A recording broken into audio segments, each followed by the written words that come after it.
Chapter 414 Breaking Out. The news that Zhou Yi had broken out of their encirclement and escaped quickly spread throughout the Spirit Creek battlefield. Stunned, countless thousand Demon Ridge cultivators checked the Scroll of Supremacy only to discover that Zhu Pang, the sixth-placed ranker who was supposed to delay the combat cultivator for an incense stick, had already vanished from the rank list. Zhou Yi had vanished and reappeared at the Spirit Creek battlefield in less than 30 breaths. This meant that Zhu Pang had been killed in that amount of time. Just how useless was the body-tempering cultivator that he couldn't survive Zhou Yi for more than 30 breaths.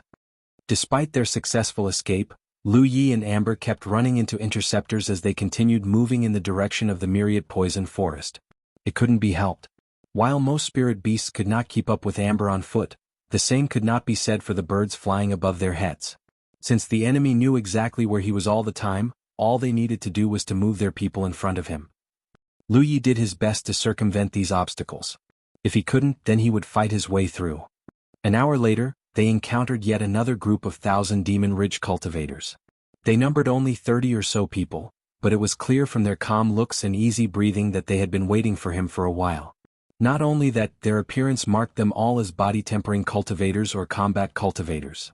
The Yuan Metal Storm had shackled everyone's spiritual power, so the frail spell cultivators and ghost cultivators did not dare to show their faces at all. It was the same for medicine cultivators as a matter of course. The group of cultivators immediately spread out into formation when they saw Zhou Yi.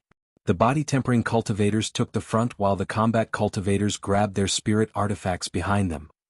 Some of them were even shouting, "Come here and die, Zhou Yi." Zhou Yi did not bother responding to them, of course. Amber automatically swerved to one side in an attempt to avoid the group. While he wasn't afraid of them, he was confident he could make them pay the price of their taunt even. He was alone, and he would rather not fight unless absolutely necessary. He only had so much stamina and mental energy after all. However, alarm bells suddenly rang in Liu Ye's head after Amber had traveled about 100 meters. At the same time, Amber tripped as a massive pit abruptly appeared beneath them. It was both deep and filled to the brim with sharp weapons. The pit trap would not have killed either of them, but it certainly would have put them in quite the conundrum. If they failed to make it out before the 1,000 Demon Ridge group swarmed them, then they would be lucky to make it out of the pit at all. At that moment, Zhou Yi figured out what his enemies were thinking. They had purposely taunted him so he would avoid them. Once he made his decision, it did not matter if he went left or right because both sides were filled with spiked pits like this one. The good news was that Amber had reacted quickly. It leaped with all its might the second it noticed that the ground beneath it was crumbling. The bad news was that there were ambushers lying in wait directly ahead of them.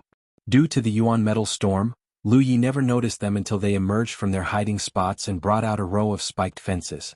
It should not need to be said, but the spikes were pointed directly at Amber.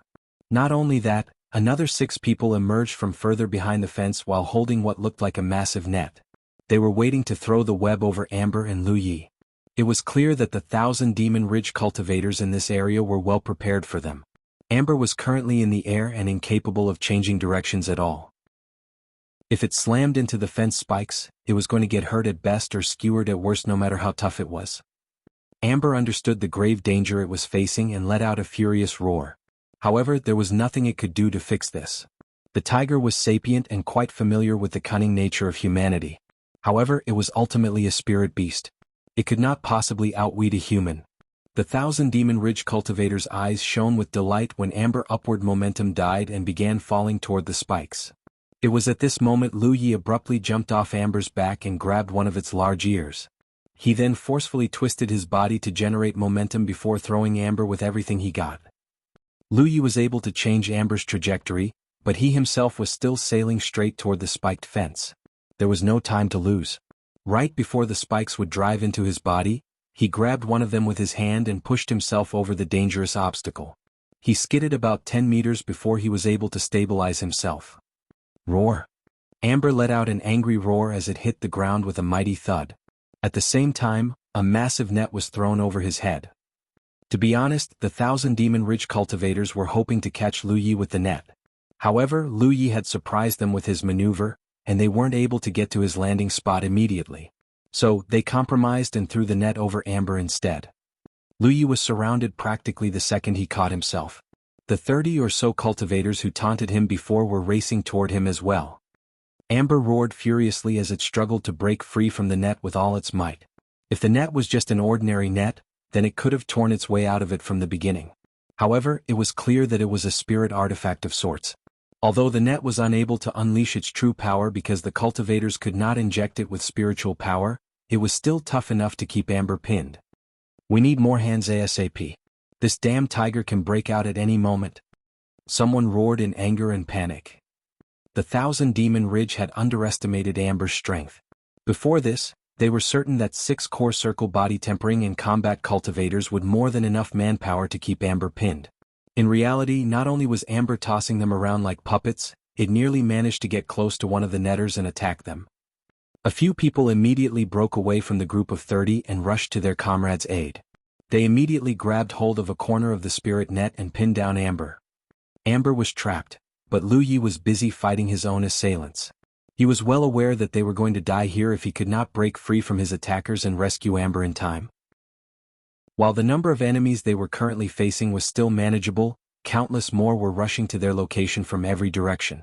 The longer they were delayed here, the worse their situation would become. He unsheathed the inviolable and charged toward a body-tempering cultivator like lightning.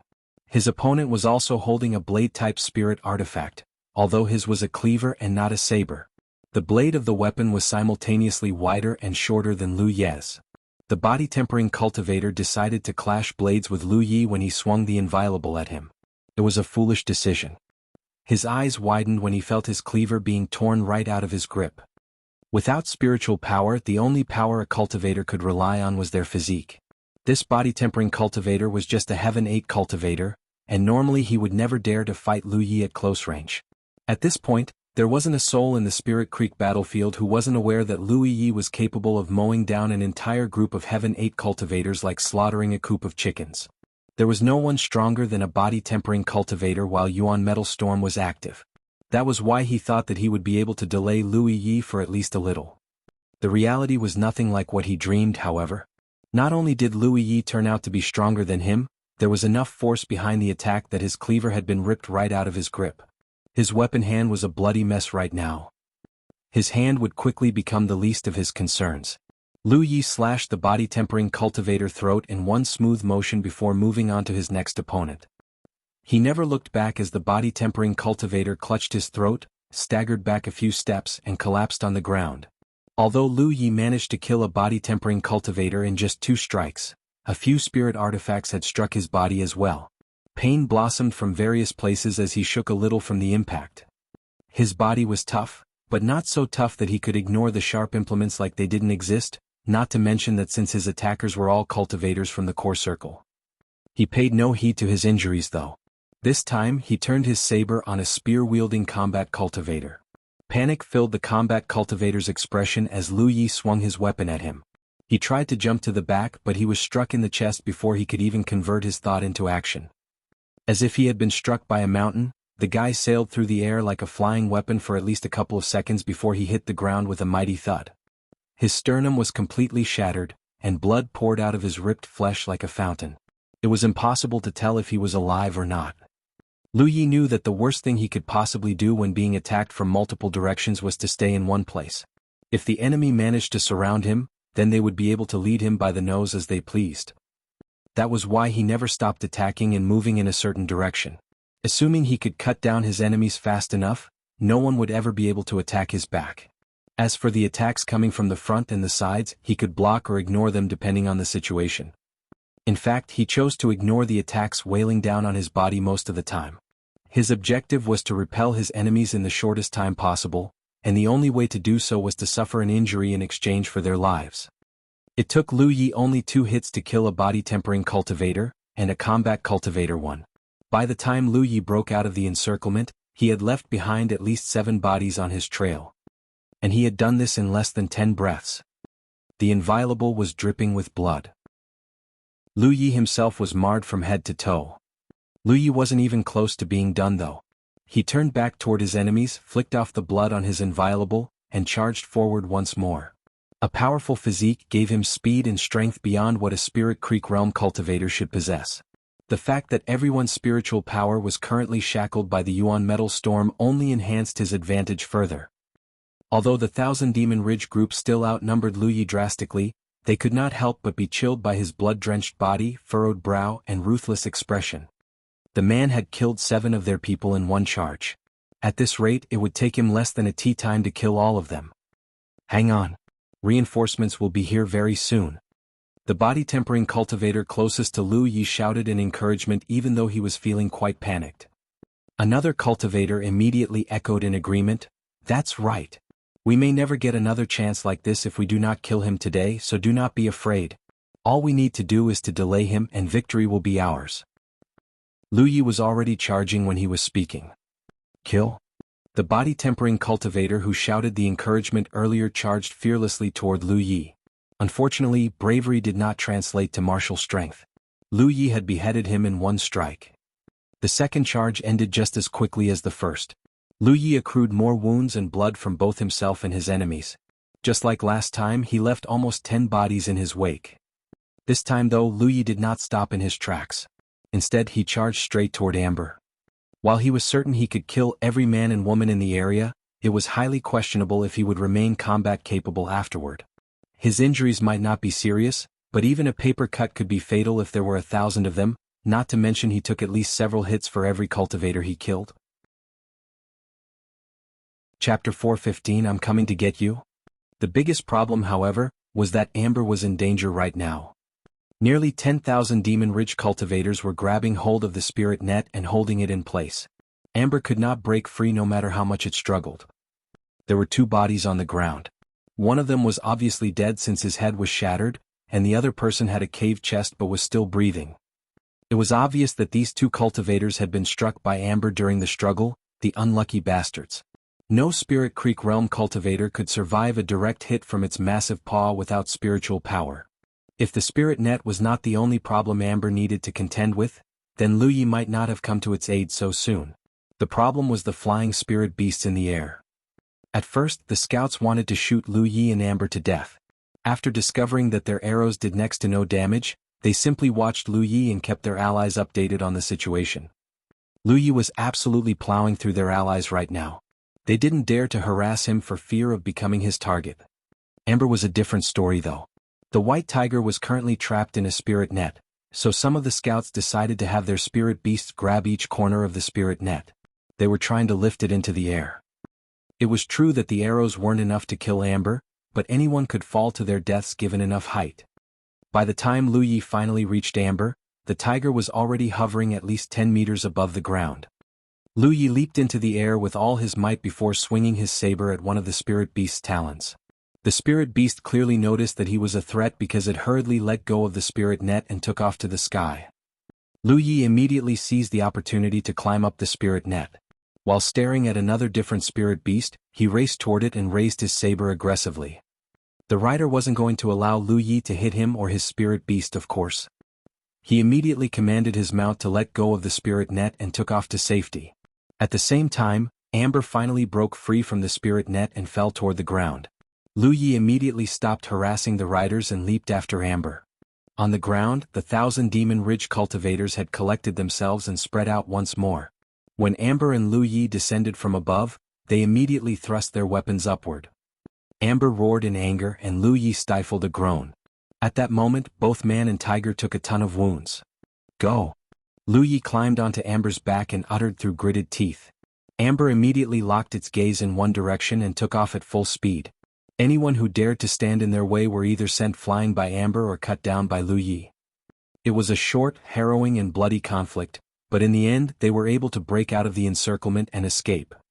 The remaining 1,000 Demon Ridge cultivators did not give chase. They simply stared at the escaping duo in fear and disbelief. They had lost nearly half their numbers even though the clash was as brief as it was bloody. Worse still, they still weren't able to kill Lu Yi. The battle showed them just how unreasonably powerful a cultivator could be. They did not give chase not because they were afraid, but because they didn't have mounts. They would not have been able to catch up to him even if they tried. Also, they had technically accomplished their mission. Although their casualties were horrifying, neither Lu Yi nor his mount had escaped unscathed. Now they could only leave the rest to their fellow cultivators. While they weren't pursuing Lu Yi, the aerial scouts riding their flying spirit beasts were. Any Thousand Demon Ridge cultivator within tens of kilometers of the area only needed to look up to know where Lu Yi was. Lu Yi knew they couldn't continue like this.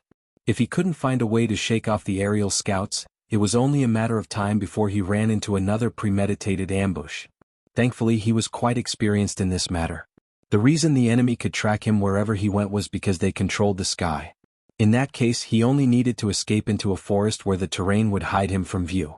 He would be able to shake off the persistent bastards then. He couldn't open his storage bag and check his 10-point map, so he had to recall it by memory and identify his destination that way. Thankfully he was able to do just that and steer Amber in the right direction.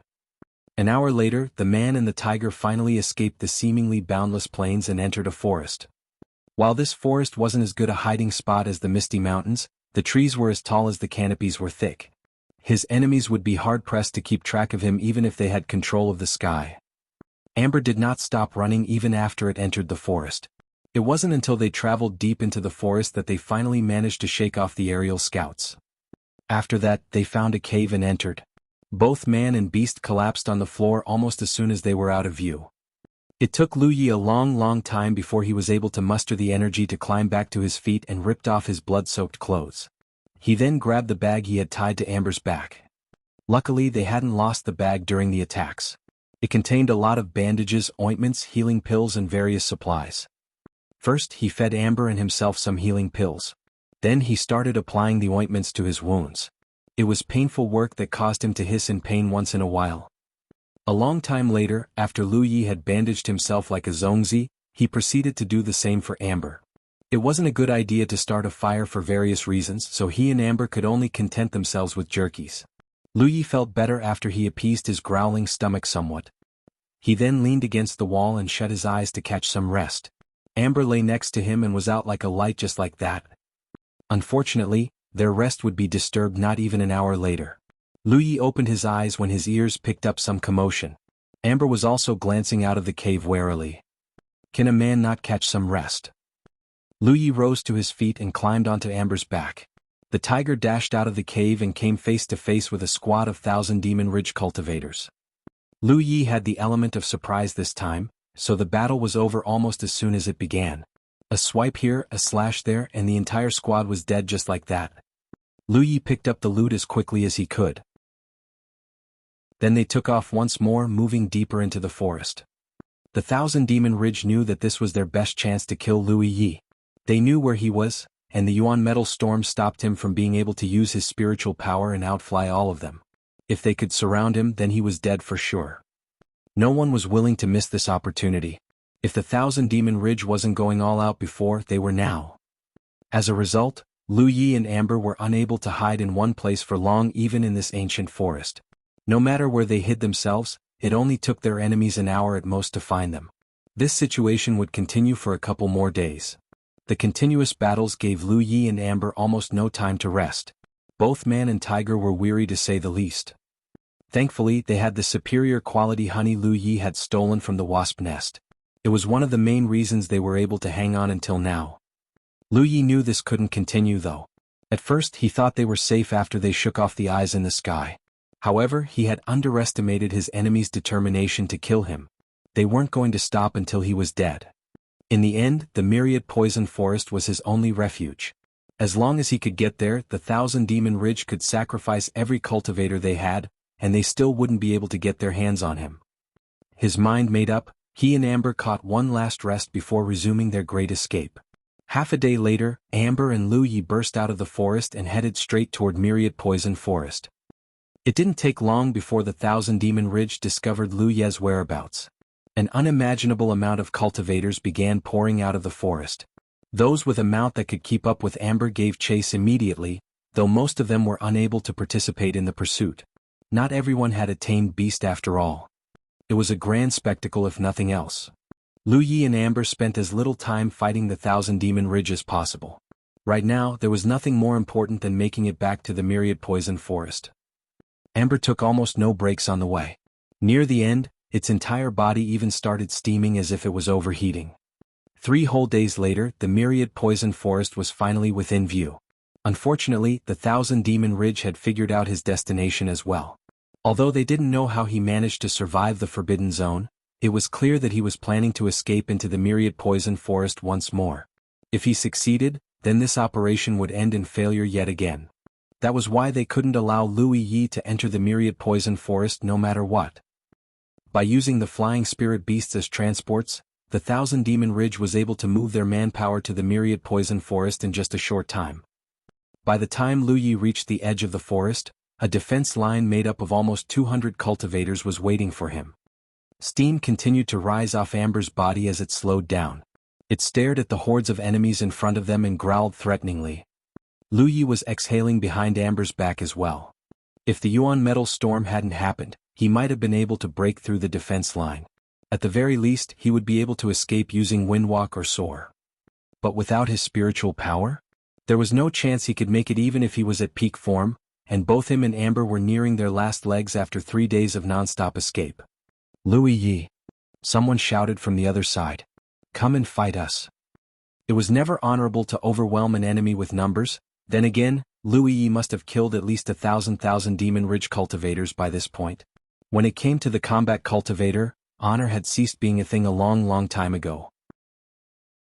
Any price was acceptable as long as they could kill Lu Yi. After all, they would only lose more allies if he was allowed to live. While Amber was pacing back and forth across the defense line, Lu Yi tapped his battlefield imprint and sent out a message. I don't think we'll be able to make it through. I'll try to circle around and see if I can break through from a different direction. That was what he said, but he knew that the plan was more than likely to end in failure. If he could circle around, his enemies could as well. For as long as they had eyes on him, the chances he might be able to slip back into the forest was almost zero. The Spirit Creek battlefield was massive, but there were only 2 places he could seek refuge right now. The first place was the poisonous forest in front of him. The second place was the Crimson Blood Sect's outpost. There, anyone stupid enough to intrude their territory would have to face Beaky's wrath. Not even the Thousand Demon Ridge would challenge a flying tyrant to kill him. However, the Crimson Blood Sect's outpost was located in the outermost ring of the outer circle. To say that it was far away would be a gross understatement.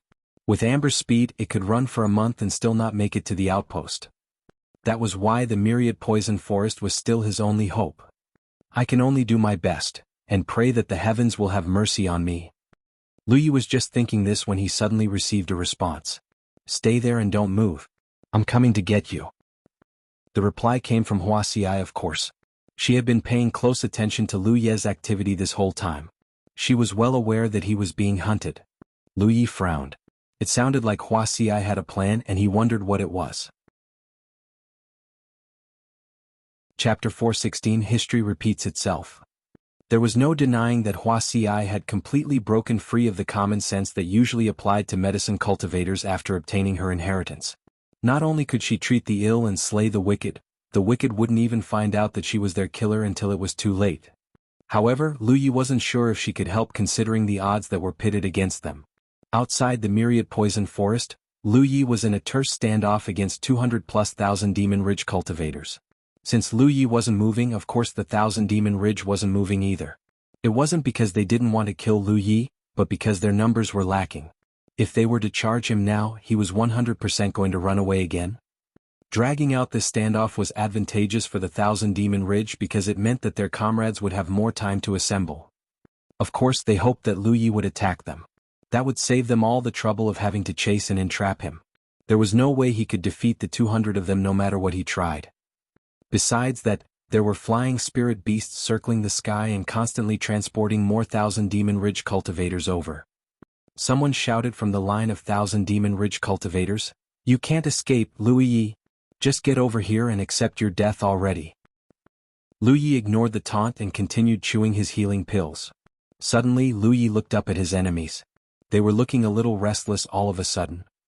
Meanwhile, at the Thousand Demon Ridge's defense line, a good number of people were holding a hand to their ear with a puzzled expression. It was because they were hearing odd noises from the forest behind them. "What's that?" someone asked while looking behind them. However, the Myriad Poison Forest was covered in a poisonous fog. It was impossible to see much without going deeper. More people tried to listen for the strange noise. It wasn't long before they heard what sounded like a series of rustling noises, something like what one might hear when a many-legged insect was crawling across the ground. They could also hear the faint buzzing of wings. Whoosh! Suddenly, an incredible amount of moths and butterflies rushed out of the poisonous fog. They were headed straight toward the Thousand Demon Ridge's defense line. Everyone in the area blanched immediately. The Myriad poison forest wasn't just filled with poisonous fog. It was covered in deadly creatures as well. When Lu Yi was still trapped in the Myriad poison forest, a lot of people had ventured into the forest to drag him out of his hidey hole. However, all they found were a ton of deadly creatures and plants. Some of them had even died as a result of such encounters. These colorful moths and butterflies were among the most poisonous creatures in the forest. They weren't too deadly, but they scattered a kind of dust that would cause even a cultivator to feel itchy all over. It would be an extremely unpleasant experience if nothing else. That was why the Thousand Demon Ridge cultivators panicked and scattered as soon as they saw the moths and butterflies. Some were even hitting them with their spirit artifacts. "Don't attack them. Just dodge," someone yelled in panic. The insects did not discharge much dust if they weren't attacked. But if they were, then the amount would increase considerably. Without their spiritual power to protect them, a cultivator could hardly avoid the tiny near-invisible dust no matter how fast they were. Countless people were inflicted with a terrible itchiness instantly. While the Thousand Demon Ridge cultivators were falling into disarray due to the massive amount of moths and butterflies, a cry suddenly broke out, "Spiders!" A Thousand Demon Ridge cultivator who was busy scratching his itch yelled, "This is the Myriad poison forest. Of course there are spiders." He was going to say more, but then he saw what his fellow cultivator had and abruptly paused in his tracks. Fear slowly crept onto his face. It was perfectly normal to find a spider or two outside the Myriad poison forest. But what if there were hundreds, thousands? And what if they were all headed their way? That wasn't all. They also saw scorpions, ants, venomous toads, venomous snakes and more creatures that they had never even seen before. It was like the creatures of the Myriad poison forest had chosen today of all days to have a group exit. The grassy ground was crawling with these creatures. It was literally impossible to count them all. There were even 40-meter-long giant boas that spat out a kind of green fog in the mix. Any cultivator who inhaled the fog would literally turn green in the face before falling to the ground, unable to move a muscle. The Thousand Demon Ridge cultivators screamed and ran and screamed as they tried to avoid the stampede of poisonous creatures. Many times, someone would accidentally step on an insect and was rewarded with a puff of aquamarine smoke to the face. Countless people suffered and chaos reigned supreme for a time. Meanwhile, Lu Yi was already riding Amber toward a gap in the defense line. He did not know how Wuxia had done this, but it was clear that she was the one who caused the stampede. He had no idea she possessed such an ability. The Thousand Demon Ridge cultivators on the ground were unable to pay attention to Lu Yi. How could they when their very lives were in grave danger? The aerial scouts were the only ones who noticed the young man's movement, but their numbers were too few to delay Lu Yi for even an instant. They had no choice but to watch Lu Yi getting closer and closer to the Myriad poison forest until finally, they lost track of him. With this, the Thousand Demon Ridge's operation to kill Lu Yi had ended in failure once more. He had succeeded in escaping into the forest last time, and now it had happened yet. It would seem that history had repeated itself. Unlike the last time though, it was pure luck that saved his life instead of an unknown skill. For whatever reason, the natives of the Myriad poison forest had chosen today of all days to stampede. As a result, the Thousand Demon Ridge's formation was completely annihilated. But was it really luck that saved Lu Yi? It was impossible not to suspect that the combat cultivator had something to do with the stampede, although they were unable to figure out exactly what he did. Lu Yi was at least a full kilometer away from the Myriad poison forest at the time. He literally did nothing besides resting on his tiger's back and chewing his pills. Even if he was the culprit behind the stampede, he could not have done it from so far away. That said, it was too coincidental. Also, they still hadn't figured out how Lu Yi managed to stay in the Myriad poison forest for days. The first time he was trapped in the forest, the Thousand Demon Ridge believed that it was only a matter of time before he died. Now, no one was expecting anything. Inside the Myriad poison forest, Lu Yi and Amber didn't go far before they saw a familiar figure waving at them. It was of course Wuxia. After Amber trotted up to the medicine cultivator, and Lu Yi pulled her up its back, she asked seriously, "Are you hurt badly?" She was serious because both Lu Yi and Amber looked absolutely horrible. Lu Yi's upper torso was covered in wounds, and his pants were dyed red with blood. "They're just flesh wounds." Wuxia let out a sigh of relief. An hour later they finally returned to the wooden building. Before the Yuan metal storm occurred, the wooden building was protected by a defensive ward. Nothing could enter it so long as it had spiritual power. Besides that, Lu Yi had left behind a central ward as well. However, the defensive ward had stopped working because the world's spiritual chi was frozen solid. Naturally, the place was now as poisonous as everywhere else in the forest. Lu Yi was immune to poison since he had the Tree of Glyphs. He was safe as long as it had fuel. However, Amber did not have such an ability, and it wasn't like Wuxia could stay by its side 24/7. Not in its current form anyway. Amber can't change forms now, can he? Wuxia asked. If Amber could assume its cat form, then she would be able to carry it at all times and shield it from the poison. Give me a moment, Lu Yi said before connecting his mind to the Scroll of Supremacy. He was currently the champion, followed by the female archer he had fought before and a Grand Sky Coalition cultivator from a Tier 1 sect in Zhou named Han Taijun. Unfortunately, Lu Yi had never crossed paths with this man. It was fine though. He simply needed to find someone who knew him and ask them to carry a message for him. Amber was unable to switch forms because it required spiritual power to perform, and the entire Spirit Creek battlefield was covered in the Yuan metal storm right now. However, the Scroll of Supremacy's battlefield was different. He had already confirmed that it wasn't affected by the Yuan metal storm. He looked inside his battlefield imprint and sent out a dozen or so messages. A while later he received a challenge request. Lu Yi accepted the request and chose the terrain. His figure immediately turned transparent. Lu Yi and a now aquamarine-colored Amber appeared in the battlefield at the same time. Standing on the opposite side was a young man with a sharp aura. Lu Yi clasped his hand in greeting. Are you fellow cultivator Han Taijun? It is I. Thank you very much for your help, fellow cultivator, Lu Yi said. The bad thing about being the champion of the Scroll of Supremacy was that there wasn't anyone he could challenge. That was why he had to ask Han Taijun to challenge him to enter the battlefield.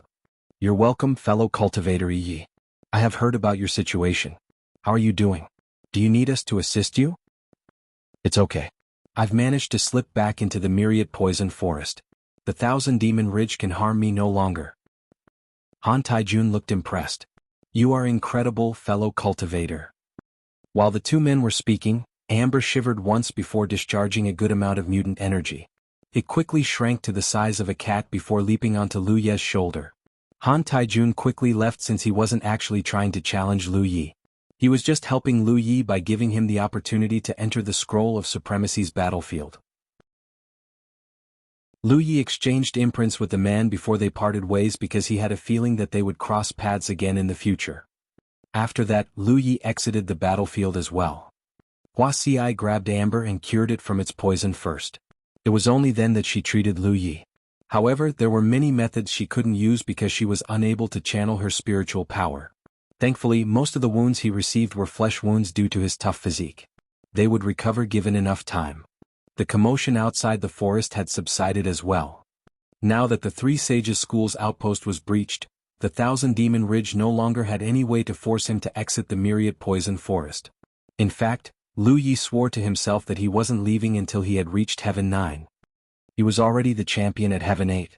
If he cultivated to Heaven 9, then no one in the entire Spirit Creek battlefield could threaten him anymore. In the wooden building, Lu Yi recuperated while studying the booklet his third senior brother had entrusted his son to pass to him again and again. He was able to learn a lot. Chapter 417 Blade Communion. Looking at the notes, Lu Yi could tell that his third senior brother, Xiao Xinghe, did not use the same weapon as him. The Inviolable was a saber, while his third senior brother's weapon was a massive blade with a flamboyant design. Therefore, many of his insights were not really suitable for Lu Yi. That said, he found himself resonating with many of Xiao Xinghe's more generic insights. Despite the contrasting designs, they both fell under the same fighting style, the blade. In fact, the generic insights were exactly what Lu Yi needed right now. Even the unsuitable ones could be used as reference materials. This was what the ancients meant when they created the saying, "A rock is no jade, but it can be used to refine one."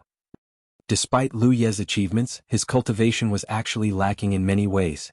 It was because he was basically a self-study since the day he unlocked his first spiritual point. Neither Shui Yuan, the sect master, or Lady Yun were able to help him much, especially when it came to blade techniques. No one had ever given him a systematic education in the cultivation of blades.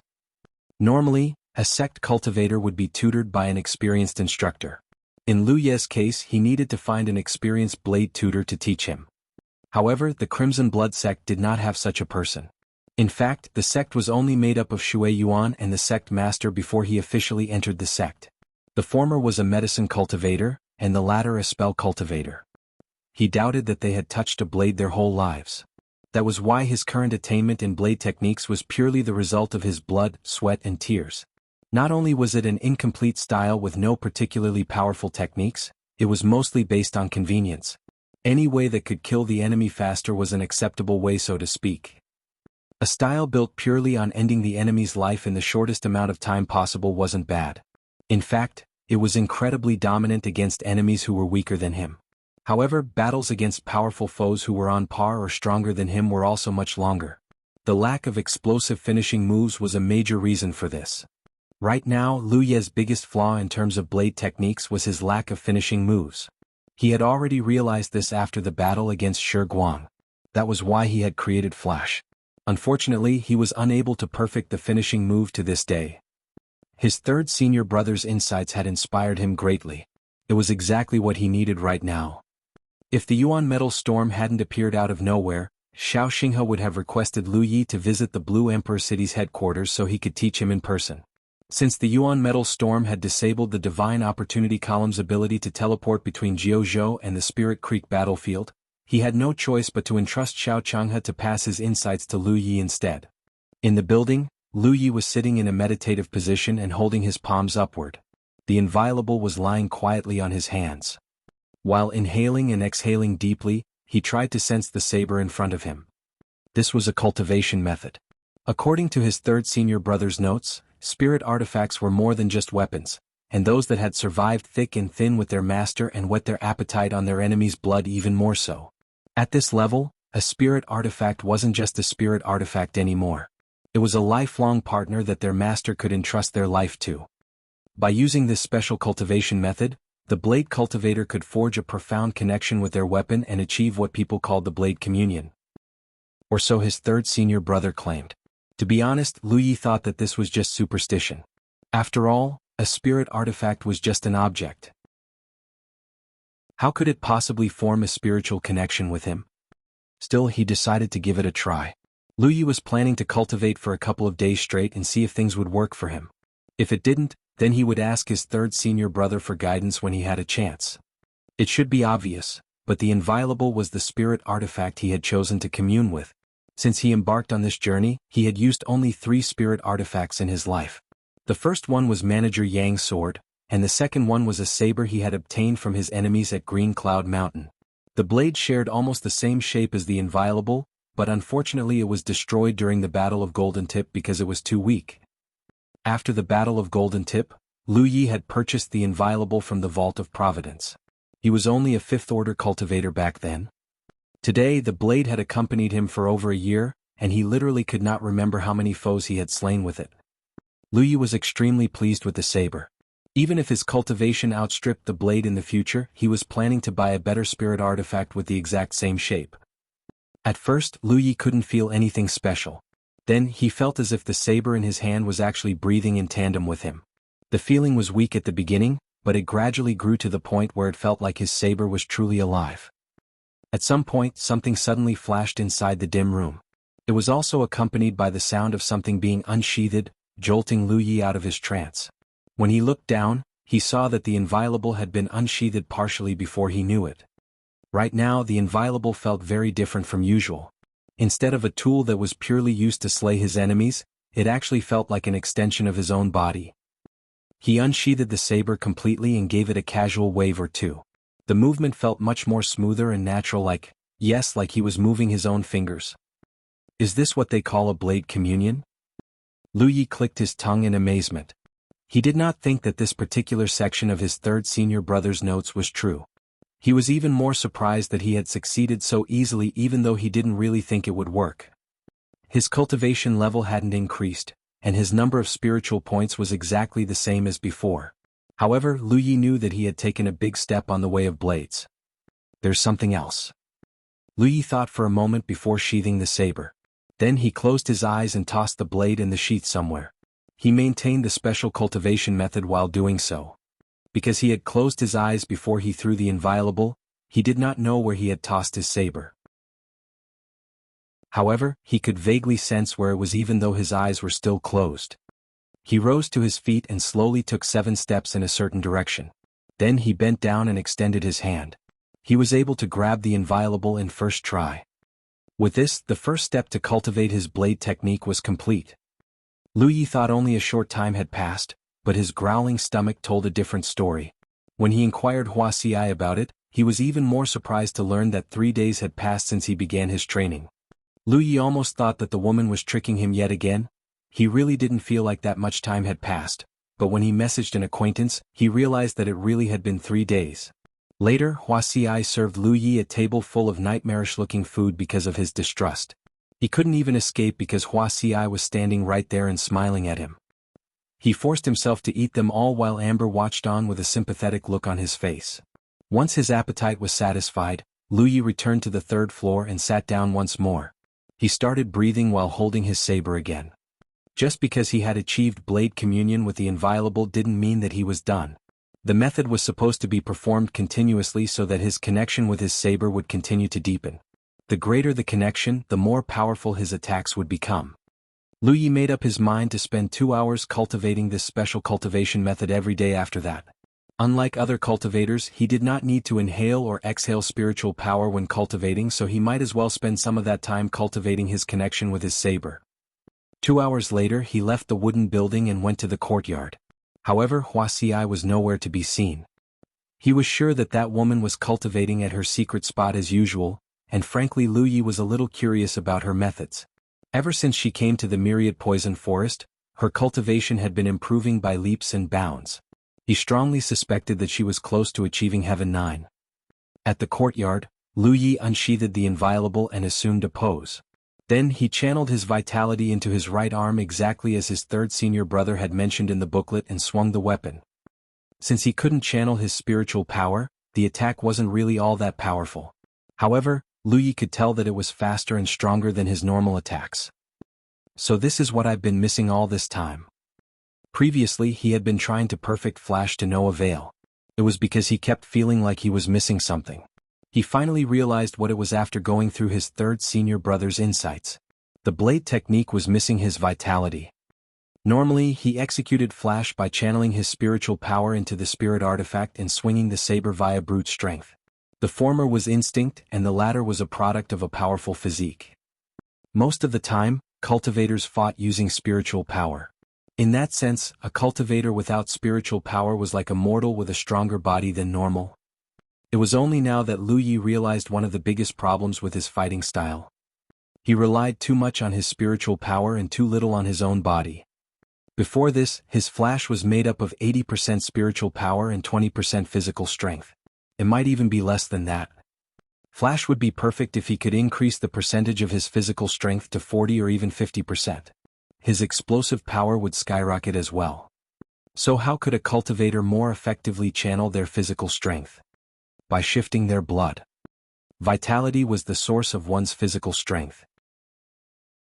Why were body-tempering cultivators physically stronger than all other factions? It was because they possessed a lot of vitality. And why was Lu Yi physically stronger than the average body-tempering cultivators?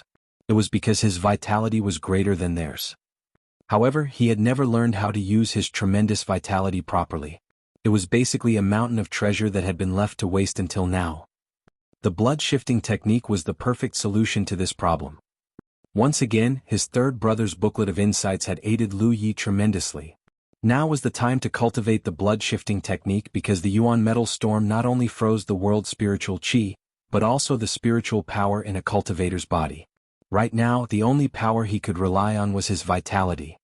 The environment also helped him to perceive the flow of his vitality better. He concentrated hard to focus his vitality in his weapon arm. In just a moment, the arm had turned red and hotter than normal. Lu Yi did not stop until he felt like he could push any further. It was only then he swung his saber. A blood-red flash came and went. It wasn't the light of his spiritual power, but his vitality. This attack was at least 50% stronger than the one before. Chapter 418 Lan Zi Yi. Lu Ye's weapon arm turned sore and swollen after executing the finishing move. Not only did his skin turn as red as a boiled lobster, steam was rising out of the pores. For a time the arm would not stop shaking. Lu Yi had to clench and unclench his fist repeatedly until it finally began to recover. He recalled the move and felt like his hard work was finally rewarded. For the longest time he had to explore his path of cultivation himself. He never knew what was right and what wasn't. But now, his third senior brother's booklet was like a guiding light that illuminated the path in front of him. A tea time later, after Lu Yi felt that his arm had completely recovered, he executed Flash once more. After 6 hours had passed, he switched hands and practiced with his left hand instead. He wouldn't stop until he literally couldn't continue any further.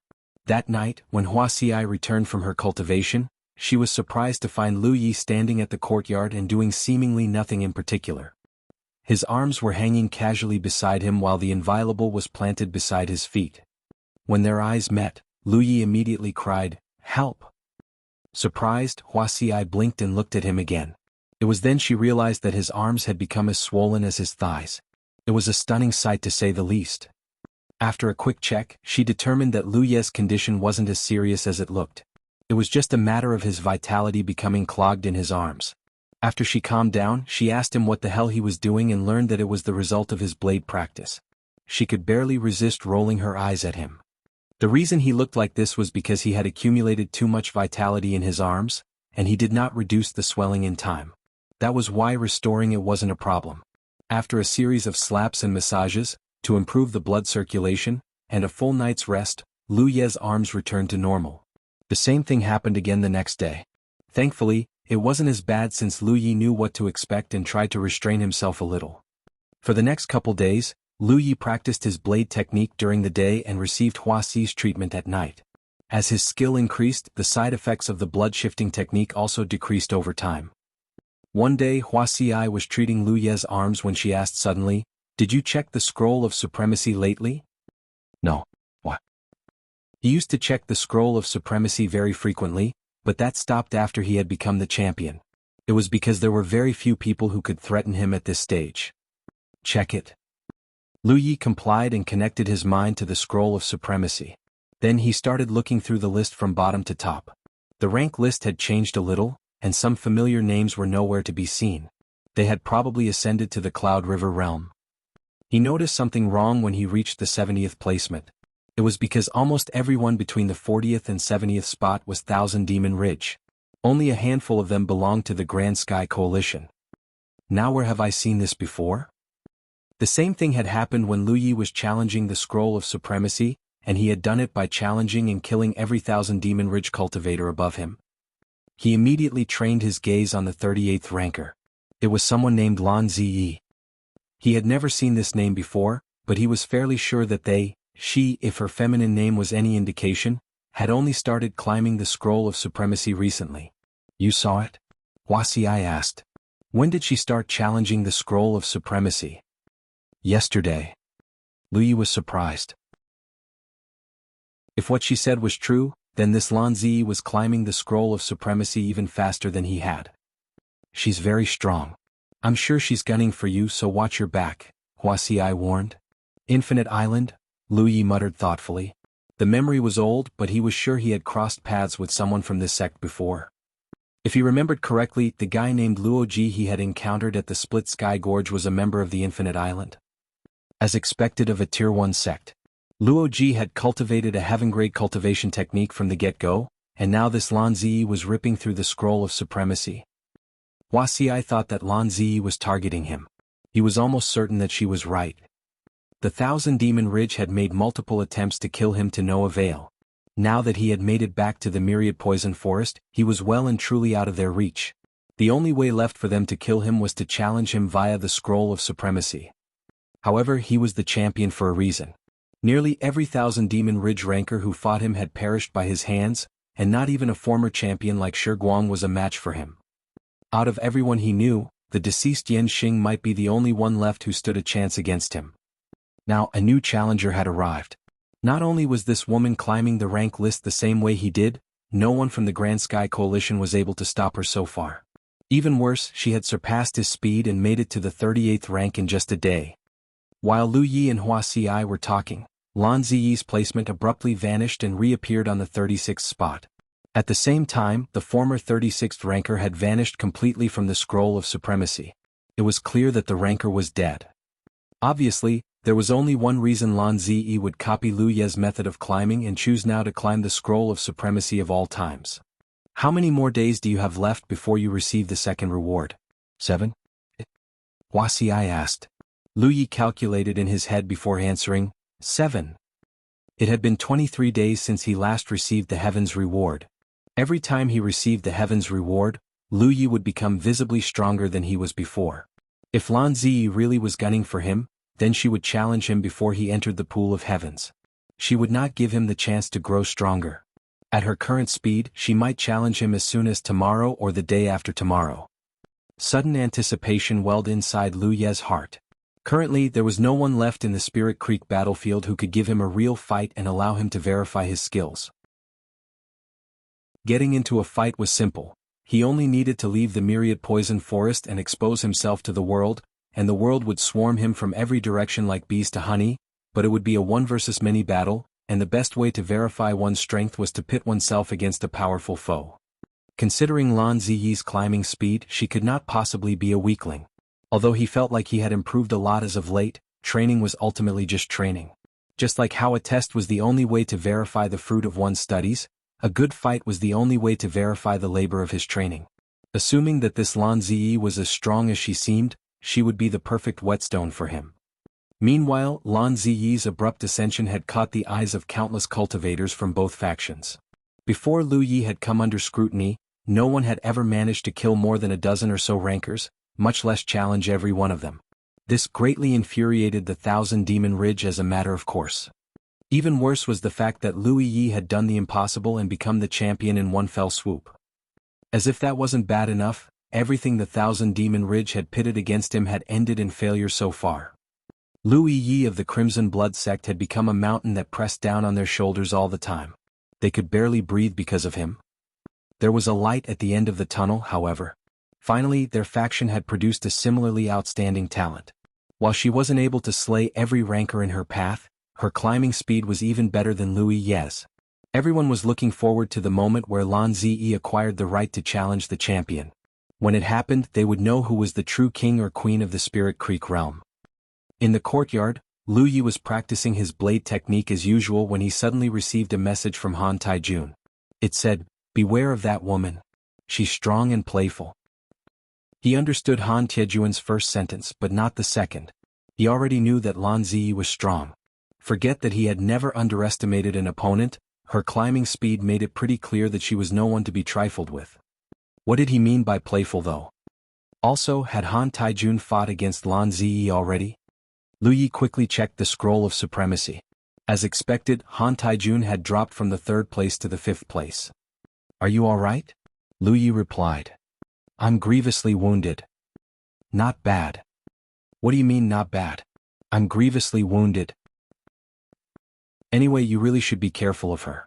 I do not think she's weaker than you. For starters, I wasn't able to force her into revealing her true strength. Not only that, I felt as if she's just been toying with me the whole fight." "I see. Got it." After the conversation ended, Lu Yi considered his options before contacting Wuxia. He also stopped his practice completely. Although his arms never swelled like the first day again, the practice still cost a lot of stamina. Not knowing when Lan Zi Yi would challenge him, he needed to ensure that he was in peak form until then. Wuxia quickly returned and treated his arms. He then returned to the 3rd floor, adopted a meditative stance and swallowed a few spirit pills. Finally, he placed the inviolable on his knees and cultivated using the special method. Since Lan Zi Yi had become the second runner-up, it meant that the anticipated battle was right around the corner. At that moment, countless Grand Sky Coalition and Thousand Demon Ridge cultivators were paying attention to the Scroll of Supremacy and looking forward to finding out who was the stronger between the two. In fact, the social war had begun even before the battle itself. Right now, the cultivators of both factions were busy flaming the hell out of each other. The Thousand Demon Ridge claimed that this fight was inherently unfair because Lu Yi had already received the Heaven's reward. The Grand Sky Coalition immediately retorted by saying yes, this fight was unfair because Lu Yi was just a Heaven 8, and Lan Zi Yi a Heaven 9. The retort had struck the Thousand Demon Ridge like a hammer and silenced them for a bit. It was because they suddenly realized that the Grand Sky Coalition was right. Lu Yi really was just a Heaven 8.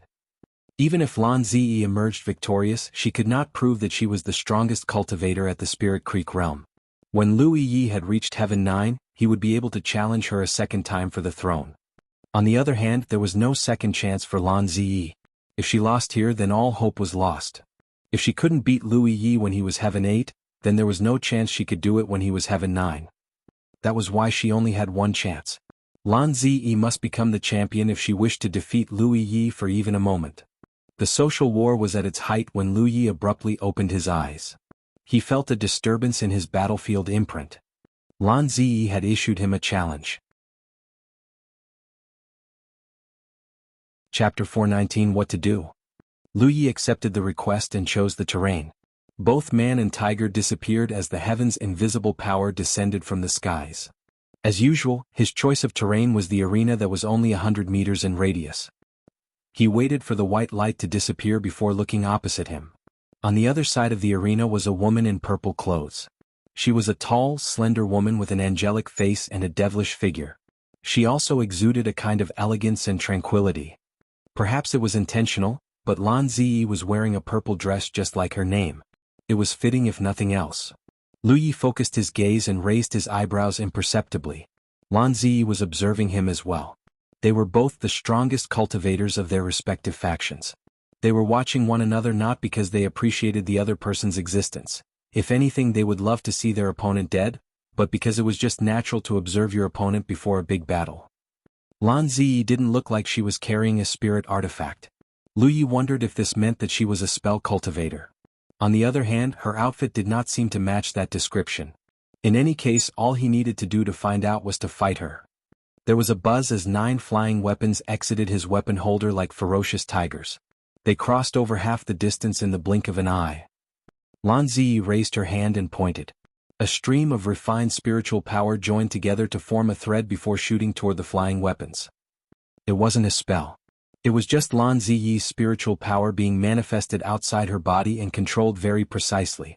However, it was on par with most spells in terms of power. What was even more surprising was the fact that it split into 9 threads in midair. They flew toward the flying weapons and blocked them all. That wasn't all. More lines of spiritual power were shooting out of her hand until they formed what looked like a giant web. It then sailed toward Lu Yi and threatened to catch him.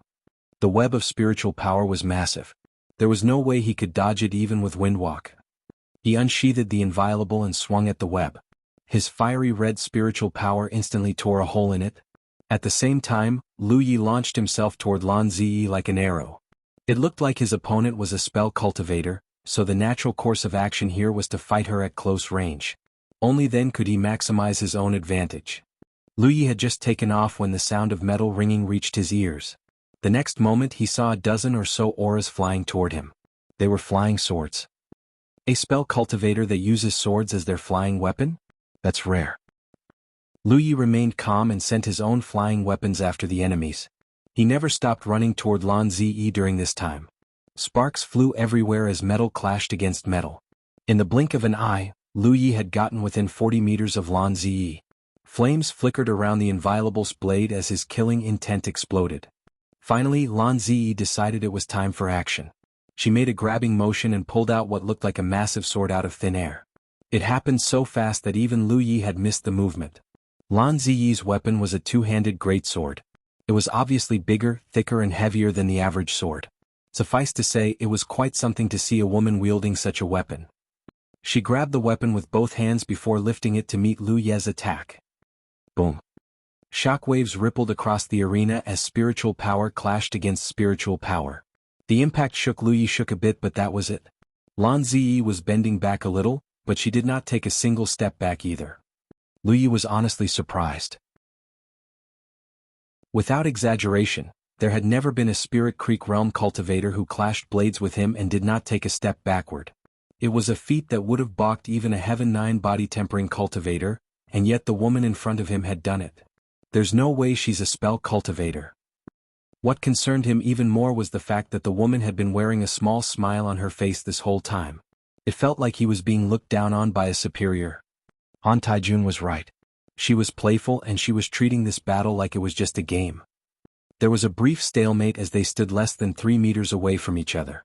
They stared into each other's eyes as red and blue spiritual power clashed fiercely in the middle. This is a good opportunity to use radiance. Aura swept across the Inviolable's blade before erupting like a million suns. Suddenly, Lu Yi felt a tremendous force that pushed him 10 or so meters away from his opponent. Lan Zi Yi was also backing away with her eyes closed. Clink clank, clink clank. Their flying weapons were still clashing against one another. They hadn't stopped once since the beginning of the battle. It took a powerful mind to fight another cultivator both physically and telekinetically. Lu Yi could handle this because his divine soul was baptized by the pool of divine purification, not to mention that he had consumed an enviable amount of soul-cleansing water later on. However, Lan Zi Yi's mind turned out to be just as strong as his. This should not be possible. As the two combatants backed away from each other, one flying sword successfully slipped past Lu Ye's flying weapons and swung down on him. Lu Ye's feet weren't on the ground yet, but he did not need to look to defend himself. He hit the flying sword so hard that its aura dimmed, and it was thrown all the way to the edge of the battlefield. Unfortunately, the radiance that had caught even a real Lake Realm champion off guard hadn't worked this time. Lan Zi Yi's reaction was just too fast. She had pushed him away and closed her eyes the instant she noticed something was wrong. By the time the light had faded, they were dashing toward one another and clashing in the middle once more. It was like two mountains slamming into one another. Wreathed in auras of contrasting color, the great sword and the saber clashed again and again. Lu Yi narrowed his eyes a little. He had noticed this when he was pushed away earlier, but the woman's strength was ridiculous. Every time they clashed blades, his weapon arm would shake a little from the impact. His hand was slowly but surely turning numb in his grip. He could hardly believe what was happening. He was actually losing to a woman in a contest of strength. No matter how he looked at her, her vitality did not match the level of strength she was displaying. It should be impossible for her to have such explosive strength. It was then a possibility entered Lu Ye's mind. He immediately constructed an insight in his eyes. His suspicion was spot on. Lan Zi Yi's vitality was definitely weaker than his, but she was an expert in the blood-shifting technique. Every time she swung her great sword, she was able to unleash her maximum strength. That was how she managed to outmuscle him. Unfortunately, this was one area Lu Yi could not hope to surpass her at the moment.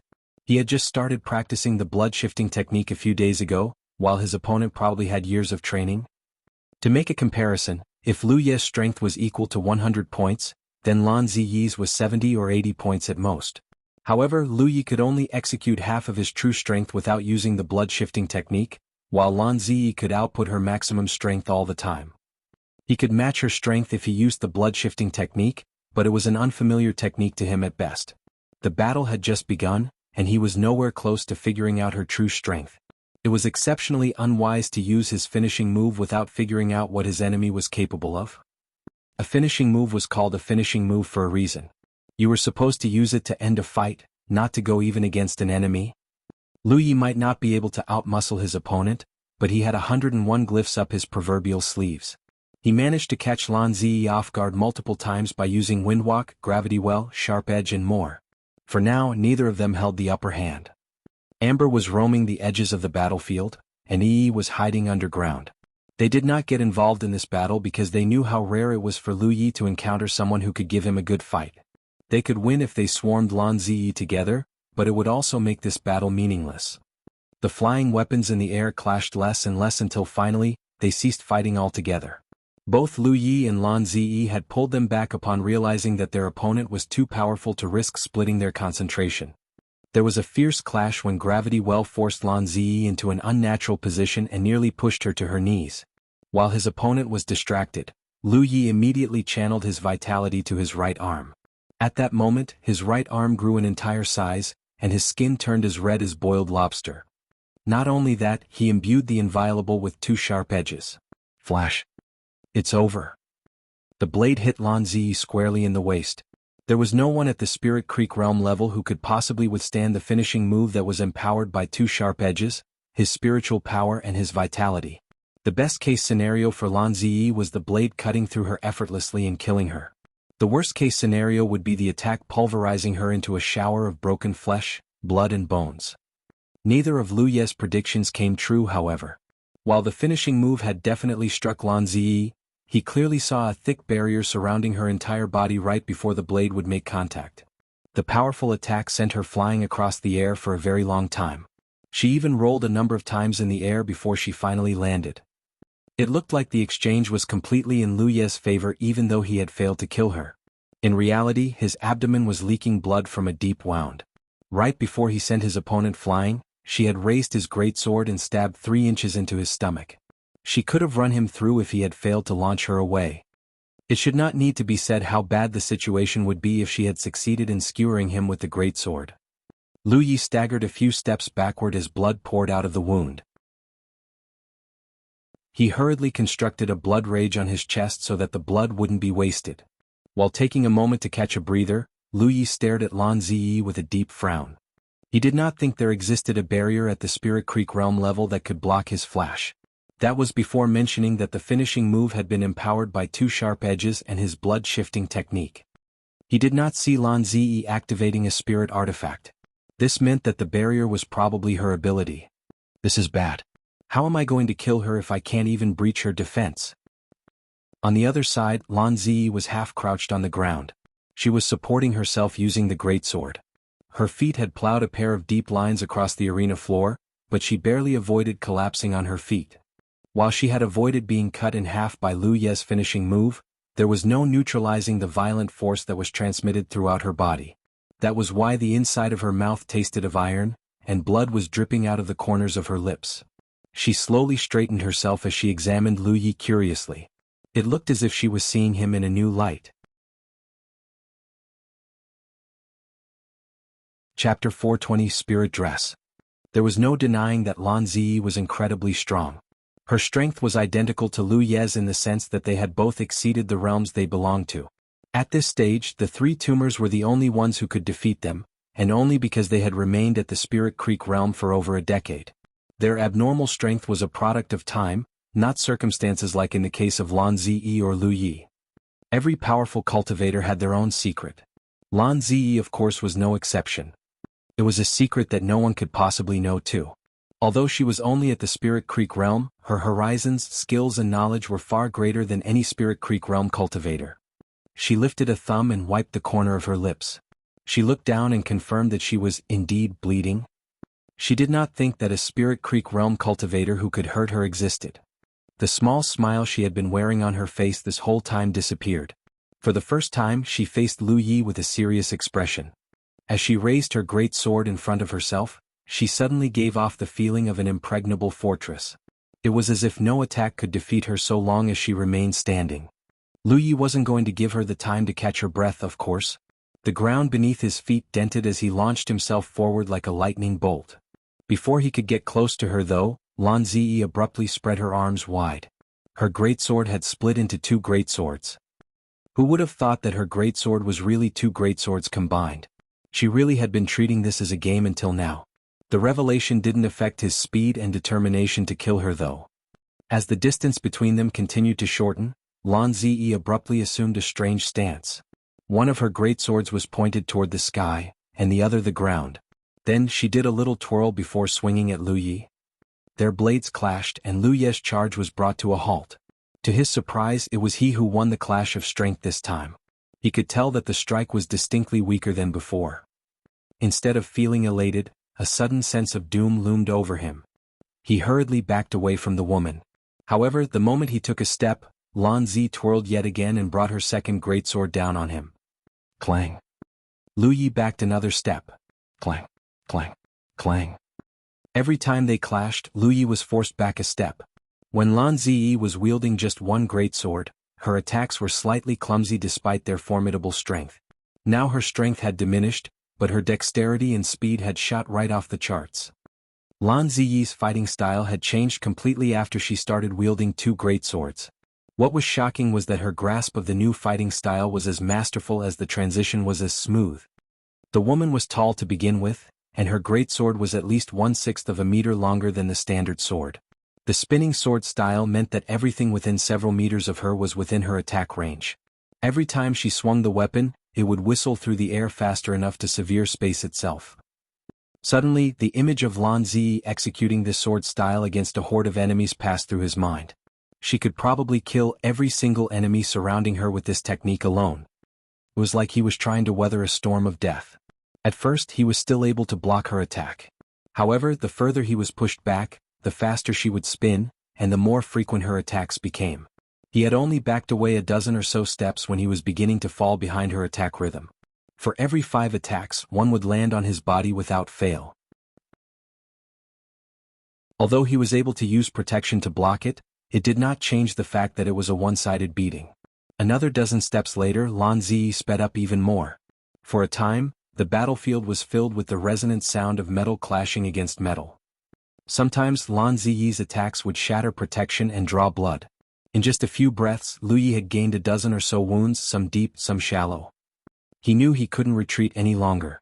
The arena was only so big, and if he reached the edge then he would literally have nowhere to run. He had to break out of this situation somehow, or it was only a matter of time before the storm of death sliced him to many tiny pieces. Should I use flash? Will it even work? I caught her completely off guard with a flash that was empowered by 2 sharp edges the first time, but her barrier still blocked it perfectly. Can I really risk this? Even now, Lu Yi still hadn't figured out how his enemy had blocked the attack or what the nature of that barrier even was. It would be a bad idea to use flash again without figuring that out. His mind made up, he stopped retreating at the same time the inviolable abruptly burst with spiritual light. Then he charged toward his enemy instead. The countercharge came at a severe cost. Protection shattered practically the moment it was formed, and his body immediately gained a couple more deep wounds. However, Lu Yi was able to land a hit on Lan Zi Yi's body. At the same time he created insight in his eyes and watched closely. Once again the invisible barrier had appeared out of nowhere to block the attack.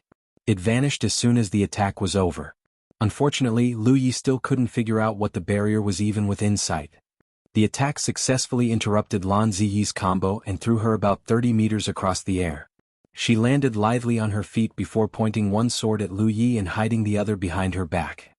So far Lan Zi Yi was obviously in much better condition than Lu Yi. At the very least she hadn't been wounded once since the battle began. On the other hand, Lu Yi looked as ragged as a beggar. His entire body was coated in a layer of blood qi as well. He had never looked this sorry since he began challenging the Scroll of Supremacy. The woman before him was undoubtedly the strongest opponent he had ever faced at the Spirit Creek realm level. Meanwhile, Lan Zi Yi finally noticed that Lu Yi wasn't bleeding even though he was covered in wounds. Moreover, the intensity of the fog of blood around his body seemed to be growing in proportion to his wounds. Lan Zi Yi tilted her head in confusion. It made her look adorable, especially because she was a tall, beautiful woman. From her perspective, Lu Yi was like a wounded animal, one whose inner ferocity had been fully dragged out into the open. Both cultivators vanished in a blur at the same time. They reappeared in the middle and clashed blades once more. Lan Zi Yi let out a cry of surprise. It was because Lu Ye's speed and strength were far greater than before. Blood Rage was finally unleashing its power. Earlier, Lu Yi had been pushed by Lan Zi Yi so hard that he was starting to wonder if the glyph was working at all. To be fair, Blood Rage's effects were gradual, not immediate. Now though, Lu Yi had lost so much blood that the fog surrounding him was almost impenetrable. The more blood he lost, the greater the effects of Blood Rage. Naturally, he was much faster and stronger than he was before. The inviolable weaved through the air so fast it was as if he had 4 arms. Lan Zi Yi's greatswords were moving at an unbelievable speed as well. Lu Ye's strength had completely surpassed Lan Zi Yi's. Every time they clashed, the greatsword would be thrown back. However, even with the empowerment of Blood Rage, Lu Yi was still behind Lan Zi Yi's in terms of speed. She was just that fast. Not only that, she could always hit him from an unthinkable angle that riddled him with more wounds. It wasn't like he wasn't scoring hits of his own, but Lan Zi Yi's barrier had blocked them all. It looked like the situation was hopeless, but Lu Yi finally figured out something after observing the barrier for a while. He still didn't know how the barrier was formed, but he could tell that the barrier wasn't invincible. It was because the barrier showed signs of weakening every time he landed a hit. The reason he wasn't able to pierce it yet was because the damage he dealt hadn't exceeded its threshold. In other words, Lan Zi was unbeatable so long as he could not destroy this barrier. As if sensing Lu Ye's intentions, Lan Zi Yi suddenly spoke up, "This is my spirit dress. The spirit dress is unbreakable so long as my spiritual power hasn't run out. The only way you can beat me is to deplete my spiritual power." Lan Zi Yi was a Heaven 9 cultivator, so of course her reserves were much greater than Lu Ye's. Not only that, Lu Yi was going through his reserves way faster than Lan Zi Yi as a matter of course. In other words, the chance he might win a war of attrition was exactly zero. Lu Yi did not think that his opponent had told him the truth of her protection out of the kindness of her heart. The only reason someone might reveal their trump card to an enemy in the middle of a life-and-death fight was to attack their psyche. By telling him that her spirit dress would never break so long as her spiritual power was unending, she was attacking his confidence and diminishing his fighting spirit. In fact, most cultivators would, consciously or not, begin fighting more passively due to the perceived hopelessness of the situation. Suffice to say, a cultivator who grew such a mentality in the middle of a fight like this was mere moments away from death. Lu Yi was sure that Lan Zi Yi was telling the truth. The spirit dress impenetrability was mostly like because of her spiritual power. Suddenly he recalled his final fight during the Battle of Golden Tip. His last opponent was a maiden of cult Blackfire, and she had constructed a similar defense that was theoretically unbreakable so long as she still had spiritual power. However, the outcome of that battle proved that there was no such thing as an unbreakable defense. The only way to penetrate this type of barrier was to exceed its defense threshold. The question was, did he have a skill that could do this? Flash certainly wasn't the answer. He had already tried that with every advantage stacked in his favor to no avail. "I guess I'll have to use my second blade technique then." The blood-shifting technique and blade communion weren't the only things he had learned from his third senior brother's insights. A simple blade technique had been jotted in the booklet. He had given it a go and grasped it almost instantly. Even more amazing was the fact that the blade technique could be used in tandem with Flash, though he had never tried that in practice. That was why he had no idea if he could execute it in real combat. It was his last hope though. If he failed the execution, then he would have to ask Yi and Amber to join the battle. This was the battle for the top place of the Scroll of Supremacy after all. The face of their factions was on the line as well. Ultimately, all was fair in war. Chapter 421 Combo. If even that blade technique wasn't enough to breach her defense, then honestly it didn't matter if Yi and Amber joined him. They wouldn't be able to harm her regardless. I can't just give up now. There was a small problem though. His enemy was moving too fast for him to land a clean hit. He would have to create an opportunity if he wished to land a hit. Suddenly, Lu Yi staggered as if his wounds had finally caught up to him. Lan Zi Yi wasn't one to let go of such an opportunity. She immediately thrust her right sword forward and successfully struck Lu Ye's stomach. The blade passed right through his back, eliciting a muffled groan from Lu Yi. Before he could retaliate, she thrust her left sword toward his neck. If it hit, he would lose all ability to fight even if he survived somehow. The sharp blade grew bigger and bigger in his vision. When it was right in front of him, he abruptly raised his left hand to block the attack. The tip of the sword easily pierced through his palm, because that was what he wanted to happen. He reached out and caught Lan Zi Yi's hand with his left hand before she could react. For a second, the woman couldn't understand what was going on. Then she saw Lu Ye's cold expression and realized she had been tricked. Lu Ye's act of weakness was just a feint, a bait to lure her into recklessness. Of course, it wasn't without a heavy price. Both his stomach and his left hand were skewered by a great sword.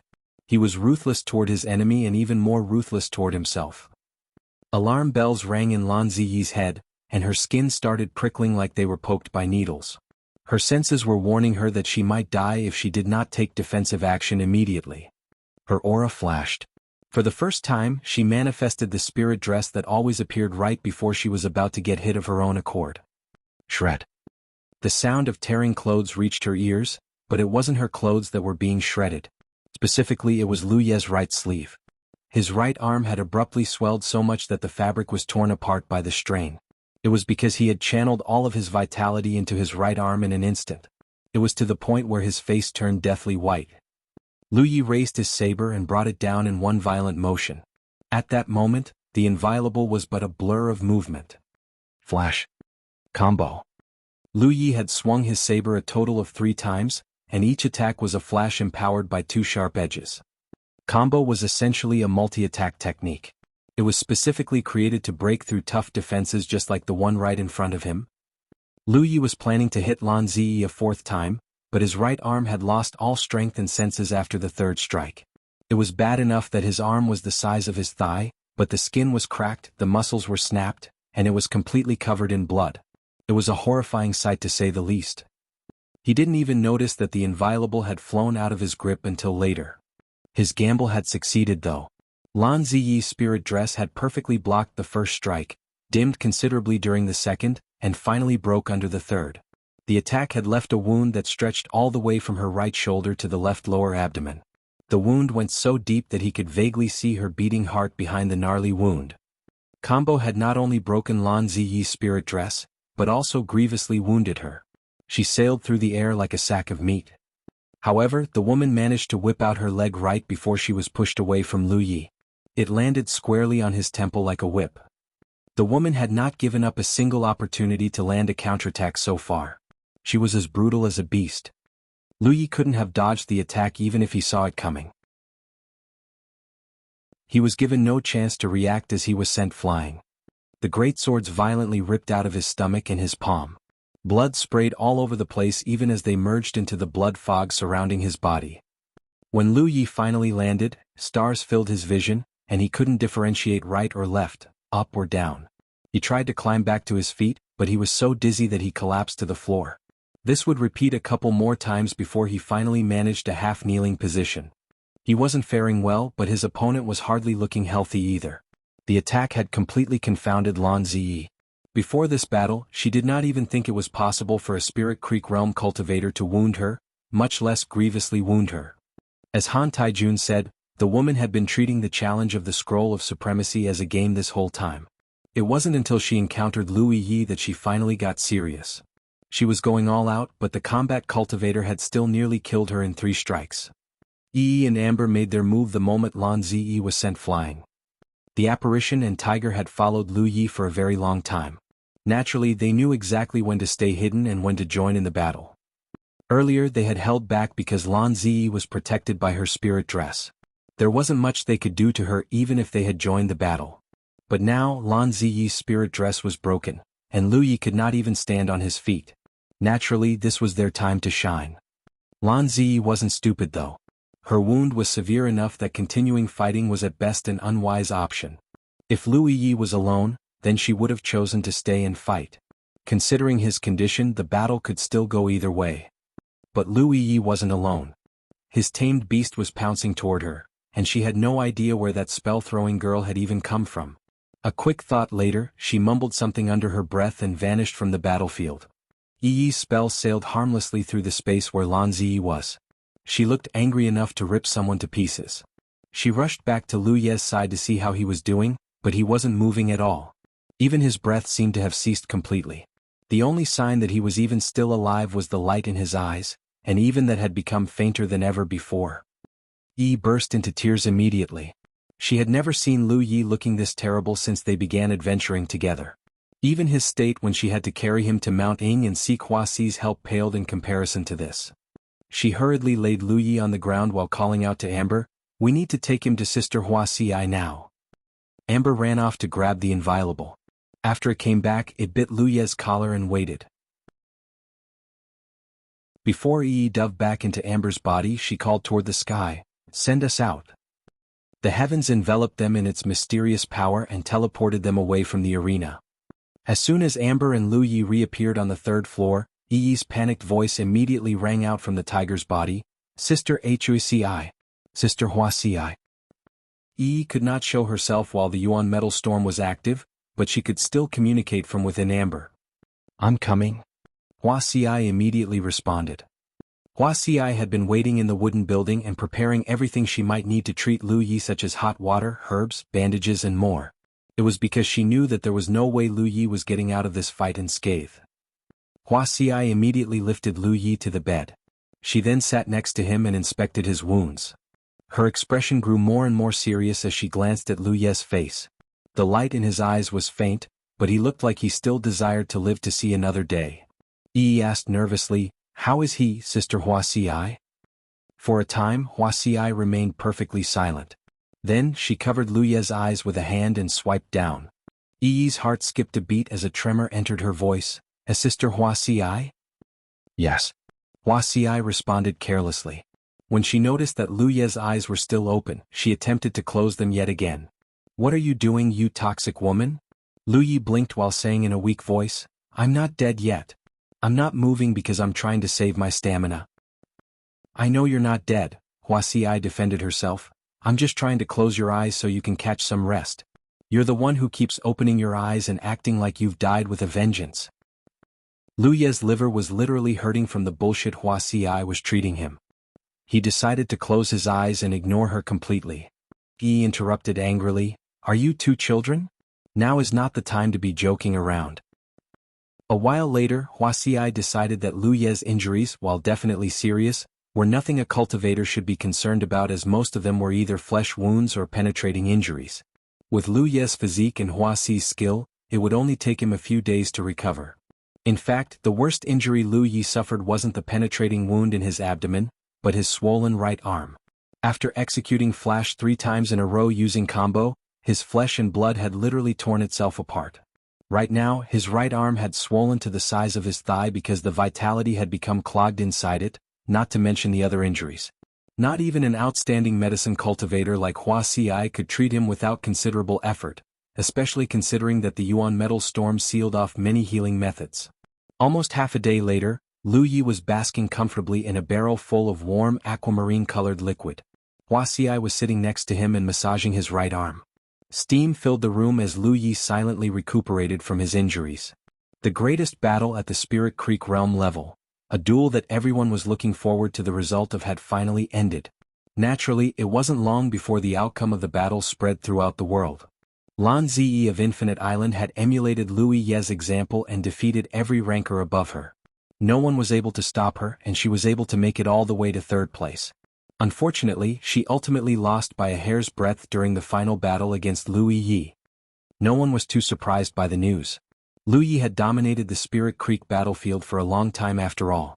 Although the Thousand Demon Ridge was confident that Lan Zi Yi was qualified to give Lu Yi a run for his money, they weren't exactly optimistic about her chances either. They had already lost to Lu Yi too many times to count. What was one more loss?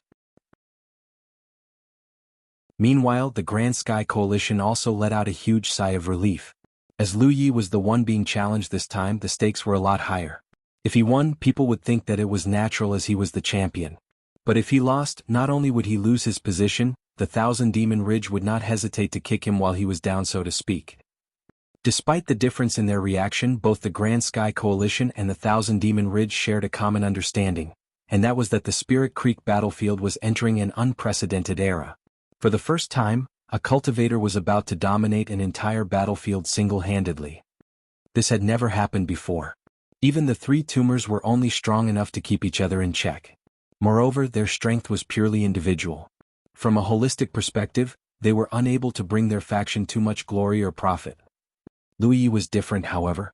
He was individually strong, but he also did many things that the 3 tumors could never have done. For example, he had turned the inner circle upside down by leading an invasion force and conquering over 200 enemy outposts. He was hardly idle during his time in the core circle either. One could even say that he was the literal definition of a harbinger, as havoc trailed every step of his way. Sure, he hadn't conquered any outpost yet, but could anyone claim that he wouldn't do such a thing after he ascended to Heaven 9? The worst part was that no one in the Thousand Demon Ridge could stop him if he really did such a thing. For a time, many higher-ups grew white hair despite their cultivation. They needed to find a way to secure the outposts after Lu Yi was at Heaven 9 as soon as possible.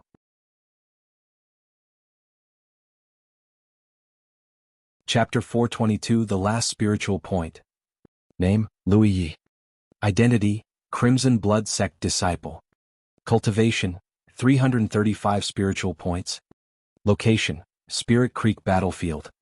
Contribution points, 9,352 points. It had been a long time since Lu Yi checked his own profile through the battlefield imprint. He was doing it now because he was seriously injured, and there was nothing to do besides resting, cultivating and reading his books. Lu Yi frowned deeply when he saw the name listed under his profile. At the same time, a helpless feeling welled inside his heart. He didn't know when it began, but the heavens had designated him as Lu Yi a while ago. At first, it was just the scroll of supremacy. Now, even the name in his battlefield imprint had been changed to Lu Yi before he knew it, even though his real name was Lu Yi. Anyway, it had been over 2 months since he ascended to Heaven 8, but he had only unlocked a total of 335 spiritual points. His speed was SOSO, especially since the Yuan metal storm froze all spiritual chi and spiritual power and prevented him from even activating Gluttonous Feast. As a result, his cultivation efficiency had decreased considerably. Still, he was only 25 spiritual points away from reaching the Heaven Grade 9th Order realm. It wouldn't be long before he got there. His total contribution points were not exactly impressive considering his record, but that was because he hadn't sold his loot yet. If he did, the number would multiply a couple times for sure. The Spirit Creek battlefield was a place that favored the strong. The weak might find it very difficult to earn contribution points, but for someone like Lu Yi, it was only a matter of speed and efficiency. This was especially true since there wasn't a single person in the entire Thousand Demon Ridge who didn't want to kill him. He could go on a quick shopping trip right now, and hundreds of cultivators would rush him from every direction and try to kill him. Of course, it always ended with him massacring them by the dozens, so the contribution points rolled in kaching so to speak. His body was recovering quickly thanks to Huasi's ministrations, but his right arm was as swollen as ever. It didn't look like it would improve anytime soon. Every time he recalled his battle with Lan Zi Yi, he was incomparably glad that he had picked up some special techniques from his third senior brother's booklet of insights. Not only did the booklet help him perfect Flash, he had learned combo from it as well. The fight would have been nigh unwinnable without them. Both Flash and combo were blade techniques. Individually they didn't strain his body too much. But used in tandem, well, he was lucky he didn't lose his right arm. It had been 7 days since that fateful battle, and his right arm was still recovering at a snail's pace. This was after Huasi tended to him every day too. Without her treatment he was almost certain that he was going to lose the arm. That said, Flash plus combo was an incredibly powerful combination. Lan Zi Yi's spirit dress was so powerful that even a full-powered Flash couldn't break it. In fact, it took a combo of 3 to finally overwhelm its defense. Of course, the side effects were just as terrible, though the main reason for this was because Lu Yi wasn't tough enough to execute the combination move 3 times in a row, and because that was the first time he had executed it. If he had practiced the move a sufficient amount of times before this battle, the side effects would still be great, but not so terrible that his right arm would be useless for days or even weeks. For the next few days, Lu Yi spent 2 hours meditating and breathing together with the Inviolable to improve his blade communion every day. Besides eating spirit pills to cultivate, he also read Lady Yun's books or studied his third senior brother's booklet of insights. Time passed quickly. Lu Yi and Amber were waiting for something, while Huasi had run off to Heavens Nowhere to cultivate as usual. While most cultivators' cultivation had slowed dramatically after the world's spiritual chi of the Spirit Creek battlefield was frozen, Lu Yi and Huasi weren't affected by this. This was because Lu Yi cultivated by consuming spirit pills, and Huasi by consuming the poisonous fog of the Myriad poison forest. A month had passed, and it was time to receive the Heaven's reward a second time. After what he experienced the first time, Lu Yi looked forward to it to say the least. It wasn't long before the heavens enveloped him and Amber in its mysterious power. By the time he came to, he found himself in the pool of heavens surrounded by the spirit mist once more. Their time was limited, so Lu Yi hurriedly constructed a gathering spirit ward in the pool of heavens and tiny gathering spirits funnels in his own spiritual points. He and Amber had also found a suitable corner in the pool of heavens before devouring the spirit mist around them with all their might. They could clearly feel it changing and improving their body and soul. This was especially true for Lu Yi because he was still injured. The first time he had entered the pool of heavens, he already noticed that the spirit mist could treat hidden injuries. It was even more obvious this time. Every injury that hadn't recovered yet began recovering at an accelerated rate, and his swollen right arm started shrinking until it returned to its usual size. The cool sensation felt pleasant to say the least. If he had to nitpick something he disliked about the reward, it would be its duration. Even he, the champion, was only allowed to stay at the pool of heavens for an hour. It just wasn't enough time. He might be able to improve himself more if the duration was longer. Then again, the spirit mist did become less and less useful over time. For most cultivators, it stopped working altogether after their third or fourth entry. He was still Heaven 8, so he had more chances to enter the pool of heavens. On a related note, he recalled the time he tried to bring the spirit mist out of the pool of heavens and seemingly triggered their ire. Since then, he had been wondering if the omnipotent presence was actually sentient. This concerned Lu Yi greatly. He wanted to confirm this somehow, but couldn't think of a way to do so without offending them. And why would he want to test the heavens?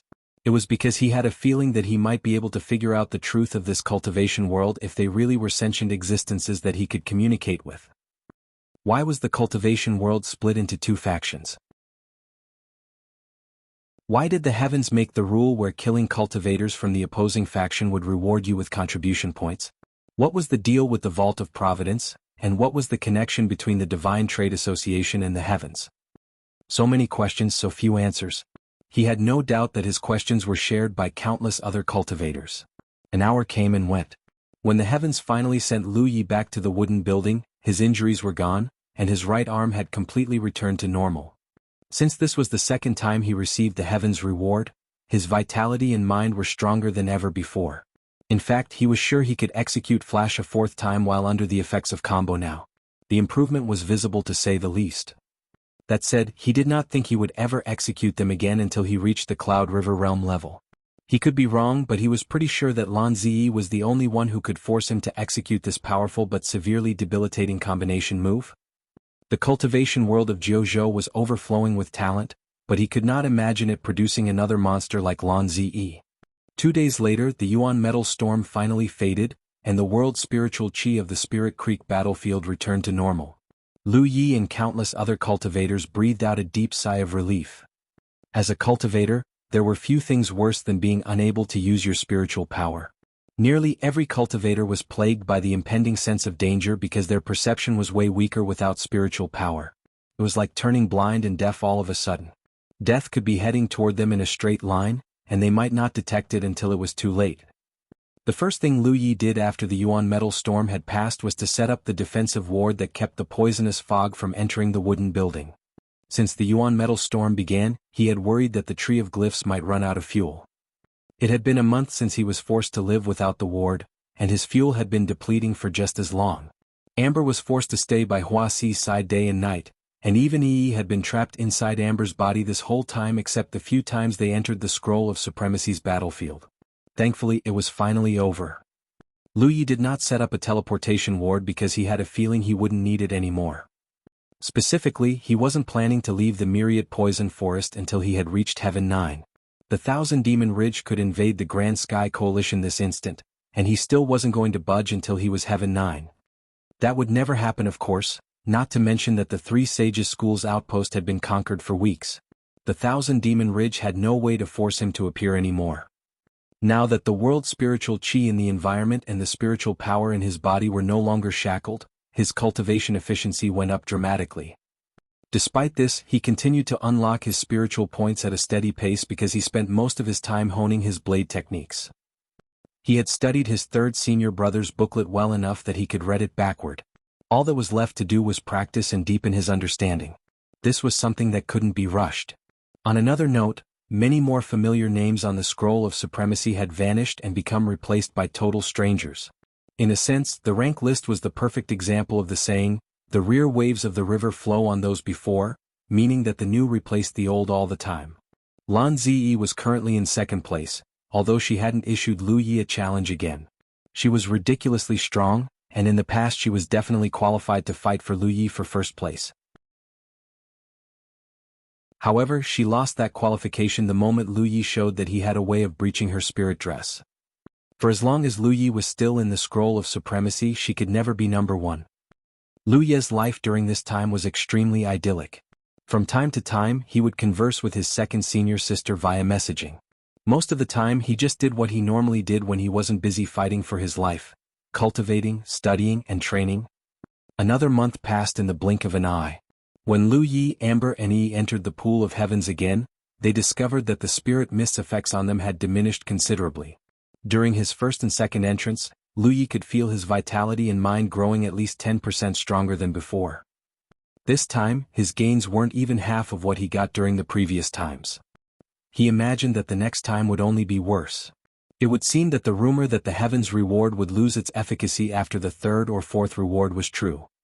Lu Yi was brimming with delight when he returned to the wooden building. He checked his body and confirmed that he had unlocked a total of 359 spiritual points. This meant that he was 1 point away from ascending to the heaven-grade 9th order realm.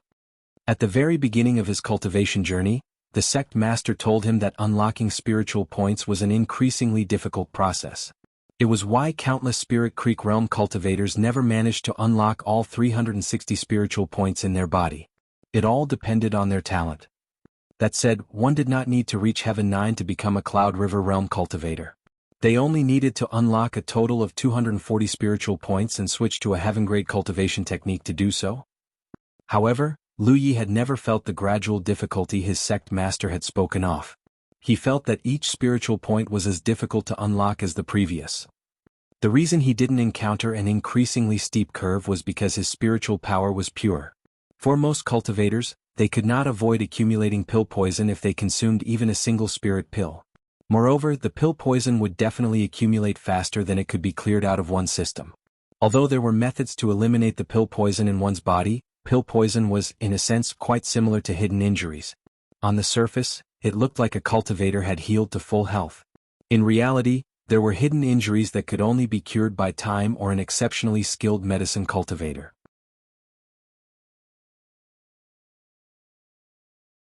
Chapter 423 Heaven 9 and Departure. The more pill poison one had accumulated in their body, the harder it was to unlock a spiritual point. Lu Yi had been burning the pill poison inside his body with the Tree of Glyphs since the day he started cultivating. Although there was a period where he accumulated an enormous amount of pill poison because the Tree of Glyphs had run out of fuel, it was gone almost as soon as he replenished its fuel. Therefore, his spiritual power was purer than anyone at the Spirit Creek realm level. It was why he never encountered too much trouble when unlocking his spiritual points. In terms of unlocking speed though, no one was faster than Wuxia. His meteoric rise from the heaven-grade 7th order realm to the Cloud River realm was an unprecedented feat in the history of Jianghu. Though to be fair, no cultivator had ever had a mutant core either.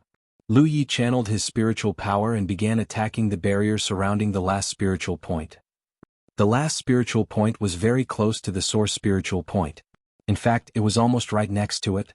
When a cultivator first embarked on the journey of cultivation, the very first spiritual point they unlocked was the source spiritual point, and the last spiritual point they unlocked was very close to that. When all the spiritual points were joined together to form a cosmic orbit, a cultivator would ascend to the Cloud River realm. He mustered his spiritual power and attacked the barrier again and again. Finally, the barrier crumbled under the persistent attack, and his spiritual power flooded into the spiritual point until it was completely filled. With this, he had finally attained perfection at the Spirit Creek realm level. The spiritual points of a cultivator were scattered throughout one's body. If a cultivator were to lose a limb or two, their fighting strength would suffer greatly, not just because losing a limb in general was bad, but also because they would lose the spiritual points in it. In fact, the loss of the spiritual points would affect their fighting strength even more than the limb itself. Limb regeneration was a pipe dream in the cultivation world of Jianghu. No one had ever managed to perform such a feat that said, limb replantation was definitely doable. As long as the severed limb was still intact, then there was always the chance that it could be reconnected to the body. But of course, it would take a highly skilled medicine cultivator to perform the treatment. When a cultivator had unlocked all 360 spiritual points in their body, they were considered to have achieved perfection at the Spirit Creek realm level. One could also say that they had reached the end of the Spirit Creek realm. Generally speaking, only Tier 3 Sect cultivators or higher had the chance to attain perfection. It wasn't because the cultivation methods of sects that were Tier 3 or higher were special or something, but because they had recruited all the talented disciples during the recruitment ceremony, leaving behind only the dredges to the lower sections. Naturally, rarely anyone from the lower sects were talented enough to reach Heaven 9. Take the Three Sages School's recruitment ceremony for example. The Three Sages School was the organizer, and the other sects were the co-organizers. Naturally, the right to the best-performing disciples of the recruitment ceremony went to the Three Sages School. This method of selection guaranteed that the big sects would always have a big pool of outstanding talents, and the small sects the opposite. But of course, nothing was absolute in this world. Some people were rocks at the beginning of their cultivation journey until time eventually polished them into gems. They represented a smaller sect's chance to increase their tier. Any cultivator who managed to attain perfection at the Spirit Creek realm level was guaranteed to ascend to the Real Lake realm, and had an 80 to 90% chance to ascend to the Divine Ocean realm, assuming they did not perish before getting there, of course. The competition in Jianghu was as brutal as it was fierce. It was all too common for a talented cultivator to die long before they achieved their full potential. Take Lu Yi for example. The amount of Heaven 9 cultivators he had massacred since he came to the core circle could bring a grown man to tears, not to mention that he had slaughtered nearly everyone he challenged while climbing the Scroll of Supremacy.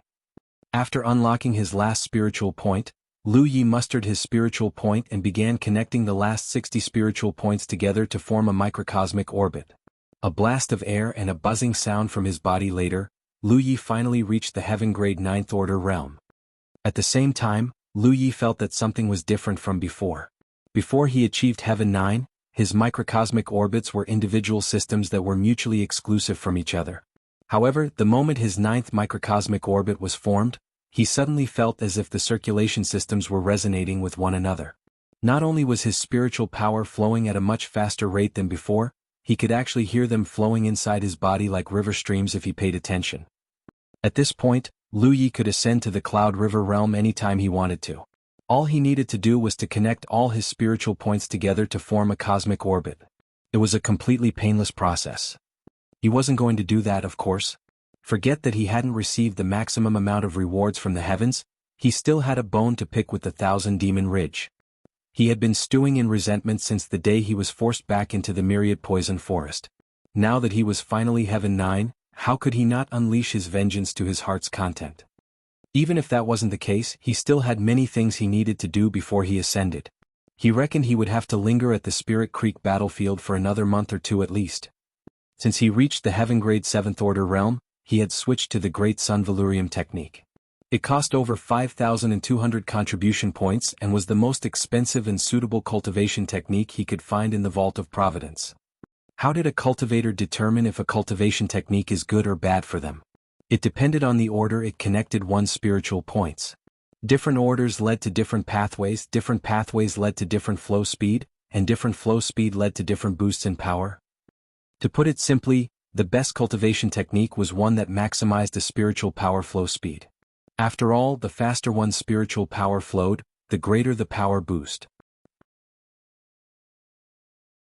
To give an example, the lousiest heaven-grade cultivation technique was several times cheaper than the Great Sun Valurium technique, but the difference in the spiritual power flow speed they provided was 10 or even 20% apart. A 20% gap in flow speed was like a 20% difference in strength. It might be expensive, but who wouldn't want to be 20% stronger than the average heaven-grade cultivator? Not only that, the Great Sun Valurium technique had a minor body tempering effect as well. He literally did not think to do anything besides circulating his spiritual power to slowly improve his body. Personally, Lu Yi could not feel the improvement. Maybe it was because his body was so strong that the gains were literally imperceptible, or maybe the increments were made to feel natural so that it wouldn't throw him off balance. One thing was certain, he had purchased this from the Vault of Providence. It was stated in the description that it provided a minor body tempering effect, and so it must even if he couldn't perceive it. Lu Yi was going to leave, but not now. Newly formed microcosmic orbits were generally unstable, so he would need to wait a few days for it to stabilize. It would be super awkward if he was fighting, and his new microcosmic orbit suddenly stopped circulating. Depending on the situation, the sudden decline in strength could absolutely cost him his life. While waiting, Lu Yi continued to practice his blade technique as usual. When Wuxia returned from her cultivation, she shot him a glance and commented, "Heaven 9. Congratulations." Lu Yi put away his saber and replied carelessly, "There's nothing to be praised about." He said this because Wuxia had ascended to Heaven 9 over half a month ago. Compared to her, his cultivation speed was average at best. "You're planning to leave then?" Wuxia said. Although Lu Yi hadn't told her his plans, she knew Lu Yi wasn't going to stay at the Myriad poison forest for long after reaching Heaven 9. "In a few days, yes. What about you?" "Me? I have no plans at the moment." "You've reached Heaven 9 a while ago, but you're neither challenging the Scroll of Supremacy or ascending to the Cloud River realm. What on earth are you planning?" Now that I think about it, how are you still cultivating even though you've already reached Heaven 9? This was one of his biggest puzzlements right now. After reaching Heaven 9, it was impossible to increase one's cultivation even a little unless they ascended to the Cloud River realm. However, Wuxia was still leaving early and returning late every day. Yi had followed her once and confirmed that she was still devouring the poisonous fog of the Myriad poison forest. He had no idea why she was doing this. Also, maybe it was just his imagination, but he felt as if the surrounding fog had gotten a lot thinner as of late. I have my ways. Wuxia smiled without elaborating. Anyway, I'm going to cook dinner now. What would you like to eat tonight? Lu Yi tossed a storage bag containing a large chunk of animal meat into her hands. 3 days passed in the blink of an eye. Finally, Lu Yi was ready to leave. After straightening his shirt for him, Wuxia said in a kind voice not unlike an old mother who was seeing her son off, "Take care of yourself, okay?" Lu Yi's eyes twitched. This was hardly the first time he had left the Myriad poison forest, and it wasn't like he was planning to run off to the Cloud River battlefield or something. Sometimes he wondered if Wuxia really had a screw loose in her head. I don't have much to give you, but if you're ever in danger, you might consider using this to protect yourself, Wuxia continued in the same tone. Then, to Lu Yi's utter astonishment, she opened her eyes and breathed out a small greenish ball about the size of a thumbnail. Lu Yi's eyes twitched even harder because a floral scent wasn't the only thing he caught from her breath. The sudden cloud of smoke rising from the tree of glyphs was the proof. This woman. Even her breath is poisonous now. What is this? Lu Yi instinctively knew that the green ball was anything but a toy.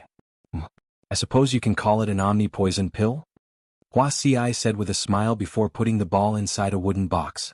She then passed it to Lu Yi and added, if you find yourself in a situation where you're surrounded and unable to break out, just channel your spiritual power into the pill and throw it in the enemy's direction. What does it do? Wuxia cocked her head for a second before replying, I don't know.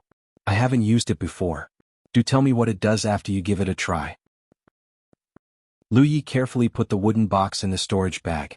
He even made sure that the storage bag was placed on the most secure part of his body. I'm going now, Lu Yi said simply before waving Amber over. After the cat-sized tiger had jumped onto his shoulder, he immediately brought out his spirit boat and took to the sky. Wuxia watched them until Lu Yi's aura had completely vanished from view. Only then did she turn around and start toward her cultivation location once more. As she walked, her cultivation suddenly began declining rapidly. Just a short time later, she had dropped to the heaven-grade 8th order realm. As it turned out, the omni-poison pill wasn't something Wuxia could create willy-nilly. It was because it cost her cultivation to create. Wuxia's cultivation technique and secret art was easily the strangest in the history of Zhou. After she had arrived at her usual spot, Wuxia sat down and started pulling the poisonous fog toward her as usual. It wasn't long before it gathered into a thick, spinning cloud in front of her. A couple more seconds later, the cloud had turned into a vortex.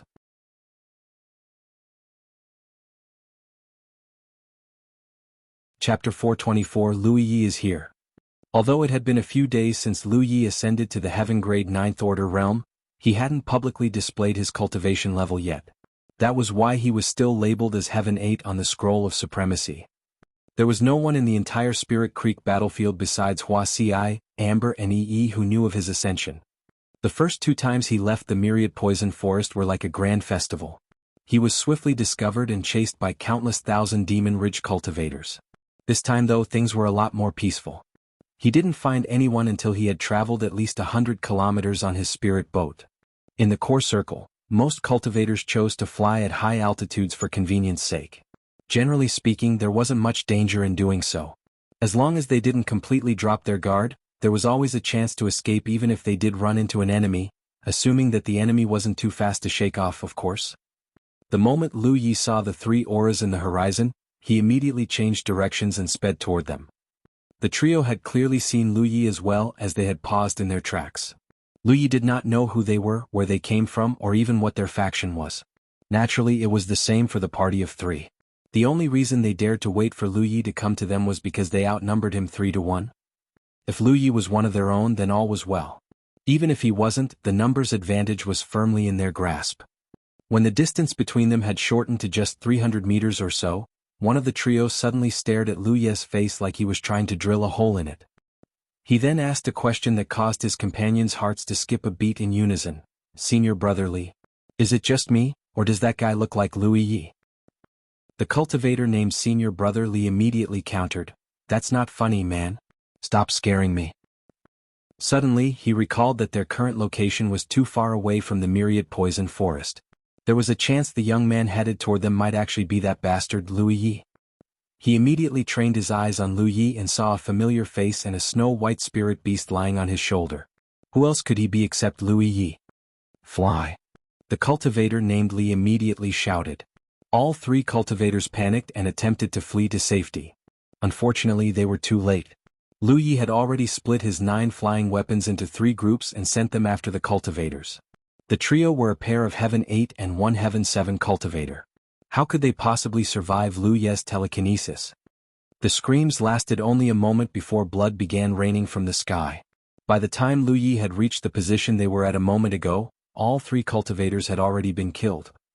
Lu Yi had become much stronger after he ascended to Heaven 9.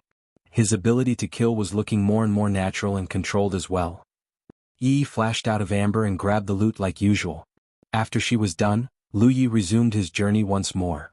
Every time he encountered a cultivator, Lu Yi would fly up to them to confirm their affiliation. As a result, every 1,000 Demon Ridge cultivator he encountered for the next couple days had been slain without fail. 3 days later, Lu Yi arrived at his destination and landed outside the Grand Ward of 1,000 Demon Ridge Outpost. The sect was called Mystic Green Palace.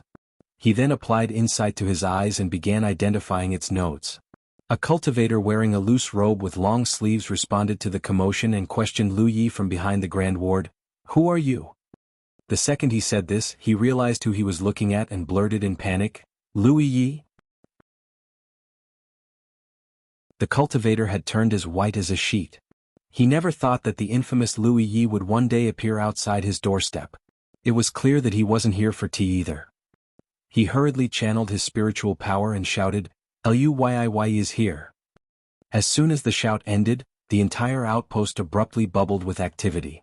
Countless auras took to the sky and rushed to this side. Meanwhile, Lu Yi had already planted his ward flags in the Grand Ward and poured his spiritual power into it. Just a few seconds later, the spiritual power in the area enclosed by the ward flags stopped flowing completely. Then, like he was passing through a curtain or a tent flap, he lifted a corner of the Grand Ward and stepped inside. A couple of Mystic Green Palace cultivators arrived at the scene faster than the others. Many more were on their way. Naturally, they weren't just going to allow Lu Yi to waltz into their outpost without resistance. They immediately launched their attacks at him. Lu Yi empowered himself with Windwalk the second he unsheathed the Inviolable. After dodging all the attacks with uncanny speed and unthinkable precision, he ran up to a cultivator and brought down his saber. Swish! Blood splattered against his face, but Lu Yi didn't even bat an eyelid. He simply ran toward his next victim. 5 corpses lay on the ground just 3 breaths later. Blood slowly dripped down the Inviolable. As more cultivators showed up, 1 Heaven 9 roared in fury, "Lu Yi, you dare!" Was there anyone in the world who could stand a lone enemy barging into their outpost and slaughtering their brethren like cattle? Unlikely. Countless eyes turned bloodshot when they caught sight of their fallen brothers and sisters. The second the Heaven 9 cultivator finished talking, countless spells and flying weapons rained down on Lu Ye's position from above. There was a whoosh as a pair of large wings made of fiery red spiritual power appeared behind Lu Ye's back. He soared into the sky and dodged the bombardment effortlessly. He soared over the crowd and trained his gaze on the Heaven 9 cultivator. It only took him 2 flaps to reach the man. Unimaginable pressure and even greater killing intent extinguished the Heaven 9 cultivator's fury like a bucket of ice water. The second he saw Lu Yi charging toward him, he plunged to the ground as quickly as he could.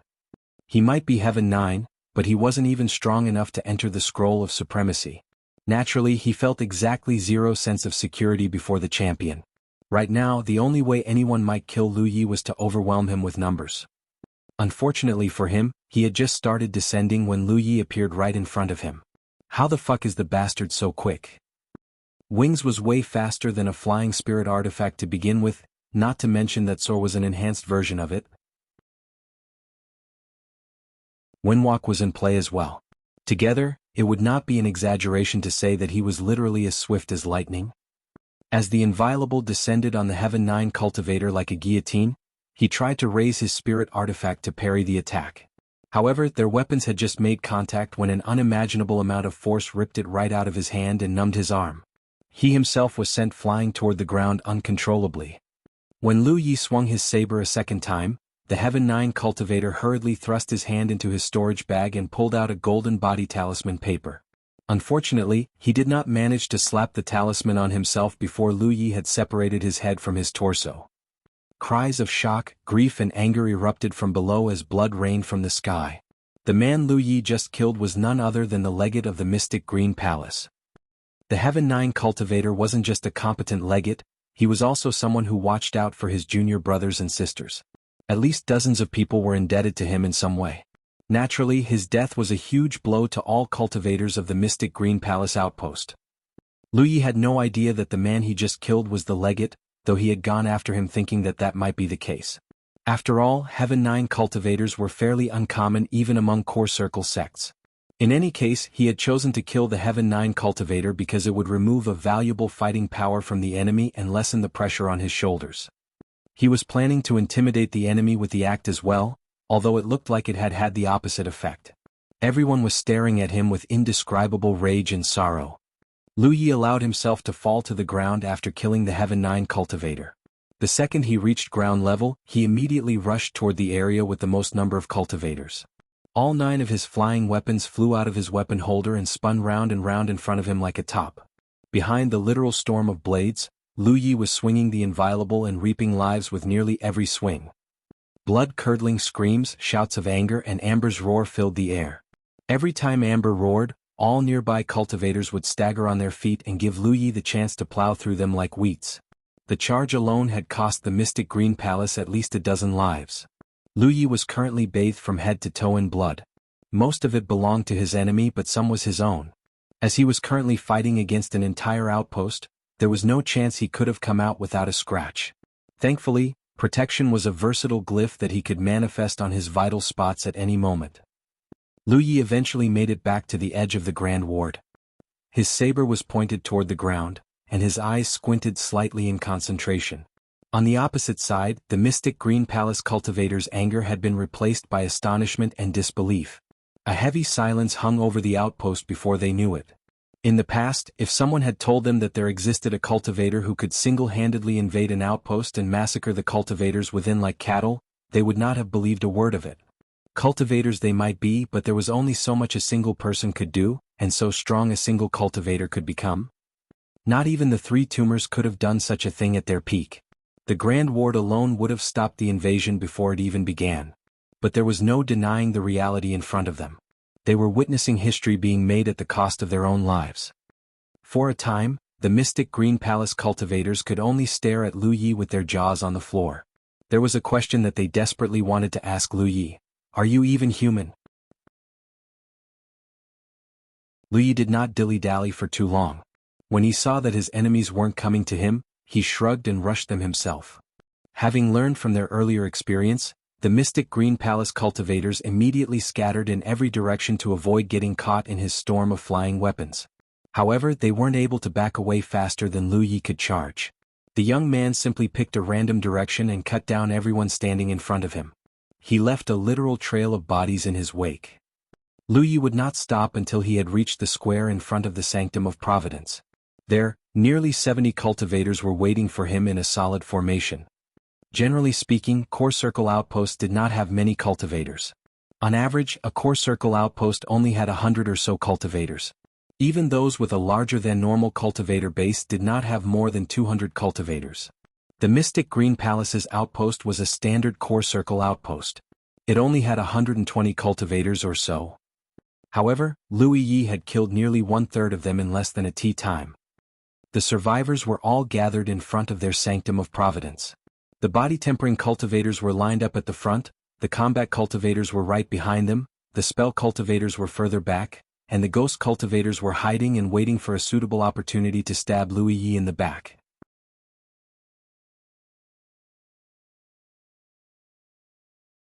Chapter 425, Single-handedly destroying an outpost. The Mystic Green Palace cultivators were using a formation that would allow them to go up against a tyrant-level spirit beast. In other words, they believed that Lu Yi was now a threat on par with those legendary tyrant-level spirit beasts.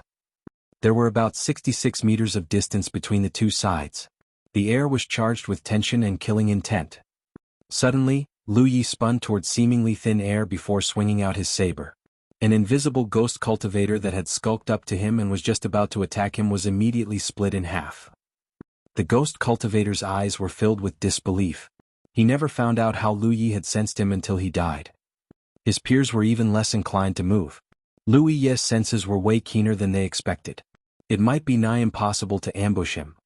The Mystic Green Palace cultivators seemed to see his attack as a signal, because those in the formation abruptly shouted, "Kill!" The next moment, a barrage of spells and flying weapons rained down on his location. Empowered by Windwalk, Lu Yi dashed here and there to avoid the bulk of the barrage. From the Mystic Green Palace cultivator's perspective, he was like a fish in water, dodging 90% of their attack and blocking the rest with his glyph.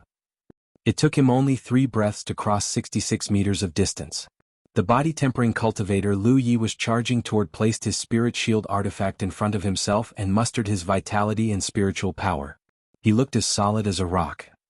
However, Lu Yi's right arm abruptly grew a size bigger as he channeled an incredible amount of vitality into it. Then he brought his saber down on the spirit shield artifact like a thunderbolt. Flash. To everyone's shock, the non-opal enhancement shield shattered like it was glass. Not only that, the inviolable continued to slam the body-tempering cultivator behind the shield to the ground. As a result, a small gap appeared in the tight formation. Lu Yi slipped through the gap and brought the inviolable and his flying weapons to bear. He slaughtered them like a tiger might slaughter its prey. He had invaded 1,000 Demon Ridge Outpost once when he was Heaven 8. At the time he had barely put up a fight before he was chased out like a rat. But now he could single-handedly destroy an outpost. He wouldn't have come here in the first place if he wasn't sure he could do this. The best way to deal with a horde of enemies alone was to get into the thick of it. Although he would be surrounded, he would have some measure of control, especially since he was a combat cultivator. He could also limit the amount of attacks he received, as his enemies would be hard-pressed to attack him without causing friendly fire. Had he decided to attack from range, he wouldn't be surrounded as easily, but his enemies would be able to bombard him with flying weapons and spells to their heart's content. In the enemy formation, only 7 or 8 people could attack him at a time, and only with close-ranged attacks, as flying weapons or spells would most likely result in friendly fire. Every time Lu Yi killed a cultivator, a couple more wounds would be added to his body. Thankfully, his body was strong enough that the injuries looked severe, but in reality weren't. His vitals were protected by protection at all times. It wasn't long before the situation quickly devolved into utter chaos, and Lu Yi wasn't the only contributor. Every time Amber roared out, some people were guaranteed to fall to Lu Yi's blade. Besides that, a petite figure was soundlessly causing havoc behind enemy lines as well. When Lu Yi had invaded the outpost and killed the first batch of cultivators, Yi had already slipped out of Amber's body and hid underground. She was sneaky enough that no one noticed her. Now she reappeared while holding a treasure that looked like a painting. It was of course the 9 Realms scroll. She snuck up to a bunch of panicking Mystic Green Palace cultivators without anyone noticing. While Lu Yi was distracting everyone with his flamboyant slaughter, she threw the 9 Realms scroll over their heads and vanished them without a trace. A couple of ink figures immediately appeared in the ward scroll. They were all completely confused by the sudden change of scenery. The 9 Realms scroll was a spirit treasure, and Yi had been entrusted with it since nearly the beginning. Unfortunately, forget killing these cultivators herself, she would be hard-pressed to trap them for long. She just wasn't strong enough to use the 9 Realms scroll to its full potential. If she was strong enough, anyone she trapped within the 9 Realms scroll could be massacred as she pleased. She could kill them with a single thought, and they wouldn't even know what had happened until their final moments. Since she could neither kill her enemies or trap them for too long, the only thing she could do was to let them go. That was why she went about 50 meters into the underground before releasing them directly.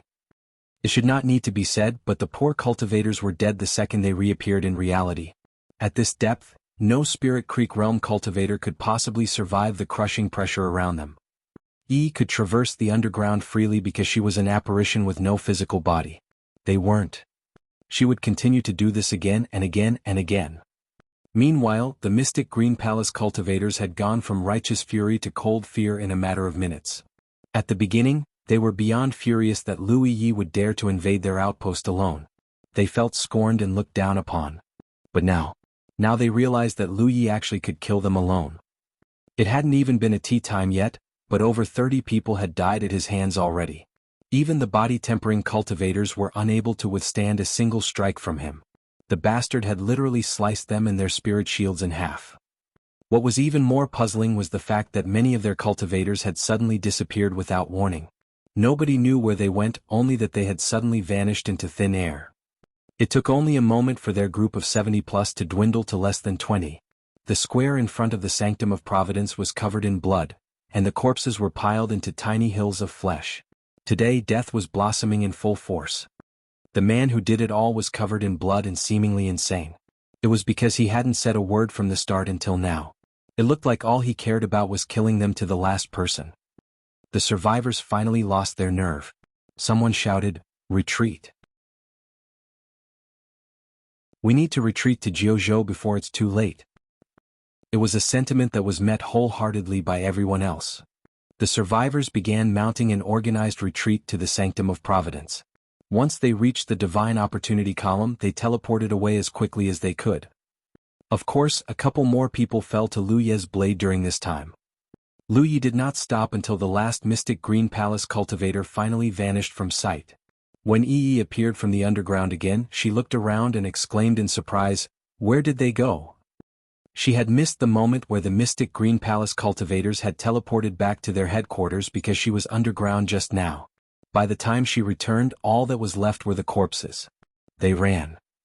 Lu Yi flicked off the blood on the inviolable before returning it to its sheath. That's a shame. She thought they would be able to annihilate the Mystic Green Palace to the last person, but some of them managed to escape in the end. The number of survivors shouldn't be many though. 25 kilometers away, a great number of auras were flying toward the Mystic Green Palace's outpost. The leader was none other than Situ Han, the legate of the Three Sages School. He was followed by the elites of his sect. The Three Sages School was the Mystic Green Palace's neighbor. Since the Spirit Creek realm talents of this generation weren't very impressive, they were often bullied by the Mystic Green Palace and 2 other Thousand Demon Ridge factions. It was why their sect master had requested Lu Yi to cultivate at their outpost. He was hoping to buy one Lu Yi and get Li Baxin and Feng Yuechan for free, so to speak, but his plans backfired on him because the 2 cultivators had ascended to the Cloud River realm. Even Lu Yi was unable to cultivate at their outpost for obvious reasons. It should not need to be said, but their neighbors had played a major role in the occupation of their outpost. The Mystic Green Palace especially was all too happy to kick a dog when it was down. There was more resentment between them than a single book could scribe. Although the Three Sages School was in the middle of reconstruction right now, the lack of contribution points meant that the concentration of its world spiritual chi and even its radius were far, far lousier than before. That was why Situ Han had mustered nearly half of his cultivators and made a beeline for the Mystic Green Sect's outpost the second he received Lu Ye's message. He was going to work with the young man and take bloody revenge against their tormentors. The Three Sages School cultivators behind Situ Han were brimming with excitement and killing intent as well. "Junior sister Feng," Situ Han suddenly spoke up. "I am here," Feng Yu hurriedly replied. Feng Yu was now a 9th order cultivator, and she had gathered enough contribution points to purchase the heaven-grade cultivation technique she needed thanks to the Three Sages School. It should not take long before she ascended to Heaven 7. "Where is Brother Yi right now?" Situ Han asked. "Give me a second," Feng Yu replied while messaging Lu Yi. A moment later she replied with an odd expression. "Fifth senior brother said he's inside their outpost." Situ Han blanched a little when he heard this. "He's attacking them already? I didn't know he's this impatient." He thought for a moment before letting out a spiritual power-empowered shout. "Junior brothers and sisters, Brother Yi is already attacking the Mystic Green Palace's outpost, and he may be surrounded right now. Let us rush to his aid as quickly as we can." "Yes, sir." The cultivators responded before speeding up. An incense stick later, they arrived outside the Mystic Green Sect's outpost and found that their Grand Ward had stopped working. Not only that, they saw a massive trail of blood and corpses all the way to the center of the outpost. Is it over already?" Situ Han couldn't quite process what he was seeing.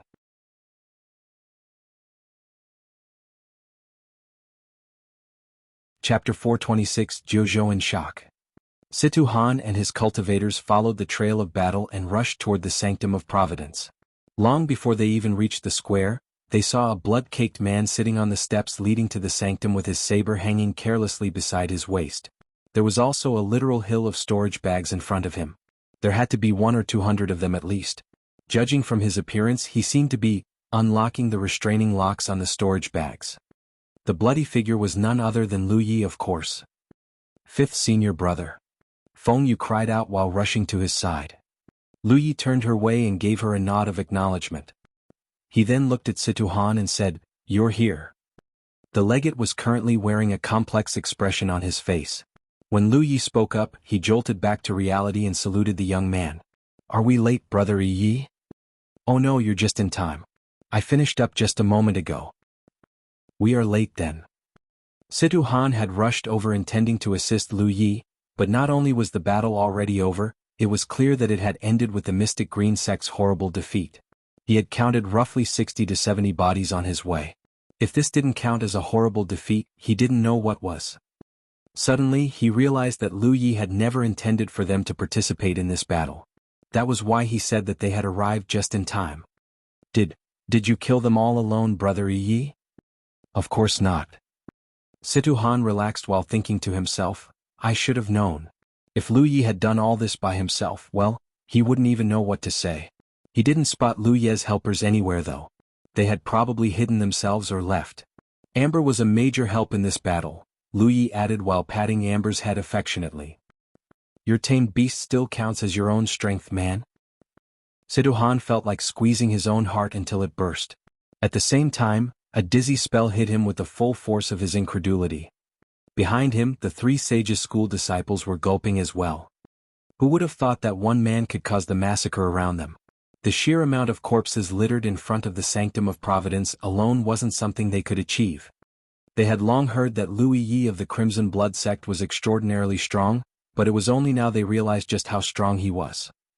Situ Han sucked in a deep breath before replying, "Brother Yi, you called us here because..." To be honest, he couldn't quite figure out why Lu Yi had called them here. If Lu Yi could conquer an entire outpost himself, then why did he summon them over through Feng Yu? He had thought that Lu Yi was asking for assistance, but clearly that wasn't the case. "The 3 sages' school lost their outpost because of me, did you not? I also heard that the Mystic Green Palace was a major contributor in that battle. That is why they should be the one to pay the biggest price. An outpost for an outpost, so to speak. Also, remember the promise my sect made to your sect master? I was supposed to cultivate at your outpost. Unfortunately, I cannot fulfill that promise as I am already Heaven 9, and I will be leaving the Spirit Creek battlefield very soon. But before that, it is my responsibility to relieve some pressure for the 3 sages' school, no?" Situ Han didn't know what to say. This wasn't just relieving some pressure. This was crushing their enemies so thoroughly that they could never hope to ride on their heads ever again. "By the way, I haven't touched a single thing in their outpost. Please help yourselves to anything you want." The 3 sages' school disciples grew excited. They all understood what he meant by that. Situ Han looked even more ashamed. "How could we? We haven't lifted a finger in this battle. Back in the inner circle, when the heavenly derivative sect had lost their outpost because of me, I promised them that I would return what they had lost to them. I see no reason to make an exception for the 3 sages' school, so please do not turn down what is rightfully yours. Plus, my disciples may visit your outpost in the future. When the time comes, I would request that you take good care of them." Situ Han finally nodded. "In that case, I humbly accept your gift. Just send us a message if anyone from the Crimson Blood Sect decides to cultivate at our outpost. Our doors will forever be open for your disciples." After that, Situ Han stepped into the sanctum of Providence and began plundering the Mystic Green Palace's blessings in his capacity as the legate. Lu Yi stayed behind to unlock the storage bags while Feng Yu treated his wounds. Lu Yi had to admit that Feng Yu's cultivation and medicinal skills had improved tremendously since the last time he saw her. As they chatted, he also learned that the 3 sages' school treated her very well, even though they would have been in their right to discriminate against her because of the incidents. Then again, she was a medicine cultivator and a sweet woman. Few people would choose to offend a sweet medicine cultivator, not to mention that the Thousand Demon Ridge was truly to blame for the occupation of their outpost. While the 3 sages' school was busying themselves, the news that Lu Yi had single-handedly destroyed the Mystic Green Palace's outpost had spread like wildfire. Not everyone from the Mystic Green Palace had perished. Around 30 cultivators had managed to teleport away using the Divine Opportunity column. Of course, the Mystic Green Palace had still lost over 70% of their core circle cultivators, and they weren't going to recover anytime soon. Everyone's first reaction upon hearing the news was, of course, utter denial. Even if Lu Yi was extraordinarily powerful, and even if he had ascended Heaven 9, his cultivation level on the Scroll of Supremacy had been updated after the massacre. There was no way he could annihilate an outpost single-handedly. This had never happened in the history of Jianghu. How could Lu Yi do what even Feng Yuechan and Li Baxin couldn't do after honing themselves at the Spirit Creek realm level for over a decade? For a time, countless people messaged the Mystic Green Palace to confirm the veracity of the rumor. In the end, they confirmed that it was definitely real. Not only had Lu Yi barged into the outpost alone, it was revealed that he was completely unstoppable from the Grand Ward all the way to their sanctum of Providence. The Mystic Green Palace was unable to stop him even after they had fallen into a formation meant to be used against a Heaven's Damned Tyrant-level spirit beast. It was bad enough that few in the history of their cultivation world could rival the man's bloodlust and brutality. It was worse that he had the power to carry it out. Core Circle cultivators were as powerless as helpless chicks before the man. The entire Jianghu was shocked yet again. Every Thousand Demon Ridge outpost in the Core Circle fell into full-blown panic. Even the higher-ups could not help but be stunned by the news. Although they had a feeling that Lu Yi would probably be strong enough to dominate the entire Spirit Creek battlefield after he ascended to Heaven 9, somehow it still escaped their imagination that he would do such a thing so soon after his ascension. Were they really about to enter an unprecedented era where a single man ruled it all? The Thousand Demon Ridge could not accept this, of course. Was there really no one who could keep that inhuman butcher in check? Just half a day later, another stunning news broke out. The Waning Moon Pavilion, a Thousand Demon Ridge outpost not far away from the Mystic Green Palace, had been occupied as well.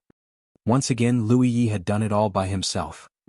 The Mystic Green Palace was a Tier 3 sect with not even a single Scroll of Supremacy ranker in their midst. They only had a handful of Heaven 9 cultivators as well.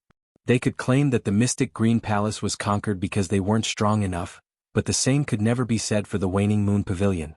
What? It was because the Waning Moon Pavilion was a Tier 1 sect.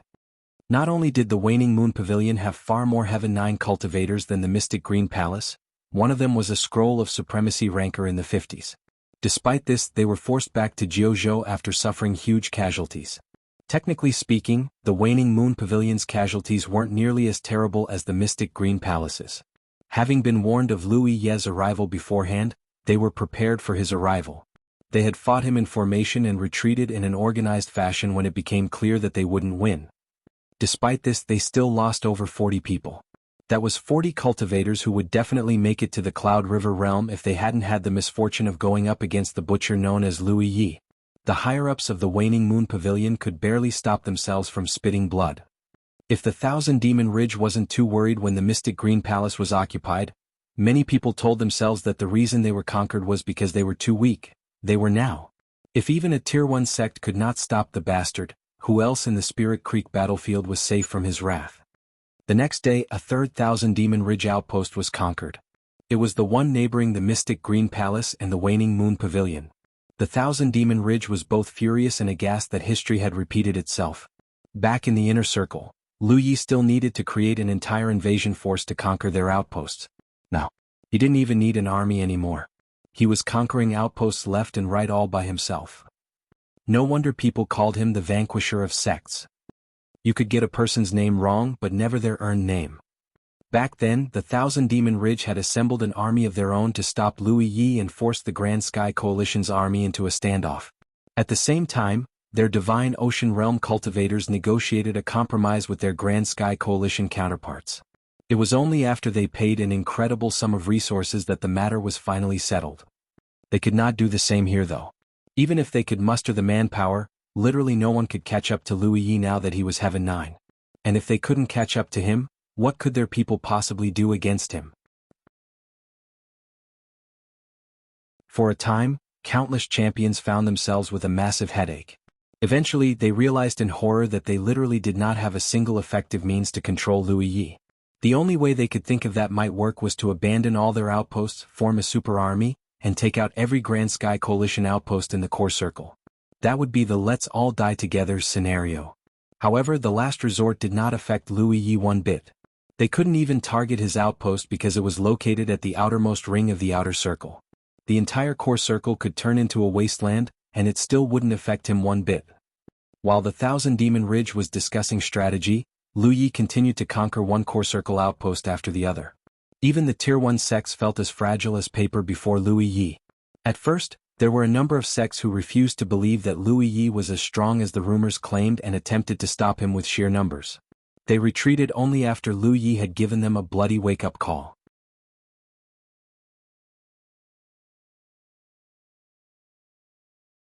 Chapter 427, Purple Gold Clan.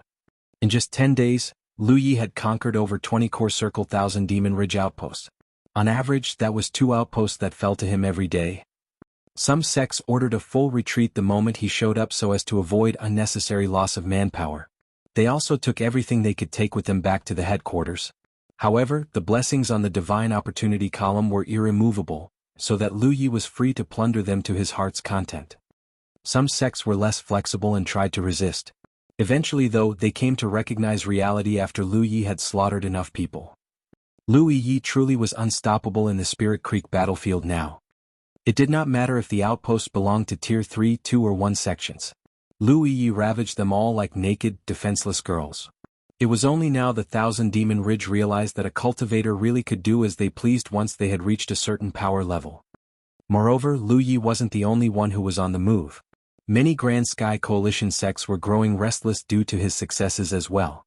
For a time, it looked like a terrible war could trigger in the core circle at any moment. In the sky, Lu Yi was frowning deeply after speaking with his second senior sister through the battlefield imprint.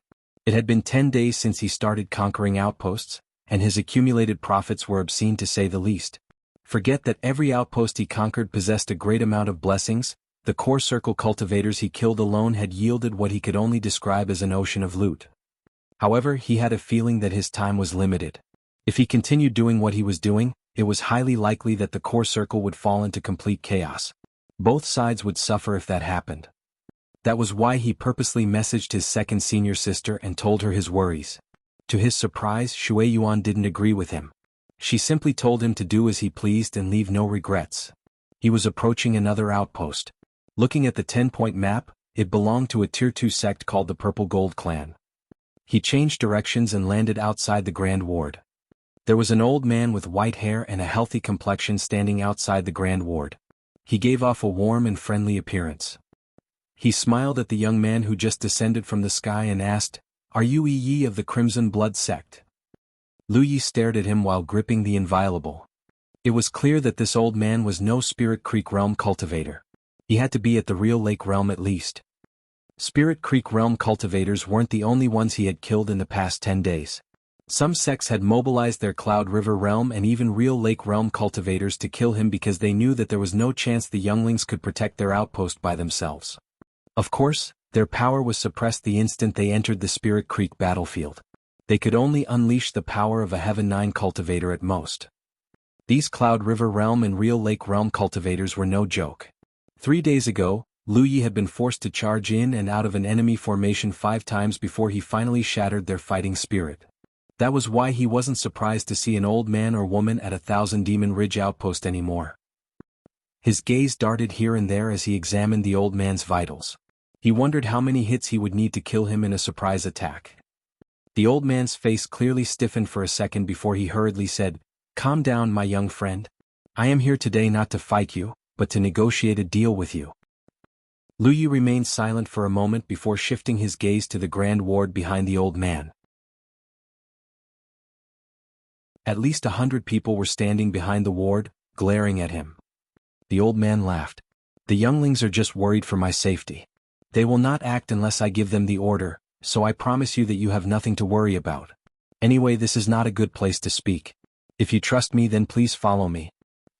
As the old man took off to the sky, Lu Yi glanced back and forth between the old man and the 100 or so Purple Gold Clan cultivators behind him.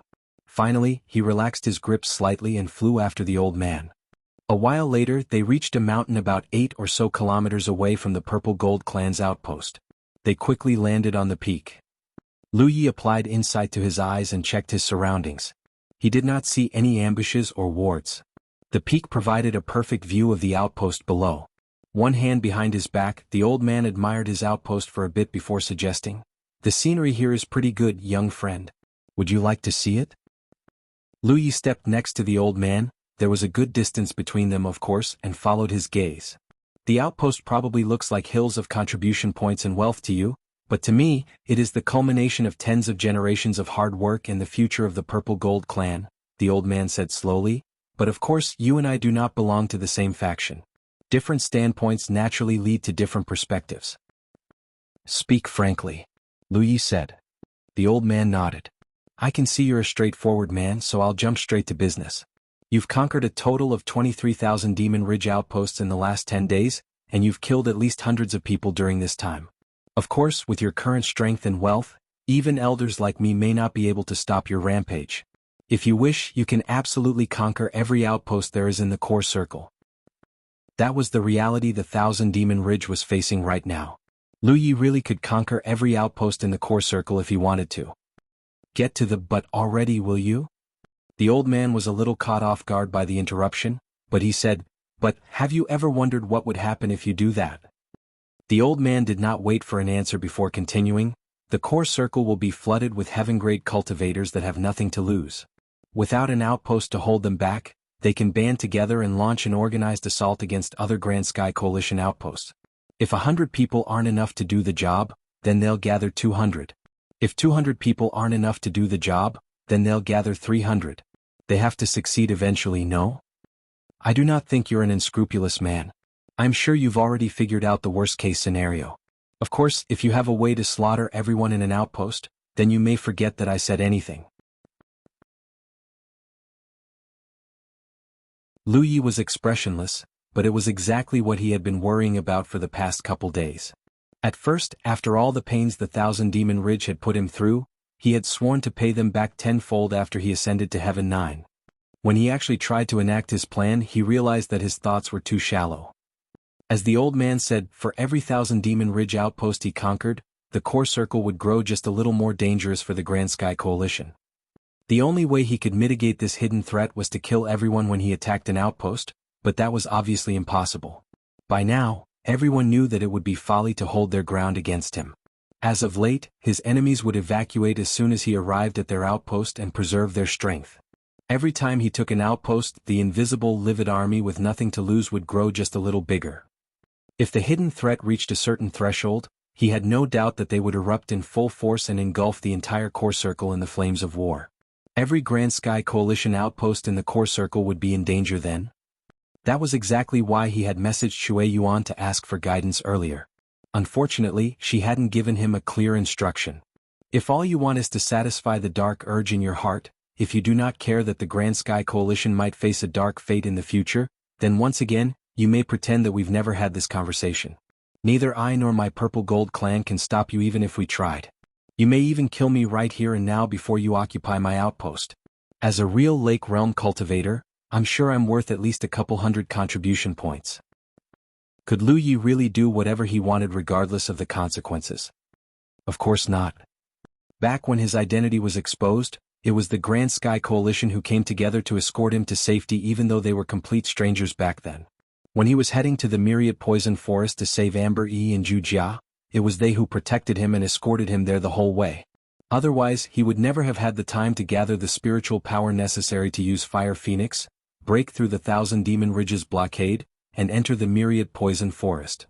As a member of the Grand Sky Coalition, he had to plan everything while taking the faction into consideration. There were always exceptions, but if one day the majority of a faction's members cared more about their self-interest than the people's, then the faction probably wasn't far away from self-destruction. Conquering the 1,000 Demon Ridge's outposts would benefit him, but it would put his entire faction in danger. That was why he could never do such a thing. If nothing else, he must protect his fellow Crimson Blood Sect disciples. His junior brothers and sisters might address him as fifth senior brother in the Crimson Blood Sect, but he was really the first. Naturally, it was the older siblings' duty to watch out for the younger ones. If you're not going to kill me, then I'm going to assume that I may resume this conversation, the old man said with hidden relief after observing Lu Yi's expression. He might look calm on the outside, but he was really a mess on the inside. After all, it took great courage to stand next to a man like the vanquisher of sects, especially since he was young, powerful and more importantly, easily irritable like all youngsters naturally were. One wrong word and he might not live to see tomorrow's sun. Thankfully, Lu Yi wasn't an unreasonable person. Right now, you are the strongest cultivator in the Spirit Creek battlefield. Since ancient times, our cultivation world has always been one of might makes right. You have more than solidified that status by conquering 23 outposts in a row, and no one, not even we, the Thousand Demon Ridge, would deny that.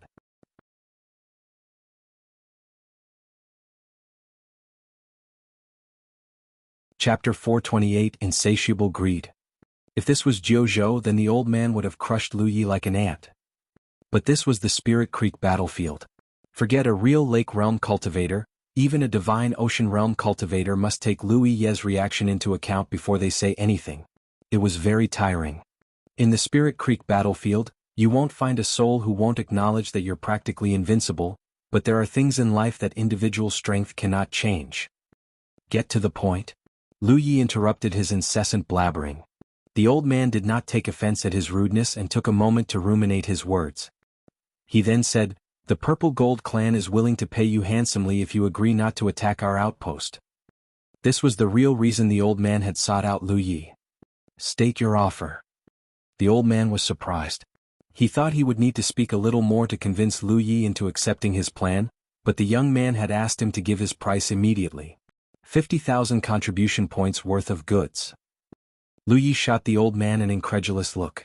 His aura slowly turned dangerous. The old man felt a chill creeping up his spine as he hurriedly explained, "Let me explain, young friend. It is true you'll receive more contribution points if you conquer our outpost. Forget 50,000, your net profit will easily exceed 500,000 contribution points.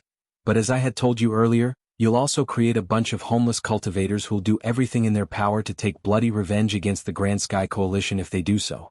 They will definitely band together with those who have also lost their outposts and attack a Grand Sky Coalition outpost. I'm sure you don't wish to see that happen, yes? This is a negotiation. The only way to achieve a win-win scenario is for both sides to make a compromise. If you think that the Purple Gold clan's outpost is only worth 50,000 contribution points, then we can end this conversation here." The old man chuckled. "Of course our outpost is worth more than 50,000 contribution points. Generations of cultivators have worked on it for years, and the amount of contribution points spent on the outpost could only be described as astronomical. If you're only targeting my Purple Gold clan, then yes, we are more than willing to pay you 50,000 contribution points to buy your mercy. But you should remember that we aren't the only outposts in the core circle." Lu Yi frowned. "What do you mean by that?" "I'm saying that if you set a precedent here, you may be able to convince other Thousand Demon Ridge sects to buy your mercy as well. Let's assume that our offer is the baseline. How many contribution points do you think you'll get if you visit 100 outposts?" Seeing that Lu Yi was silent, the old man continued, "I'll do the math for you. There are 9 provinces in Jianghu, and each province has 10 Tier 1 sects, 20 to 30 Tier 2 sects, and 40 to 50 Tier 3 sections. At the minimum, that is around 80 to 100 sects in total. Multiply that by 9 and you'll get a total of 800 to 1,000 sects that are Tier 3 or above. Assuming that the ratio of Grand Sky Coalition and Thousand Demon Ridge sects is half-half, that means that there are 4 to 500 sects in the Thousand Demon Ridge. If every sect were to pay you 50,000 contribution points worth of goods, that means you'll be earning 20 million contribution points at least. Do you think it's still insufficient now?" For the first time since the conversation began, Lu Yi was completely speechless. He hadn't done the math, so he did not realize just how much wealth he would be getting. Going by the old man's calculation, he would be earning between 20 to 30 million contribution points worth of goods. That was insane to say the least. Take the Inviolable for example. It was one of the pricier non-opal enhancement spirit artifacts in the Vault of Providence, and it was only worth 138 contribution points. Even the astronomically priced Point Restoration Pill was only priced at 160,000 contribution points. He could buy hundreds of them with 30 million contribution points, though of course there were only a few of them left in the Vault of Providence now. that's why you shouldn't think that I'm paying you a pittance. 50,000 contribution points is the number I've arrived at after much consideration. If you ask for too much, the other sects might think that it would be better to lose their outpost.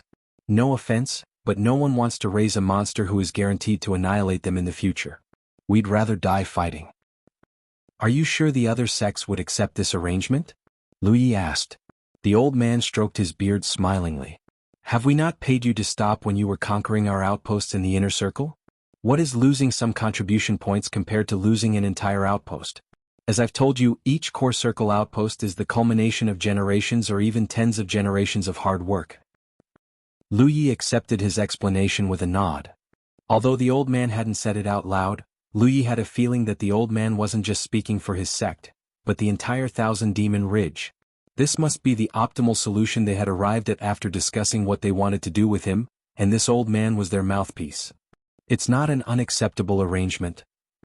Before this, Lu Yi was worried that his wanton conquest was eventually going to lead to a catastrophic situation for everyone. The old man's, or rather the Thousand Demon Ridge's, plan would make him far less profit, but at least it wouldn't result in excessive chaos and destruction. Also, the Thousand Demon Ridge was going to pay him 50,000 contribution points worth of goods. Right now, every contribution point he earned had to be converted into sect contribution points first before he could pay himself just 10% of the total sum. It could not be compared to goods that could be used for cultivation. Finally, the Crimson Blood sect did not urgently need contribution points right now.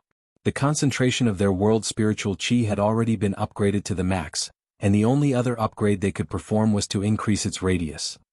On the other hand, the cultivation resources could accelerate his disciples' growth even further. It was a great arrangement for him no matter how he looked at it. Very well. I want 100,000 contribution points from Tier 3 sects, 200,000 contribution points from Tier 2 sects, and 300,000 contribution points from Tier 1 sects. The Thousand Demon Ridge was the one who wished to compromise, so of course he was going to squeeze them for all it was worth. The thought of accepting the old man's price as it was had never crossed his mind because he was the winner, not them. They were the ones who should comply with his demand, not the other way around. Of course, he freely admitted that 50,000 contribution points worth of goods was a lot.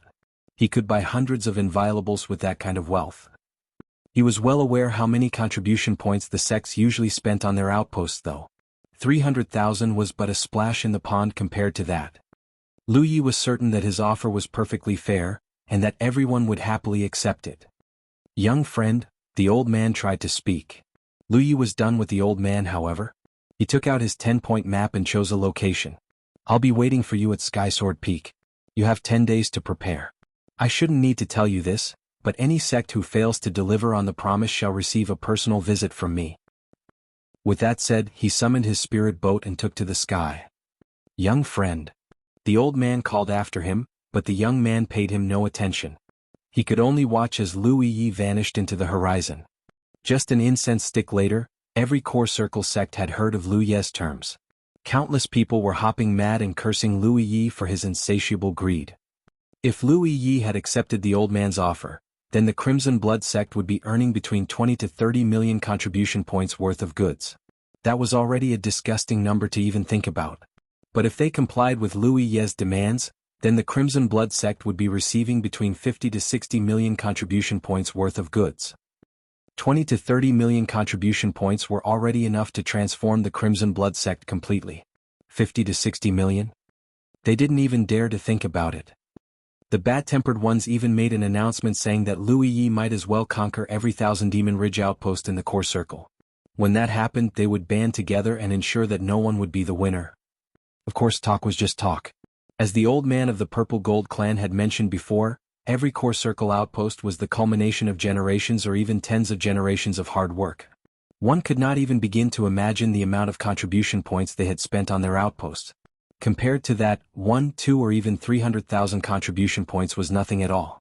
It was just that some people could not swallow the indignity. Meanwhile, the 23 outposts who were conquered by Lu Yi were on the verge of tears. How nice would it be if Lu Yi had given his terms before he conquered their outposts? Heavens know how many years it would take to rebuild it all. No one thought it was possible for a single Spirit Creek Realm cultivator to create this much wealth until he did. If they lumped the resources they had paid to the Grand Sky Coalition a few months ago under Louis Yi as well, then the amount of losses the one man had cost them could only be described as astronomical. The Skysword Peak was a spirit peak located at the centermost area of the Spirit Creek battlefield and the core circle. It was given its name because it looked like a massive sword that was planted on the ground. Coincidentally or not, it was overflowing with sharp, craggy rocks as well. The reason Lu Yi chose the Skysword Peak was because it was located at the center of the Spirit Creek battlefield. Even the farthest Thousand Demon Ridge sect could definitely make it over in 10 days, meaning that anyone who did not show up in time must disagree with his demand. Naturally, he was going to conquer those fools when it was time.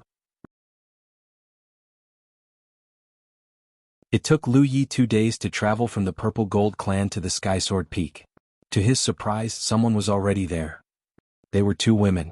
They seemed to be cultivating by feeling the nature around them.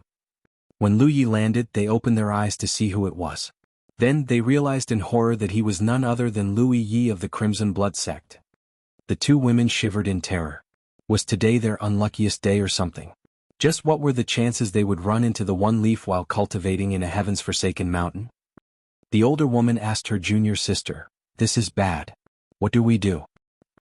The younger woman answered feebly, "Fight him to the death?" The older woman shook her head. "There's no way we can win. He's killed hundreds of people in the past 10 days alone." "What do we do then?" The junior sister sounded like she was on the verge of tears. What if you try to seduce him?" Her senior sister suggested. "What? Oh, he looks like he can swallow me alive." Her junior sister responded in a dumbfounded voice. "With your chest, idiot. I heard that he loves women with big breasts. Have you heard of Bailon? You know, the Scroll of Supremacy Rancor? She survived where no one else did because she was big enough. You're pretty big yourself, so I'm sure you can do it." Really? It was clear that this was the first time the junior sister had heard of this. She was just wrestling with disbelief and disgust when suddenly, Louis Yi looked in their direction. Both women turned as pale as death in an instant. The senior sister hurriedly gave her junior sister a push. Knowing that it was the only way they might survive, the younger woman immediately puffed up her chest and forced a smile on her face. Before she could say anything though, Louis shot her a glance and said, "Get lost." Perhaps it was because he killed way too many people as of late, but Louis couldn't muster the desire to kill the 2 women. At first, they couldn't believe that they would let them off so easily. However, they quickly recovered and brought out their flying spirit artifacts. They were gone in the blink of an eye. A long time later, the junior sister finally patted her chest and exhaled, "I thought we were going to die." Her senior sister said, "See? I told you that he has a weakness for big round melons. That bastard."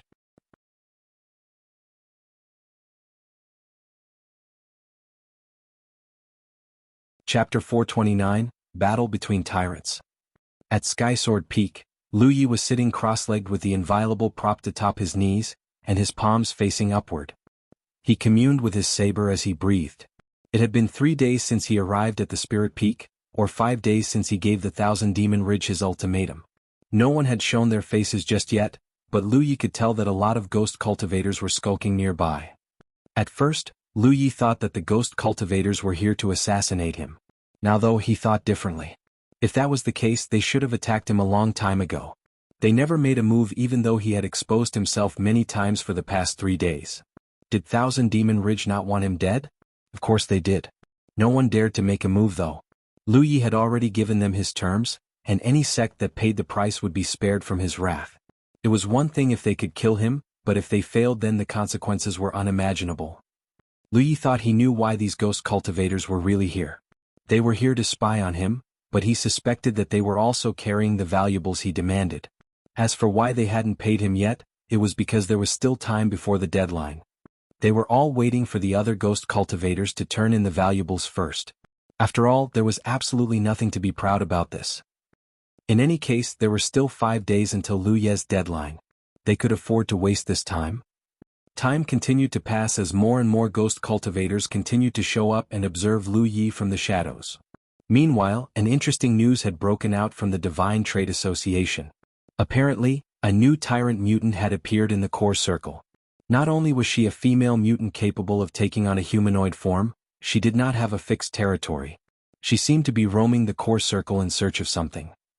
In fact, the Divine Trade Association had noticed her 2 months ago. It was just that she wasn't worth giving out information for free back then. However, she started garnering more and more attention after she appeared in the core circle. No one knew what she was searching for, only that she wasn't overtly hostile toward cultivators. She always left them alone unless they provoked her. According to the elites of the Divine Trade Association, the female mutant was originally a fire attribute spirit beast before she transformed into her current form, a fire cube to be exact. She most likely hailed from the Burning Lands because that place was a forbidden zone and the perfect habitat for fire attribute spirit beast. On a related note, the Burning Lands had begun receding several months ago. No one knew why this was happening. The Divine Trade Association guessed that the female mutant originally lived in the Burning Lands until it began receding for an unknown reason. That was why she was roaming the core circle. She was probably looking to claim a new territory. Countless sects were tempted when they heard this news. A female mutant who could assume a human form was a recruitable mutant. Not only was she a massive fighting power, any outpost she was guarding would never have to worry about being attacked again. Take the Crimson Blood sect's outpost for example. Why was it untouchable even though it had been abandoned for years before Lu Yi showed up? It was because it was protected by the tyrant, Beaky. A few sects had already made contact with the female mutant. Unfortunately, no one had succeeded in recruiting her yet. The female tyrant happened to be passing through Skysword Peak when suddenly, she dove toward the peak as if she noticed something. She landed right in front of Lu Yi and said in an unclear voice, "I found you." Lu Yi was reading his books when he looked up and saw the uninvited guest. Feeling an immediate headache, he asked, "Why are you here?" He honestly did not think he would ever meet her again. Moreover, it sounded like she had been looking for him. The ghost cultivators hiding in the shadows weren't expecting this at all. No one knew how Lu Yi had gotten entangled with a tyrant-level mutant, not to mention that it looked like they were acquaintances. "I was looking for you," she said. "For what?" "I couldn't find the flame anywhere." "It's gone then." Of course she couldn't find it. The true Phoenix flame had been devoured by the Tree of Glyphs and transformed into Glyph, Fire Phoenix. He had to admire her for her persistence though. He did not think she would still be looking for that fire after so long. The female primal shook her head. "Impossible. Help me." She then made a grab for Lu Yi regardless of his free will. Lu Yi wasn't willing to go with her of course. Forget that the true Phoenix flame was long gone. He did not feel like acquainting himself with this tyrant for any longer than was necessary. It was just too dangerous for his personal well-being. So, he dodged the grab and suggested, "Why don't you try a little longer?" "I couldn't find it." She shook her head stubbornly. "Find it for me." She then made a grab for Lu Yi again. Lu Yi frowned and unsheathed the inviolable. The female primal withdrew her hand right before the saber would cut her. Her scarlet pupils contracted slightly as her expression turned unfriendly. "Don't get handsy. And listen to people when they're talking to you," Lu Yi warned while holding the saber in front of himself. "I want that flame." The female primal replied impatiently. At the same time, her nails elongated into sharp claws while fiery red energy began rolling off her body. Meanwhile, the nearby ghost cultivators were stunned by this outcome. They thought that Lu Yi was acquainted with the female tyrant, and they were right. However, it seemed like this relationship was a hostile one. "This is great for us." Lu Yi brushed his thumb against the hilt while lowering his gaze. "Nobody likes being pestered. If you keep this up, I'll have to request my brothers and sisters to gang up on you. You don't want that, do you?" The female primal immediately swept her gaze across the areas. The ghost cultivators skulking in the shadows blanched like someone had stripped them naked. They knew then that Lu Yi had discovered them a long time ago. Swoosh swoosh swoosh. The ghost cultivators hurriedly revealed themselves and brought out their flying spirit artifacts. They immediately escaped in every direction. The female primal turned to look back at Lu Yi, but Lu Yi was already swinging his saber at her. After interacting with the female primal twice, Lu Yi knew that she was as formidable as she was dumb as a rock. Once she had locked her mind onto a certain course of action, she wouldn't change her mind for a long time. She had been searching for him all this time so he could look for the true Phoenix flame for her. He didn't expect her to give up now just because he said no. That was why the only way to force her into abandoning this course of action was to fight her. When Lu Yi first encountered her at the Burning Lands, he was only a Heaven 7 cultivator. At the time, he was weak enough that she had nearly killed him after a brief clash. He was no longer who he was then, however. Not only was he Heaven 9, he had been baptized by the Heaven's Reward 3 times. With his strength, he had single-handedly brought the 1,000-demon ridge to their knees. He did not know if he could defeat the female primal, but he knew that a negotiation was only possible between equals. This was doubly true for spirit beasts. The female primal dodged his first attack effortlessly like she was weightless. However, he had many more to throw at her. He attacked her like a furious storm. Meanwhile, the news that Louis Yi was fighting against the female tyrant had spread across the Spirit Creek battlefield like wildfire. It wasn't long before everyone in Jianghu had heard about it as well. The higher-ups of the 1,000-demon ridge were beyond delighted to hear this. Some of them nearly broke out cackling like a villain. Karma was a bitch, and it looked like she had finally caught up to Louis Yi. Although they didn't know why Louis Yi was fighting that female tyrant, there was no way he could be a match for her. The sentiment was shared by every other 1,000-demon ridge cultivator as well. They could not wait to hear the news that he had died horrifically under the female tyrant's claws and celebrate his demise. The ghost cultivators who were at the scene confirmed that the female tyrant had been targeting Louis Yi from the start. They knew this because the female tyrant had said, "I found you," when she appeared at Skysword Peak. She also discussed something about a flame with him. In any case, the man and the female tyrant were engaged in a great battle right now. The ghost cultivators watched from afar while updating their people in real time. Countless 1,000-demon ridge cultivators prayed that the female tyrant would unleash her true power and crush Louis Yi like the bastard he was. If he was dead, then the Spirit Creek battlefield would be freed from his tyranny. Naturally, they would not need to prepare the remunerations either. However, their hopes and dreams were extinguished as more updates came. As it turned out, Louis Yi was actually powerful enough to fight a tyrant to a standstill. Right now, Louis Yi was clashing against the winged tyrant in the sky. Both combatants were zipping across the sky and turning it bright red with their attacks. Not only was Louis Yi stronger than the female primal in terms of physical strength, his speed was a match for hers thanks to Soar. In addition, Louis Yi was a glyph weaver. His bag of tricks allowed him to gain a slight advantage over the female primal. What had been a celebratory atmosphere quickly turned as dead as awake as they received the latest updates. At the same time, the 1,000-demon ridge finally realized that Louis Yi was a tyrant himself. Only a tyrant could go up against another tyrant. This was the first time in history where a cultivator had reached the level of a tyrant. The battle would continue from day to night, night to day, from the ground to the sky, then from the sky to the ground. It wasn't until a full day and night later was it finally over.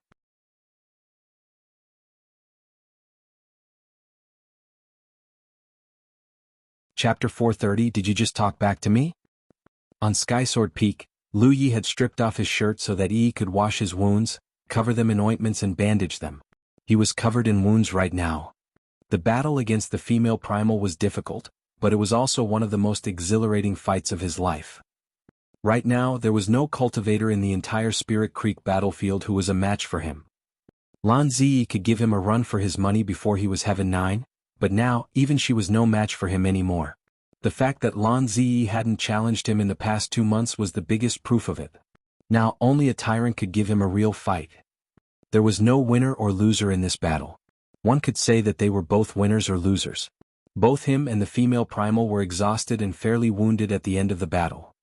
The female primal might have an underdeveloped brain, but she wasn't so stupid as to have no self-preservation instinct whatsoever. She had escaped to heavens, nowhere to recuperate. Louis Yi didn't leave because he was still waiting for the 1,000-demon ridge to deliver him his goods. Night fell. Suddenly, the silence was broken by the sound of breaking leaves.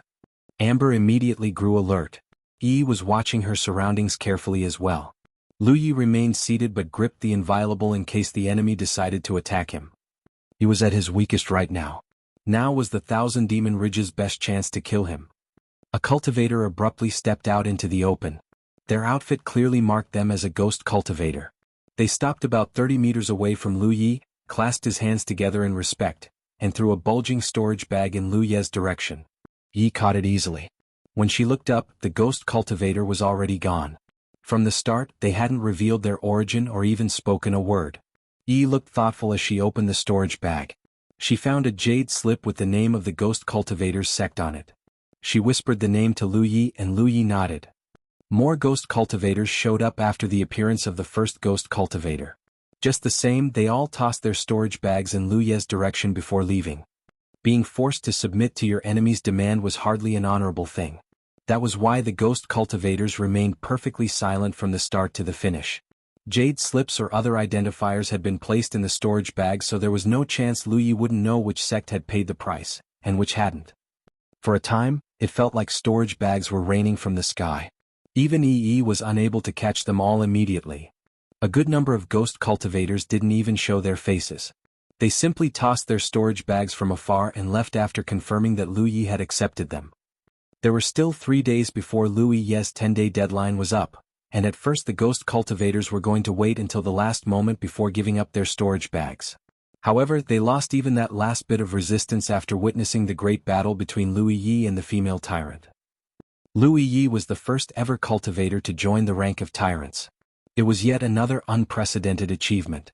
Who in their right mind would dare to risk incurring the young man's wrath after that? Not to mention that the fates of the 23 outposts were still fresh in their minds. Originally, there were some sects who were preparing to negotiate with Lu Yi and see if they could reduce the amount a little. After all, even Tier 1 sects would be hard-pressed to prepare 300,000 contribution points worth of goods in 10 days. Those thoughts were now the furthest thing from their minds. They would rather pay 300,000 contribution points worth of goods than risk incurring the wrath of a tyrant. The next morning, the amount of storage bags piled in front of Lu Yi had exceeded 400. Yi looked a little faint as she stared at the storage bags and murmured, "We're rich, Lu Yi." "Yes, we are." Lu Yi nodded strongly. He gave her the 10-point map and left the inventory to her. Her job was to check if a sect had submitted the appropriate amount of goods before marking them on the 10-point map. It was the kind of tedious work that was perfect for Yi, not to mention that Lu Yi was still recuperating. "Oh right, leave the Raving Bladesman's storage bag for the last," Lu Yi instructed. "K." 3 days passed by in the blink of an eye. Lu Yi had almost fully recovered, and Yi was done with the tallying. She had also organized all the goods by category. Unfortunately, it was impossible to stuff hundreds of storage bags into a single storage bag. There were just too many items.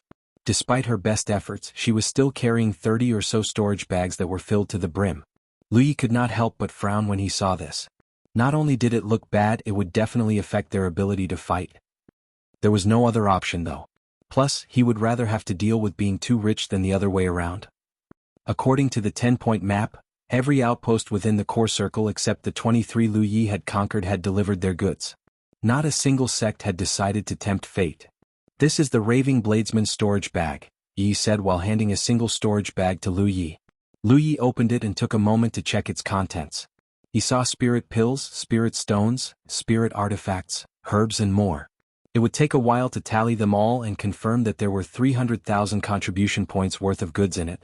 That said, the Raving Bladesman was a Tier 1 sect, and they had chosen to pay him instead of fighting him to the bitter end. Therefore he was fairly certain they wouldn't try to cheat him. However, "Do you think there are 300,000 contribution points worth of goods in this storage bag?" Lu Yi suddenly asked Yi. "I think so." Yi sounded hesitant because she had a feeling that Lu Yi was plotting something. "If you can't be sure, then that could only mean that they're trying to cheat us."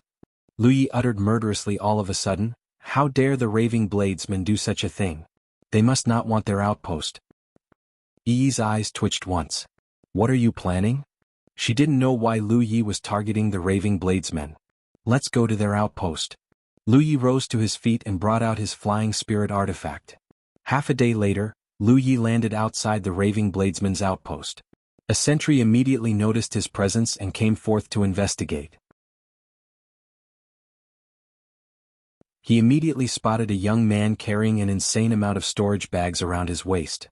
It was like he was wearing a skirt of storage bags. The sentry had never seen anyone carrying this many storage bags on their person.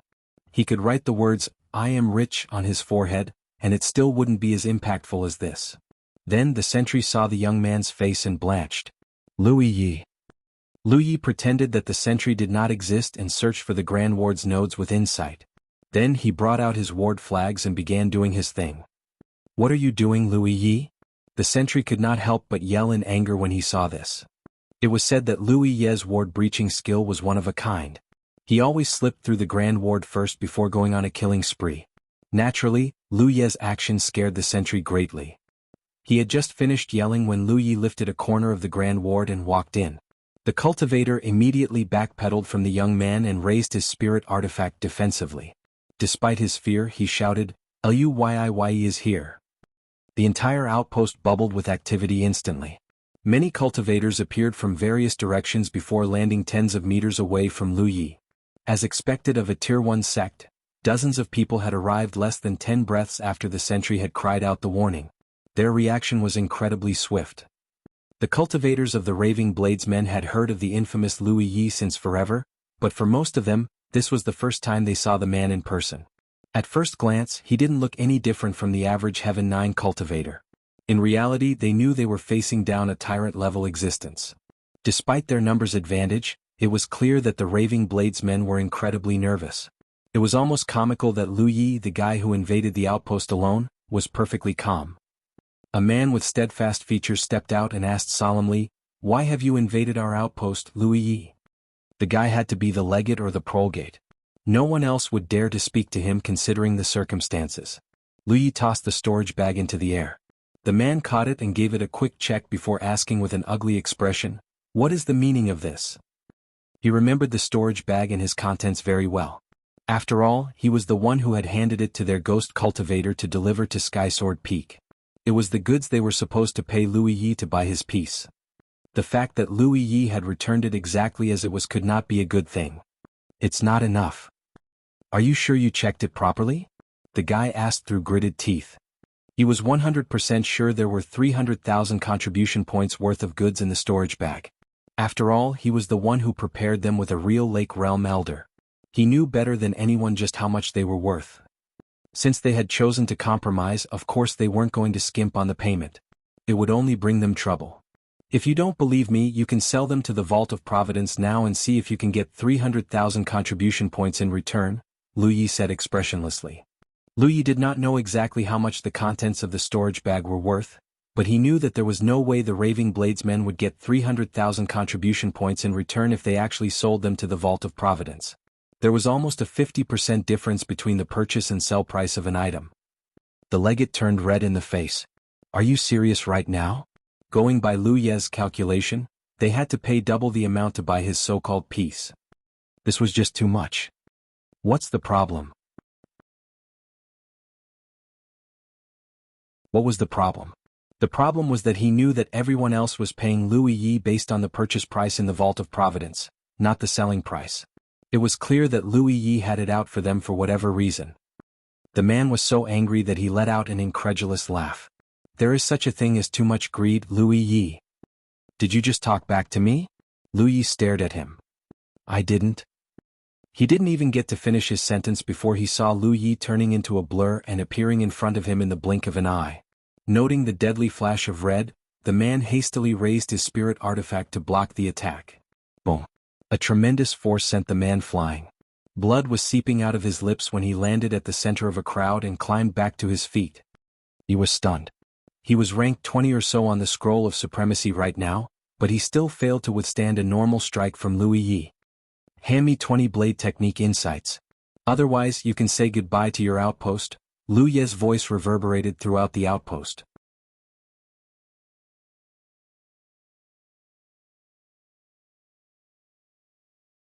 Chapter 431, You Are in No Position to Negotiate.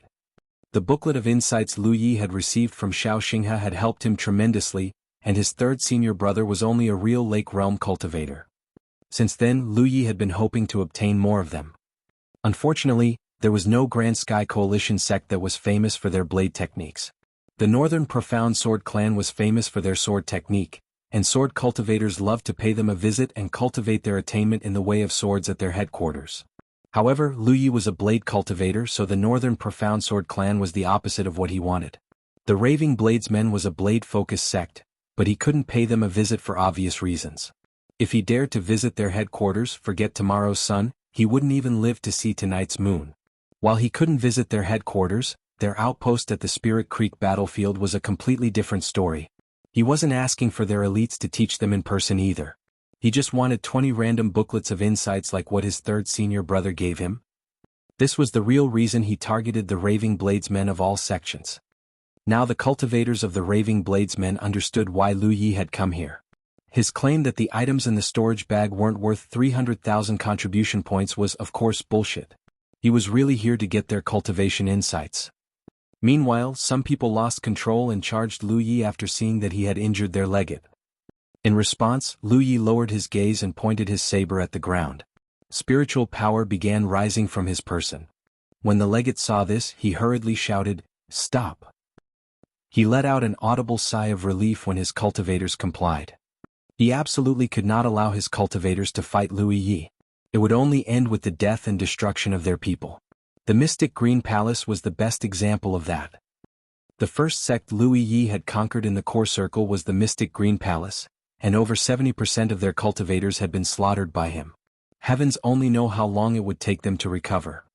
If Lu Yi could kill 70% of the Mystic Green Sect's cultivators, of course he could do the same to the Raving Bladesmen. Even worse, they would lose their outpost. That was tens of generations of hard work gone just like that. After taking a moment to calm his breathing, the man said, "Moderation is a virtue, Lu Yi. If you think you are not qualified to make a decision, I am perfectly fine with you discussing my terms with someone who can. I'm a busy man, so you have an hour. If I do not receive a satisfactory response in an hour, then prepare to say goodbye to your outpost." The legate stared at Lu Yi for a long time before he finally said something to the person standing next to him in a low tone. Then he left in a hurry. As Lu Yi suspected, the legate wasn't qualified to make such a decision. This was something he must speak with his elders and superiors to obtain a decision. Lu Yi returned the inviolable to its sheath. After maneuvering the sheath in front of him and placing both hands on the hilt, he closed his eyes and waited for the Raving Bladesmen to give her an answer. While waiting, the other Raving Bladesmen cultivators glared at him hatefully from tens of meters away. No one dared to act recklessly as their legate had specifically told them to stay put before leaving. So, they vented their anger and frustration through their gazes. Some people were also watching Lu Yi curiously. He was an infamous figure, but most of them had only seen his picture or heard about him. Time passed little by little.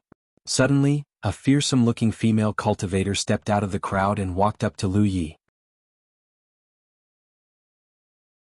She was holding a cup of tea. "You must have traveled a ways to come to our outpost. Please have some tea." Lu Yi opened his eyes and looked down on her.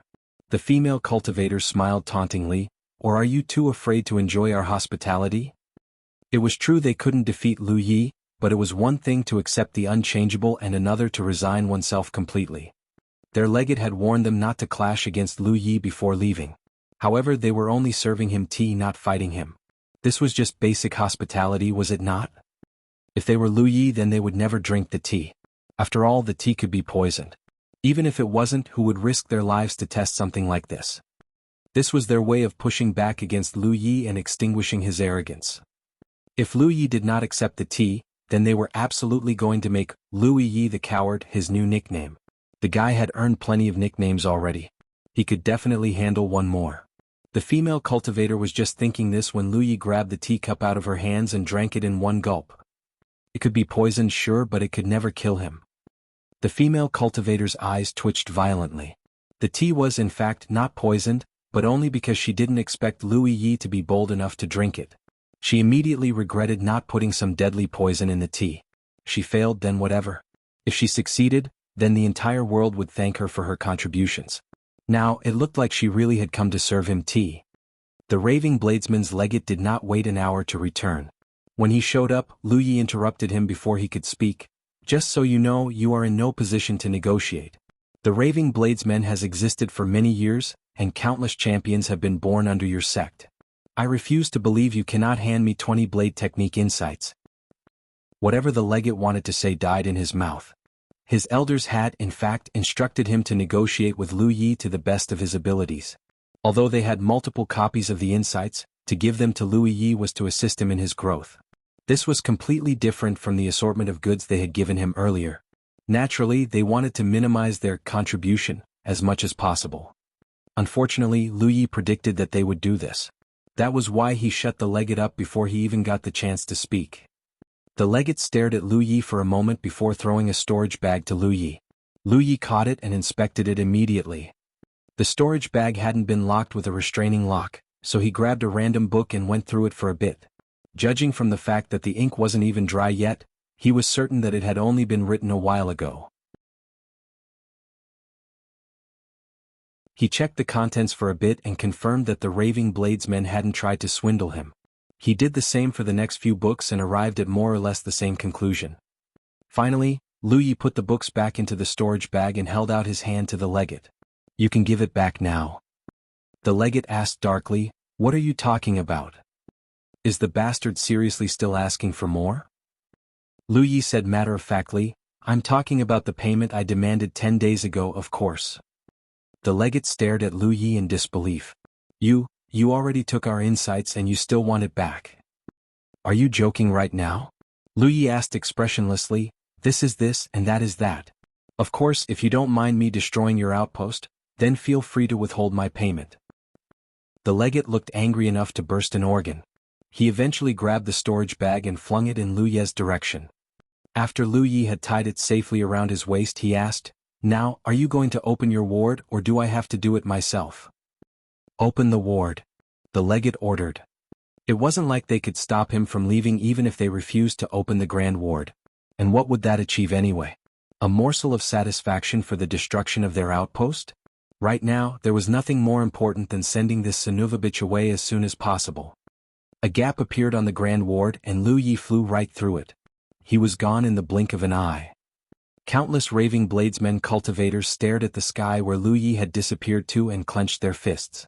Their humiliation and anger would not subside until a very long time later. In the air, Lu Yi checked his 10-point map briefly before steering his flying spirit artifact toward the Myriad poison forest. He was almost done with the core circle, and every sect had paid the price besides the 23 he had conquered. If he broke his promise now, then the 1,000 Demon Ridge would have reason to attack his comrades. It was time to return to the headquarters. Speaking of which, he was still the legate of the Crimson Blood sect. That was why he needed to pass it to someone qualified before he ascended to the Cloud River realm. The massive amount of blessings he plundered after conquering the 23 outposts also necessitated his return to the headquarters. Thirdly, he was literally carrying too many storage bags for his own good. That was between 50 to 60 million contribution points worth of goods. He wouldn't be able to sleep well until he had safely passed it to Shui Yuan's hands. Finally, there were still 10 days before he received the Heaven's reward. He wasn't going to miss it, but he fully expected the Spirit Mist to be even less effective than it was before. He had reached the absolute pinnacle of the Spirit Creek realm and obtained all the profits he should obtain. Once he had done one last thing, there was no need to stay in the Spirit Creek battlefield any longer. The reason he was heading to the Myriad Poison Forest right now was to give Wuxia some cultivation resources. On the way, he suddenly received a message from his second senior, Shui Yuan. She said, "Make sure you return to the headquarters before you ascend to the Cloud River realm." Got it? Lu Yi didn't know why his second senior sister wanted him to go to the headquarters before ascending, but it didn't matter since he was already planning to do so. 2 days later, Lu Yi landed in front of the wooden building. He did not see Wuxia anywhere, so she was probably cultivating as usual. Instead of seeking her out, he went to the 3rd floor and slept. The Spirit Creek battlefield was massive, but there was only one place in the entire world where he could relax himself completely, and that was this wooden building. Not even the outpost could achieve the same effect. Unfortunately, he couldn't stay here forever. He did not know how long he was asleep, but when he woke up to the scent of food and the sound of laughter, the sun was already high up in the sky. He could hear Yi and Wuxia chatting idly from outside the window. Lu Yi got up and walked to the window. He looked down and watched the two women busying themselves and having a great time while preparing lunch. For a time he simply stayed there and watched them in silence. His heart was filled with warmth. The warmth would last longer if Wuxia didn't drop the strangest creatures into a clay pot to make her soup. "You're awake, Lu Yi?" Yi looked up and greeted him when she saw him. "Yeah," Lu Yi replied carelessly before withdrawing from the window. "Call me when lunch is ready." He returned to his bed and assumed a meditative stance. He then took out one of the books he took from the Raving Bladesmen and began reading. The Raving Bladesmen was the sect with the highest percentage of blade cultivators in the entire Jianghu. They were also a Tier 1 sect. The sect had produced countless blade wielders since forever, so of course they had left behind an innumerable amount of blade technique insights for their disciples.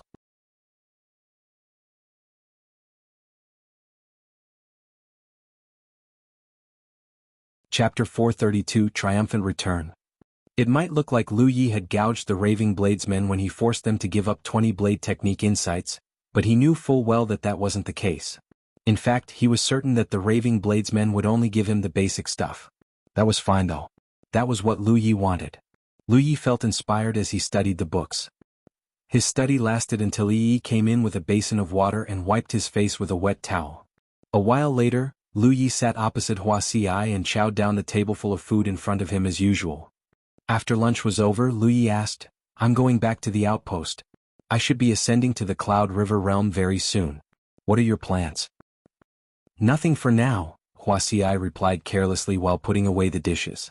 "You're not planning to stay here forever, are you?" Lu Yi asked in a puzzled voice.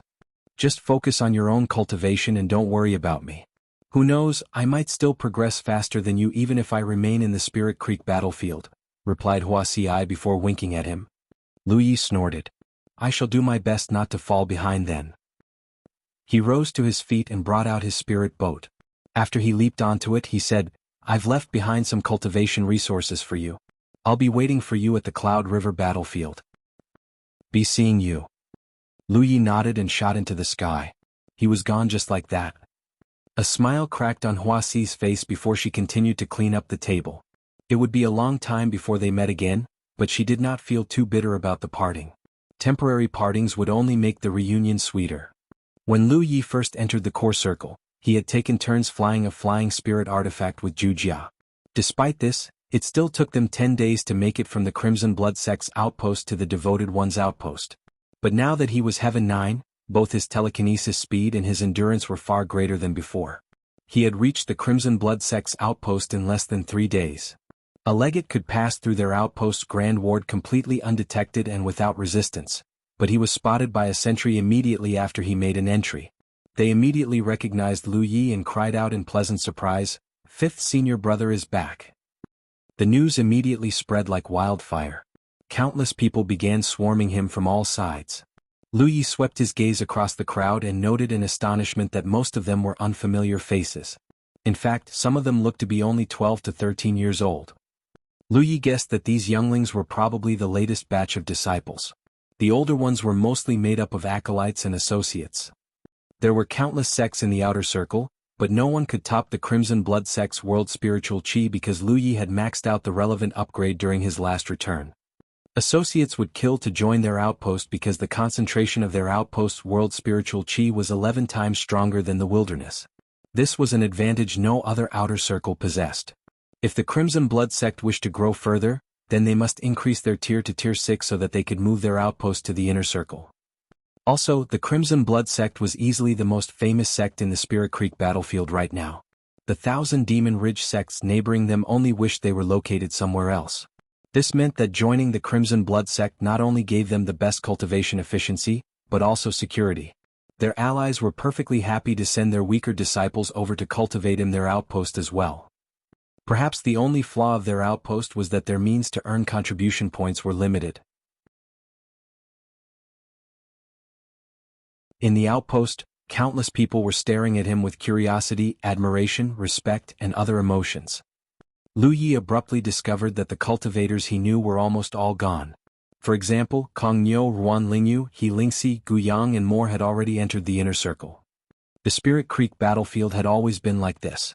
The new constantly replaced the old, and the old constantly chased after new heights. Cultivators were constantly fighting to improve their cultivation and their future. Only those who could survive this endless push could become the ultimate winner. He didn't even know who the current progate was. First things first, Lu Yi entered the Sanctum of Providence and converted all the blessings he had plundered into sect contribution points. The number began skyrocketing in his vision. He had conquered 23 core circle outposts before coming to an agreement with the 1,000 Demon Ridge. Although there was a massive loss during the plundering, the final number was still astronomical. An incense stick later, the Divine Opportunity column sat at an astounding 30 million sect contribution points. Right now, the Crimson Blood Sect might be the only sect in the entire Spirit Creek battlefield with this many sect contribution points. They could increase their territory by at least 10 times its current size with this sum. Lu Yi wasn't going to perform the upgrade though. When their tier went up, and it was only a matter of time, they would need to spend an exorbitant amount of sect contribution points to move to the inner circle. The outpost didn't really need that extra territory, and they already had everything they needed.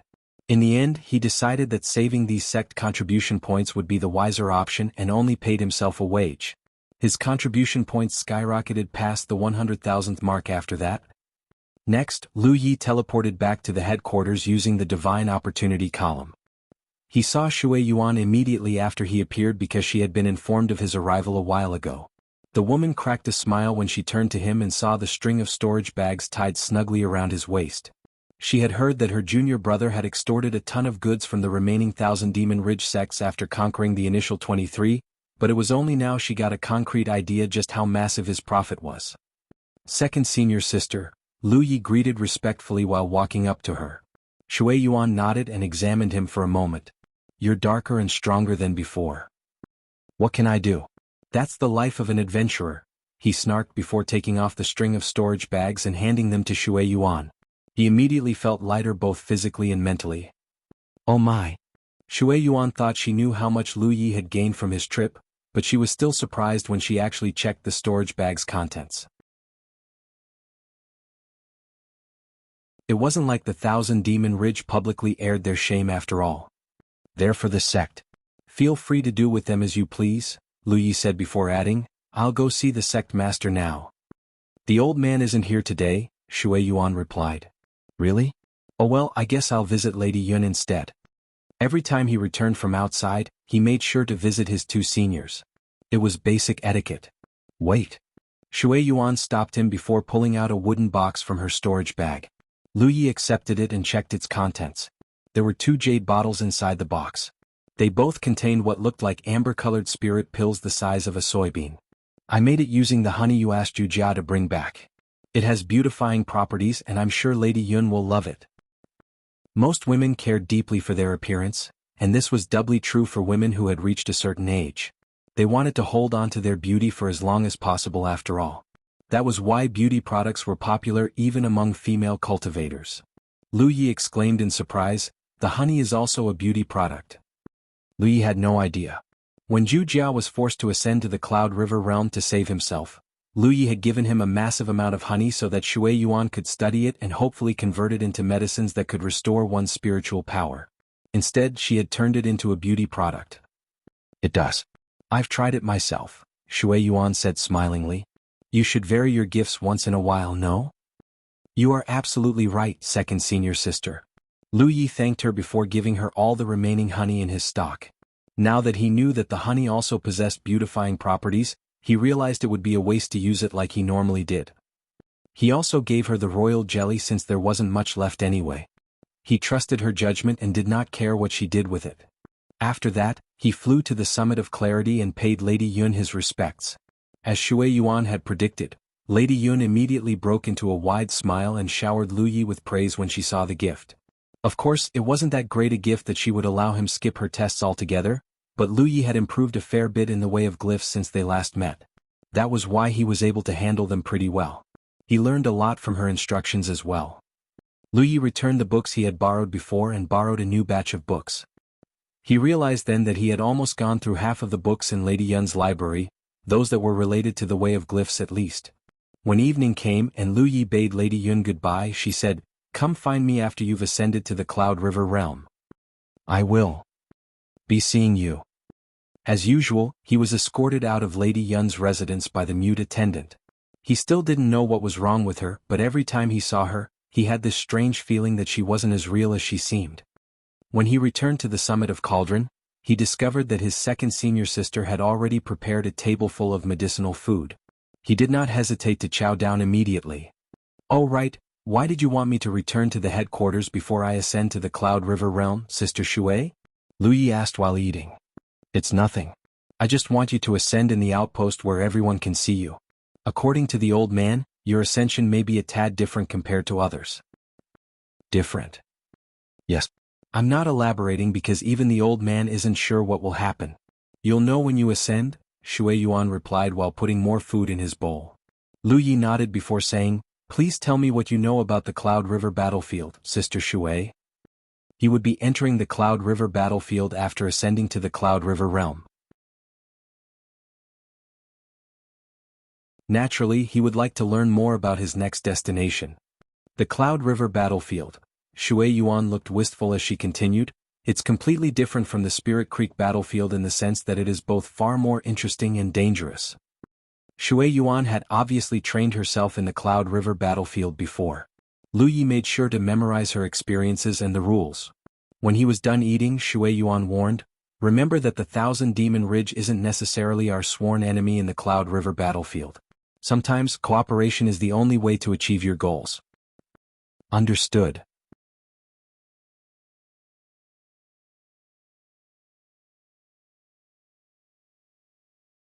Chapter 433 The Path We Walked. The next day, two people entered the meeting hall of the Crimson Blood Sect's outpost and greeted Lu Yi, fifth senior brother. Lu Yi set down his teacup and stared at the two cultivators standing in front of him. Not only was he familiar with them, they were among the first batch of cultivators to join the Crimson Blood Sect. The only reason they were still here was because they were independent cultivators, and their talent was SOSO at best. That was why one of them was still at the 6th Order realm and the other the 7th Order realm. Despite this was a far better outcome than the life goal they had set for themselves when they first became cultivators. They were only 3rd and 4th Order realms when they first joined the Crimson Blood Sect, and they were sure that they would never go higher than the 7th or 8th Order realm. But now, they thought they could aim a little higher. The Crimson Blood Sect Outpost's cultivation environment was excellent and not lacking in cultivation resources. That was why even the independent cultivators from way back then had managed to surpass expectations. Lu Yi looked at the 7th Order cultivator and declared, "Duan Yi, I am here. Transfer your authority to Cheng Mu now." Cheng Mu was the 6th Order cultivator. "Yes, sir." Duan Yi replied respectfully before making a formal request to the heavens to transfer his prolgate authority and seal to Cheng Mu. When he was done, Lu Yi then transferred his legate authority and seal to Duan Yi. With this, Duan Yi had become the legate and Cheng Mu the prolgate of the Crimson Blood Sect. Lu Yi had not chosen Cheng Mu to be the prolgate. It was his second senior sister who suggested it after he inquired her opinion about it. Currently, the young blood of the Crimson Blood Sect was still too young to be able to carry the sect on their backs. That was why they had no choice but to choose the next legate and prolgate from the earliest disciples. It was true that Duan Yi and Cheng Mu weren't very talented, but they were steady and competent. They were also strong enough to lead the outpost as the legate and the prolgate for now.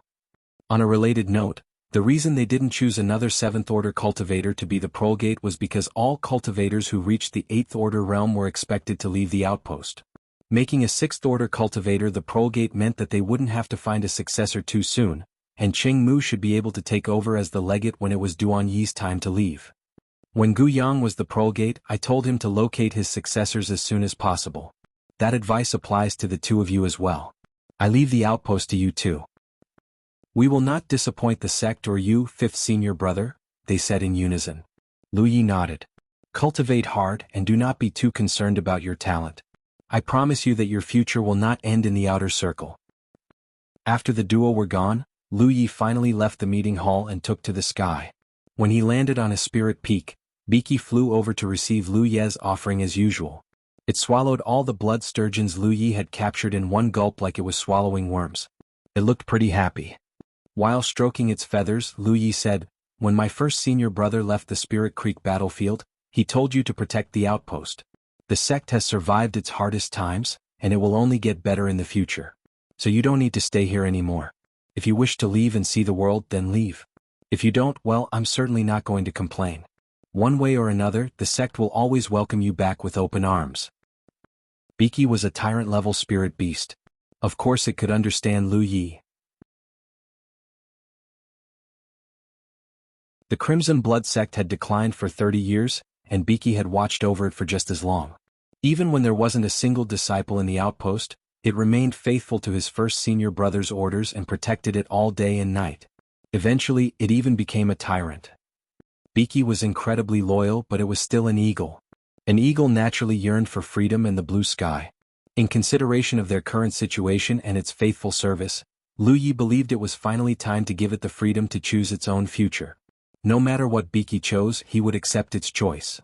A moment later, Lu Yi took to the sky and disappeared. Not long after, a magnificent eagle's cry resounded throughout the outpost as well. The Crimson Blood Sect disciples looked up and saw Biki flying further and further into the horizon. Lu Yi flew toward the east at high speed. 5 days later, he passed over on a mountain with a flat and barren plateau. The mountain was oddly shaped. It looked like an ultimate champion had literally cut off its top with a blade or something because it was as flat and smooth as a mirror. There were also some blackened blood stains on the peak, proof that a great battle had once happened here. It was none other than the Golden Tip. Back then he had fought 43 matches in a row and killed countless 6th Order cultivators as a 5th Order cultivator. In the end, he was able to win a sliver of hope for himself. It was the place where Lu Yi had first made his name. It was the place where a legend was born. It had almost been 2 years since then. Time truly passed quickly. Not everyone could grow from 5th Order to Heaven 9 in just 2 years. His cultivation speed was only rivaled by the most talented cultivators of the greatest sections. It was rumored that an opportunity could be found on the Golden Tip because its unnatural plateau was supposedly created by a blade-wielding champion. They claimed that the remnants of that champion's blade technique could be found here, though Lu Yi personally could not sense anything unusual. Another day passed, and this time he passed through a valley surrounded by a spirit peak. This was the place where he had shouted, "Lu Yi is here," while riding Amber. That day, Lan Zi Yi and the cultivators of the Northern Star had intercepted his pursuers for him. He was retreading the path he had walked 2 years ago. 2 years ago he was as weak as an ant. He and Amber had departed from the Green Cloud Mountain and journeyed toward the Crimson Blood Sect's outpost with a 10-point map to guide them. It was one of the most difficult journeys of his life. 2 years had passed since. Today, it only took him a day to retread a path that the old him couldn't have trod on foot in 2 months. Today he had grown strong enough to be labeled a tyrant. All kinds of thoughts and feelings passed through his mind. The skies of the outer circle were very peaceful. The chance one might run into another flyer was almost non-existent compared to the core circle. The cultivators of the outer circle were weak after all. They couldn't even fly on a flying spirit artifact yet. The 10-point map indicated that he was currently at the Green Feather Mountain. There were also 2,000 Demon Ridge sects nearby, namely the Tai Luo clan and the Qin family. At the intersection point of the 3 sects was a mountain range that was literally made up of 100 mountains called 100 Peaks. 2 years ago, Lu Yi had killed plenty of Tai Luo clan and Qin family cultivators at that place. He landed outside the Green Cloud Mountains outpost and observed their Grand Ward for a moment. The Grand Ward of an Outer Circle sect was way lousier than a Core Circle sect. Not only that, their sentries were far less perceptive. When Lu Yi attacked a Core Circle outpost, the sentries would always discover him at first notice and panic. But here they never even realized he was there until much, much later. Finally, a cultivator who happened to be passing by the area caught sight of Lu Yi and grew alert. Lu Yi was just about to identify himself when suddenly, he felt the mysterious power of the heavens enveloping him. It was time for the heavens' reward yet again. This would be the 4th time he received the reward after becoming champion. Judging from his experience, it probably wouldn't do much for him. He did not resist. He allowed the heavens to teleport him to the pool of heavens. It was exactly as Lu Yi had predicted. The spirit mist in the pool of heavens was as thick as ever, but its effects on his person were minimal at best. It was the same for Yi and Amber. They had gained as much as they possibly could from the pool of heavens. In other words, Lu Yi could stay at the Spirit Creek realm for another month, and it wouldn't do him any good. He had gained absolutely everything he could in terms of reward, cultivation level, and rewards. It was time to ascend to the Cloud River realm. At the same time, the cultivator who caught sight of Lu Yi before he disappeared had summoned some reinforcements to his side. Among them was the legate himself, Su Zining. "Where is this strange man you speak of?" Su Zining looked around but couldn't find anyone.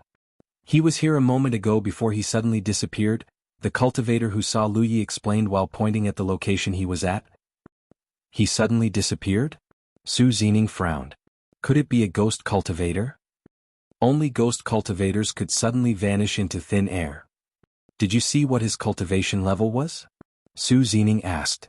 "No. He vanished before I could check." Su Zining turned serious.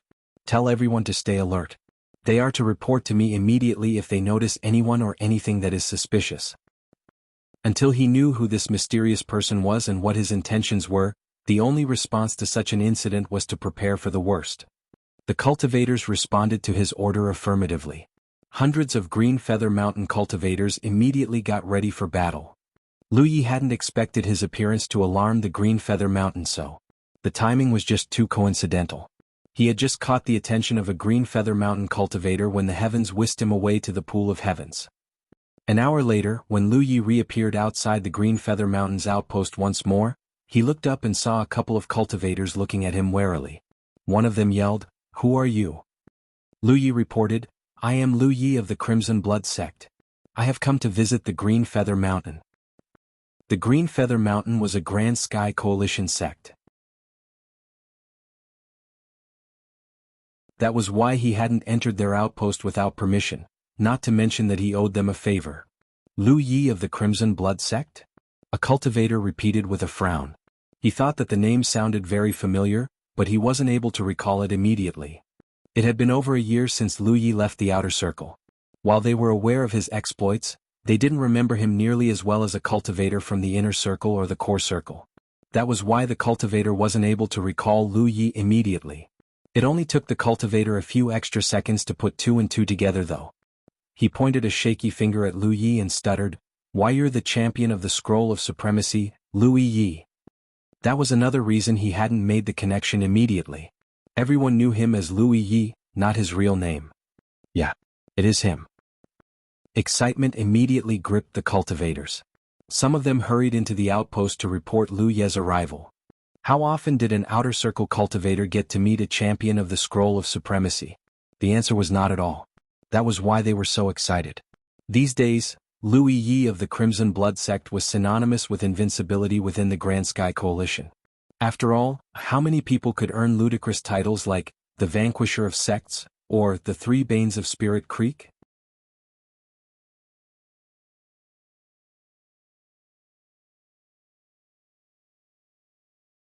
Chapter 434, Visiting the Dragon Spring once more. A while later, both Lu Yi and Su Zining took a seat in a guest room. Although Su Zining was the host and the legate of the Green Feather Mountain, it was clear that he was acting more reserved than normal. Naturally, everyone else only fared worse. The Green Feather Mountain was just a Tier 8 sect with a real Lake Realm cultivator as their champion. They did have a couple Spirit Creek Realm cultivators in the core circle right now, but they would never make it to Heaven 9 because of their talent. One could even say that they had never had a Heaven 9 cultivator since their sect was founded. Understandably, having a Scroll of Supremacy champion in his outpost like Lu Yi put a lot of pressure on Su Zining. He didn't even know why Lu Yi had suddenly decided to pay them a visit. After an exchange of pleasantries, Lu Yi asked, "How is Senior Brother Tang Wu doing?" "Senior Brother Tang Wu has ascended to the Cloud River Realm," Su Zining answered. Lu Yi wasn't surprised. Tang Wu was already a 9th Order cultivator 2 years ago. He should have ascended to the Cloud River Realm some time ago. Lu Yi was pretty sure he had ascended as a Heaven 7 or Heaven 8 cultivator though. He also asked about Xie Jin, Qiao Qiao Er, Song Xie Tao Tiangang Mu Ling and more. They were all people he had fought alongside with and were indebted to in some ways. Su Zining answered, "Brother Xie, Sister Qiao and Sister Mu have entered the inner circle. Unfortunately, Brother Song and Brother Tao have passed away." Lu Yi was silent for a while. It had only been 2 years and some of his acquaintances were already gone forever.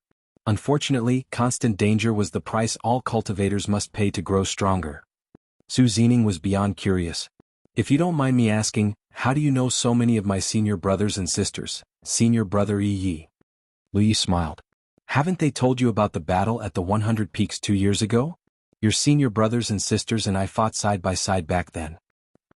Su Zining exclaimed in wonderment. He really had no idea about this. No wonder Lu Yi had purposely paid their sect a visit. He immediately felt much closer to the Scroll of Supremacy champion.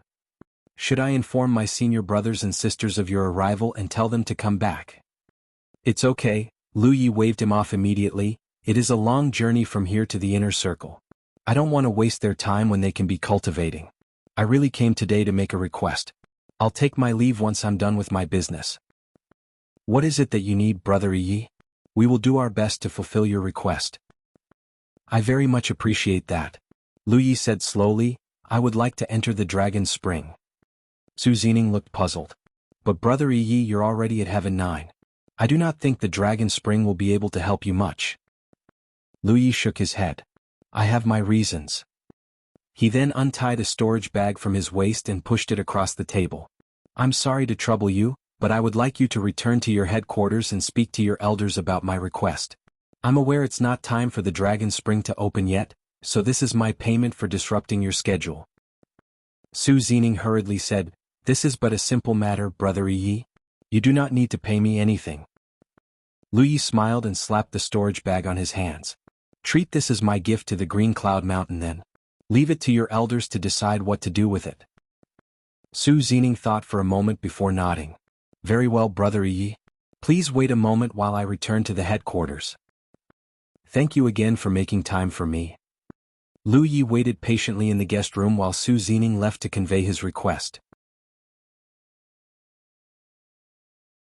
Just an hour later, the legate returned with an old man.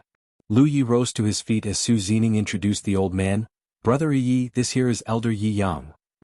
Lu Yi saluted him respectfully. Well met, Elder Yi. Barring exceptions like the Crimson Blood Sect, all elders must be real Lake Realm cultivators. The old man looked like he was Heaven 8 only because he was at the Spirit Creek battlefield right now.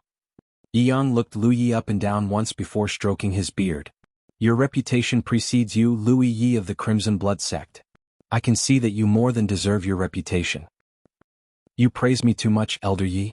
My apologies for making you come all the way here, Lu Yi returned politely. He was aware that Elder Yi was treating him with the utmost respect because 1, he was deserving of that respect, and 2, the storage bag he gave to Song Zining contained 300,000 contribution points worth of goods. He had prepared it specifically for this visit. Why else would an elder purposely come to the Spirit Creek battlefield to meet him in person? It wasn't cheap for a real Lake Realm cultivator to teleport into the Spirit Creek battlefield. Now you're the one who's being excessive, young friend? In any case, let us sit before we talk about business, shall we? Yi Yang said. After they had all taken a seat, Yi Yang started, I heard that you wish to enter the Dragon Spring? Yes. Is that okay? Yi Yang answered smilingly, if you were someone else then my answer would be no. But since it's you it is no problem at all. Oh, why's that? Yi Yang replied, to enter the Dragon Spring, one must acquire the permission of my Green Feather Sect, the Tai Luo clan and the Qin family. If any one of us disagrees then the Dragon Spring cannot be opened. Naturally, most people would be turned away no matter how prestigious they are. You are a different story though. I'm sure they'll agree if they know that you're the one who made the request. The Tai Luo clan and the Qin family would need to have a death wish to say no to the vanquisher of sects. While it was tacitly agreed that outer circle business should be handled to the outer circle, the Thousand Demon Ridge had broken this unspoken rule multiple times in their attempts to kill Lu Yi. As a result, they did not have a leg to stand on even if Lu Yi overtly broke that rule and bent the Tai Luo clan and the Qin family to his will. I see. Lu Yi nodded. I suppose I will have to visit the Tai Luo clan and the Qin family then. That's right. Yi Yang nodded. You already know our answer. All you need to do is to get a yes from them as well. Yi Yang didn't even ask why Lu Yi wanted to visit the Dragon Spring because of the gift. He was a wise old man. Every cultivator had a secret or two they must keep, and only an idiot would openly ask about it. Lu Yi immediately rose to his feet and said, I shall see you in a bit then. Yi Yang grinned. Yes. I shall await the good news at the Dragon Spring Peak. The Tai Luo clan and the Qin family's outposts were only 10 kilometers or so from the Green Feather Mountain. That was the case for other outer circle outposts as well. Their cultivators' cultivation level was low after all. If the outposts were placed too far apart, then they would clash against one another only once in a blue moon. In just a tea time, Lu Yi had arrived at the Tai Luo clan's outpost. Lu Yi did not have a good impression of the Tai Luo clan. At the beginning it was Han Jiyu of the Tai Luo clan who had pursued him. Not only that, she was the one who exposed his identity at the Golden Tip and forced him to battle 40+ 6th Order enemies in a row. When the Grand Ward was in sight, Lu Yi descended from the sky and unsheathed the inviolable.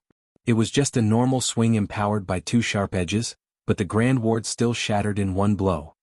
The Grand Wards in the outer circle were generally weaker than those in the inner circle and core circle, not because they were stingy and purchased an inferior product, but because the concentration of the world's spiritual qi in the outer circle was thinner. The better the world's spiritual qi, the stronger the Grand Ward. One could say that the concentration of an outpost's world spiritual qi directly affected the strength of their Grand Ward.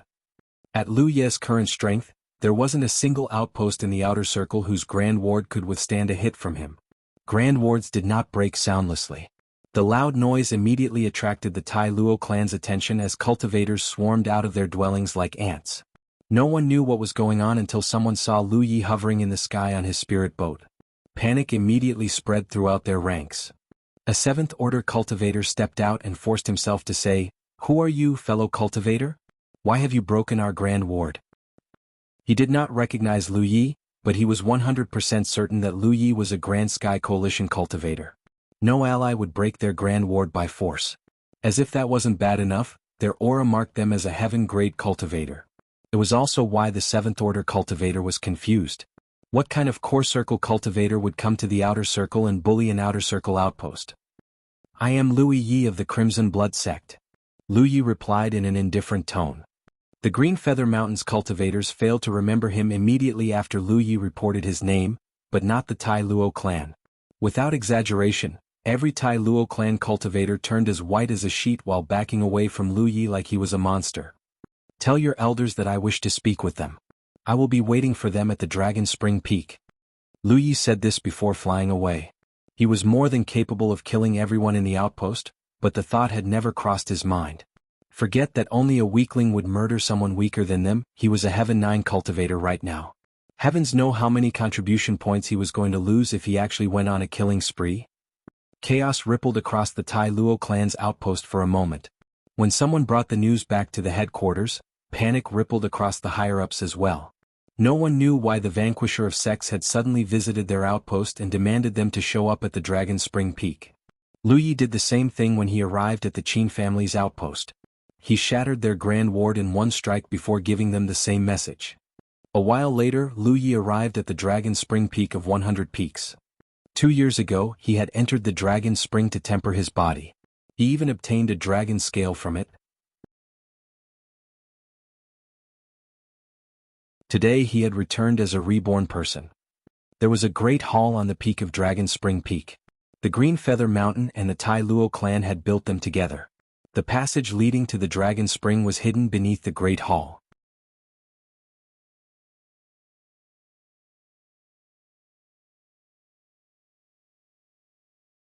Chapter 435, You Should Reconsider.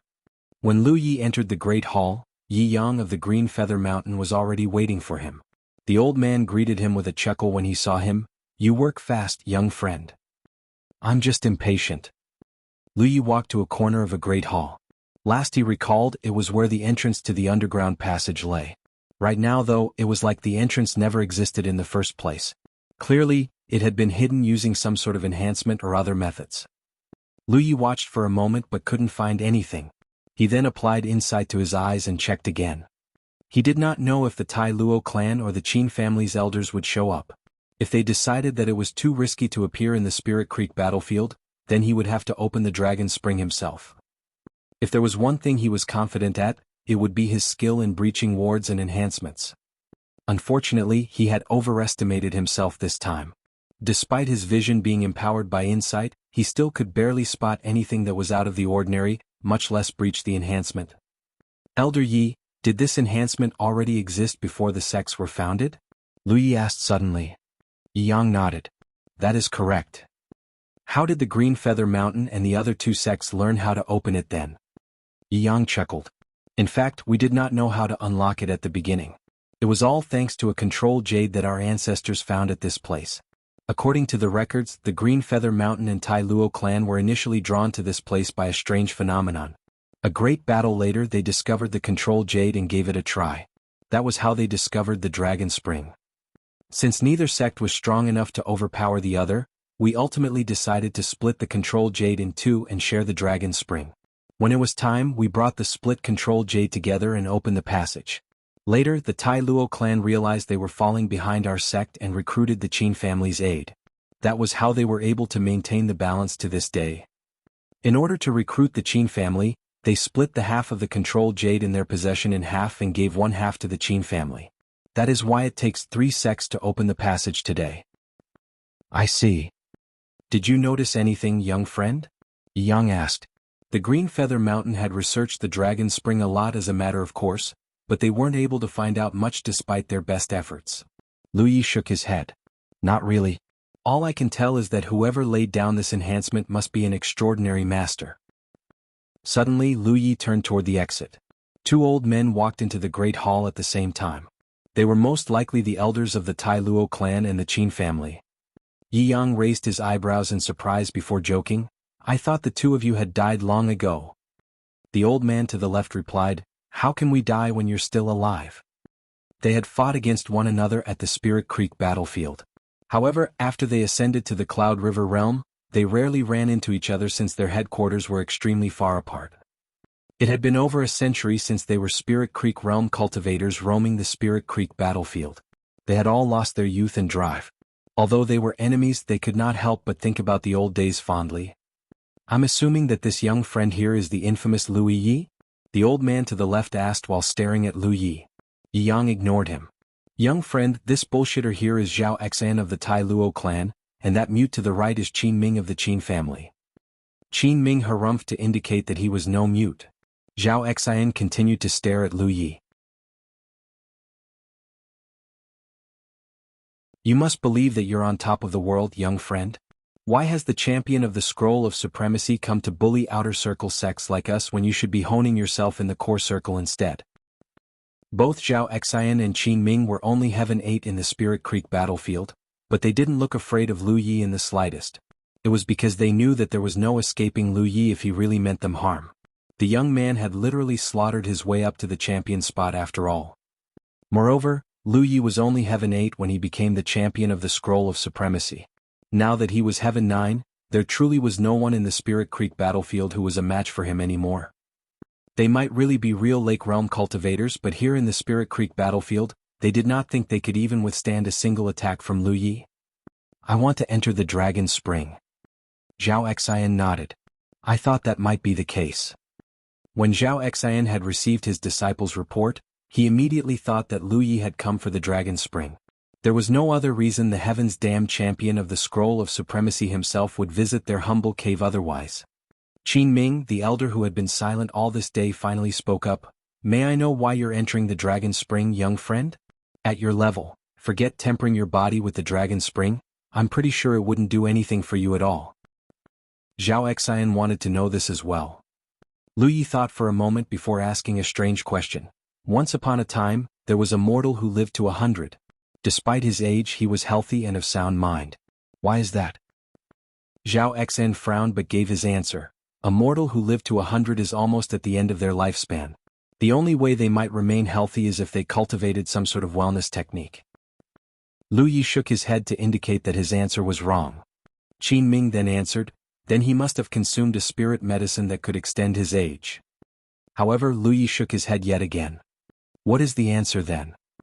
It's because he never meddled in other people's business. It was only now Zhao Xian and Qin Ming realized what Lu Yi was trying to say. Zhao Xian argued, how is it none of our business? The Dragon Spring tempers the body of our disciples.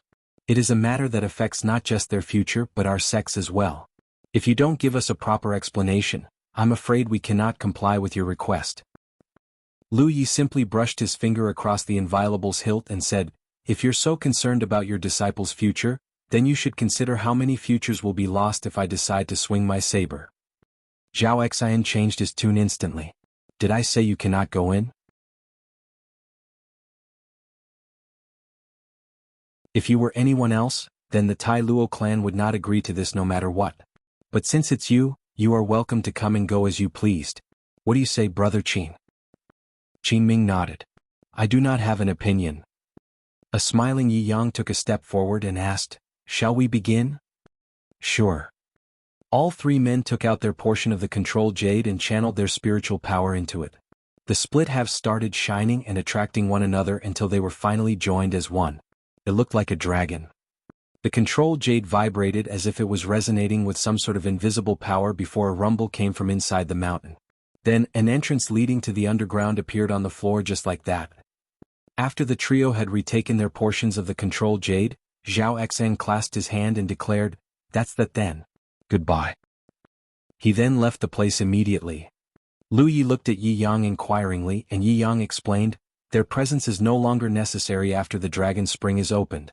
The entrance will close on its own in a few days." Lu Yi nodded. The second Zhao Xian and Qin Ming had dashed out of the Great Hall. They immediately brought out their flying spirit artifacts and vanished into the sky. They might act calm and confident in front of Lu Yi, but they would be lying if they said they weren't nervous. If they weren't afraid of triggering the vanquisher of sects, they would never make this trip no matter what. "Please enter, young friend. I'll guard the entrance for you." "Sorry for the trouble." Lu Yi stepped into the entrance and went underground. Just like last time, below the entrance was a spiral staircase that led deep into the underground. He walked for a long time before he finally reached the bottom and arrived at a large bronze door. The door was thick, ancient and heavy. The image of a massive dragon was engraved on its surface. It looked lifelike enough to be real. The door was already opened. Thin red mist could be seen surging behind the door. Lu Yi felt a moment of vertigo when he set foot into the chamber. When he came to and looked around, he found himself in a chamber around 10 meters in radius. The chamber was filled with thin red mist. At the center of it was a spring. Lu Yi tried to absorb the mist into his body, but he discovered that the blood qi contained in the mist was so thin that it was practically useless to a Heaven 9 cultivator. This was why cultivators that had advanced beyond the 6th or 7th order rarely frequented the dragon spring. It was because the blood qi in the mist was too thin to improve their body. Yi flew out of Amber's body and examined their surroundings for a bit. She asked, "Why are we here, Lu Yi?" "To see an old friend," Lu Yi answered carelessly. "An old friend?" Yi looked confused. Amber hadn't accompanied him the first time he entered the dragon spring. Naturally, Yi hadn't entered the dragon spring either. That was why she didn't know what he had encountered during his time here. Lu Yi sat on the floor and recalled what he had experienced last time. When he was tempering his body, he had felt as if a pair of massive red eyes were watching him. There was a long time where he thought that he was just hallucinating until his cultivation grew stronger, and his understanding of the cultivation world of Jianghu deepened. Now he realized that it probably wasn't a hallucination. Even if it was, how could he explain the dragon scale he obtained from the dragon spring? He was almost certain that it belonged to a true dragon. After he obtained the true phoenix flame, Lu Yi had asked his second senior sister about the 4 sacred beasts. They were the azure dragon, the vermilion bird, the white tiger, and the black tortoise.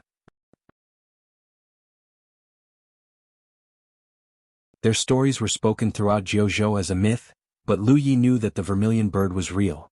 The true phoenix flame he obtained was the proof of it. In fact, his second senior sister speculated that Amber was probably a descendant of the white tiger. It was because there had never been a tiger spirit beast who could transform an apparition into a ghost spirit until Amber. The fact that Amber possessed many unique talents that other tiger spirit beasts did not possess supported the theory as well. Since the vermilion bird and white tiger existed, then the azure dragon and the black tortoise must exist as well. Now, Lu Yi was certain that he had obtained a true dragon scale from the dragon spring. The reason the blood in the dragon scale had powerful body tempering effects was because it contained the blood of a true dragon. The spring before him was the dragon spring, and he had obtained the dragon scale from it. That was why he speculated that a true dragon laid beneath the dragon spring. There was only one reason he came all the way to the 100 peaks, and that was to obtain more dragon scales. The blood qi it contained was incredibly useful for him, Amber and Zhujia. The real question was, how should he do this? Last time, the dragon scale had abruptly appeared in front of him. In other words, it was a gift from the true dragon who was imprisoned at this place. The blood-red pupils he saw were probably its eyes. People did not usually give you something unless they had something they wanted from you in return. Since the true dragon imprisoned in this place had given him a dragon scale for no reason whatsoever, Lu Yi was sure that it wanted something from him. That was one angle he could use.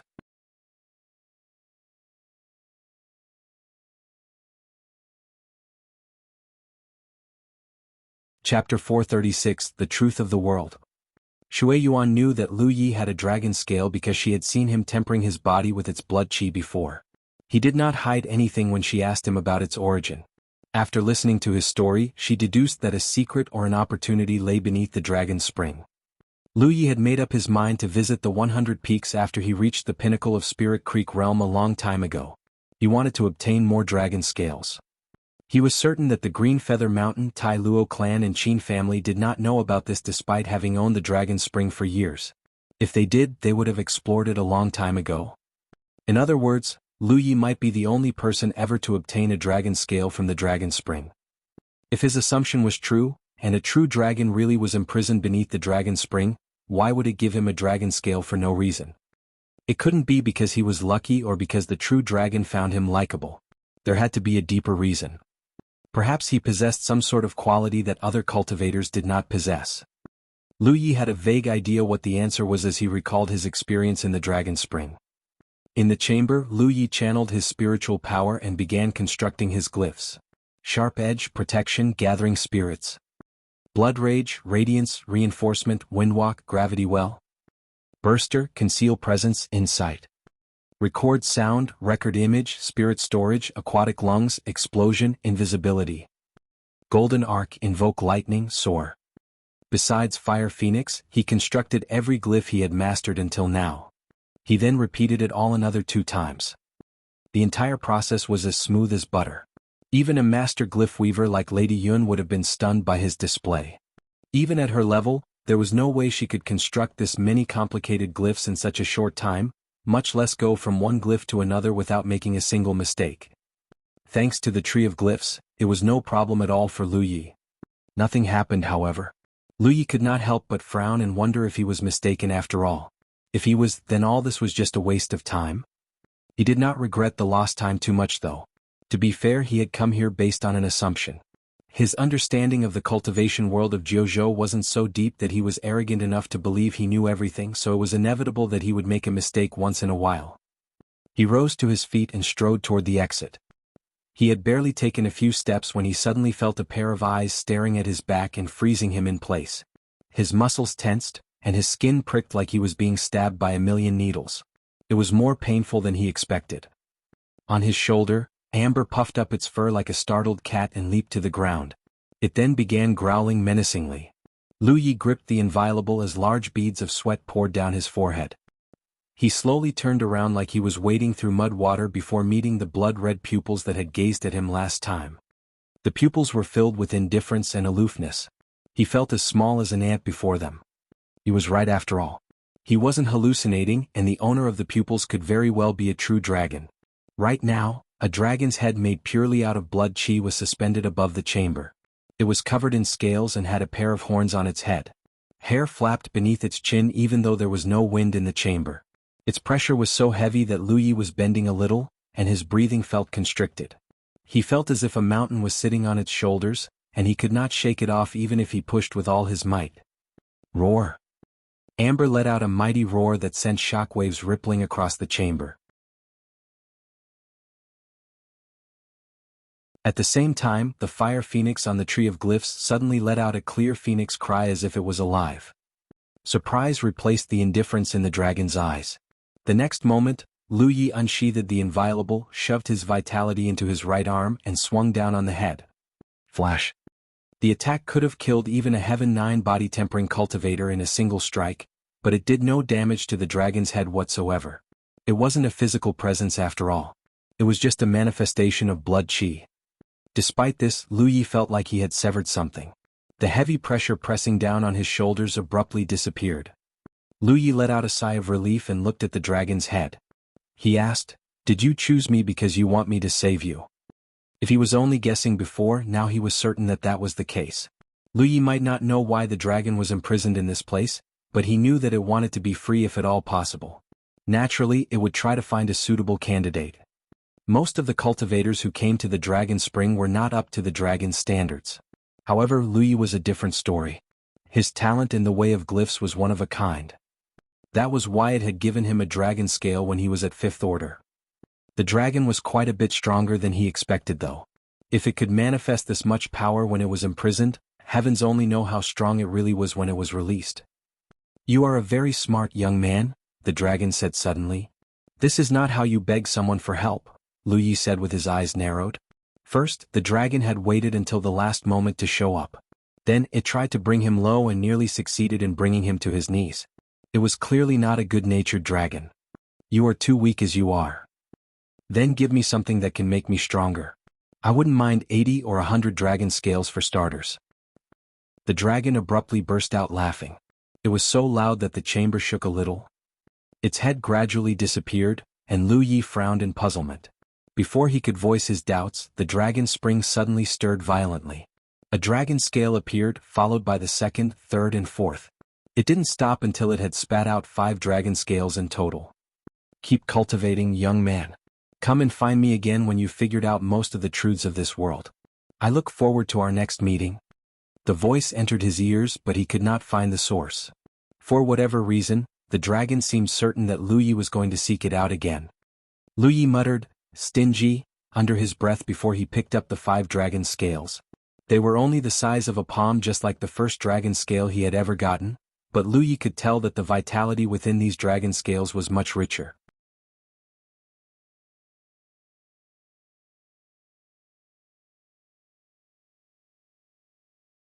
He was just ascending to the Cloud River realm, so why was it looking like they had come to attend a grand event?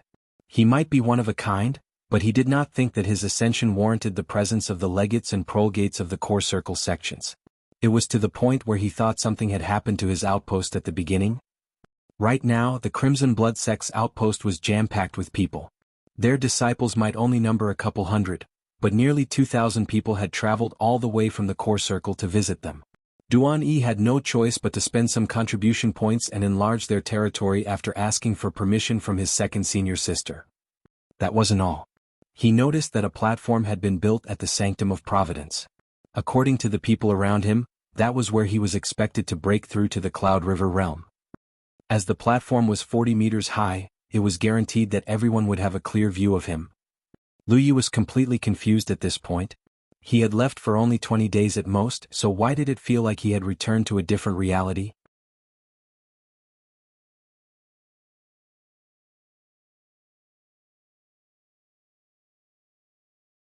Chapter 437, Upgrading Spirit Artifacts. The fact that nearly every sect from the core circle was visiting was great news for the Crimson Blood Sect. It was because every group was led by a legate or a prolegate. Duan Yi had already formed an alliance pact with every sect in the past few days. From now on, any Crimson Blood Sect disciple who ventured to the core circle to cultivate would find themselves overwhelmed with choices. They could join almost any sect they liked. Everyone here was a member of the Grand Sky Coalition and a guest, so of course the Crimson Blood Sect disciples did their best to accommodate them. This was the first time in decades their outpost was this lively. While the people were mingling with one another, Lu Yi teleported back to the headquarters using the Divine Opportunity column. As it turned out, the headquarters were bustling with activity as well, although they were all Crimson Blood Sect disciples. They saluted him the moment they saw him. Shui Yuan was busy when Lu Yi sought her out. He waited until she was finished before he asked, "Sister Shui, I'm just ascending to the Cloud River realm. Why is everyone acting like it's a grand event or something?" Shui Yuan tucked a strand of hair behind her ear before asking, "Have you ever heard of the Gift of Providence?" Lu Yi shook his head. The Gift of Providence is kind of a myth. The last time it appeared was decades ago. Shui Yuan paused for a good while as if she was reminiscing about the past before continuing. It is incredibly difficult to obtain the Gift of Providence. First, the cultivator must slay enemies above his cultivation level repeatedly to garner the heavens' attention.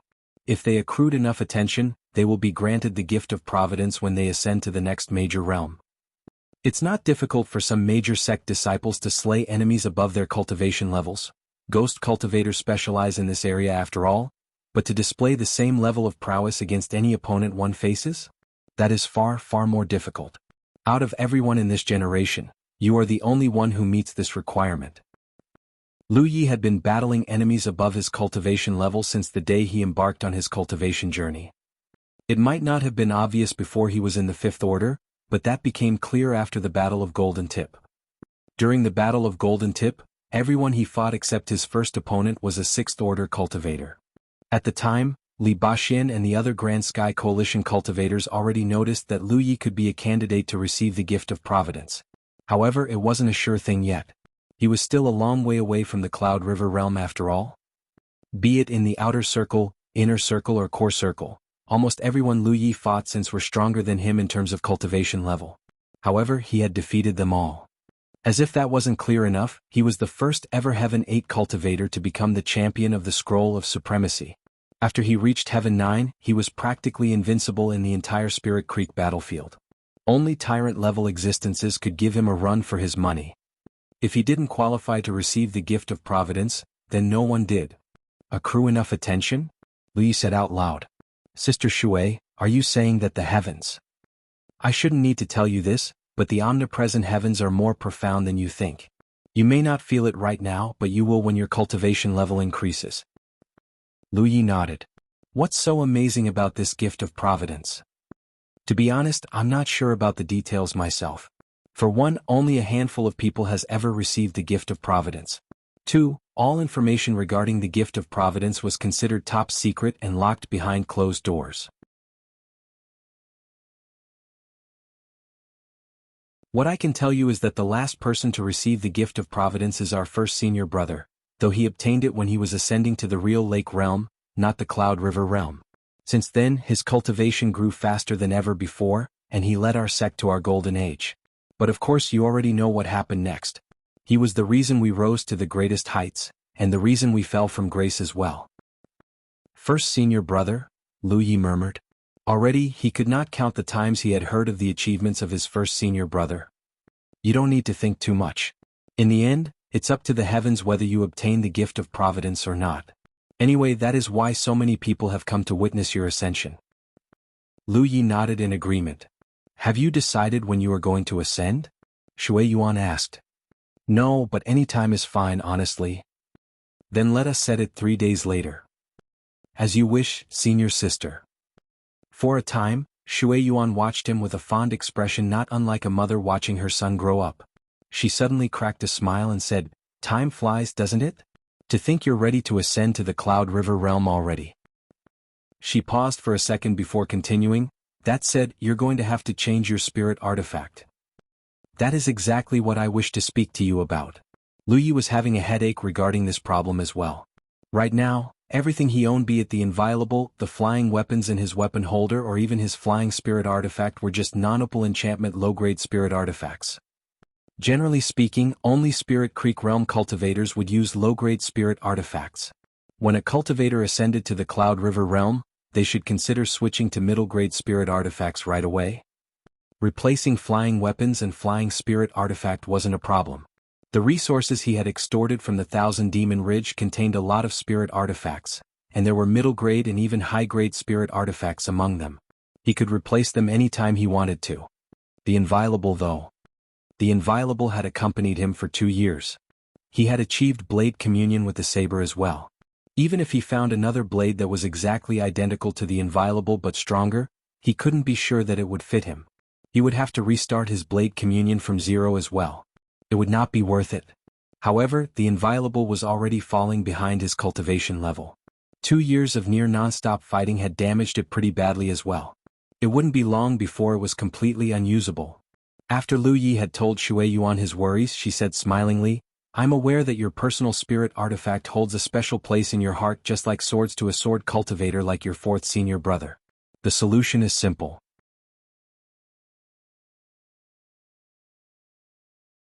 You simply need to upgrade your weapon.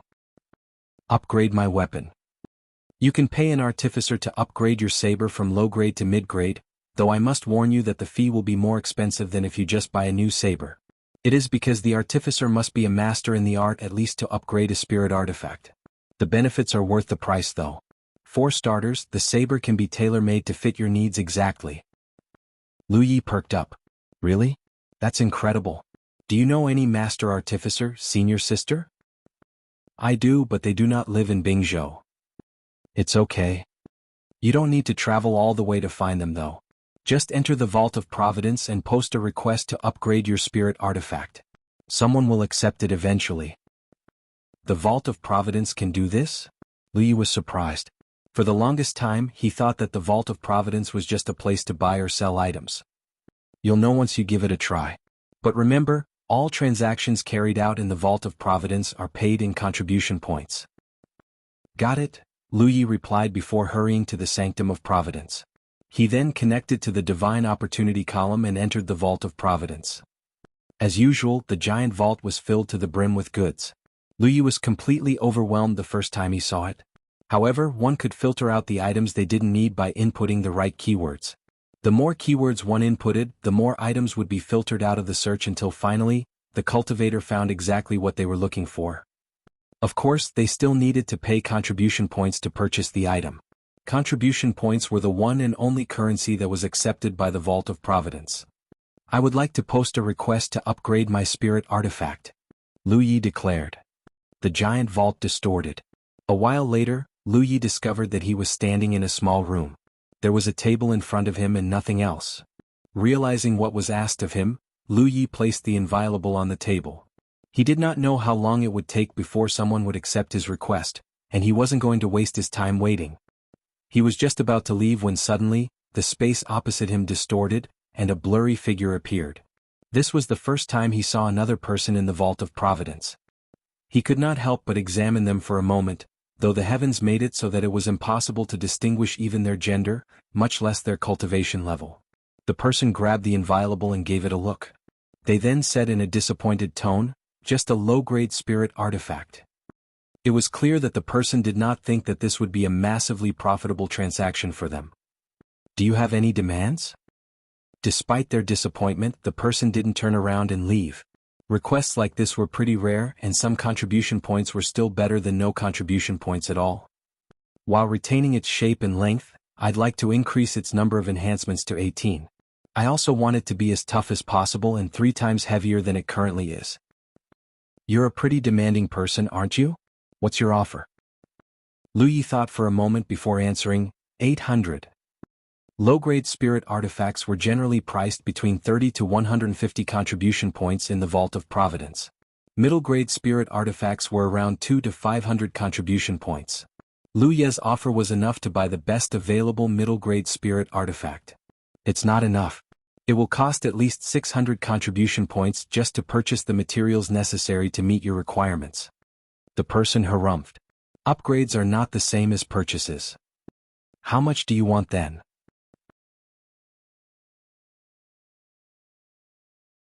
I won't accept anything less than 2,000 contribution points. Deal? What was 2,000 when Lu Yi had over 100,000 contribution points right now? If the inviolable could be upgraded, he could bear to pay even more than that, within reason of course. His swift answer surprised the artificer.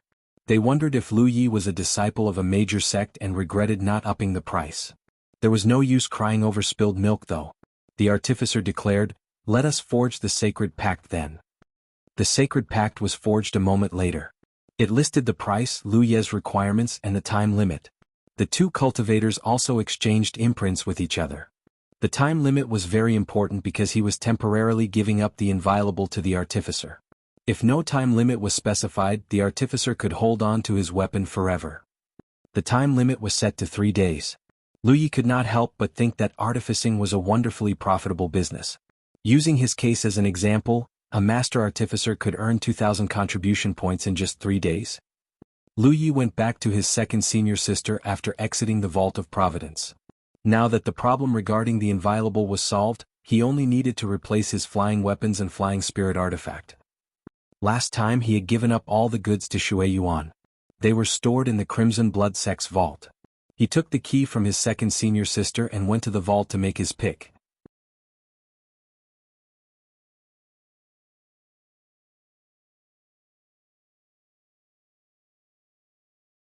Chapter 438, Ascending to the Cloud River Realm, The Gift of Providence. 3 days passed in the blink of an eye. Lu Yi was currently sitting cross-legged on a tall platform in front of the Sanctum of Providence. Tens of meters away from the platform, countless cultivators were standing and watching Lu Yi with an expectant look on their faces. These Spirit Creek Realm cultivators might not know much about the Gift of Providence, but their seniors knew that there was a high chance Lu Yi of the Crimson Blood Sect might qualify for it. It was because most of the enemies he killed were 1 or more cultivation levels higher than him. That was why they had ordered their Spirit Creek Realm cultivators to gather at the Crimson Blood Sect's outpost. No one knew exactly how the Gift of Providence would benefit a cultivator, but they certainly weren't going to miss the bestowment. Even if they were wrong and the gift of Providence eluded Lu Yi after all, it wouldn't be a huge loss to the youngsters. At worst, they would lose a few days they could have spent on cultivating their power. Right now, the outpost was perfectly silent even though it was holding thousands and thousands of people. On the platform, Lu Yi could not help but feel a bit of pressure. This was supposed to be a normal occurrence, but thousands of people had come to witness his ascension. He knew he was famous, but he did not realize exactly how influential he was in the Spirit Creek battlefield until now. He recalled what his second senior sister told him to dispel some of the pressure. She had told him to put the gift of Providence out of his mind because the decision to obtain it was ultimately not in his hands. If he obtained it, then all was well. If he didn't, it wasn't like it would affect his cultivation or his way. He would still strive to be the cultivator he wished to be, wouldn't he? A bit of pressure was alleviated from his mind when he thought this. The 9 microcosmic orbits in his body slowed to a halt. His cultivation level began dropping as well. It would continue until his spiritual power stopped flowing completely. He had witnessed Zhou ascension to the Cloud River realm at the Myriad Poison Forest, so he knew that the process was smooth and easy. As long as he had enough spiritual points, all he needed to do was to connect all his spiritual points in accordance to his cultivation technique and form a cosmic orbit. He would naturally ascend to the Cloud River realm then. Lu Yi knew what he needed to do. While recalling the details of the Great Sun Valurium technique, he began channeling his spiritual power and connecting his spiritual points as per the cultivation technique dictated one by one. His slumbering spiritual power began to flow faster and stronger as more and more spiritual points became connected. Finally, when all 360 spiritual points were joined together, the massive stream of spiritual power finally poured back into his source spiritual point. With this, he had officially formed a cosmic orbit inside his body. A buzz came from within Lu Ye's body. The flow of spiritual power sounded like that of a rampaging river. An invisible shockwave that spanned the entire outpost swept out of his body, and just like that, he had ascended to the Cloud River realm. When Zhou had ascended to the Cloud River realm, the heavens had immediately booted him out of the Spirit Creek battlefield and to headquarters Sanctum of Providence. Lu Yi was feeling the same thing right now.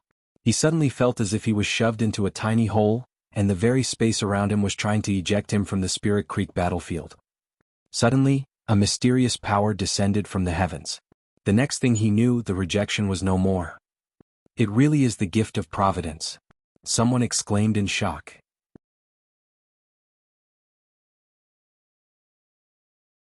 Although their elders had already informed them about the possibility, there was no telling if Lu Yi would actually receive the gift of Providence until it happened. Now they knew their elders were right. A rainbow-colored lotus was descending from the sky. It was not a physical object but more like an illusion, though it was definitely composed of some sort of energy. The moment the lotus appeared, a unique fragrance abruptly filled the air. It cleared the mind and made everyone feel lighter. The rainbow lotus descended right on top of Lu Yi. At first glance, it looked as if Lu Yi was sitting at the center of the lotus. As it spun slowly, Lu Yi's surroundings turned flowery and illusory all of a sudden. The way the petals kept appearing and vanishing were beyond fascinating. A strange energy instantly permeated the entire outpost. The smarter ones tried to inhale the strange energy and immediately discovered that it strengthened both their body and their mind. Someone immediately cried out, "Cultivate! We need to cultivate now." All cultivators on the ground immediately dropped to their feet and began cultivating. The ones in the air quickly found a place to land and did the same. Less than 30 breaths after the rainbow lotus descended, all 2,000 to 3,000 people in the outpost had entered a cultivation state. They could clearly feel the strange energy slowly strengthening their body and mind. They were overjoyed as a matter of course. They knew that they had made the right choice to visit the Crimson Blood Sect's outpost. Lu Yi was seated in the middle of the lotus, so he felt the spilling energy even more so than the others. After the rejection force had disappeared, he could clearly sense a warm and gentle energy pouring into him. It was tempering his body and strengthening his divine soul at the same time. It was similar to when he was absorbing the spirit mist in the pool of heavens, but the benefits were far greater. To make a comparison, he could barely feel the spirit mist strengthening effects during his 4th visit.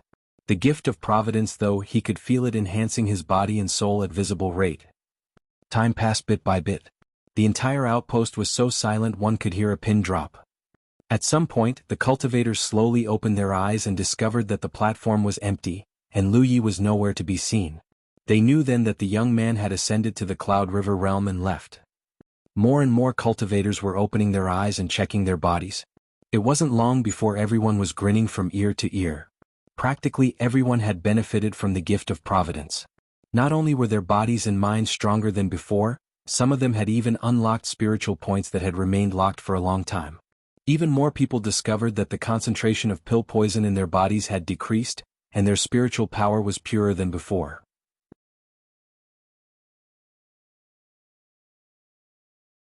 For a time, they could not help but wonder just how much Lu Yi had benefited from the gift of Providence, as he was its main target. One thing was certain: Lu Yi was stronger than ever before. The Grand Sky Coalition cultivators weren't the only ones who were celebrating Lu Yi's ascension. The Thousand Demon Ridge was cheering and dancing like crazy as well. And why were they in a celebratory mood? It was because the one leaf of the three Banes of Spirit Creek had finally left the Spirit Creek battlefield. Just now, Lu Yi's name had suddenly vanished from the Scroll of Supremacy before being replaced by Lan Zi Yi of the Infinite Island. There was no chance in hell that Lu Yi had died a sudden death, so the bastard could only have ascended to the Cloud River realm. Countless Thousand Demon Ridge cultivators felt like crying when they learned this. Finally, the Sanuvabich was gone from the Spirit Creek battlefield. No longer did they have to worry about a single cultivator dominating the entire battlefield anymore. It was like an oppressive mountain had suddenly been lifted off their shoulders. For the longest time, it felt like their spines were broken, and every action they took must factor Lu Yi into the equation. Now, they could finally stand straight and do whatever they wanted. To put it simply, the responsibility of killing Lu Yi now fell on their Cloud River realm seniors, not them. It was a day worth celebrating and memorizing. Countless people suddenly remembered how to smile again, and some people nearly almost cracked out the musical instruments to celebrate his departure. Unfortunately, their cheer was dampened all too quickly. It wasn't long before they heard that Lu Yi had obtained the gift of Providence when ascending to the Cloud River realm. The gift of Providence represented the attention and acknowledgement of the heavens themselves. Since ancient times, only a handful of cultivators had ever obtained the gift of Providence, and every single one of them was incredibly accomplished in their cultivation journey. In fact, the last cultivator to receive the gift of Providence had come from the Crimson Blood Sect. The Sanuvabich had even crushed them so badly that their own parents couldn't recognize them. If he hadn't been too straight-laced and inflexible in the end, they would still be hiding in a corner of the world and jumping at their own shadows. The news soured the Thousand Demon Ridge's good mood immediately. Even at the end, the bastard just could not leave without giving them one last middle finger, could he? Heavens damn it. Lu Yi was back at the headquarters. He was currently sitting in the Sanctum of Providence and checking his body. After connecting all 360 spiritual points and forming a cosmic orbit in his body, his spiritual power was flowing like a river. Not only was he far stronger than he was before, the speed at which his spiritual power was flowing was way better than it used to be. Something didn't feel right though. The gift of Providence had greatly enhanced his body and his mind. To make a comparison, it was about equal to the first 2 trips to the Pool of Heavens. But was this all? He did not know what his first senior brother had gotten when he had received his gift of Providence because there wasn't a detailed record of the event. Shui Yuan was also too young to recognize the signs at the time. One thing was certain: the reward he received did not match the gift of Providence's legendary status. Maybe there's a hidden reward that I'll only recognize when I visit the Cloud River battlefield or something? Lu Yi consoled himself. After checking his comic orbit again and confirming that everything was running as smooth as butter, he rose to his feet just in time to feel a disturbance from his battlefield imprint. He checked it and realized that it was time to meet his artificer. He hurriedly pressed a hand to the Divine Opportunity column and connected his mind to the Vault of Providence. He quickly appeared in the small room once more.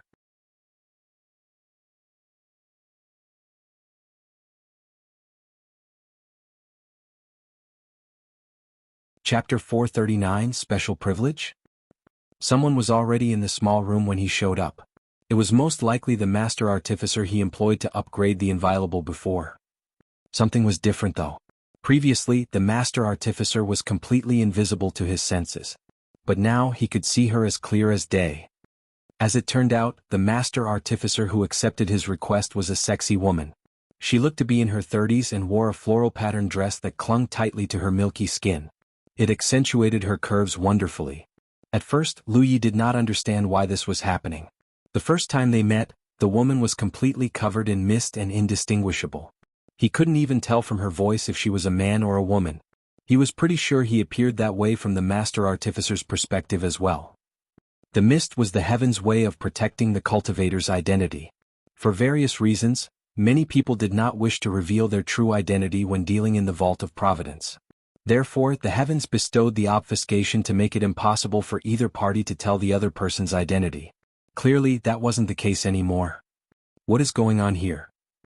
The first thing that came to Lu Ye's mind was that the Master Artificer had forgotten to activate her obfuscation or something. However, he immediately discarded the thought because the mist was an automatic protection bestowed by the heavens, and they, the target of its protection, had no way of influencing it. Whether one liked it or not, they would always appear to be obscured by a thick, impenetrable mist to the other person. Am I the problem? He was different from who he was 3 days ago. First, he had ascended from the Spirit Creek realm to the Cloud River realm. However, that could not explain why he could suddenly see through the other person's obfuscation. Is it the gift of Providence? Lu Yi was still wondering what was going on when the woman said, "Boy, your spirit artifact is ready for inspection," before handing over the inviolable. Her voice sounded soft and cutesy. It was definitely nothing like the first time. Lu Ye's hand dipped for a second when the woman handed him the weapon. It was a much heavier weapon than before, but that was fine because that was exactly what he ordered. The weight was perfect for his current cultivation level. There was a flash as he unsheathed the inviolable. The shape of the weapon hadn't changed, but the blade was now pitch black in color. It was like a camouflage that hid its killing intent and body count. The chips and edge damage had been fully repaired as well. The word inviolable was carved into the hilt, but it was not the work of the Master Artificer. The word had existed since the day he saw it in the Vault of Providence. What was new was the new image on the other side of the hilt, a feather. This one was definitely the work of the Master Artificer, though he did not know what it meant. In any case, he was very satisfied with her handiwork. The saber felt as heavy as it was unbreakable. After checking the enhancements within the inviolable and confirming that there were 18 of them, he sheathed the saber and nodded. Not bad. In that case, our transaction is complete, the woman declared before pulling out the sacred pact they had signed 3 days ago. She gave it a little shake and the pact suddenly ignited on its own. At the same time, Lu Yi felt a stir in his battlefield imprint. 2,000 contribution points had been deducted from it. May we meet again? The woman declared before acting to leave the room. At the last second she added, "Do not come to me with a low-grade spirit artifact next time. This old man has better things to do." If the woman could see Lu Ye's expression, she would have noticed how weird he looked. It was something to hear a woman in her 30s addressing herself as an old man. The woman was gone, but Lu Yi did not leave the room immediately. He thought for a moment before declaring, "I would like to post a request to upgrade my spirit artifact." He then produced a low-grade spirit artifact from his storage bag and waited. A moment later, an old man entered the small room. Just like the woman, he wasn't obscured by the mist in the slightest. Lu Yi could see every inch of his body as clear as day. "You wish to upgrade your spirit artifact?" the old man asked in a deep voice. Lu Yi nodded and handed over the low-grade spirit artifact. The old man gave it a quick look before commenting scornfully, "A low-grade spirit artifact? Really?" It was exactly the same tone the woman had used before. It would seem that these master artificers considered it a dishonor to upgrade a low-grade spirit artifact. Still, the old man asked, "What's your price?" Who knows, maybe he's a dumbass with more money than sense. 100 contribution points. The second Lu Yi said this, the old man immediately threw out the spirit artifact and vanished into thin air. Before he left, he swore, "Crazy bastard." A while later, Lu Yi exited the small room with a thoughtful expression. He now knew that the camouflage that was supposed to keep a person's identity a secret in the Vault of Providence did not apply to him anymore. His ascension to the Cloud River realm obviously had nothing to do with this, so it could only be an effect of the gift of Providence. Neither the woman nor the old man had reacted any differently to his appearance, so he could assume that he appeared camouflaged to them. Their camouflage didn't exist to him though. Did the heavens really grant me special privilege? It's not all that useful though. Maybe I could use the knowledge to extort someone, but really? Besides, they're master artificers.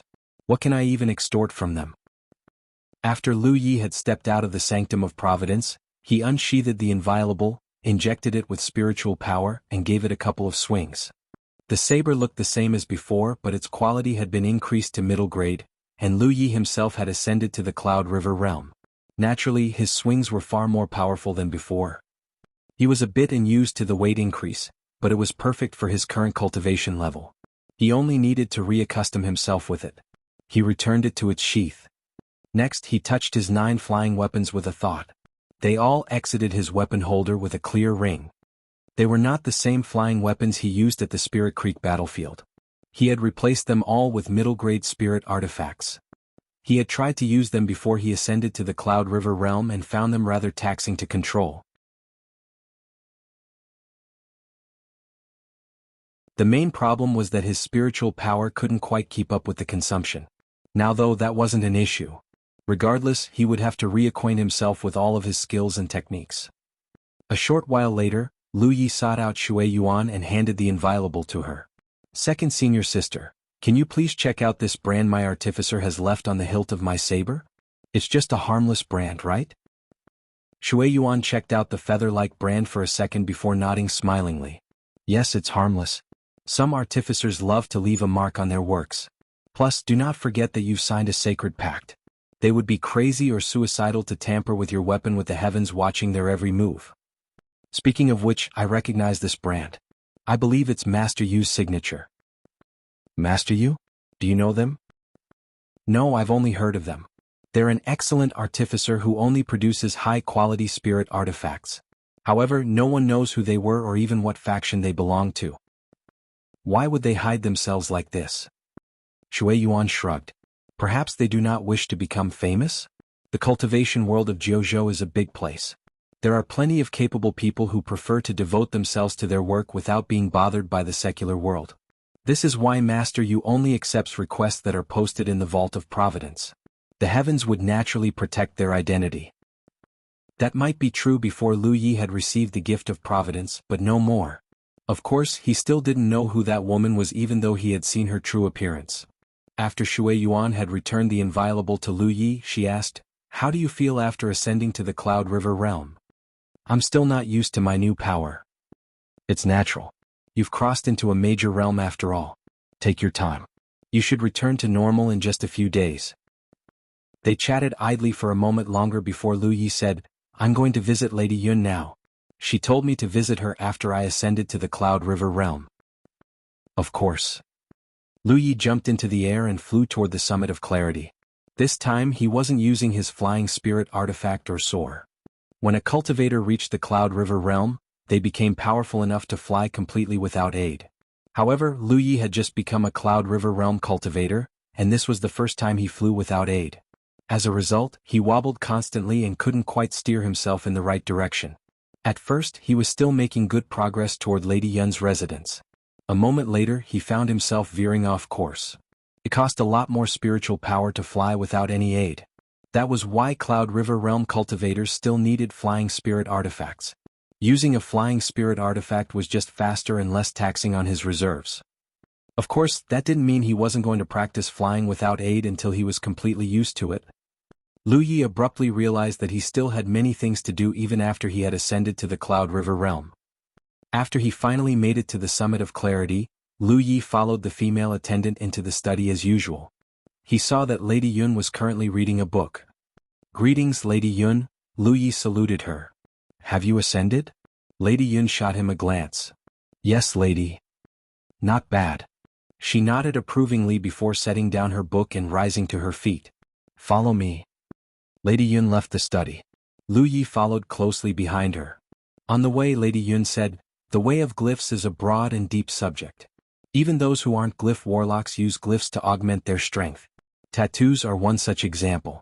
I'm sure you fought someone like that in the Spirit Creek battlefield, no?"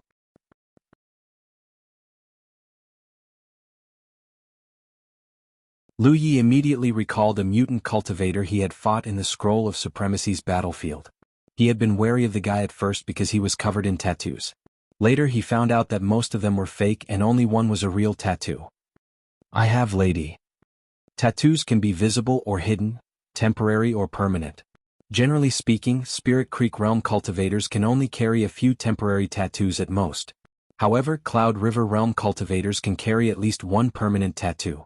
In the future, there is a high chance you're going to encounter opponents who aren't glyph weavers, but are capable of unleashing the power of glyphs. These tattoos are most likely their trump cards as well. You must be wary of such dangers and never underestimate any opponent you face. I will remember this. The reason I told you to visit me after you ascended to the Cloud River Realm is because I would like to give you a permanent tattoo. Do you have a preference?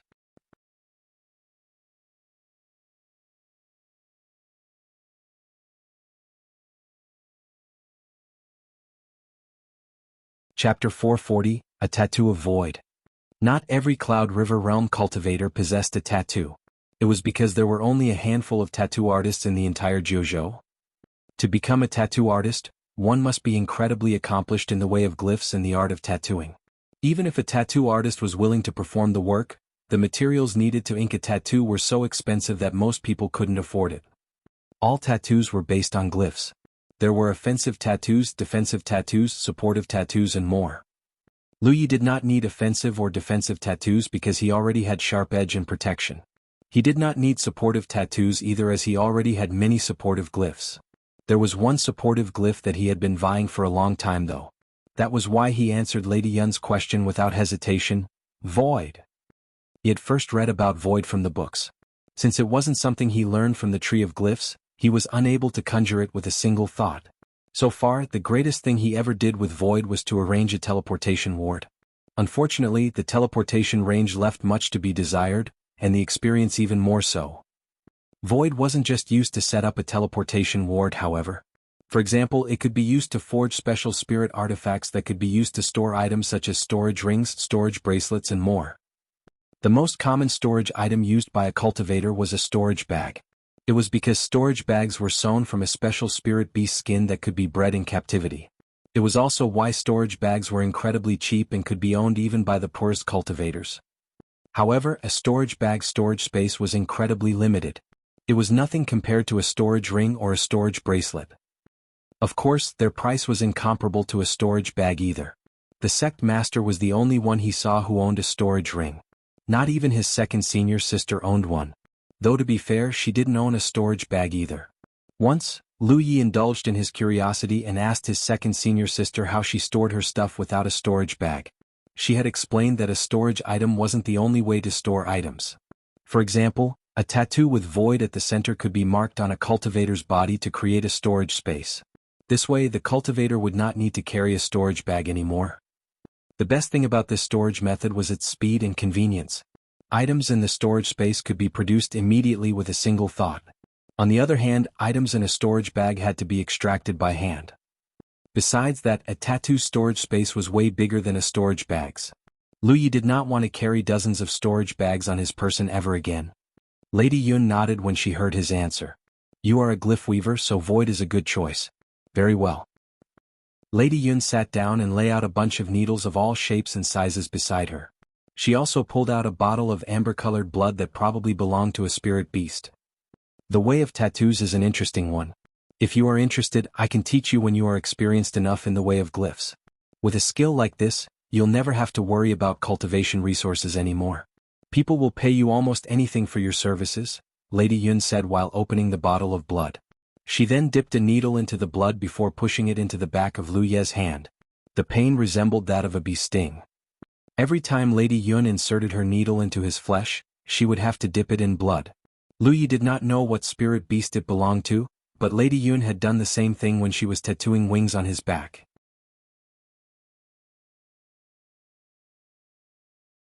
This almost certainly meant that tattoos required special materials to create, and the beast blood used to create a void tattoo could not possibly be cheap. Sometimes Lady Yun's movement was as slow as a snail's. Sometimes she moved so fast he could barely follow her. They hurt all the same. Lu Yi quietly observed the work as time passed bit by bit. While Lu Yi was getting a void tattoo from Lady Yun, a new commotion had struck the Spirit Creek battlefield. Less than half a day after Lu Yi, one of the three Banes of Spirit Creek, was gone, a new Crimson Blood Sect disciple had appeared on the Scroll of Supremacy. She was Wuxia, a heaven-grade 9th Order cultivator. To a Spirit Creek battlefield cultivator, the name could only be described as unfamiliar. Only a handful of people had ever heard of her. The reason they were paying attention to her was because she came from the same sect as Louis Yi, of course. Her association with the One Leaf wasn't the only thing that caught their attention, however. It was also rumored that she was a medicine cultivator. There were very few medicine cultivators on the Scroll of Supremacy as a matter of course, and none of them were in the top 50. It was because a medicine cultivator's strength was limited even if they dabbled in another cultivation faction. If that was all, then they would have put her out of their mind. The problem was that she was climbing the Scroll of Supremacy exactly like Louis Yi did. She had started from the bottom and challenged every Thousand Demon Ridge ranker above her. More importantly, everyone she challenged had perished. This infuriated the Thousand Demon Ridge as a matter of course. This was practically a reenactment of the tragedy from 4 months ago. 4 months ago, Louis Yi had slaughtered every Thousand Demon Ridge ranker above him and allowed the Grand Sky Coalition to dominate the rank list for a time. Who would have thought that the same thing would happen again 4 months later, and by the hands of a Crimson Blood Sect disciple no less? As if that wasn't bad enough, Wuxia was just a medicine cultivator. Who gave her the gall to do this? For a time, every Thousand Demon Ridge ranker above her was filled with righteous fury. It was true they couldn't beat that bastard Louis Yi, but there was no way they couldn't defeat a mere medicine cultivator. They were going to do everything in their power to stop Wuxia, if only to protect whatever remained of their tattered dignity. It wasn't long before they realized in horror that they couldn't. Not only that, Wuxia was killing their rankers and rising through the ranks at meteoric speed. Worse still, they could not figure out how she had done it. Louis Yi had a tamed beast whose roar could stun the mind and prevent his opponents from surrendering. But what about Wuxia? How did she manage to prevent her opponents from surrendering? Just what was the Crimson Blood Sect anyway? How did they manage to produce so many monsters?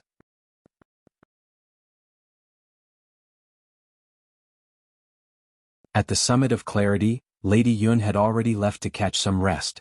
Even a glyph weaver like her felt tired after marking a void tattoo for Lu Yi. Void was much more complicated than most glyphs. In the end, it had taken the entire bottle of blood to mark the tattoo. In the room, Lu Yi was examining the new tattoo and checking out his new storage space. It was easily 20 times the size of a storage bag's. Now he no longer needed to worry about space anymore. He could even put the inviolable in it if he wanted to. He usually carried the inviolable on his waist because it was faster than having to retrieve it from a storage bag. Not only was it inconvenient, the slight delay might cost him the chance to kill an enemy. He did not need to worry about this anymore. The storage space was at the back of his hand. He could retrieve anything and everything with a single thought. Despite this, Lu Yi still chose to carry the inviolable like he always did. He had long since become accustomed to its weight and texture. It felt like he was missing something if he did not carry it on his person or his hand. He followed the female attendant out of the residence after that. He never saw Lady Yun again. When he was outside, he channeled his spiritual power and shot to the sky. He had just ascended to the Cloud River realm, and there were countless things he had had to acclimatize himself with. Flying without any aid was one of the simplest things he could learn. Most people would need several days to get used to flying without aid, and even then they had to be careful not to lose control and fall from the sky. Lu Yi had no such problems though. He might not have flown without aid until he ascended to the Cloud River realm, but he had flown many times using wings or soar. One might say that he was fairly experienced in flying. 2 hours later he could fly without wobbling and straying off course anymore. Another 2 hours passed and he could pull all sorts of moves in mid-air. He returned to the Summit of Fortitude when it was late evening. After enjoying a delicious dinner at his second senior sister's place, Shui Yuan said, "Junior brother, it is time you choose a spirit peak of your own." "I'm sorry?" Lu Yi tilted his head in confusion. Shui Yuan explained, "There are over 100 mountains in Mount Ao, and in the past every mountain would be overflowing with disciples. 30 years of decline later, the old man and I are the only ones left who are still guarding the Summit of Fortitude because it is the heart of our sect. Even if we count Lady Yun, that is 2 out of 100 peaks that are unused and abandoned. Now that you're at the Cloud River realm, you have the right to own a spirit peak. Our sect is doing better and better, and it is only a matter of time before we get more Cloud River realm cultivators. They can't all stay at the Summit of Fortitude, can they? To be clear, I'm not chasing you out of the Summit of Fortitude. You might nominally be the 5th senior brother if you consider our history, but you're really the 1st senior brother of this generation.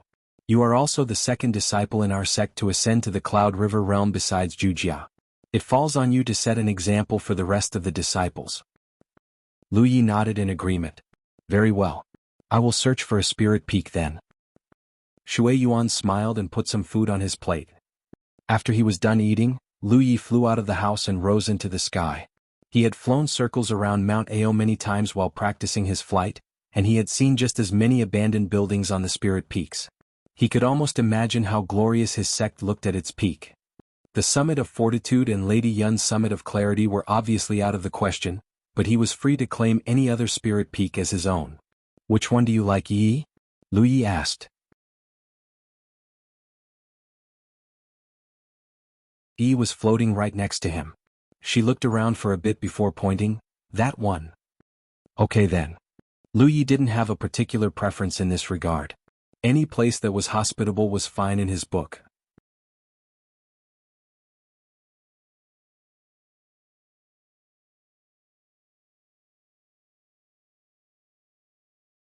Chapter 441. The price went up. The spirit peak Yi chose had a massive bamboo forest that stretched from the middle section of the mountain all the way to the top, giving it a flowery and willowy appearance. It was incredibly beautiful. The spirit peak was aptly named Summit of Bamboos, but all the buildings were run down because it had been decades since anyone lived here. Lu Yi landed on the summit and walked between the buildings. He could imagine how prosperous his sect had been. The spirit peak was huge and there were a ton of buildings here and there. For obvious reasons, it wasn't suitable for living at the moment. Having confirmed his selection, Lu Yi and Yi returned to the Summit of Fortitude and sought out their second senior sister. He then requested her help to dispatch a mission to fix the Summit of Bamboos. The Crimson Blood Sect's outpost had a couple hundred disciples right now, but they generally had nothing to do besides cultivating. He was sure they would welcome the change of pace and the opportunity to earn more contribution points. His second senior sister had no problems with this. Lu Yi was the one who almost single-handedly earned all of the contribution points they currently possessed. If he wanted to spend some sect contribution points to rebuild a spirit peak, how could she possibly say no to that? Oh right, I forgot to tell you about this, but the spirit stones and spirit restoring pills you currently have are no longer suitable for you. You should head to the vault and replace them, Shui Yuan said before passing him the key to the vault again. The so-called key was really a control jade that could be used to unlock an enchantment.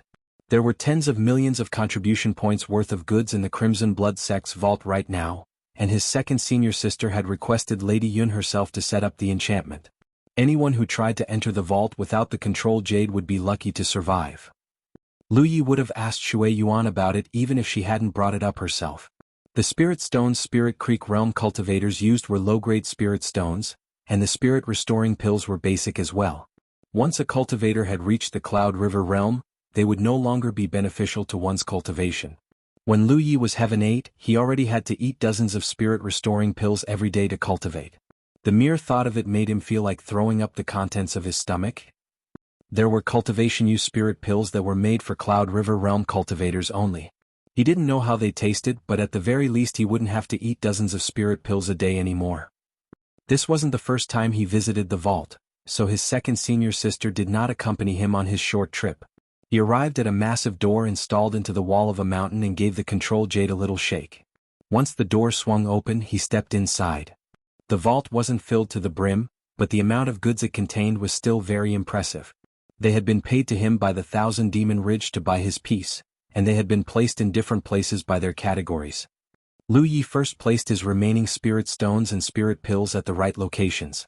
It was only then he picked up a couple thousand middle-grade spirit stones at the spirit stone area. He didn't take too many because he usually procured his cultivation resources by killing his enemies. In fact, he usually earned far more cultivation resources than he spent. Although he had a void tattoo now, he still hung a storage bag of food on his waist. The main reason he did this was to hide the fact that he had a void tattoo. Cultivators weren't idiots after all. Anyone could tell he had a void tattoo if he wasn't carrying a storage bag.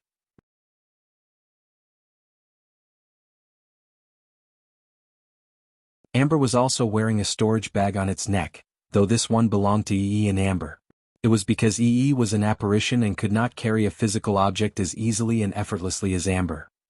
He also deposited a couple hundred middle-grade spirit stones in that storage bag. With that done, Lu Yi went to the spirit pill area.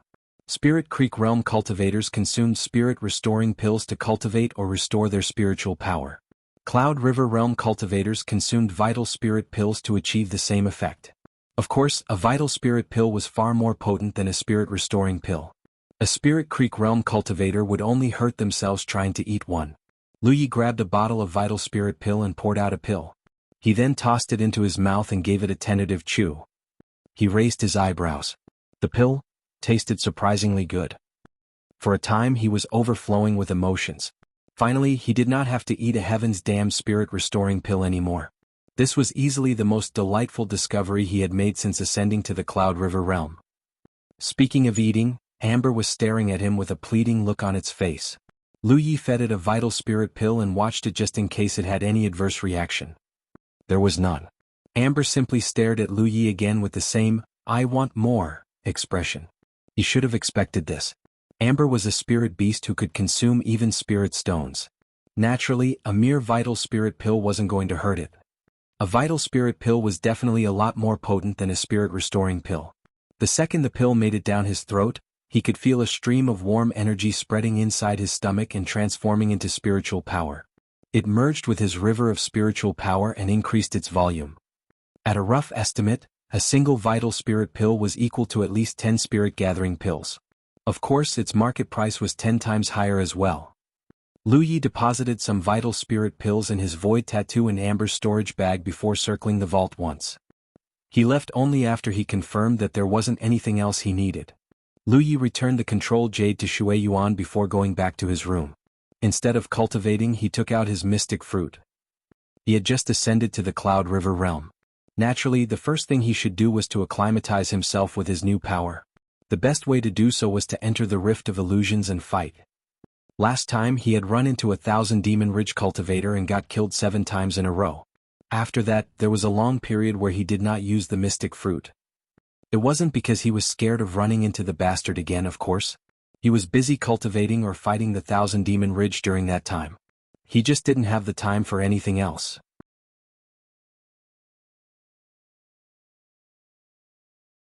Suddenly, he recalled that the 1,000 Demon Ridge elite who killed him at the time was shrouded by mist just like the people in the Vault of Providence. At the time, he wasn't able to identify his features at all. Now that he had the gift of Providence, the mist would not present a problem to him anymore. If he ran into them again, he was going to memorize their face and pay back the humiliation he had received tenfold. He was actually looking forward to running into the bastard again. If possible, he would like to figure out their identity in one go to save time. He channeled his spiritual power into the mystic fruit and found himself in the small space. There was no one here besides himself. Once he stepped through the door, he would enter the Rift of Illusions. Something was different this time. When he put a hand on the door, the line that appeared was not exactly the same as before. The price went up. When he was a Spirit Creek Realm cultivator, he only had to pay 50 contribution points to enter the Rift of Illusions. Now, it cost 100 contribution points to do so, double what it cost before. He wondered if the price would double again when he reached the real Lake Realm. That said, he still had 97,950 contribution points left. 100 contribution points was nothing at all. He passed through the door and looked behind him. Just like last time, the door had vanished as if it was never there, and there was nothing to indicate there was a small space behind him a second ago. It was like he had stepped into a different world. The arena was also different from before. When he was just a Spirit Creek Realm cultivator, he could only see as far as 30 or so meters. Everything else beyond that was shrouded by an impenetrable fog. Enemy insectoids or cultivators would burst out of the fog and usually catch him off guard.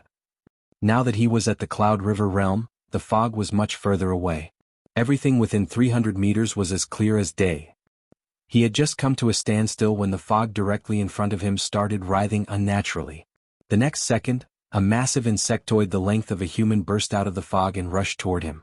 The insectoid looked like a praying mantis, but was covered in a thick black shell. It also wielded a pair of sharp mantis blades. The distance between them quickly shortened as Lu Yi unsheathed the inviolable and charged the insectoid. In the Rift of Illusions, the insectoid that appeared initially should match his cultivation level, so the praying mantis was probably on the same level as a First-Order Cloud River Realm cultivator. However, Lu Yi could not possibly compare to a normal First-Order Cloud River Realm cultivator, not just because he was a man who had reached the end of the Spirit Creek realm, but also because he was the first ever human to reach the level of a tyrant. This was a feat not even Li Baxian and Feng Yuechan had achieved. Literally no one was stronger than him at the Spirit Creek realm level. Naturally, he was far stronger than the average First-Order Cloud River realm cultivator as well. It took Lu Yi only a few breaths to annihilate the praying mantis. The increase in power was so drastic that he could hardly believe himself. His attack was also deadlier than ever before, especially after the inviolable was upgraded to a middle-grade spirit artifact. This time, 2 praying mantises burst out of the fog. Lu Yi met them halfway and brought down his saber. Nearly 1.5 hours later, Lu Yi finally opened his eyes in the real world. His head hurt a bit after being in the Rift of Illusions for so long, but it was gone almost immediately. His divine soul was far stronger than what it used to be. It got to the point where even the side effects of dying in the Rift of Illusions felt almost nothing to him.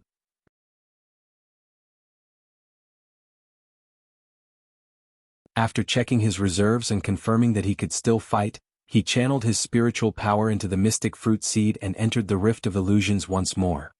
Another 1.5 hours had passed, and he opened his eyes looking as white as a sheet. His mind was doing okay, but his spiritual power had nearly hit rock bottom. He chose to stop here and swallowed a vital spirit pill. He then took out a book on blade technique insights and began studying it. Now that he had formed a cosmic orbit in his body, he was no longer limited by his cultivation technique anymore. This meant that he could circulate any cultivation technique he had learned without disrupting his circulation system.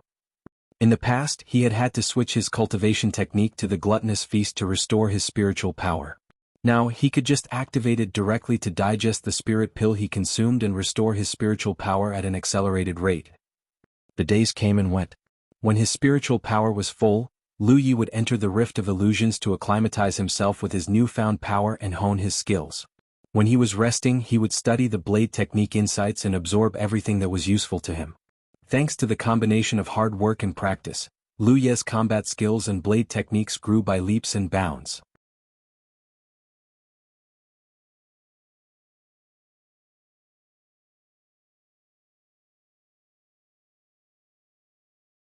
Chapter 442 Wuxia the Poison Doctor. While Lu Yi was honing himself in the Rift of Illusions, activity was rising in the Spirit Creek battlefield once more. Every Thousand Demon Ridge cultivator was searching for Wuxia of the Crimson Blood Sect.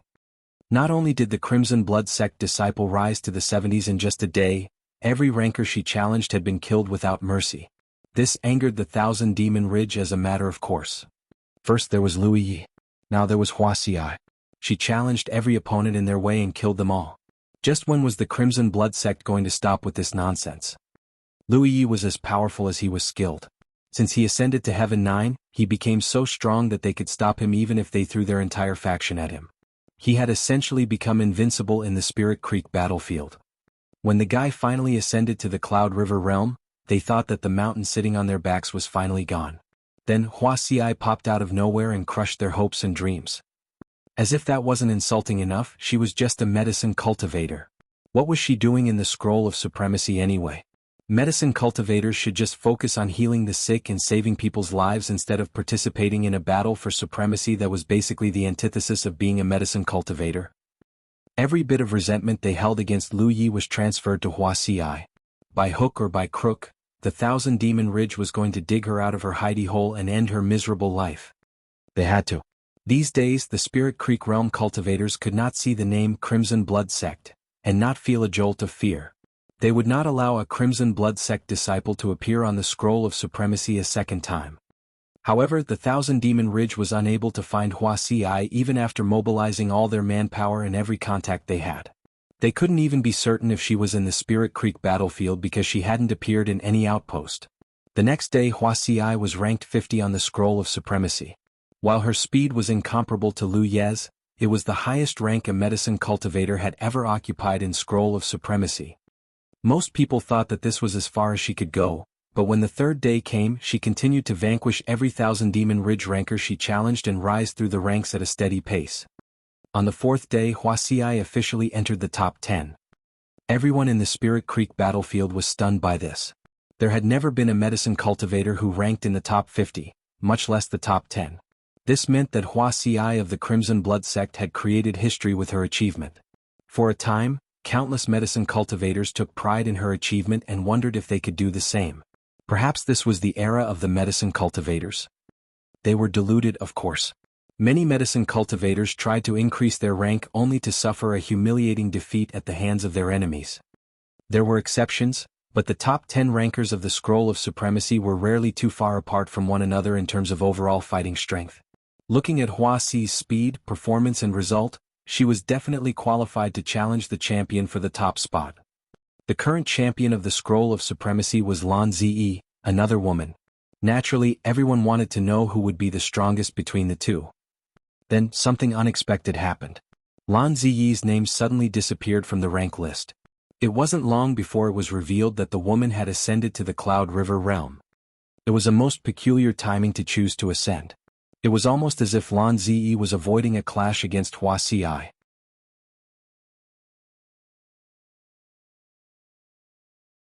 For a time, countless rumors rose, and the Thousand Demon Ridge felt deeply ashamed by their champion's avoidance.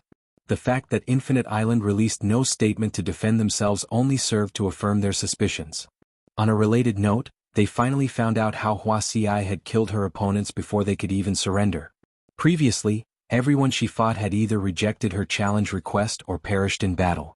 It wasn't until she fought her next battle after entering the top 10 that her methods were finally revealed to the world. According to the Thousand Demon Ridge ranker who barely lived after the battle, Wuxia of the Crimson Blood Sect was just a medicine cultivator who used poison. When the battle began, she immediately tossed a shining green pellet at him that exploded and engulfed the entire battlefield in poisonous fog. The fog was so poisonous that the ranker collapsed on the ground before he even made it to Wuxia's side. He would have died if he hadn't surrendered in time.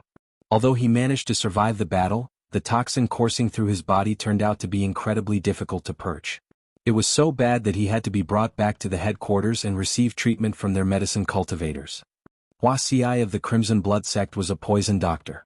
For a time, the whole world was stunned by this revelation.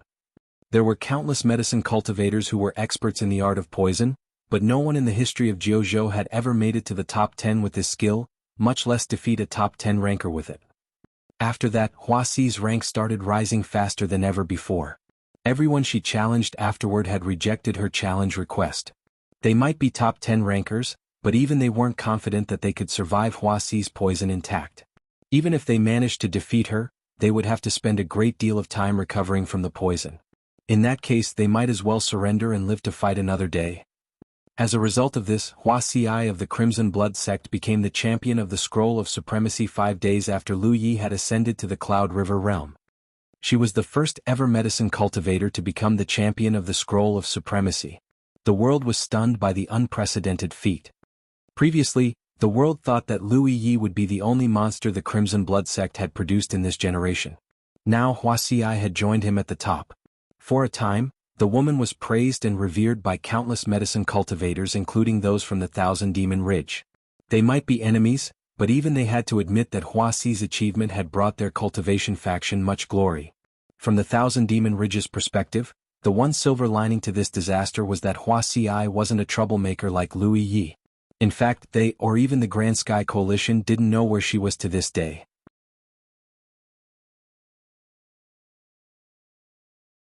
It was almost as if the woman had appeared out of nowhere. She could not be spotted in any core circle outpost. At the Crimson Blood Sect's headquarters, Lu Yi was studying his blade technique insights and feeding the Tree of Glyphs some flames of earthen spirits. He was also consuming spirit pills to restore his depleted spiritual power. After honing himself non-stop in the Rift of Illusions for the past few days, Lu Yi had come to master his new power completely. The difference between his Heaven 9 self and now was like night and day. He now understood why people considered entering major realms to be a qualitative leap in power. His cultivation hadn't improved a bit in the past 5 days because he had been using his power non-stop. He had spent 20,000 contribution points to purchase 100 flames of earthen spirits from the Vault of Providence. It took a few days, but he was nearing the end of the feeding. When the Tree of Glyphs had consumed the last flame of earthen spirits, Lu Yi finally put down his book and checked inside his body. He frowned when he saw the Tree of Glyphs. Based on his estimate, 100 flames of earthen spirits should ignite 50 to 60 leaves at the very least. In reality he was way off. The number of ignited leaves was less than half of what he expected. Lu Yi checked them all and only obtained 4 glyphs in total. The rest were techniques and methods that were used during the construction of a glyph. While they weren't independent glyphs, they were incredibly important to Lu Yi. The more techniques and methods he obtained, the easier it became to build a glyph. Take the teleportation ward for example. If he hadn't obtained everything he had obtained from the Tree of Glyphs, he would not have been able to construct Void, a glyph that took over 3,000 yin and yang elements to build, with his current attainment, much less set up a teleportation ward. It was thanks to those techniques and methods that he was able to construct Void and make it work in a teleportation ward. The 4 new glyphs he had obtained were not very suitable for combat. They were Glyph, Leaf Dance, Glyph, Fire, Glyph, Water Arrow and Glyph, Earth Protrusion. He could use them as spell techniques if he constructed them individually. It would seem that he was venturing further and further down the path of a spell cultivator even though he wasn't trying to. Although his 100 flames of earthen spirits had ignited far fewer leaves than he expected, Lu Yi did not think that it was a waste at all considering the Tree of Glyphs itself needed some fuel reserves. When the Yuan metal storm had engulfed the Spirit Creek battlefield, he was able to survive the poison of the Myriad poison forest only because the Tree of Glyphs had consumed a sufficient amount of flames of earthen spirits. Otherwise, he would have been in the same boat as Amber. Therefore, the flames of earthen spirits wouldn't be wasted even if none of the leaves were ignited. The vital spirit pill he currently consumed to cultivate was over 10 times more potent than a spirit restoring pill. The amount of pill poison it contained was about 10 times greater as well. Naturally, he was going to need the extra fuel to burn away the pill poison. He didn't purchase more flames of earthen spirits even though he still had over 70,000 contribution points. It was never a good idea to rush a purchase, and assuming the information he received was accurate, he was going to need those contribution points in the Cloud River battlefield. 5 days after ascending to the Cloud River realm, Lu Yi stepped out of his room and noted that a lot of disciples were walking about in the headquarters. He later realized that they were disciples who had accepted the mission to rebuild the Summit of Bamboos.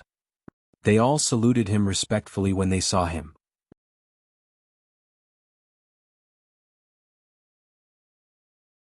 Lu Yi rose to the air and looked down on the Summit of Bamboos. He saw a great number of disciples removing the decrepit buildings and replacing them with brand new structures. A great palace was also being built at the peak of the summit. It looked pretty huge even from a cultivator's perspective. Work was progressing very quickly because they were all cultivators, not to mention that he counted around 100 cultivators participating in the work. At this rate, it should take 15 days or less for the Summit of Bamboos to be rebuilt. The bad news was that he would be long gone by the time it was fully rebuilt. The good news was that his departure wasn't forever, and he would witness the new Summit of Bamboos eventually. Lu Yi returned to the Summit of Fortitude and sought out his second senior sister. She asked as if sensing his intent, "Are you going to enter the Cloud River battlefield?" "Yeah. I have mastered my new cultivation. It is time to cultivate for real." "I agree." Shui Yuan nodded. "Have you packed enough cultivation resources? You may stock up some more if you think it's necessary." "I have enough." The Cloud River battlefield is vastly different from the Spirit Creek battlefield. I have told you some things, but there are many more things I cannot tell you without going on a lengthy and tedious explanation. When you enter the Cloud River battlefield, remember to visit the Divine Trade Association and purchase a basic information package and a 10-point map. They are very important. I will remember this. The Spirit Creek battlefield constantly pits its 2 factions against one another, and the Cloud River battlefield is more or less the same. However, the main focus of the Cloud River battlefield is cultivation resources. Given enough strength, you should be able to cultivate faster than most people. That said, you have just ascended to the Cloud River realm, so it is better to play it safe. If you run into an enemy you cannot defeat, saving yourself has to be your first priority. Only the living have a future, understand? One more thing. Remember to contact your 4th senior brother when you've entered the Cloud River battlefield. I will. Shui Yuan wasn't done yet. She could not stop giving him advice like a mother advising a son who was leaving for a long trip. A long time later, Lu Yi finally bade Shui Yuan goodbye and fetched Amber and Yi. Then, he strode toward the sanctum of Providence. Cloud River battlefield, here I come.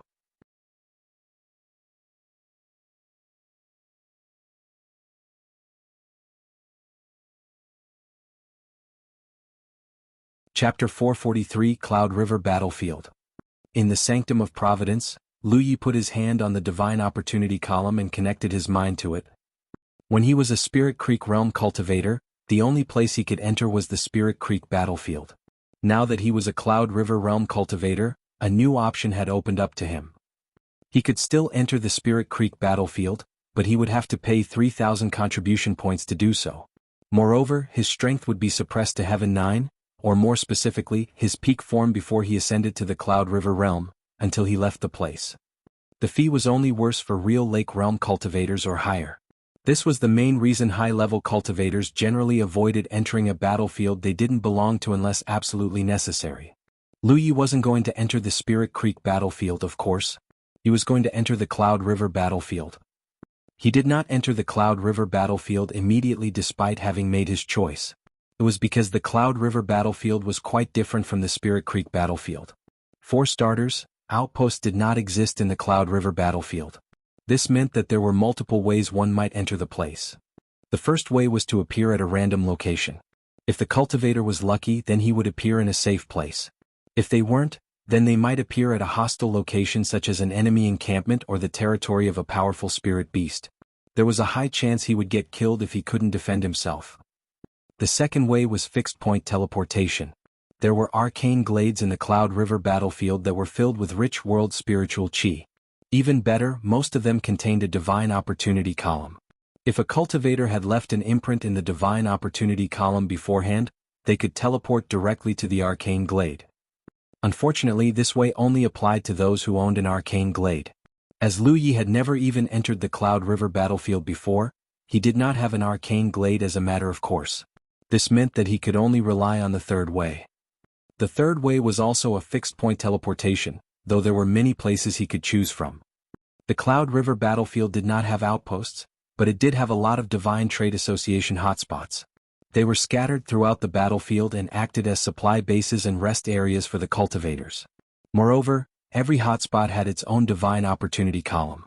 Any cultivator, no matter what faction they belonged to, could use them to teleport out of the Cloud River battlefield. One could say that these hotspots were the busiest places in the entire battlefield. As Lu Yi closed his eyes and made contact with the Divine Opportunity column, dots of light one began appearing in his mind. Each dot represented a hot spot belonging to the Divine Trade Association. He could choose any one of these dots and teleport there. The question was, which should he choose? Shui Yuan had told him to seek out his fourth senior brother, Li Baxian, after he entered the Cloud River battlefield. However, Lu Yi wanted to find Zhu Jia first. The big guy was as wooden as he was tough, and it had been months since he entered the Cloud River battlefield. He wanted to know where his friend was and how he was doing. If someone had taken advantage of him, he wanted to know as soon as possible. He could see over 1,000 light dots in his head. It showed just how vast the Cloud River battlefield was. The Spirit Creek battlefield was vast, but the Cloud River battlefield was several times bigger than it. After all, even the lowliest Cloud River realm cultivator could fly telekinetically. If the battlefield was too small, then the cultivators would not be able to unleash their full power.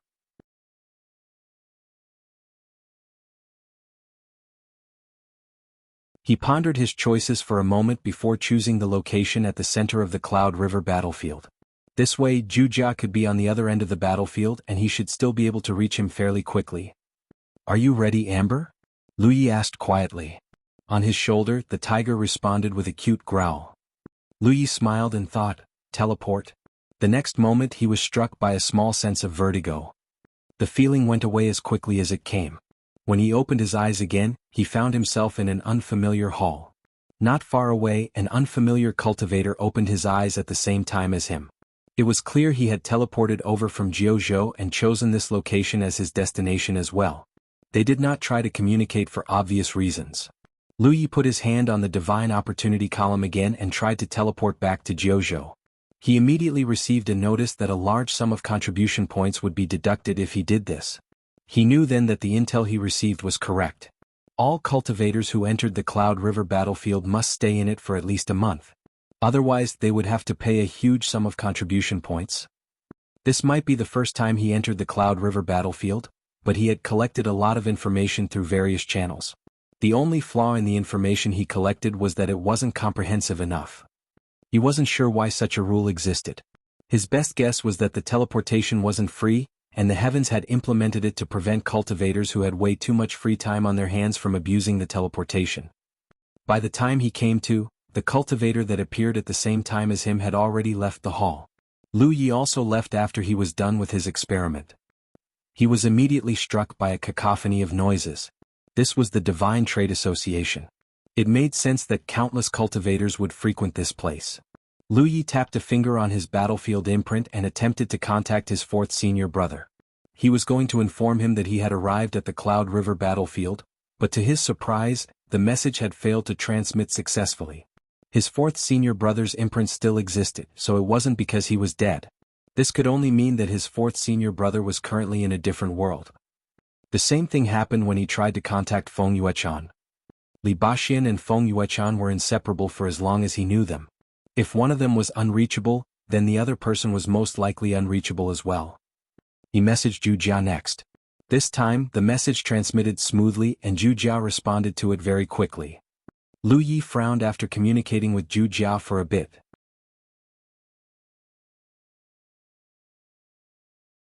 Not only was Zhu Jia ignorant of his current location, Lu Yi himself wasn't sure where he was beyond the center dot in the Cloud River battlefield. He had no choice but to tell Zhu Jia to find a Divine Trade Association hotspot and purchase a 10-point map for himself before ending the communication. After that, Lu Yi sought out a manager and purchased a 10-point map and a basic information packet on all things in the Cloud River battlefield. What surprised Lu Yi was that the manager was only a Spirit Creek Realm cultivator. The Divine Trade Association might be the only organization in Jianghu who was capable of doing this. He already knew this, but Lu Yi still realized all over again that the Divine Trade Association was no ordinary organization. Lu Yi remained in his private room and checked out his 10-point map to learn about his current location. He then checked the basic information packet he received. It took 2 whole hours before Lu Yi finally put down his jade slip. He took his time to digest everything he just learned. As his second senior sister had told him, the Cloud River battlefield was a much more complicated and competitive place than the Spirit Creek battlefield. Here, cultivators did not just compete against enemies from an opposing faction, but also their own. That said, the strong could usually capitalize on this and rise through the cultivation levels very quickly. In the Spirit Creek battlefield, every sect had an outpost where the concentration of the world's spiritual chi was much higher than the wilderness. The more blessings they purchased, the more they could upgrade the world's spiritual chi of their outpost and accelerate the cultivation of the disciples. There was no such thing in the Cloud River battlefield, however. Instead, there were the Arcane Glades. An arcane glade was a territory where the world's spiritual chi was concentrated. In the Cloud River battlefield, the average concentration of the ambient spiritual chi was only equal to the wilderness of the core circle in the Spirit Creek battlefield. Suffice to say, this cultivation environment wasn't even good enough for a Spirit Creek realm cultivator, much less a Cloud River realm cultivator. If the cultivator cultivated using the ambient spiritual chi around them only, they would find themselves rising through the cultivation levels very, very slowly. The Arcane Glade was one of the most popular solutions to that problem. An Arcane Glade was identical to a Spirit Creek battlefield outpost in the sense that its world spiritual chi was much richer than normal. That was where the similarities ended, however. An Arcane Glade wasn't divided based on sections. Anyone could own one, be it a small group of friends consisting of 3 to 5 cultivators, or a large group consisting of 10 to 20 cultivators. Generally speaking, it was incredibly rare to find an arcane glade accommodating more than 20 cultivators because that would reduce the amount of world spiritual chi each person got to a pittance. Arcane glades were split into 4 levels: Primus, Secundus, Tertius and Quartus. Primus was the best and Quartus the worst. To put it simply, the higher the level, the richer the world spiritual chi, and the more efficient a cultivator's cultivation became. There were less arcane glades than there were cultivators, so cultivators often fought each other to claim one. In the Spirit Creek battlefield, it was incredibly difficult to occupy an outpost. The Grand Ward alone presented a nigh insurmountable challenge, and there was only so much a Spirit Creek realm cultivator could do. Lu Yi was an exception, not the rule. At the Cloud River realm though, that was a different story. The cultivators weren't just much more powerful, their bag of tricks would have grown exponentially as well. Not even an arcane glade that was protected by a grand ward was safe from its would-be plunderers.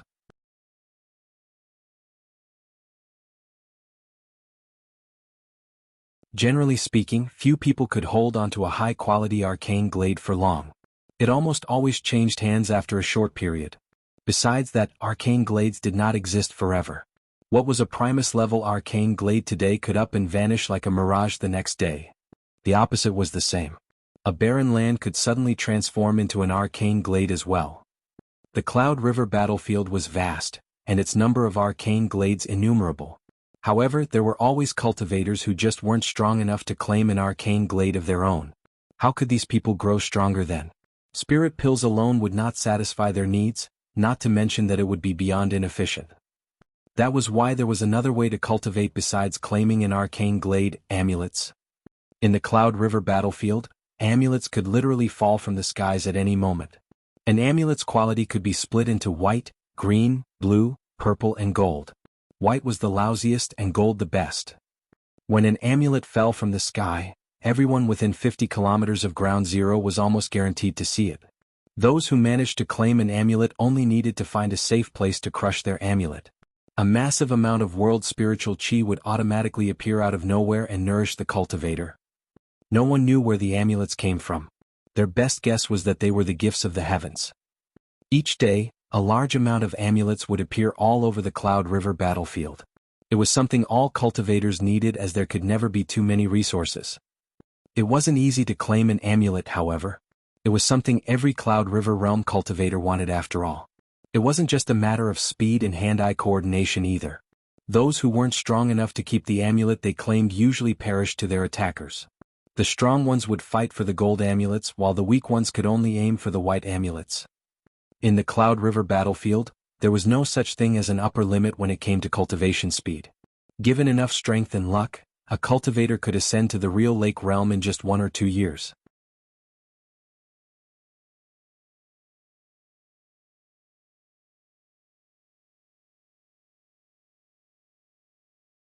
Chapter 444: Tetrachromatic Cloud. Ownership of amulets wasn't fixed, so this gave birth to a special kind of trade known as amulet auctions. Some cultivators would rather sell the amulets they owned for contribution points, so every once in a while the Divine Trade Association would hold an auction. Contribution points were the only accepted currency in an auction. Even if a cultivator was so unlucky that they could neither claim an amulet or an arcane glade for themselves, they could still cultivate very quickly, assuming they had the contribution points necessary to purchase these amulets. This part matched what Lu Yi had gathered from his friends and acquaintances.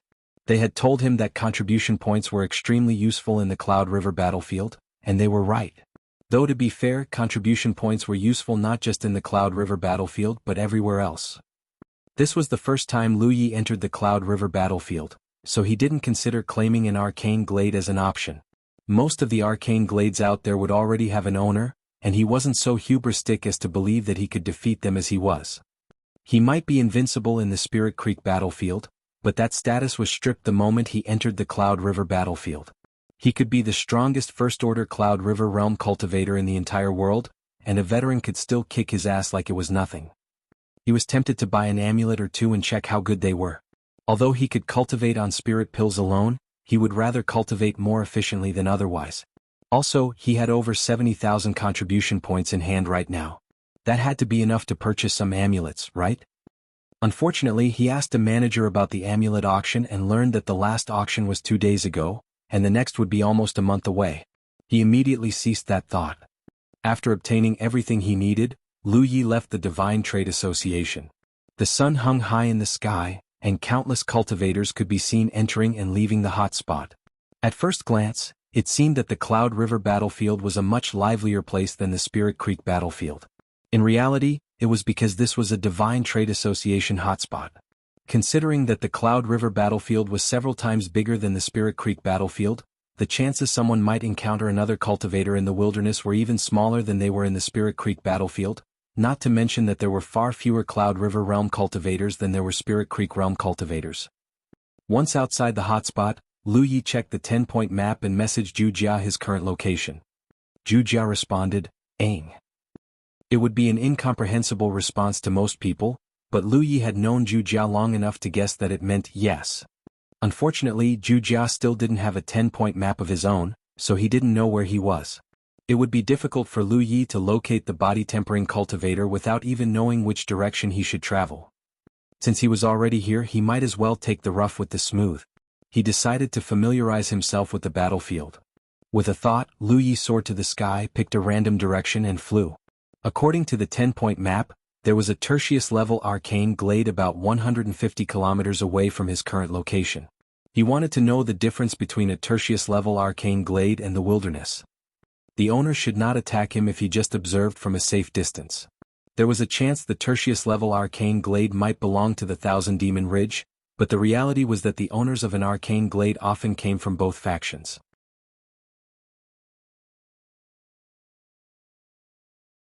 In the Cloud River battlefield, cultivators rarely exposed their affiliation to one another to avoid conflicts of interest. This was not possible in the Spirit Creek battlefield because the cultivators were centered around their sects and outposts, but in the Cloud River battlefield, most people either traveled alone or in groups. Even those who chose to travel in groups rarely gathered too many people. This was to avoid issues if they encountered a new arcane glade. The cultivators who found the arcane glade first would also sign a sacred pact and cooperate temporarily with each other. New environments gave birth to new ways of living. This was why his second senior sister, Shui Yuan, had told him that their factions weren't completely opposed to one another in the Cloud River battlefield. In some cases, they might even have to cooperate with each other. Worst-case scenario, the sacred pact would keep them from backstabbing each other even if their affiliations were opposed. Lu Yi didn't fly unassisted for long before he brought out his spirit boat. It was going to be a long trip, and flying on a flying spirit artifact was just less exhausting. On a related note, Lu Yi had switched out his spirit boat for a middle-grade spirit artifact. It was also a spirit boat, but it was faster and tougher because it had more defensive enchantments. At the very least, he would not be in danger of crashing after one direct hit or two. Yi poked her head out after confirming that there was no one around them. She sat down in front of Lu Yi and looked left and right curiously. So, this is the Cloud River battlefield. It doesn't look too different from the Spirit Creek battlefield though. The people are definitely different. From now on, almost everyone we meet will be a Cloud River realm cultivator. It'll be fine. Amber and I will help you if we get into a fight, Yi declared while swinging her fist. Amber also let out a growl of agreement. Where are we going? Yi asked. We're heading toward a Tertius-level arcane glade. I want to check out what's so special about it. I see. Yi stopped asking questions and enjoyed the sights for a bit. Suddenly, she pointed a finger and exclaimed in surprise, Lu Yi, look at that pretty cloud. It has 4 colors. Lu Yi looked in the direction she was pointing and saw a tetrachromatic cloud as she said. It was moving quickly toward them. Lu Yi raised his eyebrows. It hadn't even been a couple of hours since he entered the Cloud River battlefield, and trouble had found them already. According to the basic information packet he bought from the Divine Trade Association, iridescent clouds would always appear in the sky before they rained amulets. The color of the cloud decided the type of amulets that would be distributed. A dichromatic cloud would produce white and green amulets only. A trichromatic amulet would produce white, green and blue amulets.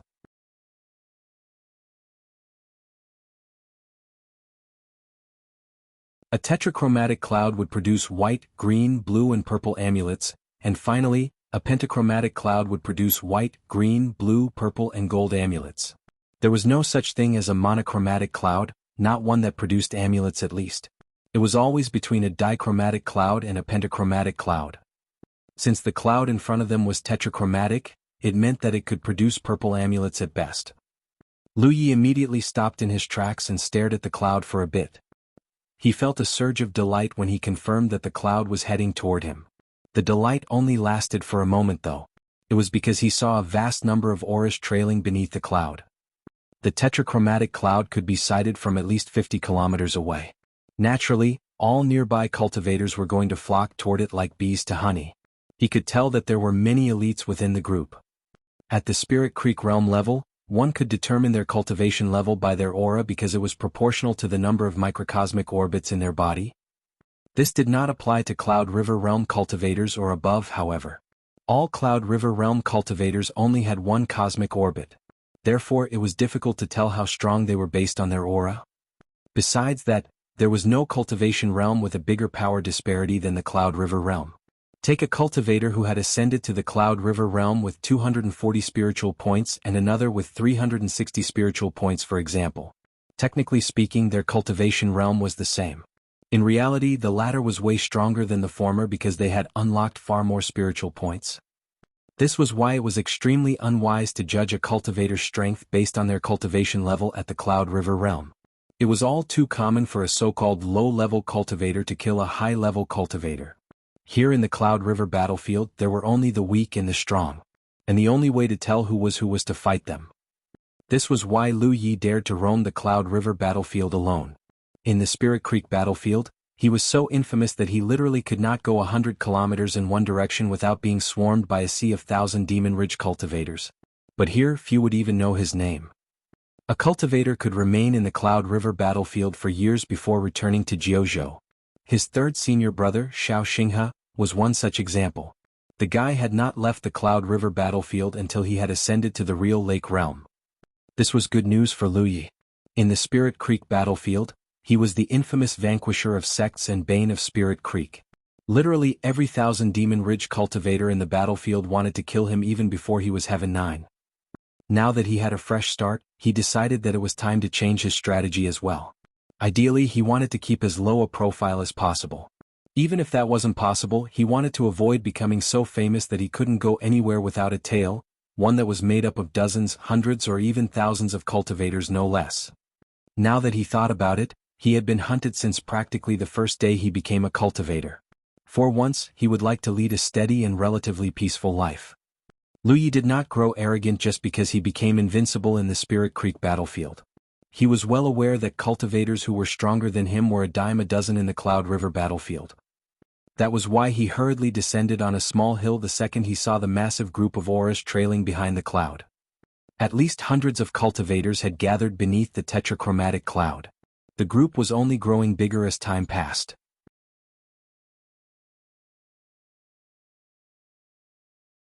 The cloud was as big as it was colorful. Excluding the blind, everyone within several hundred kilometers of the cloud should notice it. No one was fighting because it wasn't time yet. No one was revealing their affiliation willy-nilly either. Everyone here was a competitor unless they were a familiar, friendly face they could work with, faction be damned. The cloud would not stop until it was directly above Lu Yi's head. Then it came to a complete standstill. Lu Yi could not help but lament his luck when he saw this. The Tetrachromatic cloud wasn't too high up in the sky, a couple thousand meters above ground at best. Logically speaking, the Cloud River realm cultivators should fly as close to the cloud as possible so that they could claim the amulets before anyone else. In fact, people used to do that until too many people were dead, and the grass on their gravestones was at least dozens of meters tall now. The amulets did not fly slowly when they were ejected from the cloud. To put it simply, they moved fast enough to kill any Cloud River realm cultivator if they were too close. The amulets flew slower the further they traveled. That was why the cultivators scattered away from the Tetrachromatic cloud instead of closing in. In a sense, luck played a huge factor in a contest like this. It was impossible to say where an amulet would appear until it did.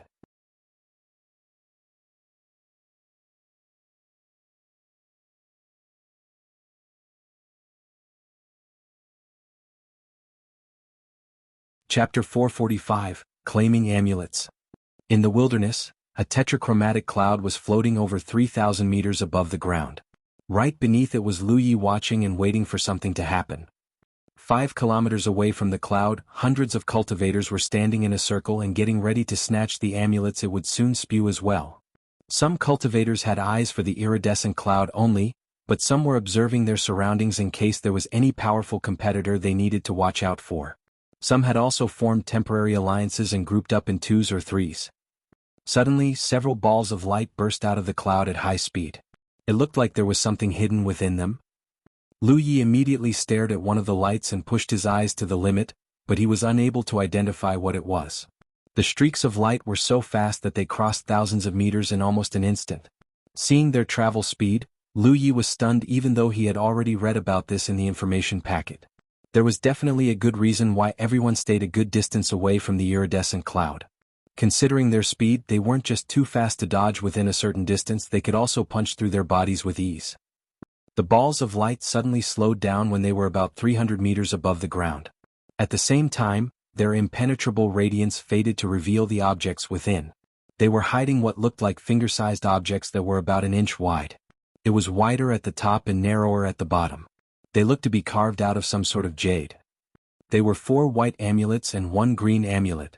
The cultivators closest to the amulets immediately flew toward the amulets.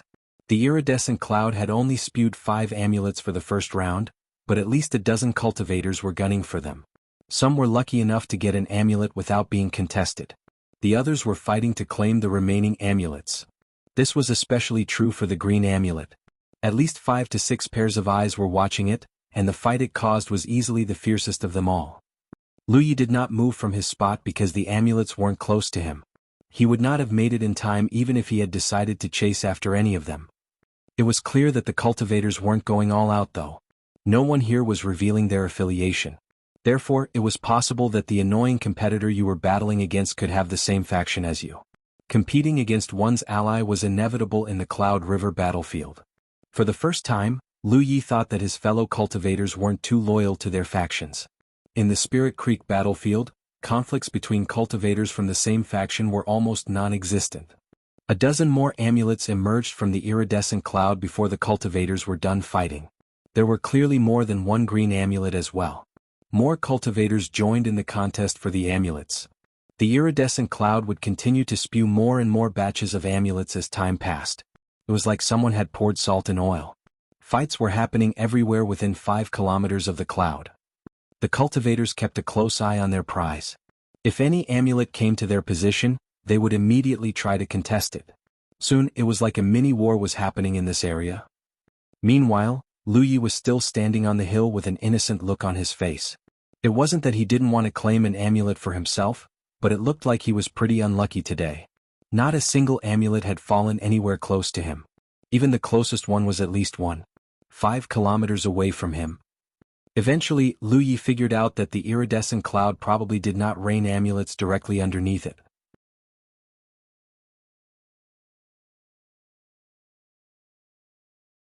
It was like there was an invisible umbrella beneath the cloud, and the amulets could rain anywhere except the area protected by the umbrella.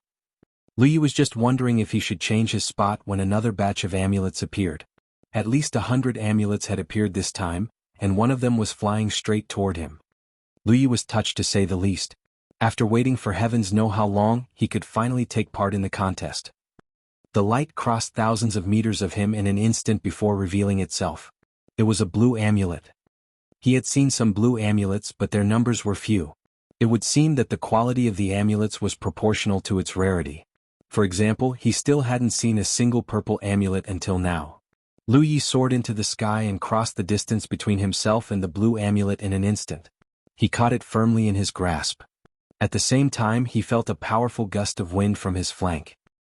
He saw from the corner of his eye a spear thrusting straight toward his ribs. Lu Yi unsheathed the inviolable and clashed blades with his enemy. A loud clang later, he was sent sailing across the air like a sack. His hand was numb from the impact as well. This was the first ever Cloud River Realm cultivator Lu Yi had fought against, so he was having a hard time estimating his opponent's exact cultivation level. Judging from the outcome of the clash though, his opponent was clearly stronger than him. He had to be a 4th or 5th order Cloud River Realm cultivator at least. How annoying. As if that wasn't bad enough, a few more cultivators were flying his way as well. A blue amulet was very valuable. It was worth the effort to say the least. Lu Yi took a moment to decide what to do. Then, before his competitors could truly get close, he tossed the blue amulet straight at the spear wielder who attacked him earlier. The spear wielder caught the amulet immediately, but he didn't even get to turn the corners of his lips upward before the cultivators gunning for Lu Yi abruptly switched targets. He blanched as he brandished his spear and attempted to fight off his attackers. It took only a moment for the cultivators to beat the spear wielder black and blue. The man let out a mournful howl as he fell from the sky. In the end, he was forced to throw away the blue amulet. He had to unless he wanted to die. Generally speaking, cultivators avoided killing each other during a contest like this unless they recognized the other person as a true enemy. After all, most of them were unaware of the other person's identity or affiliation. Of course, someone was still going to die in this contest. A Cloud River Realm cultivator wasn't that much older or mature than a Spirit Creek Realm cultivator, not to mention that cultivators were generally full of energy and drive.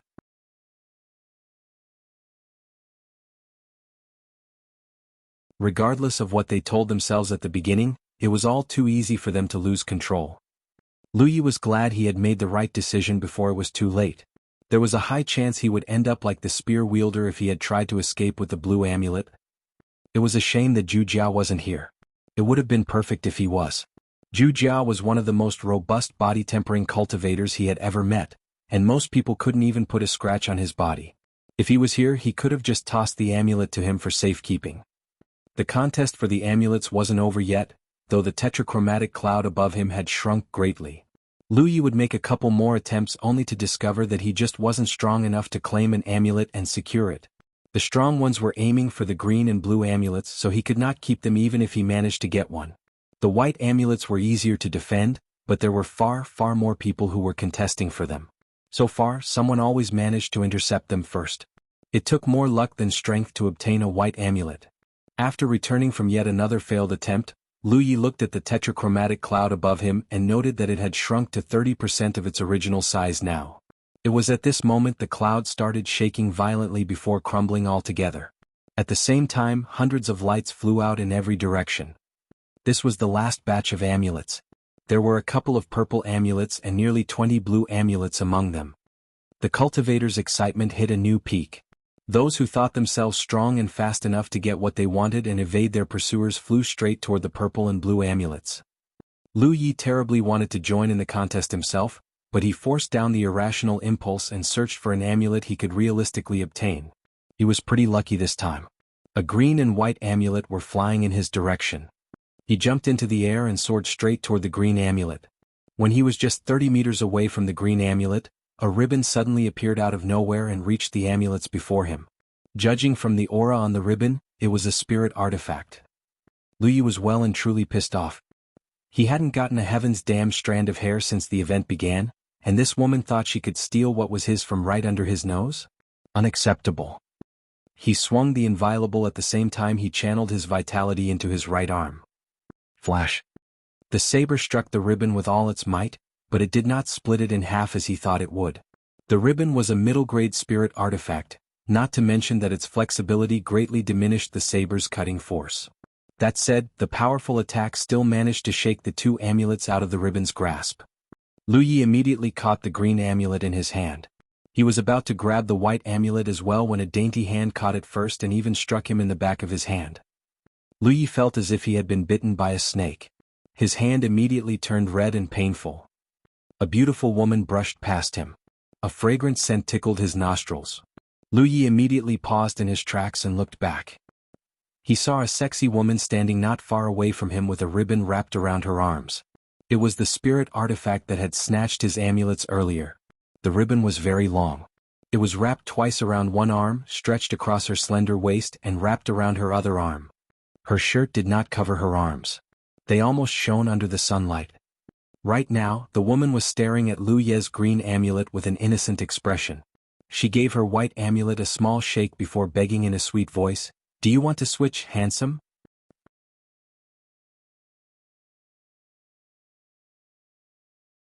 Lu Yi hurriedly threw the green amulet into his storage bag. Stingy. The woman pouted. However, she quickly turned serious and assumed a battle stance beside Lu Yi. She then put on a brave front and said to Lu Yi, "Let's cooperate." Why did she suddenly change her stance? It was because a group of cultivators were closing in on them, of course. Lu Yi nodded wordlessly and stood shoulder to shoulder with the unknown woman. Flames surrounded the inviolable's blade. The cultivators rushing toward them frowned as they had seen the amulets Lu Yi and the woman had got a hold of. If the duo had a blue amulet or better, a purple amulet, then they would be attacking them already. After all, they did outnumber the duo. But a green and white amulet? The risk wasn't quite worth the reward.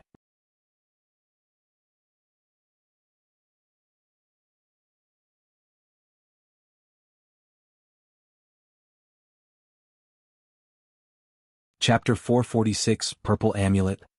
Since the tetrachromatic cloud in the sky was gone, the contest for the amulets was also approaching the end.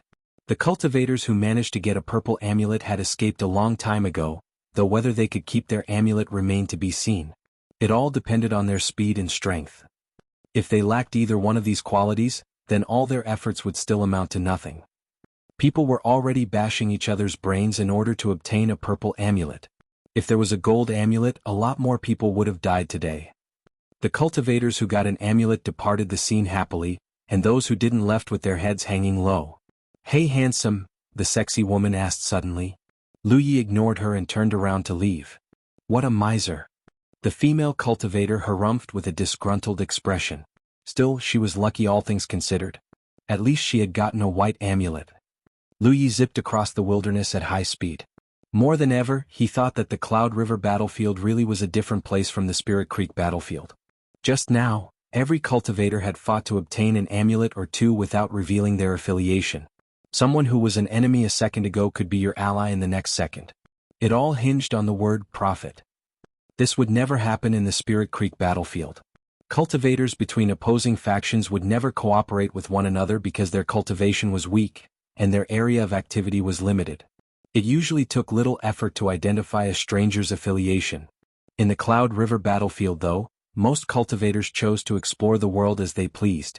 If they ran into a stranger, they might consider cooperating with them if the conditions were suitable. He had just flown a kilometer or two when suddenly, he saw a cultivator flying in his direction. Behind him were a couple of cultivators. From the looks of it, the cultivator at the front was being chased. Lu Yi changed directions and attempted to stay out of their way. When they got close though, he abruptly discovered that the guy being chased was none other than the spear wielder who attacked him a while ago. The guy's face was covered in blue and black bruises, and he looked like he had taken a couple more hits since the last time Lu Yi saw him. It was quite amusing. The Tetrachromatic cloud had disappeared a short while ago, but the guy was still being chased. Could it be? He was just thinking this when the spear wielder abruptly threw something straight at Lu Yi. It was none other than a purple amulet. Lu Yi could not help but marvel at the guy's luck. The Tetrachromatic cloud had discharged only a handful of purple amulets, and hundreds of cultivators had beaten the crap out of one another to obtain them.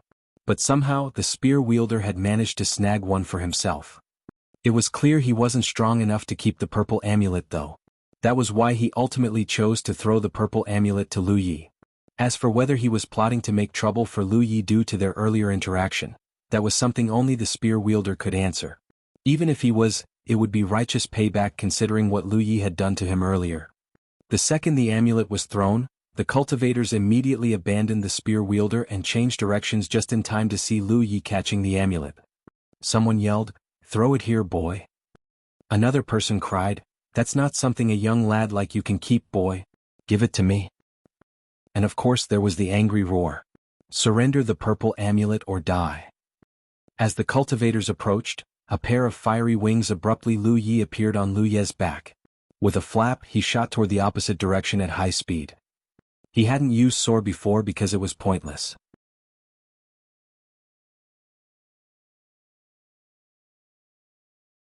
With hundreds of cultivators scattered all over the place, there was almost no chance he could get to an amulet before someone who was already waiting in the right direction. This situation was different though.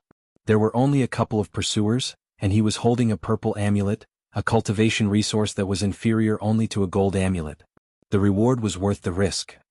If nothing else, it would make up for the half a day he wasted just to obtain a measly green amulet. Lu Yi was as fast as lightning when soar was activated. The spear wielder who tossed the purple amulet to Lu Yi was stunned by this as well.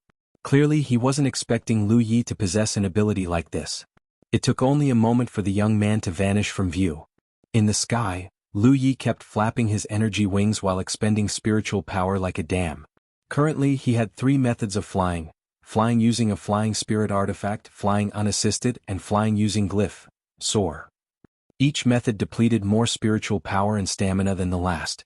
Soar in particular used far more spiritual power than any other method, although it was also the fastest and nimblest flight method he possessed. Despite this, he discovered that he was unable to shake off his pursuers. It was clear that they were at least several orders stronger than him and not someone a newbie in the Cloud River realm like him could shake off. Generally speaking, the greater one's cultivation level and skill, the faster they could fly. The only good news was that he hadn't encountered any other cultivators along the way. Otherwise, this would have ended poorly for him. An incense stick later, he was still only 1 kilometer ahead of his enemy. This distance might as well not exist to a Cloud River realm cultivator. Left with no choice, Lu Yi gritted his teeth and activated Windwalk. He had never combined Windwalk and Soar until now because Soar alone drained away at his spiritual power like a vortex. Even at the Cloud River realm, there was no way he could sustain the combination of glyphs for long. Now was not the time to conserve his strength, however. If even Windwalk plus Soar could not shake off the enemies, then he could only give up his purple amulet. Nothing was more important than one's life. Lu Ye's speed skyrocketed after he conjured Windwalk. Everyone chasing him blanched when they saw this.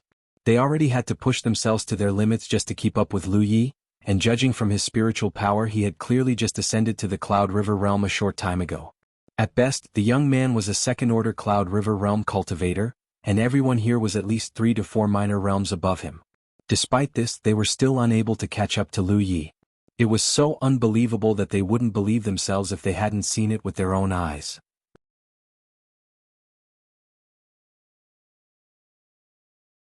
As if that wasn't enough, this still wasn't Lu Ye's maximum speed. After he constructed Windwalk, he began pulling away from his pursuers at a visible rate. Just an incense stick later, they could only see a dot in the horizon. It wouldn't be long before Lu Yi vanished completely from view. The pursuers didn't give up though. They might not know what Lu Yi used to increase his flight speed to insane levels, but it couldn't possibly be without a cost. Considering that Lu Yi was only a first or second order Cloud River realm cultivator, he should run out of spiritual power in a short time. As long as they didn't lose Lu Yi completely, they could just wait until he had exhausted himself before snatching the purple amulet from him. Suddenly Lu Ye's altitude declined sharply. The next second, he vanished seemingly into thin air. After the group arrived and looked down, they saw a forest where Lu Yi had disappeared to. The young man was nowhere to be seen. The cultivators hesitated for a few seconds. Then they scattered and entered the forest to search for Lu Yi. These people were not friends. They were competitors whose interests happened to be aligned for now. In the forest, Lu Yi was hiding himself using glyph, concealment. He wasn't completely out of spiritual power yet, but he was nearing the end of his reserves. That was why he had no choice but to hide inside this forest. Glyph, concealment wasn't perfect, but it should keep him hidden until his pursuers had abandoned the pursuit. If his bad luck reared its head and exposed him, he would consider his options then.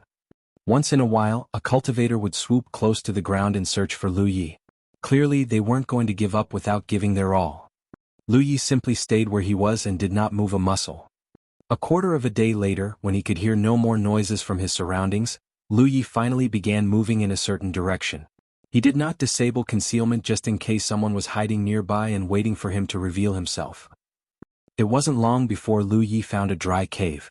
Once he was inside, he immediately took out his ward flags and set up a couple of simple wards at the entrance. Only then did he return to the cave and meditate. He had used up too much spiritual power, so he threw a couple of vital spirit pills into his mouth and activated Gluttonous Feast. The pills were quickly converted into spiritual power and injected into his circulation system. Finally, he took out the 2 amulets and inspected them. He had obtained 1 green amulet and 1 purple amulet from the contest. The green amulet was something he had obtained via his own strength, and the purple amulet was given to him by the spear wielder. In the Cloud River battlefield, the ambient spiritual chi of the wilderness was almost the same as the ambient spiritual chi in Core Circle. While it wasn't impossible to cultivate in such an environment, it was extremely inefficient. The best way to improve one's cultivation was to occupy an arcane glade or get amulets. The latter especially was the fastest way for a Cloud River realm cultivator to climb through the ranks. Most cultivators treated spirit pills as a supplementary method of cultivation, not the main. Few people possessed the ability to purge pill poison from their bodies like Lu Yi after all. Of course, they could also cultivate via absorbing the spiritual power of a spirit stone. It was much faster than inhaling the world's spiritual chi in the surrounding, but slower than consuming spirit pills. In addition, there were numerous hidden realms in the Cloud River battlefield.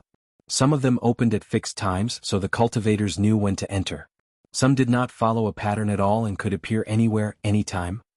Most of these hidden realms contained amulets as well.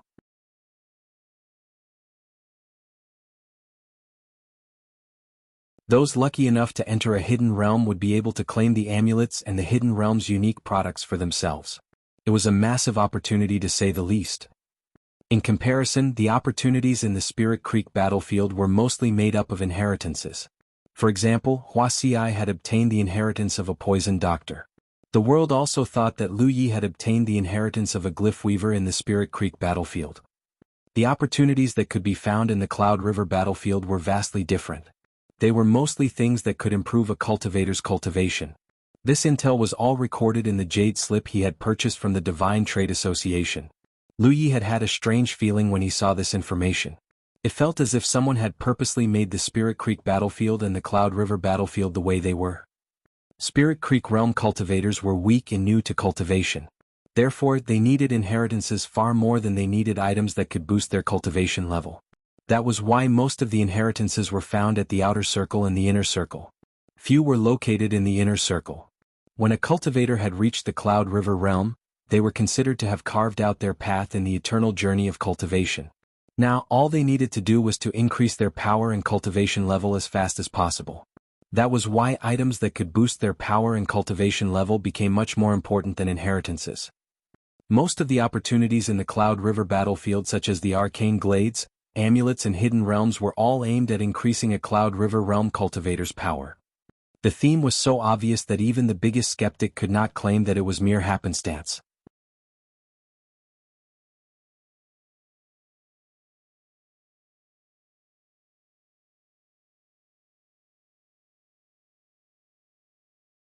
Chapter 447, Champion Class Spirit Beast. Lu Yi quickly regenerated his depleted spiritual power as the spirit pills melted in his stomach. He did not use an amulet because it was a cultivation item, not a healing item. He should use it only when he was at maximum spiritual power. Besides consuming more vital spirit pills, Lu Yi also constructed gathering spirit funnels across his body to boost his recovery speed even further. Although Lu Yi was now a first-order Cloud River realm cultivator, that didn't mean that his spiritual points no longer existed. That said, there would be a time where the border between his spiritual points and his body blurred into nothing. It took him a quarter of a day to finally recover his strength. Lu Yi was just about to give the green amulet a go and see how much it would increase his power when, suddenly, he heard a faint noise from outside. It was immediately followed by an explosion. Someone or something had triggered his alarm ward. His explosion ward had triggered as well. He hurriedly put away the two amulets before rushing toward outside. A tall, imposing figure was blocking the entrance. It was a black bear who stood as tall as a tower on 2 feet. It was currently roaring in anger because its fur was singed, and blood could be seen seeping out of its wounds. It had clearly been injured by the explosion ward. Riled into a flying rage because of the pain, it struck the walls of the entrance with its meaty paws while thick energy rolled off its body. Lu Yi only needed one glance to tell that it was a champion-class spirit beast. A cultivator's strength could be divided by cultivation realms. The same applied to spirit beasts. The counterpart of a Spirit Creek realm cultivator was a spirit beast. Even a tyrant like Biki was still categorized as a spirit beast because it had reached the absolute ceiling of its current level, but not surpassed it. The counterpart of a Cloud River realm cultivator was called a champion-class spirit beast. The black bear in front of Lu Yi was one such example. There were plenty of brutal and powerful champion-class spirit beasts in the Cloud River battlefield. Countless cultivators died to these deadly creatures every year. The counterpart of a real lake realm cultivator was a master-class spirit beast, and a divine ocean realm cultivator a warlord-class spirit beast. This cave was probably the black bear's lair. Lu Yi had noticed some black fur on the ground when he came in, but he had ignored it because he needed to hide and recover his strength. He did not think that the owner of the lair would choose now of all times to return. Worse, it was hurt by the ward he had set up earlier. He did not want to go up against a champion-class spirit beast in a cave. His speed and agility were non-existent in a cramped space like this. That was why the first thing he did after seeing it was yelling, "Ee!" Ee immediately flew out of Amber and poked her hand into the storage bag hanging beneath Amber's neck. She then unfurled the 9 Realms scroll in one smooth motion and threw it over the black bear's head. The black bear vanished into thin air just like that. After Yi gave Lu Yi and Amber a nod, the duo rushed into the 9 Realms scroll as well. Lu Yi and Amber appeared in a stone forest just in time to hear another furious roar. The next thing they knew, the black bear was charging toward them like a small mountain. Amber roared back while jumping off Lu Yi's shoulder. Once on the ground, it transformed into its true form and met the black bear head-on. Cultivation-wise, the black bear was stronger than Amber because Amber wasn't a champion-class spirit beast yet. In fact, the only reason it could enter the Cloud River battlefield was because it was Lu Ye's tamed beast. Anywhere Lu Yi had access to, Amber had access as well.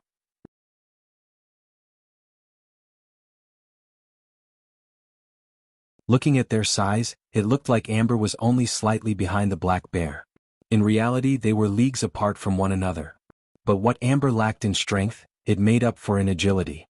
Right before the two spirit beasts were about to slam into one another, Amber leaped into the air and dodged the black bear's charge. At the same time, it swiped viciously at the black bear's back. The swipe was vicious enough to gouge a hole in an ordinary spirit beast's back, but the black bear was a champion-class spirit beast. Its energy coated its skin and stopped Amber's attack from doing much damage at all. Not only that, the black bear rose to its feet, spun around faster than expected, and retaliated with a swipe of its own. If the hit connected, it was going to leave Amber seriously injured at best or incapacitated at worst. It was at this moment the black bear's movements froze as if some sort of invisible energy was holding it in place. It lasted only an instant, but it was enough for Amber to dodge out of the way. It was Yi using the power of the Nine Realms Scroll to slow down the black bear. Yi did not have full control of the Nine Realms Scroll yet, but she was now powerful enough to channel a sliver of its power. The owner of the Nine Realms Scroll possessed the power to interfere with anything within the Ward Scroll. This alone ensured that Lu Yi would always have the advantage when battling against a foe in the Nine Realms Scroll. The only way an enemy could neutralize this disadvantage was to break out of the Ward Scroll. Lu Yi wasn't idle when Amber was distracting the black bear. His flame-wreathed, sharp-edge-empowered saber struck the spirit beast in the waist and cut right through its thick energy, leaving a deep wound behind. Hurt, the black bear let out another angry roar and turned around to attack Lu Yi. However, Lu Yi was already backing away and holding the inviolable protectively in front of him. The attack sent him skidding 30 meters or so across the floor. Lu Yi had to swallow his surprise when he saw the outcome of his attack. The wound looked severe, but it was nowhere close to the bone-deep wound he had imagined. The champion-class spirit beast was even hardier than he expected. Amber pounced toward the black bear a second time while Lu Yi was distracting it. This time, it chose to employ a hit-and-run tactic by slamming into the black bear's back and knocking it off balance before biting off a chunk of flesh from its body. It then leaped away before the black bear could retaliate. The black bear was powerful, but it was facing Amber and Lu Yi. As if that wasn't bad enough, Yi kept tripping it up using the Nine Realms Scroll's power from time to time. The outcome of the battle was sealed from the moment it was whisked into the Ward Scroll. An incense stick later, the black bear collapsed after taking one final hit from Lu Yi.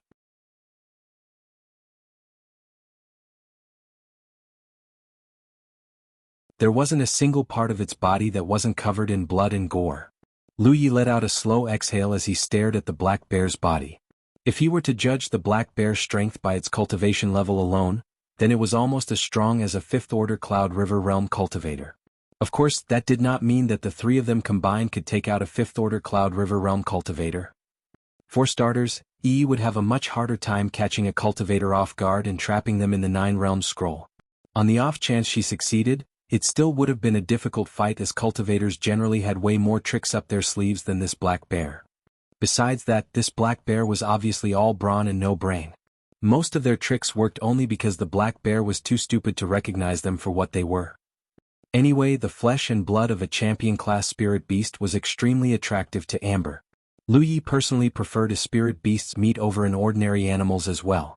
It was because a spirit beast's meat was more nutritious to a cultivator. Long-term consumption could even strengthen the cultivator's body. Almost as soon as the battle was over, Amber was already on top of the black bear and tearing off a chunk of delicious flesh. Lu Yi also walked up to the black bear and pressed a hand to its stomach. After probing around with his spiritual power and locating what he was looking for, he stabbed the inviolable into its abdomen and dug out what looked like a blood-red orb. The orb was about as big as a longan. It looked a little like a flesh orb after Lu Yi had washed the blood away. The orb was the mutant core. An ordinary spirit beast did not have a mutant core. Only those who had ascended to the level of a champion-class spirit beast would grow a mutant core in their body. It was the source and crystallization of the spirit beast's strength. Lu Yi probed the mutant core with his senses. He could definitely feel a rich amount of energy concentrated within the core. Amber ambled over with a blood-soaked jaw and bumped its head against Lu Yi's hand. It could not hide the desire in its eyes even if it wanted to. Lu Yi smiled and tossed the mutant core into Amber's mouth. The white tiger swallowed it in one gulp and let out a burp of satisfaction. Yi, Yi called. The next second, Lu Yi, Amber and the dead bear appeared in the open space outside the cave. Lu Yi stored the black bear's body in his storage space to use as food in the future. He then picked up the ward flags scattered across the cave entrance before leaving. He was going to try out the amulets, but it was too risky to stay after the earlier explosion. They would have to find a new place to rest. 1 hour later, Lu Yi arrived at a small hill. He sat down after finding a suitable spot. Yi was kneeling next to him and watching him eagerly. Amber's eyes were filled with curiosity as well. This would be the first time they used an amulet. Everyone wanted to know just how effective it was at their level. First, Lu Yi took out the green amulet. He had inspected it when they were at the cave. It was jade-like, warm, and shaped exactly the same as the purple amulet. The only thing that differentiated the two was the color. Lu Yi did not know what was so special about the amulet. How could it help a cultivator cultivate?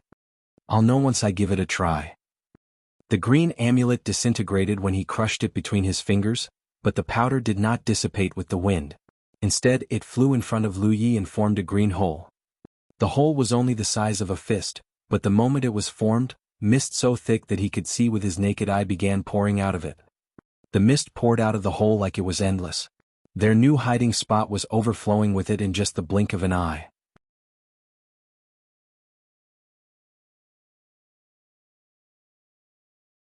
When Lu Yi probed it with his senses, he was surprised to note that it was spirit mist. Spirit mist was rare because it took a massive amount of world spiritual chi to form. This one in particular felt incredibly pure. Lu Yi was just breathing normally, and the spirit mist was automatically absorbed into his body and converted into spiritual power. The efficiency would only skyrocket when he cultivated for real. Moreover, the spirit mist wasn't affected by the elements in the slightest. The wind on the hill was pretty strong, but the spirit mist continued to circle around Lu Yi like it did not exist. Yi hurriedly entered a cultivation state when she saw this. Amber also opened its mouth and inhaled the spirit mist into itself. As for Lu Yi, he was already building many gathering spirits funnels in his spiritual points. Just an hour later, the spirit mist enveloping them vanished as if it was never there. Lu Yi checked the river of spiritual power running inside his body and noted that it hadn't changed much. At the Spirit Creek realm level, a cultivator grew stronger by unlocking spiritual points and forming microcosmic orbits with them. Every time they added a microcosmic orbit, their cultivation level would jump an order higher. At the Cloud River realm level, their goal became growing the size and volume of their river of spiritual power. Every time they reached a certain threshold, their cultivation would increase a level.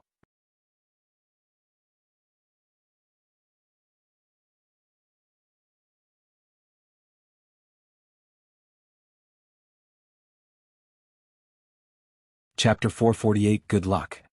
A single green amulet obviously wasn't enough to improve Lu Ye's cultivation drastically, though he could definitely tell that his river was bigger than before. This time he took out the purple amulet and snapped it as well. The exact same thing happened again. The purple amulet disintegrated into dust and formed a purple hole in front of him. A large amount of pure spirit mist poured out of the hole. Even the concentration of the spirit mist was the exact same as before. This meant that the difference between a green amulet and a purple amulet was probably the quantity of spirit mist they produced. He would have to wait and see if that was the case though. Previously, the spirit mist generated by a green amulet had lasted an hour. He wondered how long the spirit mist generated by a purple amulet would last before vanishing. Spirit mist kept pouring in from the purple hole until it had reached a certain scale. New spirit mist appeared from the purple only after Lu Yi and Amber had consumed the existing spirit mist. Lu Yi was starting to figure out how the amulets functioned. The amulets themselves could not create spirit mist out of nothing, or rather, the amulets themselves did not contain spirit mist. An amulet was just a medium to create a hole to an unknown space and obtain the spirit mist within. Moreover, the heavens had made it so that the spirit mist would not be wasted no matter what. The spirit mist surrounding the cultivator would never exceed a certain volume, and new spirit mist would not appear until the existing spirit mist had been consumed. An hour passed and the purple hole was still pouring out spirit mist. 2 hours passed and the phenomenon did not change one bit. 9 to 10 hours later, the purple hole finally vanished into nothing. The experience matched some of intel engraved in the basic information packet he had bought from the Divine Trade Association. The Cloud River battlefield had existed for years, and the cultivators had gathered enough data to conclude that the ratio between amulets of different colors was roughly 1:3. To put it simply, 1 gold amulet was equal to 3 purple amulets, 9 blue amulets, 27 green amulets, or 81 white amulets. In Lu Ye's case, a purple amulet provided 9 times more spirit mist than a green amulet. This was evident from the fact that the green amulet had only lasted an hour or so, but the purple amulet had lasted between 9 to 10 hours. When Lu Yi checked his river of spiritual power, he noted that it was bigger and faster than before. Unfortunately, he still hadn't reached the point where he could enter the next minor realm. That said, Lu Yi was certain that he could ascend to the second order if he used another 2 or 3 purple amulets. Naturally, this cultivation method was much faster than just consuming spirit pills. Before this experience, consuming spirit pills was Lu Ye's main cultivation method. He even thought that amulets were a good but unnecessary option for him. Now he realized that he could not miss any amulet contest he might run into in the future. Amulets were extremely useful no matter the cultivator. It was to the point where amulets were considered a more valuable currency than even contribution points in the Cloud River battlefield. Given enough amulets, there was theoretically nothing you couldn't make happen. Finally, Amber and him could consume spirit pills to cultivate, but not Yi. With the amulets, Yi could grow her strength swiftly as well. They had just arrived at the Cloud River battlefield and already they had made a huge score. Lu Yi was pretty happy with this. While tossing a vital spirit pill into his mouth, Lu Yi checked his 10-point map.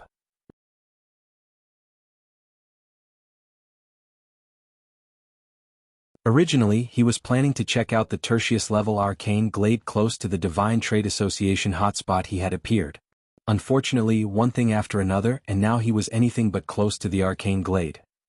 He didn't have a better goal in mind though. Left with no choice, he brought out his spirit boat and took off toward the Tertius-level arcane glade once more. 2 hours later, when night finally fell upon the Cloud River battlefield, Lu Yi landed on top of a hill. It was never a good idea to travel at night, especially because he was no longer the invincible One Leaf. At best, he was an exceptionally powerful first-order Cloud River realm cultivator. That was why Lu Yi decided to spend the night on the hill. The reason he chose here was because he spotted a couple of decrepit buildings on the peak while passing over the area. It was clear that someone used to live here until circumstances had driven them away. While checking his surroundings to confirm its safety, he discovered what looked like a dry spring. He immediately realized that this place used to be an arcane glade. The dry spring was proof of it. Every arcane glade had a spirit spout that spat out enough world spiritual chi to form an arcane glade. The spiritual chi of an arcane glade wasn't permanent, however. There would be a time where it ran out of spiritual chi and ceased being an arcane glade completely. Judging from the number and size of the abandoned buildings around him, this arcane glade was probably a small one, just big enough to accommodate 3 to 5 people. It was impossible to say the level of this former arcane glade though. The size of an arcane glade had nothing to do with its quality.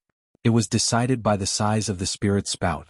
The bigger a spirit spout, the bigger the arcane glade would be. An arcane glade could encompass an entire hill, but only be at Quartus level. Just the same, a tiny arcane glade could be Primus level. Lu Yi randomly picked a building that looked relatively intact and walked in. It was too much to even call the decor simplistic. There was only a table, a bed, a chair and a praying mat in the room. The cultivator who used to live here clearly did not care about acceptable living conditions. In fact, most cultivators were like this. They mostly cared about increasing their cultivation level and strength. Little else mattered to them. Lu Yi himself was one such person. That was why the non-existent decor suited him just fine. He set up a couple of simple wards outside the building before going inside. He then sat down on the floor and took out a dragon scale from his storage space. He inhaled the blood chi in the dragon scale, cultivated via consuming spirit pills, and read his books all at the same time. He had borrowed many books from Lady Yun's study as usual. He hadn't completely digested the 20-blade technique insights he extorted from the raving bladesmen either.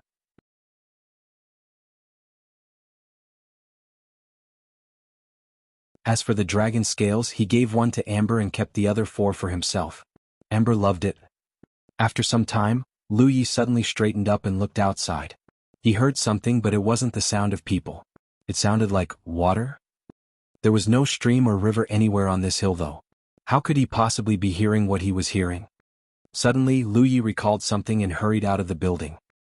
He ran toward the source of the noise and quickly found himself standing in front of the dry spring from before. It wasn't dry anymore. Water and incredibly rich world spiritual qi was pouring out of the spirit sprout.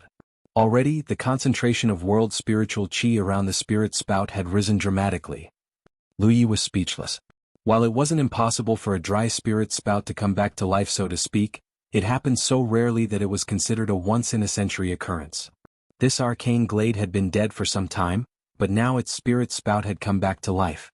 It wouldn't be long before the arcane glade was revived as well. Originally, he was planning to check out a known Tertius-level arcane glade and collect information on arcane glades in general, such as the richness of its world spiritual qi. It would seem that there was no need to do that anymore.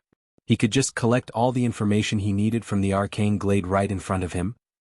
The arcane glade was still in the middle of reviving, so he couldn't tell what its level was. He could only decide after the arcane glade had stabilized. Also, Lu Yi had no idea about what constituted a Primus-level arcane glade, Secundus-level arcane glade, and so on. Frankly, he wouldn't be able to tell even after it had stabilized. Lu Yi, do you think there'd be a treasure underneath this spring? Yi asked while staring at the spirit spout excitedly. That was a good question. Do you want to go down and take a look? Sure, Yi said before diving into the underground. Tens of breaths later, Yi returned to the surface with an unhappy look on her face. It was clear that she hadn't found anything. She was also muttering under her breath things like, impossible, and, how does this make sense? After she had calmed down enough to give Lu Yi an explanation, he learned that there was nothing underneath the spirit spout at all. In her opinion, a miraculous treasure must have produced the spirit spout they were seeing. In reality, there was nothing in the underground at all. It was as if the world spiritual qi had appeared out of nowhere. This morning, someone had tossed a purple amulet right into his hands. Now, he had accidentally stumbled onto a revived arcane glade. Lu Yi suddenly realized that his luck was pretty good today. For now, the arcane glade was his to use. That could change very quickly in the future, though. In the Cloud River battlefield, it was perfectly common for cultivators to fight over an arcane glade. The higher the quality, the more attention it drew. If Lu Yi could not defend the arcane glade, then his discovery would only benefit someone else. There was no way he could defend this alone, not even if he factored Yi and Amber into the equation. He would need more helpers. He did have someone he could summon right now.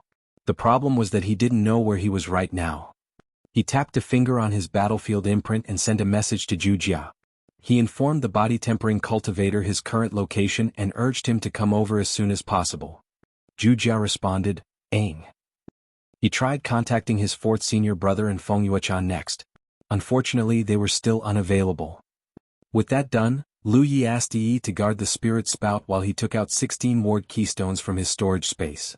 Lu Yi had several sets of ward keystones.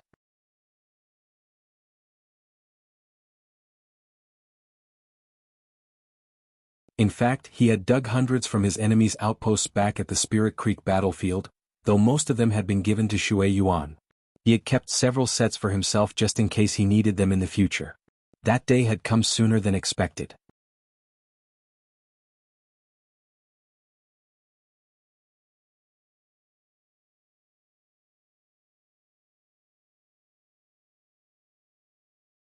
Chapter 449. Please take me in. While recalling the arrangement of a certain ward, Lu Yi set down the 16 ward keystones around the buildings and the spirit spouts. Then he activated them. A defensive ward was at its weakest when it first took form.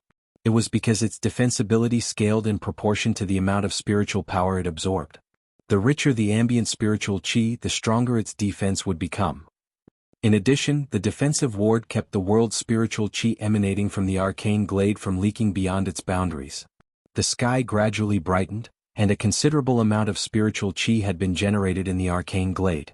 It was nowhere close to reaching its limit though. Usually, it took several days for the arcane glade to stabilize enough to gauge its level. While this was going on, Lu Yi continued to install more wards in the arcane glade. Looking at Lu Ye's cultivation level alone, it would not be inaccurate to call him a bottom feeder. However, his strength could never be defined by his cultivation level, not to mention that he was fairly proficient in the way of wards. Given enough preparation, he could deal with ordinary 4th or 5th order Cloud River realm cultivators. If the arcane glade hadn't revived, then he could have stayed under the radar. Now that it had, it wouldn't be long before he, the current owner of the arcane glade, attracted all sorts of attention. He was sure that trouble was on the horizon, so he needed to prepare as much as possible before the inevitable happened. He was still working when he sensed something and looked up. An alluring woman was looking down at him with a curious and amazed expression on her face. She had clearly noticed the unusual activity beneath her. When their eyes met, the woman exclaimed in surprise, "It's you?" Lu Yi was plenty surprised himself. The woman was none other than the one who had tried to rob him of his amulets before circumstances forced them to work together. He did not think he would run into her again. The Cloud River battlefield was massive, but already they had run into each other twice in 2 days. No wonder people said that coincidences could happen even in the unlikeliest of circumstances. The female cultivator looked back and forth between her 10-point map and Lu Yi. When she confirmed that the arcane glade beneath her definitely wasn't marked on the 10-point map, she asked, "Is this a newborn arcane glade?" She was mistaken, but Lu Yi wasn't going to explain things to her. He simply watched her in silence. The female cultivator slowly descended until she was outside the Grand Ward. She brushed her hand against the screen of light before asking, "Are you a ward cultivator, handsome?" Ward cultivators were easily the most popular faction in the Cloud River battlefield. It was because they could set up wards that made an arcane glade so much more defensible. In fact, nearly every arcane glade in the Cloud River battlefield was guarded by a ward cultivator. It was because it was impossible to protect an arcane glade for a prolonged period of time without one. This was an arcane glade, and Lu Yi looked like a ward cultivator. Naturally, the woman could not help but be excited about this. Not even Lu Ye's cold indifference could extinguish her passion. "Are you alone, handsome? I can help you if you want. I know I don't look like a strong fighter, but I assure you that judging this book by its cover will be a mistake." The female cultivator tried really hard to promote herself. Consciously or not, she even puffed up her huge breasts to further appeal to Lu Yi. In Amber's body, Yi clicked her tongue loudly when she saw this. "If you really are alone, you should understand that you cannot defend this place by yourself even if you are a ward cultivator. Please take me in, handsome. I can help you."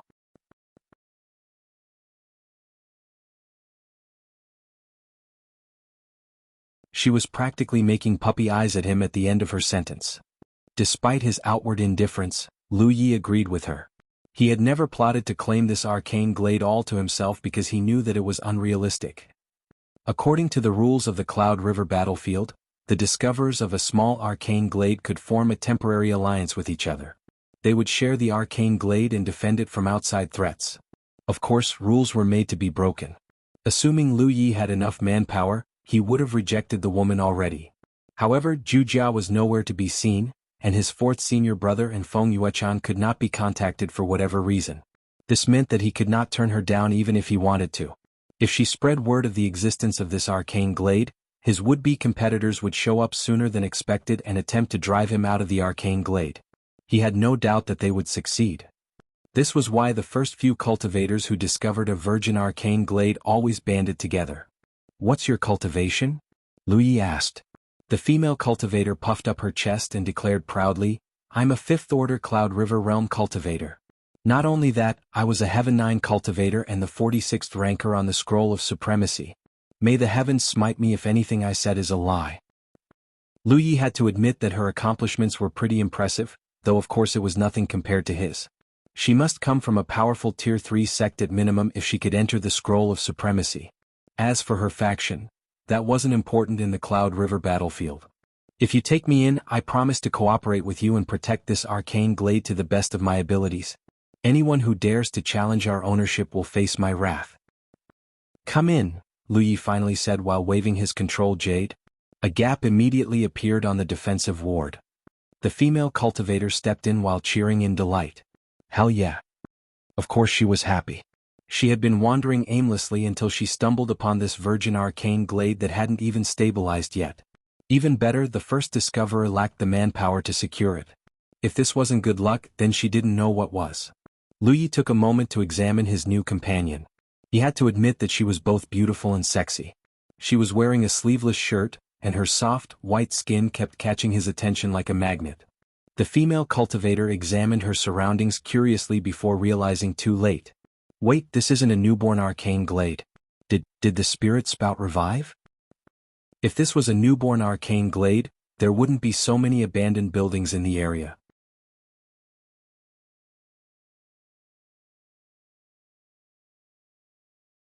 The fact that there were buildings meant that someone used to live here, and seeing as this hill was located in the middle of nowhere, an arcane glade was the only reason anyone might choose to live here. Yeah. You must be insanely lucky then. Arcane glade revivals happen so rarely that some people even thought they're myths. Of course I'm pretty lucky myself, hee. Alright, where are my manners? What is your name, handsome? The female cultivator possessed a carefree personality, but she also had a distinctly feminine charm. Lu Yi declared, "My name is Yi 6. It took leaving the Spirit Creek battlefield altogether to obtain a new beginning. He wasn't going to waste it by spilling his own name, especially since Lu Yi of the Crimson Blood Sect was infamous throughout the Spirit Creek battlefield in Jianghu. Even the reclusive in the Cloud River battlefield must have heard of his name. That was why Lu Yi had decided to change his name before he even entered the Cloud River battlefield." I see. Well, my name is Kitty Shen. Nice to meet you, fellow cultivator Yi. An awkward silence hung between them after the introduction. It was because Yi 6 was obviously a fake name, and Kitty Shen was no better. Then again, it was pretty common for cultivators to use fake names in the Cloud River battlefield. "Let us make a sacred pact then. I leave the terms to you." Lu Yi broke the silence. He knew that it was common practice to make a sacred pact when forming a temporary alliance and sharing an arcane glade with a stranger. It was the only way to guarantee full cooperation and ensure that there would be no betrayal down the line. However, Lu Yi had never done this before, so he wasn't sure what kind of terms he should outline in the sacred pact. That was why he left it to Kitty Shen. It would be a good learning opportunity. Okay. Kitty Shen agreed without hesitation before muttering something under her breath. A few seconds later, a beam of golden light descended from the sky, and Kitty Shen grabbed a sacred pact from it. Lu Yi had seen his fourth senior brother doing the same thing during the Battle of Golden Tip, so he wasn't surprised by it. "Please take a look, fellow cultivator Yi. If you think it's okay, then we can sign it right away." Kitty Shen passed the sacred pact to Lu Yi. Lu Yi read it carefully and discovered that the terms and conditions were quite comprehensive. It clearly stated the obligations and responsibilities both of them were expected to fulfill. It did not allow them to harm each other or reveal the existence of this arcane glade without the other person's permission. This was mainly to prevent one cultivator from summoning friendlies and kick out an existing owner. For example, Kitty Shen would be in a disadvantageous position if Lu Yi were to summon his fourth senior brother and Feng Yuechan to this arcane glade. She would have to worry constantly if Lu Yi and his friends would attempt to drive her out or harm her in some way. It was due to these considerations that temporary alliances were a thing in the Cloud River battlefield. Kitty Shen even mentioned future allies in the terms and conditions. A small arcane glade like this was normally occupied by 3 to 5 cultivators only, and there were only 2 of them right now. Their defense would hold up better if they could recruit more allies. "There's something I need to tell you before I sign this pact." Lu Yi looked up from the sacred pact and said. "Sure. Go ahead," Kitty Shen replied candidly. "I've already told a fellow disciple about this arcane glade. However, I'm not sure when he'll show up." "You've only told one person about the arcane glade." "Just one. Then it's okay. Just make sure you discuss it with me if you plan to reveal it to more people in the future. If there are no more problems, then let's get this over with."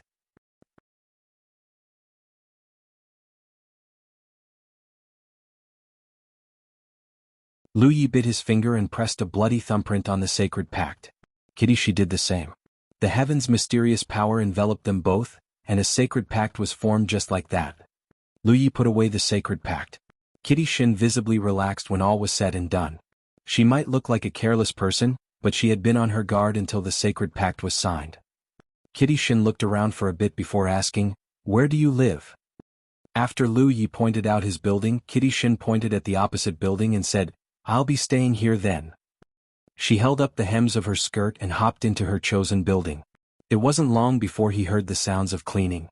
Lu Yi returned to his wards as well. It wasn't until evening did Kitty Shen finally finish tidying her room. She was covered in dust when she was done. She said to Lu Yi, "I'm going to take a bath." After Lu Yi had opened the defensive ward, she flew into the sky and vanished in the blink of an eye. It was impossible to say where she had gone. It was nighttime when Kitty Shen finally returned. Lu Yi was already resting inside his building. After a full day and night of accumulation, the world's spiritual qi in the arcane glade had become very rich. When Lu Yi was at the Spirit Creek battlefield, he had visited many Core Circle outposts. Their world spiritual qi was rich enough for Core Circle cultivators to cultivate. Using that as a reference, the world spiritual qi in the arcane glade was 3 times thicker than any Core Circle outposts.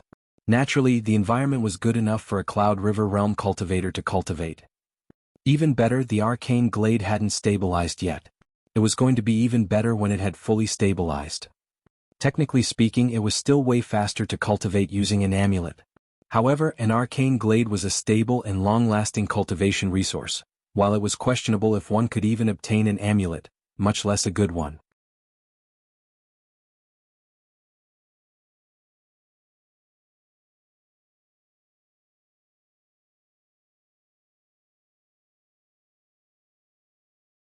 Chapter 450, A Client's Waiting for You? In the arcane glade, Lu Yi was sitting casually on a rock with the inviolable by his side, a book in his hand and a spirit pill in the process of getting crushed between his teeth. The spiritual qi in the arcane glade had completely stabilized. According to Kitty Shin, it was just an above-average tertius level arcane glade. This stunned Lu Yi because its spiritual qi was between 3 to 4 times better than a Core Circle outpost. How good would a Secundus level arcane glade be? A Primus one? It was no wonder Cloud River Realm cultivators coveted arcane glades as much as they did. As most cultivated via breathing spiritual qi, an excellent cultivation environment was critical to their growth. Kitty Shin was much more experienced and knowledgeable than Lu Yi in terms of surviving in the Cloud River battlefield. He was able to pick up much general knowledge from her, including the way to determine an arcane glade's level. According to her, the spiritual qi of Cortius level arcane glade was about 2 times richer than a Core Circle outposts, 3 times for a Tertius level arcane glade, 4 times for a Secundus level arcane glade, and 5 times for a Primus level arcane glade. Going by this standard, Kitty Shin was correct to call this arcane glade an above-average Tertius level arcane glade. On a related note, the reason he was cultivating outside his accommodation instead of inside was because he was hoping to encounter a lucky fellow cultivator or two. Lu Yi and Kitty Shin were the only 2 cultivators occupying the arcane glade right now. Lu Yi was at the First Order Cloud River Realm, and Kitty Shin at the Fifth Order Cloud River Realm. Although Lu Yi had laid down a massive number of wards around the arcane glade, their defense was still relatively weak, all things considered. They would need more manpower if they wished to truly secure this location. In this regard, both Lu Yi and Kitty Shin were in full agreement. Generally speaking, a small arcane glade like this could accommodate between 3 to 5 people. Lu Yi had already invited Zhu Jia, but they could use another 1 or 2 cultivators. Due to the sacred pact they had signed, neither of them could privately invite a friend to join them. Therefore they could only wait and hope that a suitable candidate or 2 would stumble upon their location. According to Kitty Shin, the quality of their arcane glade was neither too good nor too bad, so they shouldn't need to worry about being attacked by powerful Cloud River Realm cultivators. The truly strong ones would rather target a Secundus or Primus level arcane glade, and an above-average Tertius level arcane glade was perfect for 4th to 5th Order Cloud River Realm cultivators. It was a good thing that the quality of their arcane glade was so-so. If it was a Primus level arcane glade, then it would most likely draw the attention of an 8th or 9th Order elite. They were almost certainly going to lose their arcane glade if that happened. Lu Yi did not know there were so many things one should consider when occupying an arcane glade until Kitty Shin had kindly enlightened him. Unfortunately, their location was fairly remote. Despite waiting outside for a full 24 hours, not a soul had passed through their area. The next day, it was Kitty Shin's turn to wait outside. Lu Yi had just entered the Cloud River battlefield, so growing his cultivation was, of course, among his highest priorities. Skill without strength was weak, and he would like to be able to protect himself as soon as possible. That was why he spent the past few days cultivating non-stop. His spiritual power grew at a visible rate thanks to the massive amount of vital spirit pills he ate and the rich spiritual qi of the arcane glade.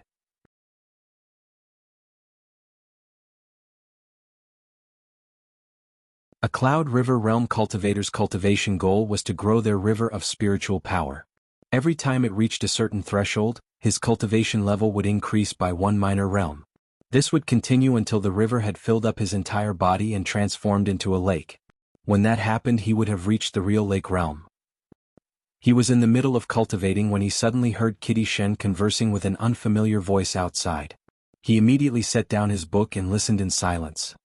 A moment later, Kitty Shin called out to him, "Come out, fellow cultivator Yi. A client's waiting for you."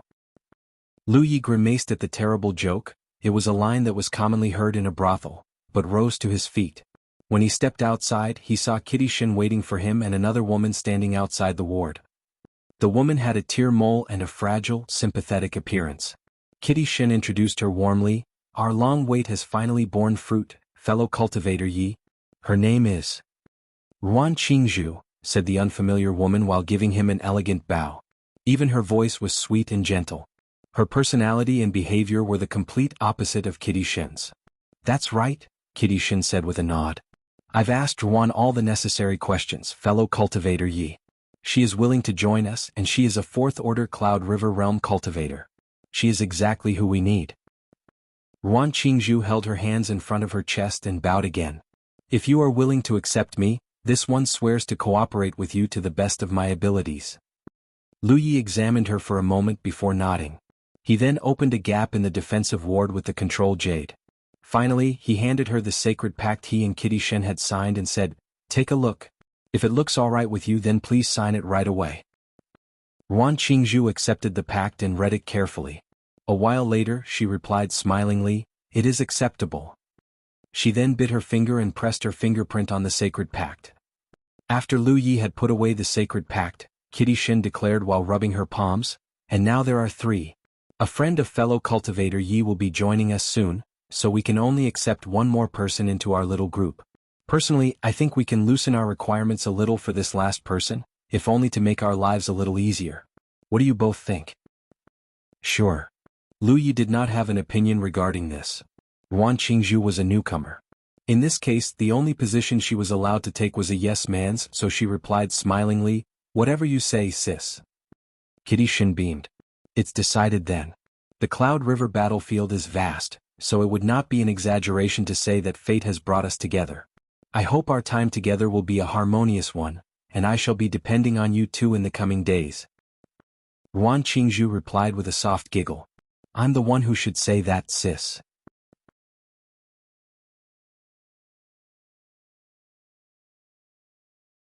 Lu Yi did not say anything.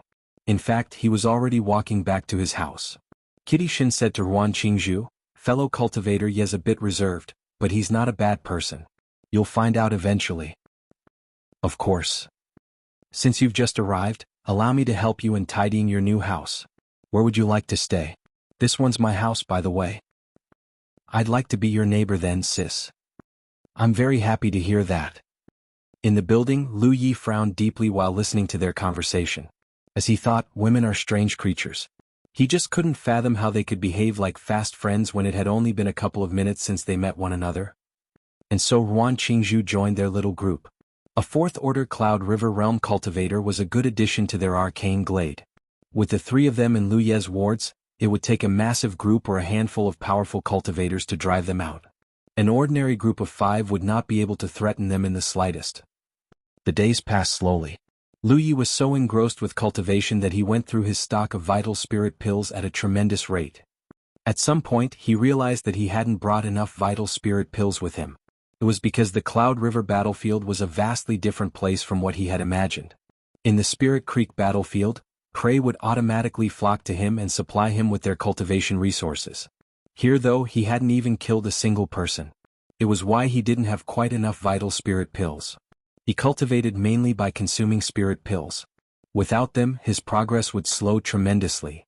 He took out his 10-point map and checked his location for a bit. There was a Divine Trade Association hotspot about 400 kilometers away from their arcane glade, which wasn't too far considering his current speed. It should take him only a quarter of a day to make a round trip. The next day he stepped outside and stood in front of Kitty Shin's house. He then knocked on the door once. Kitty Shin opened the door and asked him curiously, "What's the matter, fellow cultivator Yi?" "I'd like to head out for a bit." "Sure." Kitty Shin nodded. "Come back soon." Lu Yi passed her the control jade and said, "Be careful." "Don't worry. We'll keep the arcane glade safe while you're gone," Kitty Shin declared with a slap to the chest. Her breasts shook so wonderfully that Lu Yi accidentally glanced at them a second longer. All good things must end, however. He summoned his spirit boat and took to the sky. Next door, Ruan Qingzhu poked her head out of her door and asked curiously, "Where is fellow cultivator Yi going?" Kitty Shin shook her head. "He said he's heading out for a bit. I didn't ask why. He's an adult. He's old enough to take care of himself, don't you agree?" Ruan Qingzhu giggled softly in response. Lu Yi flew toward the Divine Trade Association hotspot in a straight line. He hadn't made a breakthrough yet, but he was close. He could feel his river reaching some sort of threshold. It just needed one final push. Of course, it was just a breakthrough to the second order. His cultivation level would still be among the lowest in the entire Cloud River battlefield. That said, all great things have small beginnings. He just needed to scale the peaks one step at a time. Lu Yi stepped into a building after arriving at his destination. He sought out a manager and spent a large amount of spirit stones to purchase vital spirit pills. He saved some of them in case he needed them for other things in the future.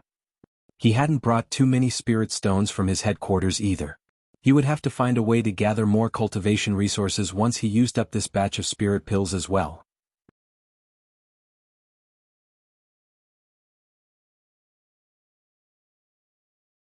He was just about to leave when the manager said, "There will be an amulet auction tonight, and one of the amulets being auctioned is a purple amulet. Do stay behind if you're interested, dear customer."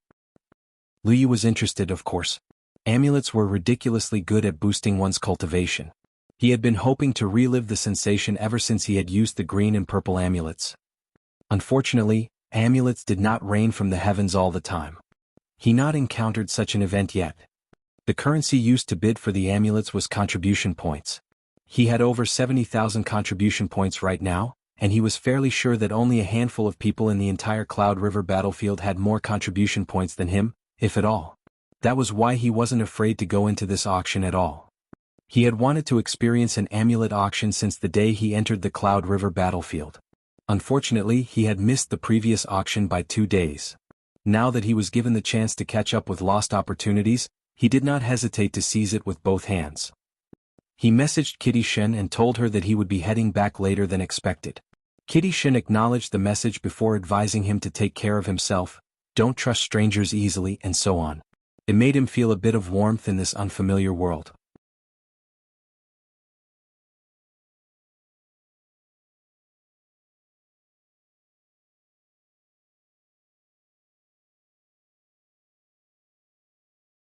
Chapter 451, Amulet Auction. Lu Yi had exchanged imprints with Kitty Shen and Ruan Qingzhu because they had signed a sacred pact together. They were companions he could trust. He stayed at the hotspot until it was nighttime. Then he attended the amulet auction.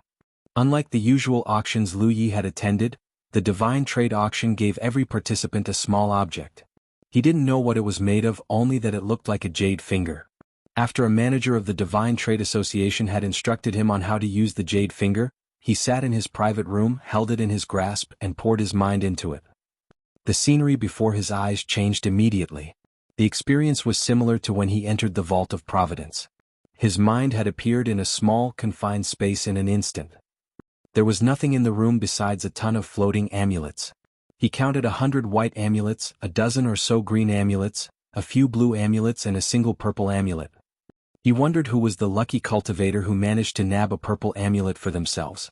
He also wondered why they chose to auction it instead of using it themselves. The answer came to him as soon as the question passed through his mind. Cultivating cost a lot of resources, meaning that there were always more poor cultivators than otherwise. Their financial situation wouldn't improve just because their cultivation level had increased. Every amulet was labeled with a number. Lu Yi also noticed that these numbers were rising continuously. He immediately knew that they represented the bid price of the amulets. Countless cultivators must be immersed in this small space and taking part in this auction just like him. It was an unusual way to carry out an auction because the participants' anonymity was preserved. This way, the participants would not need to worry about being identified and ganged up on afterward.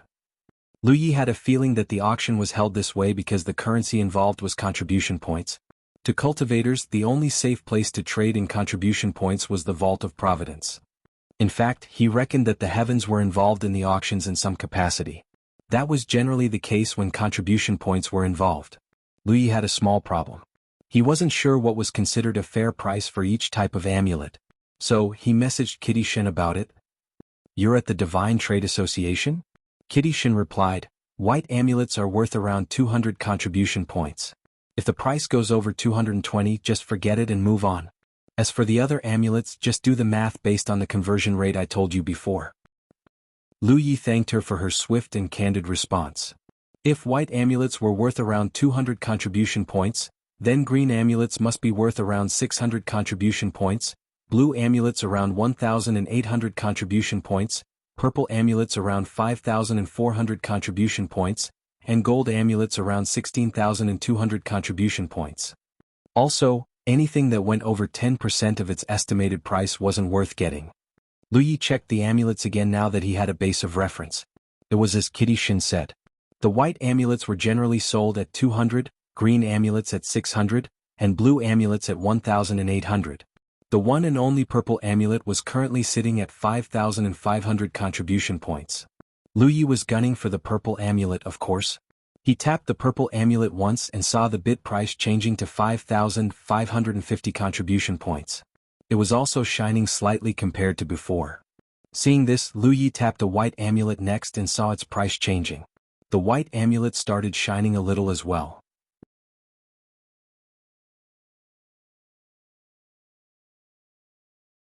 So, amulets he bid for would shine, and only if he was the leading bidder. Otherwise they would turn dim or remain lightless. Lu Yi started bidding for real after he had figured things out. It wasn't long before a massive amount of amulets were lit. However, they quickly turned dim when someone surpassed his bid. Lu Yi had over 70,000 contribution points though. Knowing that it was highly unlikely that there existed anyone who could stop him from getting what he wanted, he bid away without fear or worry. Time passed bit by bit. From time to time, an amulet would vanish into thin air and enter the possession of the highest bidder. So far, Lu Yi had won a dozen or so white amulets. They were all priced below 220 contribution points. More time passed and he managed to get his hands on a handful of green amulets and 2 blue amulets. The amulets would continue to disappear until finally, the purple amulet was the only one that was left. According to Shin, it wasn't worth bidding for the purple amulet if its price exceeded 6,000 contribution points. However, Lu Yi's current priority was to increase his cultivation level as soon as possible. He did not mind paying more to obtain the purple amulet. The shining amulet turned dim not long after he entered his bid, and the price changed to 5,950 contribution points. Clearly someone had outbid Lu Yi for the moment. The young man did not hesitate to respond to the challenge. The contest would continue for a while longer until finally, the price stopped at 6,200 contribution points. His unknown competitor had finally given up either because they deemed it too expensive to continue, or because they physically did not have the contribution points to challenge Lu Yi further.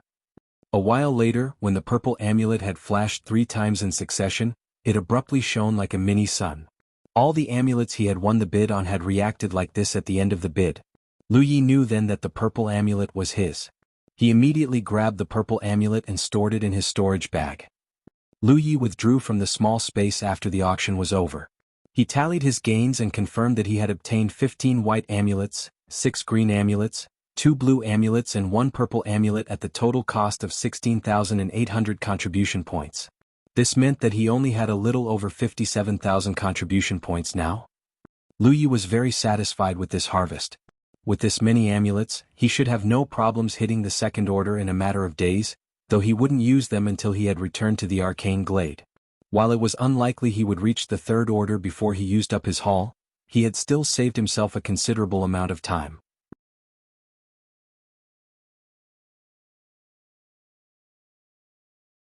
The moon hung high in the sky when he exited the hotspot, though there weren't many stars. It was unsafe for a low-level cultivator like Lu Yi to travel at night. Logically speaking, he should spend a night at the Divine Trade Association and leave in the morning. Despite this, he still set out because the arcane glade was much more vulnerable without him. Moonlight cast down a silvery sheen across the land as Lu Yi flew on his spirit boat. On his shoulder, Amber looked even more energetic than it was during the day. Ever since Amber learned how to cultivate using the essence of the moon from Zhou, clear, moonlit nights like this had become its favorite weather. It was visibly inhaling the essence of the moon into its stomach. They were making good progress when suddenly, Lu Yi saw a streak of light heading straight toward him. It was too fast for him to escape as well. Lu Ye's face darkened as he lamented his luck. He did not know what the newcomer was plotting, but he was certain that it couldn't be good. As if that wasn't bad enough, the cultivator was at the 7th or 8th order realm at least. By now, Lu Yi had encountered enough Cloud River realm cultivators to form a subjective base of reference. He wasn't arrogant enough to think that it was perfectly accurate, but it definitely wasn't far off the mark either. The point was that he was certain that the cultivator was beyond his ability to defeat. Lu Yi immediately turned around and buffed himself with Windwalk.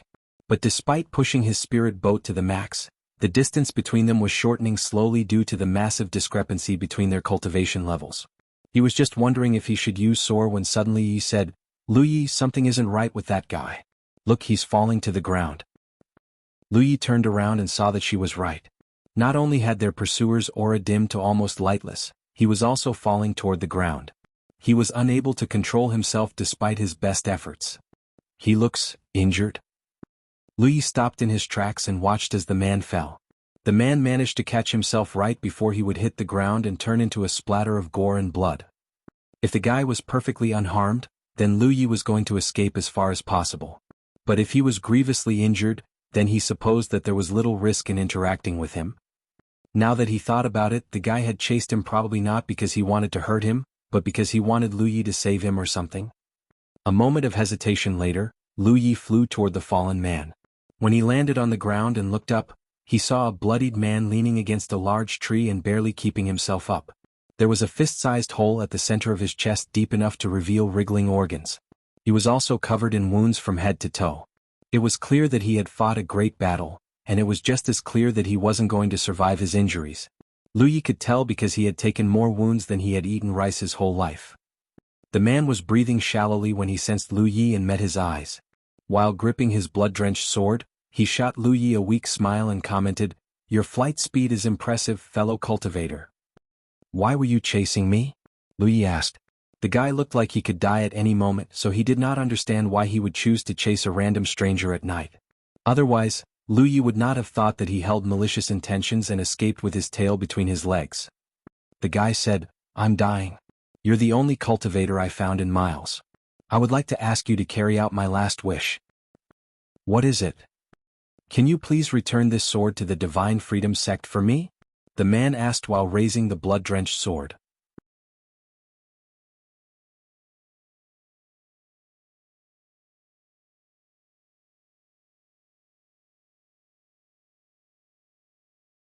"The Divine Freedom Sect, that's 1,000 Demon Ridge Sect, isn't it?"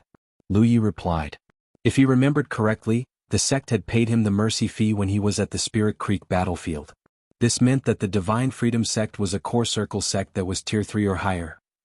"Do you hail from the Grand Sky Coalition, fellow cultivator?" The dying man caught Lu Ye's meaning immediately.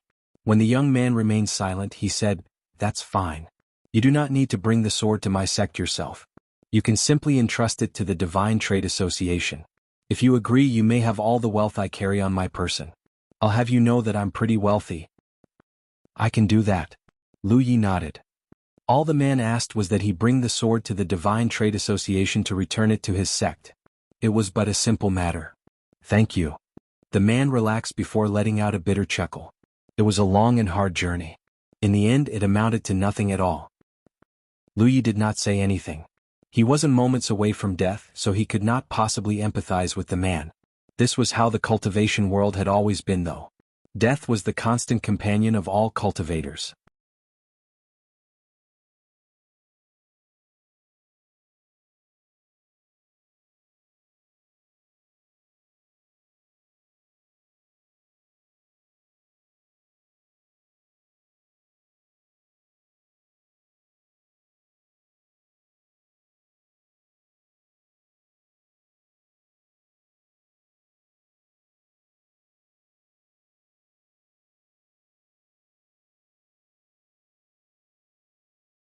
That was why he was thinking about ways to obtain more cultivation resources until he stumbled upon the man. Now though, that wasn't necessary anymore. At the very least, he wouldn't have to worry about this for the near future. He transferred everything that was useful to him into the storage space at the back of his hand. Then he took out what looked like a copper plate from the storage bag. The copper plate was palm-sized and at first glance, looked completely ordinary. Lu Yi was unable to figure out what it was used for despite inspecting it for a long time. It wasn't until he channeled his spiritual power into it that a beam of light suddenly shone from it. Then he felt something pulling at him from inside the copper plate. It felt like it was pointing him in a certain direction. This basically confirmed that the copper plate contained some sort of secret. Lu Yi didn't know where the copper plate was pointing him to, but he was fairly sure that he would find something if he followed its instructions.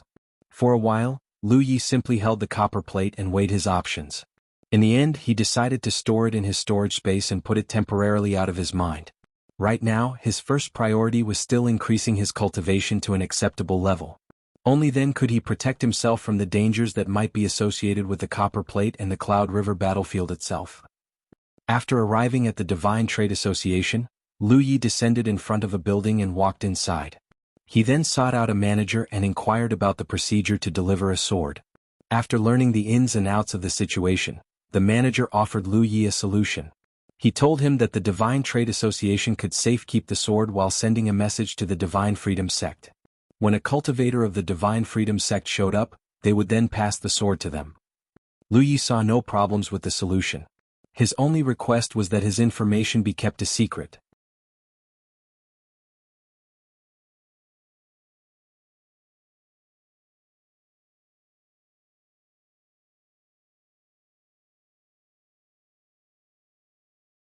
Chapter 453, Second Order Cloud River Realm.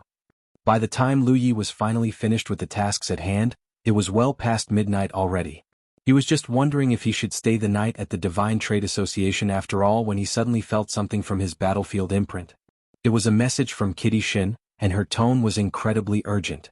The arcane glade is in danger. Come back quick. Lu Yi hurriedly sent a reply but received no response from Kitty Shin. Realizing that the situation was bad, he hurriedly exited the hotspot and took to the sky on his spirit boat. An incense stick later, Lu Yi finally received a reply from Kitty Shin. He was stunned after briefly conversing with her and figuring out roughly what had happened at the arcane glade. He had imagined countless scenarios in his head, but reality still found a way to surpass his expectations. Lu Yi did not stop flying until dawn broke, and he arrived at the location where he and Kitty Shin had agreed to meet up with each other. However, the woman was nowhere to be seen. She did not respond when he tried to message her either. He searched around for a bit and saw a few drops of blood on a tree leaf. He knew then that Kitty Shin was probably in a bad spot. Lu Yi was scrounging for a way to locate Kitty Shin when Amber abruptly jumped down his shoulder. It then started walking down a certain direction with soundless footsteps. Lu Yi hurriedly followed behind the white tiger. A while later, Amber stopped in front of a small pitch-black cave and let out a cute growl. Lu Yi had to bend down and walk all the way to the end of the cave. As the thick stench of blood wafted against his nostrils, he saw a voluptuous figure lying on the cave floor and a pool of blood.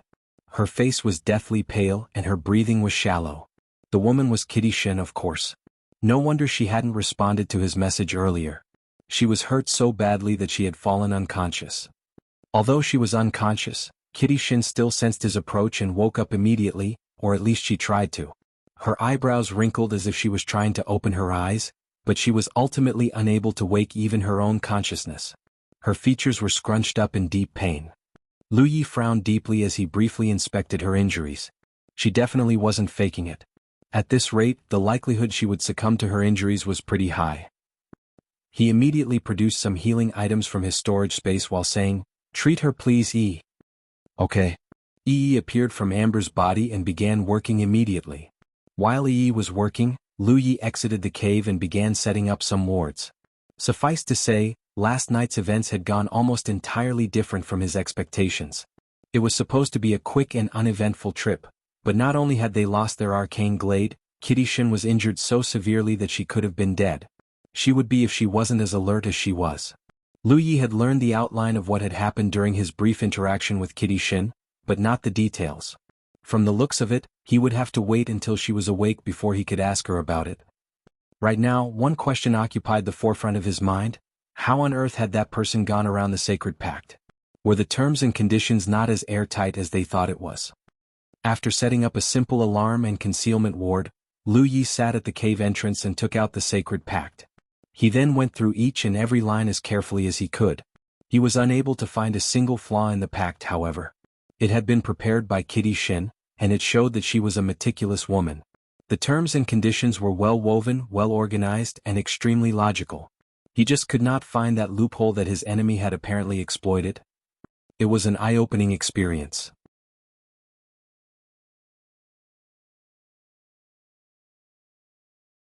When he was at the Spirit Creek battlefield, most matters could be resolved with martial might alone. He rarely had to contend with schemes and intrigue. Unfortunately, that was no longer the case. After Yi appeared from the cave, Lu Yi put away the sacred pact and asked, "Will she live?" "I think so. It'll take her at least 10 days to return to full health though, if not half a month." "That's not a problem," responded Lu Yi with a nod. By now the sky was completely bright. Lu Yi ate some food before pulling out a white amulet and crushing it between his fingers. If there wasn't the urgency to increase his cultivation level before, there was now. After Lu Yi used up all of the white amulets and a green amulet, he felt his river of spiritual power shaking a little as if it had broken through some sort of limit. Not only did it grow a size bigger, it also flowed faster than before. For a moment, Lu Yi basked in an indescribable sense of comfort and release. Frankly, cultivation at the Cloud River realm wasn't easy at all. At this level, a cultivator's goal was to increase the volume of spiritual power within one's body. When the river had reached a certain limit, the cultivator would feel like their spiritual power was threatening to burst out of their body until they surpassed their limit and entered the next minor realm. Only then would the tension vanish like it was never there. This relieving state wasn't going to last, however. After all, this was hardly the end of Lu Ye's cultivation journey. This state of affairs would continue until he had entered the real lake realm. With this, Lu Yi had officially entered the second order of the Cloud River realm. This was easily the fastest he had broken through to the next minor realm. Back when he was still a Spirit Creek realm cultivator, it usually took him 2 to 3 months to enter the next minor realm. In fact, it took him over 3 months most of the time. On the other hand, it had only been half a month since he ascended to the Cloud River realm, and he was already at the second order. Assuming he could ascend the rest of the levels at the same pace, he could reach the 9th order in less than half a year. Of course, the assumption was both unrealistic and dangerous. The main reason he was able to reach the second order so quickly was thanks to the amulets. Not only did they drastically shorten his cultivation period, Lu Ye's main method of cultivation was his pills, not world spiritual qi. That was why he was able to accomplish the miracle that was entering the next minor realm in half a month's time. Currently, he still had 1 purple amulet, 2 blue amulets and 5 green amulets. He did not think they would be enough to push him all the way to the 3rd order, however. Yet, he was still excited from his ascension, and there was nothing to do while waiting for Kitty Shin to recover.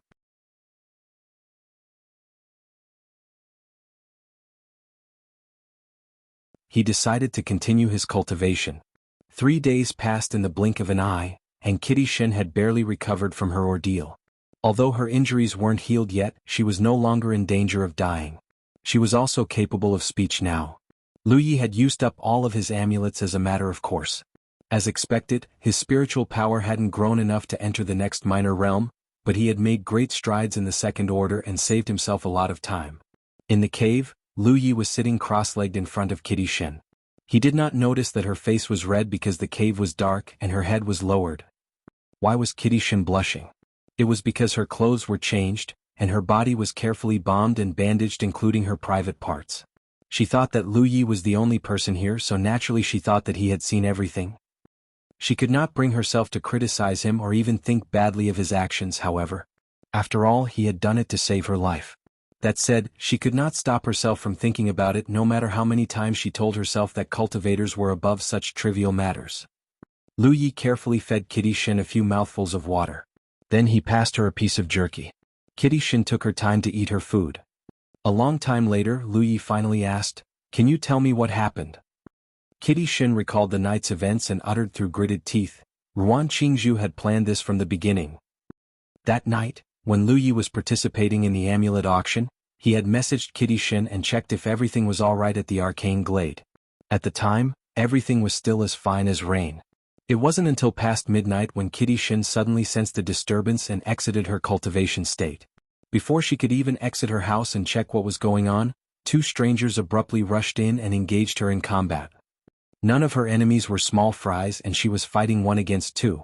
She eventually suffered serious injuries and was forced to flee. Worried for Yuan Qingzhu, she had called out to her companion the second she escaped into the open, only to find her watching her quietly from her doorsteps. There was a third stranger standing next to Yuan Qingzhu as well. He joined the fight as soon as she saw her. She would have died if she didn't have a life-saving trump card that she had saved for crises like this. After that, Kitty Shin escaped all the way to this cave and hid her tracks as well as she could. She fainted almost as soon as she had messaged Lu Yi using the battlefield imprint. The next time she woke up, her wounds were already treated, and Lu Yi was right beside her. Kitty Shin was certain that Yuan Qingzhu and the three strangers were in cahoots. The woman hadn't attacked her because of the sacred pact, but she was definitely the one who let the strangers in since she was the one holding the control gem and keeping watch after midnight. Otherwise, there was no way the trio could have made it all the way to her house without alarming her.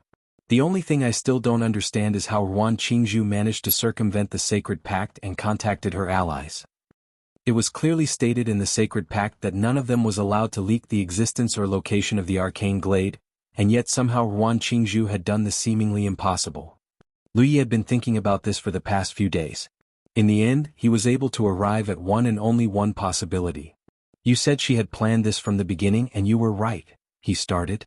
It is true that she was unable to leak the arcane glade's location after signing the sacred pact, but what if she had leaked it before she signed it?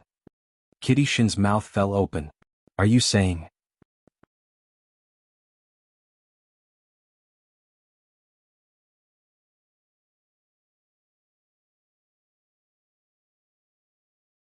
Remember the first time we met her? She was clasping her hands in front of her, and they were hidden within her sleeves. I bet she was already contacting her allies using her battlefield imprint then. The reason she waited so long to act was because she was waiting for a suitable opportunity, and my absence was exactly that. Lu Yi had set up many wards around the arcane glade, so Yuan Qingzhu knew him as an expert ward cultivator. With him gone, the wards he left behind weren't nearly as threatening as they could be, meaning that the only threat they needed to deal with was Kitty Shin. The plan was honestly perfect. The only mistake they made was underestimating Kitty Shin. If they hadn't, the poor girl would have died 3 days ago. That cunning bitch. Kitty Shin swore even as a wave of lingering fear washed over her. She recalled every interaction she had had with Yuan Qingzhu for the past couple days and could not find a single flaw in the woman's acting at all. It honestly frightened her how the woman could call her sis, and smile to her face while plotting her death the whole time. Forget Lu Yi, even she, a veteran of the Cloud River battlefield, had never encountered such deviousness until now. Yuan Qingzhu had taught them both a lesson in regards to the ugly side of humanity.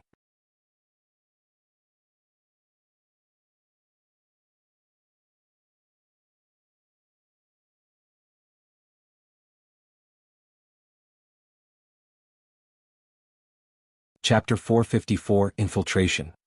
Sorry Yi 6, Kitty Shin said suddenly. Excuse me? We lost the arcane glade because I wasn't careful enough. We wouldn't be here if I could have seen through her sooner. An arcane glade was one of the most sought-after resources in the Cloud River battlefield due to how beneficial it was to one's cultivation. It was why Kitty Shin was so happy when she ran into Lu Yi by accident and successfully convinced him to accept her. She had been dreaming about her wonderful future when Yuan Qingzhu had given a harsh reality check and nearly killed her. Naturally, she was overflowing with regret and self-blame right now. It's only natural that a kitty is no match for a fox, so don't beat yourself over it. Losing an arcane glade is still better than losing your life, no? So what now? Are we just going to give up? Kitty Shin was clearly reluctant to let things slide. Just focus on recuperating for now, Lu Yi shot her a glance. Okay. An above-average tertius-level arcane glade honestly did not matter too much to Lu Yi. In fact, arcane glades in general were good to have, but not critical to him because of his abnormal cultivation methods. If Yuan Qingzhu and her gang had defeated him and Kitty Shin and taken the arcane glade fair and square, then he wouldn't be worked up about it. After all, the strong usually came out on top in a contest for treasures and opportunities.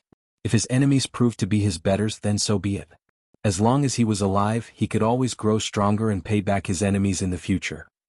To betray his trust, wound his companion, and steal his possession while he was gone, though? That was a different story. It was written in stone that he was going to make Yuan Qingzhu regret her decision from the moment he learned of her betrayal. Even if that wasn't the case, Lu Yi was the first person to discover the arcane glade. The wards he had set up, the ward flags and the ward keystones were all there as well. The Grand Ward alone cost over 10 to 20,000 contribution points. Of course he wasn't going to give it all up to his robbers. It was night and Kitty Shin was recuperating in the cave when Lu Yi stepped out into the open and took to the sky on his spirit boat.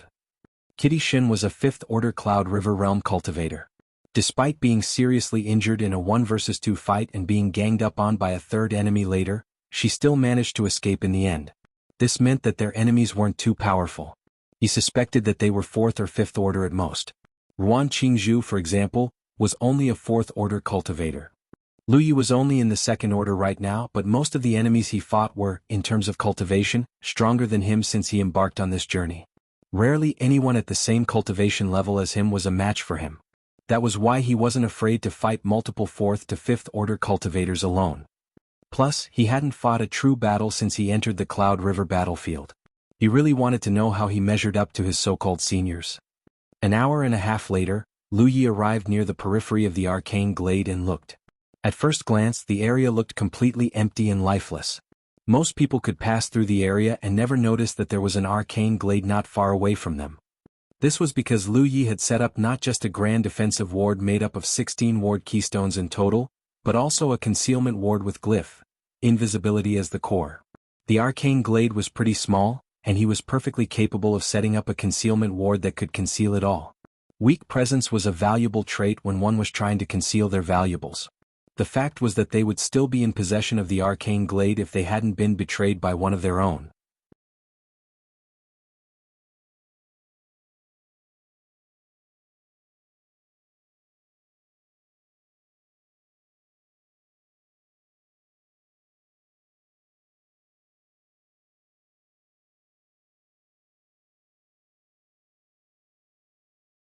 Unfortunately, this meant that she could barely keep the 9 Realms scroll going, much less activate its power to aid Lu Yi.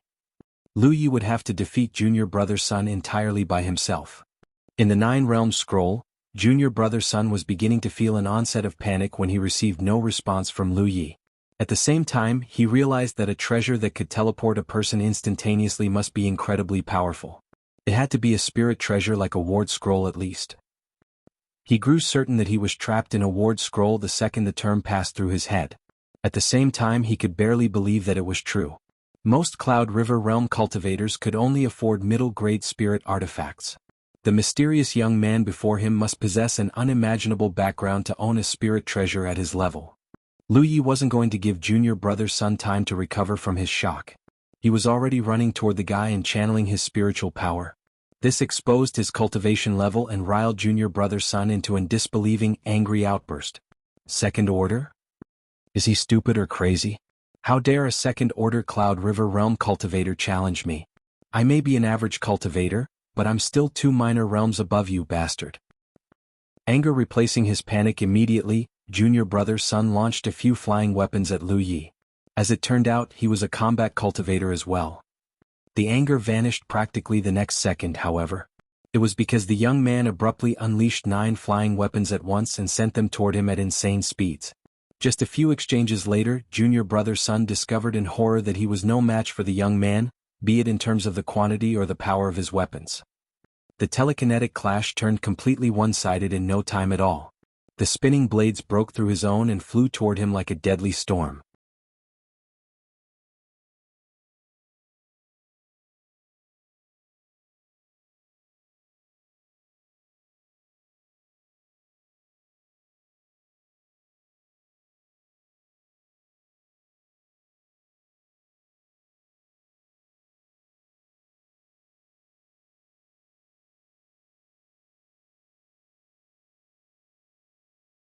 It was the only explanation why he was weak despite being 2 minor realms above him. Wait! Junior Brother Sun cried out in fear and panic as he climbed back to his feet.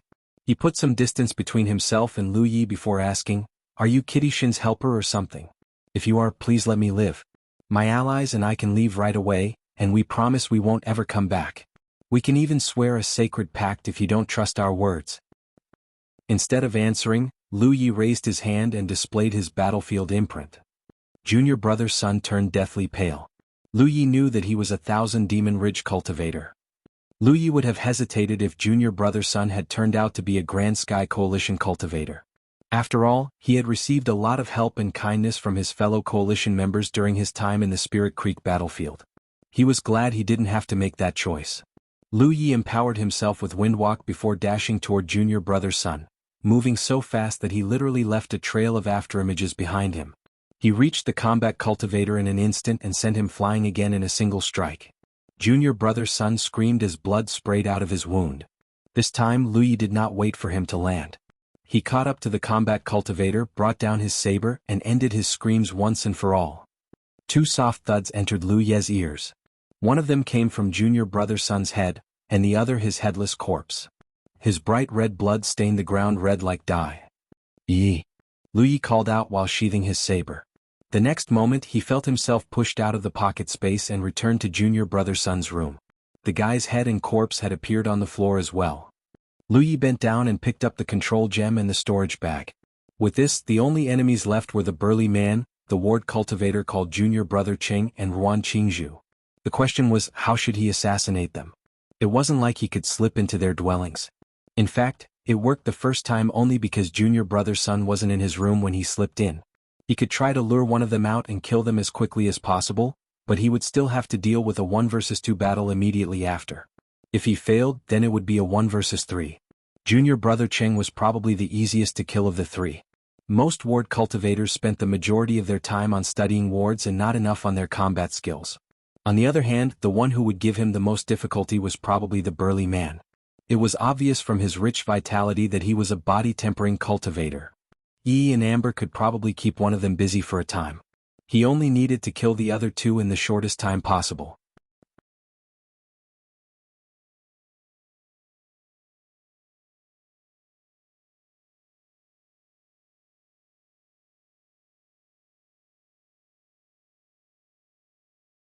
However, it had only been days since she nearly died from her injuries, and it showed.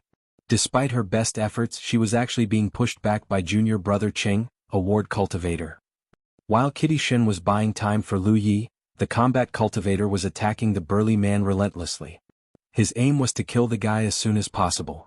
Had the burly man been perfectly unharmed, this would have been a much harder fight. Not only was the burly man a fifth-order cultivator, he was way stronger than Junior Brother Sunday. He had lost an arm to Lu Ye's ambush, however, and he could barely keep his circulation system going, much less handle the unending storm that was Lu Yi. The only thing he could do was to dodge his attacks. On the other side, Amber had rushed out of Junior Brother Sun's room and manifested its true body. It pounced toward Ruan Qingzhu and attacked her ferociously. Yi hadn't shown herself yet because she was waiting for a good opportunity to deal her a fatal blow. Just a moment later, a blood-curdling scream pierced the air, followed by a great shower of blood. Despite the burly man's greatest efforts, he was unable to withstand Lu Ye's relentless attacks. Lu Yi had cut right through his spiritual power and vitality and landed at least a dozen slashes across his body. Both Junior Brother Cheng and Ruan Qingzhu were stunned. In fact, Ruan Qingzhu was so distracted that she was unable to break free from Amber's harassment despite the power disparity. How was it possible for a mere ward cultivator, a first-order cultivator no less, to be so powerful? And where was Junior Brother Sun? Why hadn't he shown up to help them? Shock and doubt churned within Ruan Qingzhu until she felt like throwing up.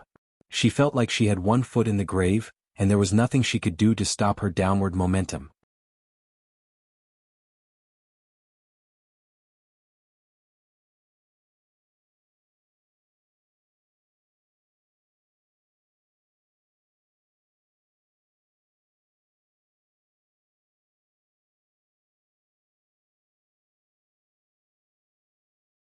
Did Yi succeed in ambushing her? I haven't sensed any spell activity though, not to mention that she's nowhere to be seen. But in that case, how did Amber manage to push a fourth-order cultivator this far by itself? He did not have the time to puzzle out the answer. Amber might be doing okay, but Kitty Shin was having a difficult time holding Junior Brother Cheng back. The growing bloodstains on her clothes made it clear that some of her wounds had reopened during the fight. The fight was going in Junior Brother Cheng's favor, but the burly man's horrific death and Ruan Qingzhu's surprising inability to handle the tiger had thrown his mind into disarray. When he sensed that Lu Yi was looking in his direction, he immediately forced Kitty Shin back with a feint and tried to leap into the air. Unfortunately he was too late. Lu Ye's flying weapons surrounded him before he could make a run for it, and Lu Yi himself was charging him like the wind. As Lu Yi had predicted earlier, junior brother Cheng was not a good fighter. He was at best on the same level as the combat cultivator Lu Yi had assassinated junior brother Sunday. He might be able to gain the upper hand against a heavily injured Kitty Shin, but Lu Yi? He did not stand a chance to escape, much less defeat the young man. A moment later, a bloody junior brother Cheng hit the ground with a hoarse scream. His screams eventually petered out when all life had departed his body. With that done, Lu Yi turned around and walked toward Ruan Qingzhu. The woman was currently leaning against the wall and looking quite afraid. She instinctively tried to run when she saw Lu Yi heading toward her, but her injuries were severe enough that she couldn't even rise to her feet. Kitty Shin also walked up to Ruan Qingzhu despite the fact that blood was still pouring freely out of her wounds. She and Lu Yi stood side by side as they looked down on their former ally. Ruan Qingzhu stared at Kitty Shin tearfully as she said in a pitiful tone, "Sis? Don't call me that. You don't deserve it," Kitty Shin said with eyes as cold as ice. If she wasn't as capable as she was, she would have died to Ruan Qingzhu's scheme 3 days ago. She felt not a sliver of sympathy for the traitor in front of her.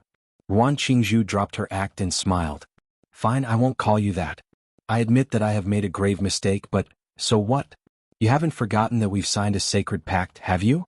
You can neither hurt me nor kill me. This means that releasing me is your only option." Kitty Shin clenched her teeth in frustration. Lu Yi was inspecting his battlefield imprint because Yi had sent him a message. He finally realized what had happened when he read it until the end. As it turned out, the reason Ruan Qingzhu looked like this was because of the sacred pact. One of the terms clearly stated that they weren't allowed to injure one another.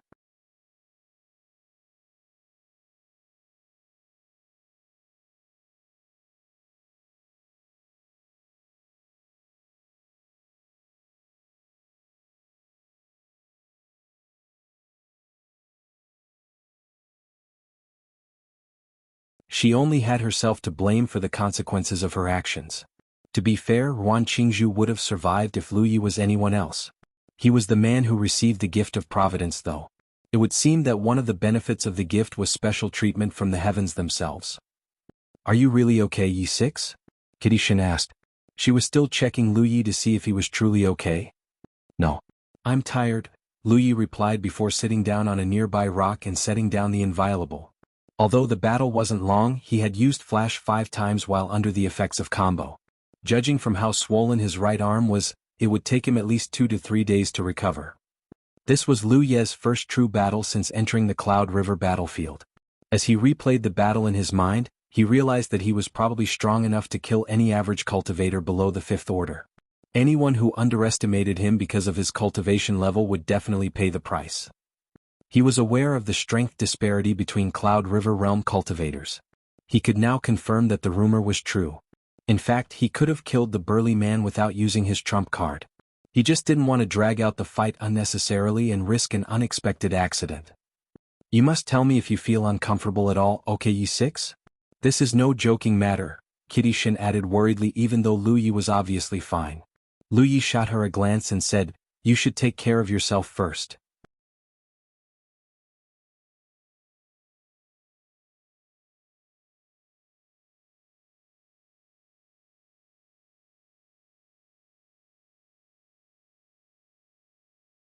Chapter 457 This is my sister. After retaking the arcane glade, Lu Yi and Kitty Shin spent the next period of time resting. Kitty Shin especially needed the rest because the great battle had worsened her already serious injuries. In comparison, Lu Yi was only suffering from the aftereffects of using flash 5 times in a row. He recovered after just 2 days of rest. Lu Yi reinstalled the wards as soon as he was ready. After the bad experience with Ruan Qingzhu, neither Kitty Shin nor him were keen on expanding their current roster despite the disadvantages they brought. While Kitty Shin recuperated, Lu Yi focused on cultivating his power. He just couldn't shake the feeling that he was progressing slower than usual. It was because his experience with the amulets had spoiled him. There was a poem that went something like this: "Had I not seen the sun / I could have borne the shade / but light a newer wilderness / my wilderness has made." It was a perfect description of his current feelings. He was well aware that impatience was the bane of cultivation, but he still couldn't stop himself from recalling the rush and exhilaration he felt when using the amulets from time to time. Kitty Shin's condition improved over time. Recently, she had healed enough to walk outside. Kitty Shin's impression of Yi 6 had drastically improved after the incident. At first, she thought that the young man was just a newbie First-Order Cloud River Realm cultivator. However, not only had he ascended to the Second Order without her realizing, he had displayed the impressive ability to slay enemies far above his cultivation level. It was true that his opponents had ascended with less than perfect spiritual points, but it was no easy feat to defeat multiple foes who were 2 to 3 minor realms above one's cultivation level almost single-handedly. This realization made her certain that he was pretty famous when he was still a Spirit Creek Realm cultivator. What puzzled her was the fact that Yi 6 had received no backlash despite breaching the sacred pact by killing Ruan Qingzhu. It was all she could think about while being holed up in her dwelling for the past few days. No matter how hard she thought, she just could not find a loophole in her listed terms. Does he have some sort of special art that allowed him to hide from the heaven's scrutiny? While this meant that Yi 6 could harm her one-sidedly if he wanted to, she wasn't too worried for her safety. If Yi 6 wanted her dead, he could have just left her to die back then. She hadn't known him for long, but she was fairly certain that he was a trustworthy man. 5 days later, Kitty Shin personally cooked a meal for Lu Yi. It was both to celebrate their success in retaking the arcane glade and to thank Lu Yi for getting revenge for her. At the table, Kitty Shin could not stop drinking until she was completely red-faced. For whatever reason, she looked incredibly happy today. Lu Yi did not have a problem with her being happy, but he did have a problem with her toasting him every time she downed a glass. Eventually, he chose to ignore her altogether and focus on the food in front of him. "Can I ask you something, Yi 6? Kitty Shin asked him drunkenly. "Sure. Why didn't you tell me about your plans before attacking the arcane glade? Were you worried that I would be in danger?" Lu Yi shot her an incredulous look. He wanted to tell her, "Are you serious? Considering your condition, you would have far more of a liability than an asset." Before he could say anything though, the young woman's head hit the table with a loud thud. He did not think it was possible for a Fifth-Order Cloud River Realm cultivator to drink herself under the table, but here he was. A while later, after Lu Yi had fully satiated himself, he rose to his feet and pushed Kitty Shin lightly on the shoulder.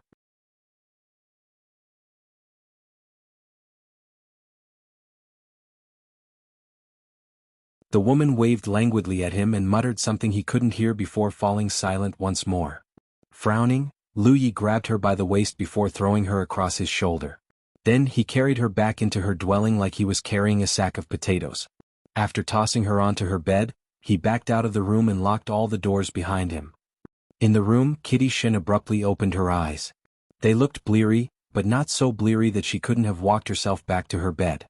She smirked a little before muttering to herself, "I hadn't misjudged him after all." After she woke up at the cave, she found that her whole body including her private parts had been treated and bandaged meticulously. This bothered her greatly even though she told herself repeatedly that Yi 6 had only done it to save her life. She was a woman after all. How could she not be bothered by her nude form being seen by a stranger, not to mention that she was at her most vulnerable at the time? He could have violated her and she wouldn't know because she was completely unconscious at the time. That was why she had drunk herself under the table on purpose. It was a little underhanded, but she wanted to test if Yi 6 was the man he appeared to be. It would seem that her worries were unfounded though. While Yi 6 could stand to be more articulate, he was overall a reliable man. She was now certain that he hadn't done anything untoward when he was treating her. Her smile grew wider. In Lu Ye's room, Yi suddenly appeared out of Amber's body with an angry expression. She then sat in front of the combat cultivator and glared at him fiercely. Lu Yi asked in puzzlement, "What's wrong?" "She did it on purpose," she erupted while puffing up her cheeks. "You're going to have to elaborate on that." "She got drunk on purpose. She wasn't completely drunk either." Surprise bloomed across Lu Ye's features. "How could you tell?" "I just know, okay?" She. A red-faced Yi clenched her tiny fists tightly like she wanted to punch something. It wasn't until a long time before she finally managed to say, "She was trying to seduce you." "Really?" "Yeah." Yi nodded like a chick. "You mustn't drink with another woman alone, okay, Lu Yi? There are a lot of bad women out there. You need to protect yourself." She added through gritted teeth after warning the combat cultivator. "Damn it. I would have left her to die if I knew this would happen." Stupid me." "Understood. I will watch myself in the future." Lu Yi said with a straight face. In his mind though he thought sadly, damn it. I would have gone along with it if I knew that Kitty Shin was trying to seduce me. She is very busty. The next day, Lu Yi was cultivating and reading a book when suddenly, he heard an exclamation of surprise from outside. Who are you? The sounds of fighting immediately broke out after that.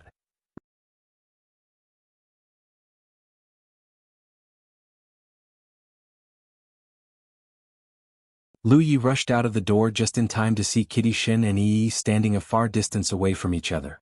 They were both wearing wary looks on their faces. Lu Yi was surprised. Yi usually kept herself hidden from strangers because she fancied herself as one of his trump cards, and trump cards should not reveal themselves willy-nilly. Most people did not even know that she existed besides their mutual acquaintances and close friends. This was probably the first time she willingly revealed herself to another person. It was as if last night's incident had lit a flame in her. She's a spell cultivator, Yi 6. Kitty Shin yelled in warning, but she didn't look too worried. It was because she could tell from the brief exchange that Yi was no match for her, much less Yi 6. She couldn't figure out how the young girl had infiltrated the arcane glade though. Yi 6 had been holding the control gem and keeping watch for the past few days since she was still injured. Moreover, he was the one who had set up all the wards. She could not believe that someone could slip through the ward without being detected by Yi 6. She's my sister Yi, Lu Yi introduced while standing at the entrance. He changed her surname to fit with his own fake name. At first, Kitty Shin thought he was joking. When she looked back and forth between the two and confirmed that he wasn't, she finally withdrew her hostility and chuckled awkwardly. She's your sister? Sorry. I thought someone had infiltrated our arcane glade. She then looked at Yi and apologized. Sister Yi, is it? Sorry for attacking you. Humph. To her surprise, Yi let out an arrogant humph before turning her back on her. She then walked straight into Lu Ye's dwelling. It would seem that Yi wasn't a very friendly girl, but Kitty Shin did not understand why she was acting so hostile. What confused even more was her presence in this arcane glade. According to the sacred pact, neither of them were allowed to reveal the arcane glade's existence in private. Therefore, this girl should not be able to enter the arcane glade without triggering a backlash. That obviously wasn't the case, however. How did he do it? Did Yi 6 really have a way to avoid the heaven's scrutiny? During the next few days, Kitty Shin would come to realize that she hadn't misjudged Yi in the slightest. Not only was she difficult to interact with, she could clearly sense a great amount of hostility from her. Sometimes they inevitably crossed each other's path, and she would try to get acquainted with the young girl. Sometimes she would answer flippantly and sometimes not at all. There was a clue though. Yi was living under the same roof as Yi 6. When she discovered this, she realized that Yi probably wasn't Yi 6's real sister. No wonder she dislikes me so much. She made sure to avoid causing any more misunderstandings after that. In the room, Lu Yi was advising Yi seriously. I know you don't like her Yi, but you don't need to be so obvious about it. We're going to be living together for the foreseeable future, and you're practically treating her like she's the dirt beneath your feet. So, it's my responsibility to keep you straight while Sister Wuxia isn't around. Yi argued unrepentantly. What does this have to do with Wuxia? Lu Yi rolled his eyes. How could it not have everything to do with Sister Wuxia? She's carrying your baby? Lu Yi exclaimed in alarm. What are you talking about? There is nothing between Wuxia and I. Bullshit. I heard the two of you as clear as day. Sister Wuxia called you her child's dad and you played along with it. Yi declared loudly while looking very pleased with herself. Lu Yi let out a sorrowful sigh before looking out of the window. What the heck is keeping Zhu Jia?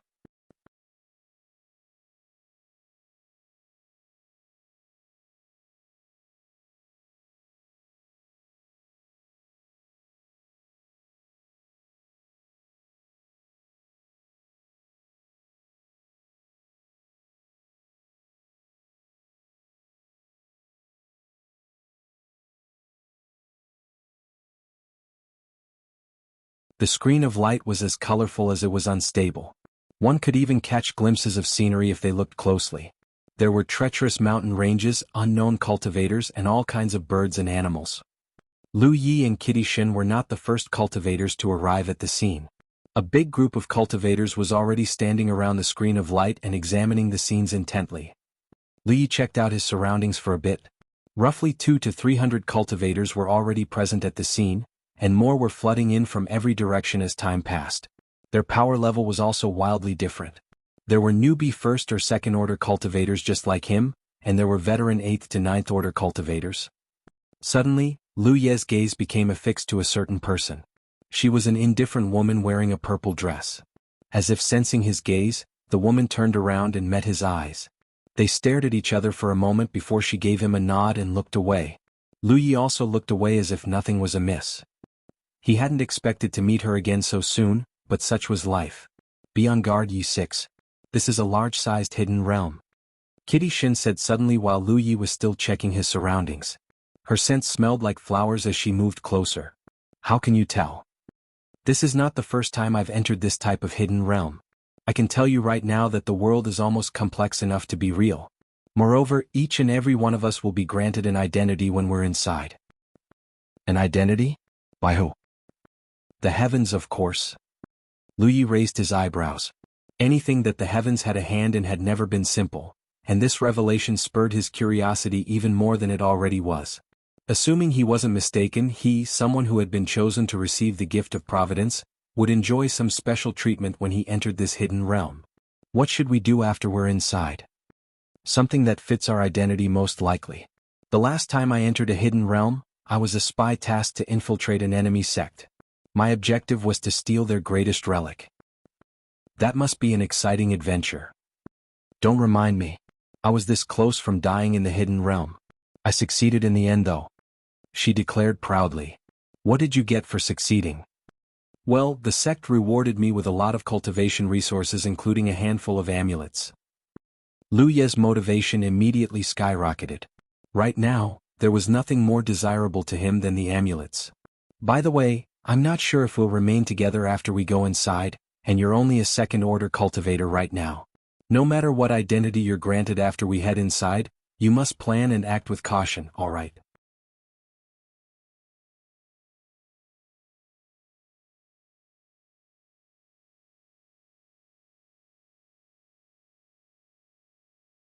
Also, communication through the battlefield imprint is still possible in the hidden realm, so just message me if we were separated, and you need to ask me about anything.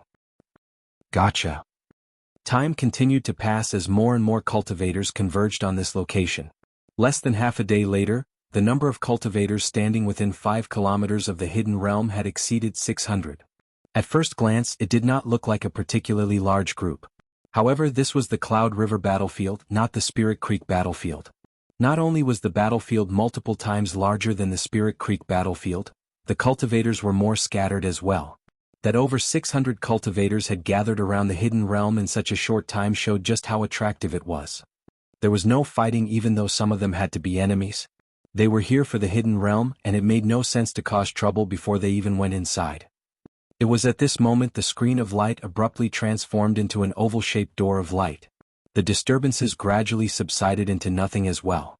On the other side of the door lay a beautiful scenery. It was almost as if they were peeking into another world. We can go in now. Someone yelled suddenly. The next moment, countless cultivators began rushing through the door in groups of 2 or 3.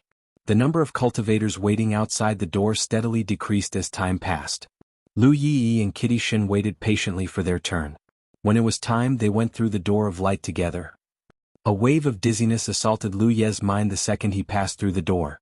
At the same time, an enormous amount of information began flooding into his mind. It felt very similar to when he was receiving a glyph from the Tree of Glyphs. His mind became muddled instantly. He had to fight to keep himself conscious as he sorted out the information that was pumped into his brain.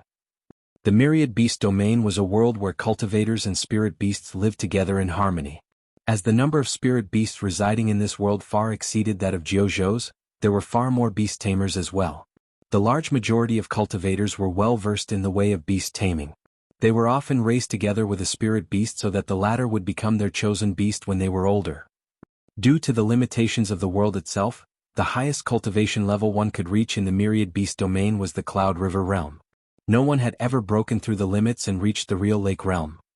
The Myriad Beast domain was a peaceful and harmonious world. Although there were occasional conflicts, they were never severe enough to affect the stability of the world itself.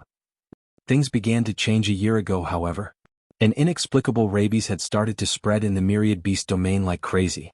Although the rabies only affected cultivators, any spirit beast that were infected by it would become extremely bloodthirsty and uncontrollable. The disease was a world-ending threat for the Myriad beast domain, as beast taming was their most popular cultivation faction. Not only did it massively weaken the beast tamers, some spirit beasts were so far gone that they attacked and killed the master they had grown up with. It didn't take long for things to fall into chaos. In just a year, the Myriad beast domain was turned upside down, and nearly all beast tamer sects had been destroyed by the disease. What was once a peaceful and harmonious world fell into complete disarray, and the remaining beast taming sects, less than 24 of them were left at this point of time, formed an alliance to fight against the endless horde of infected spirit beasts.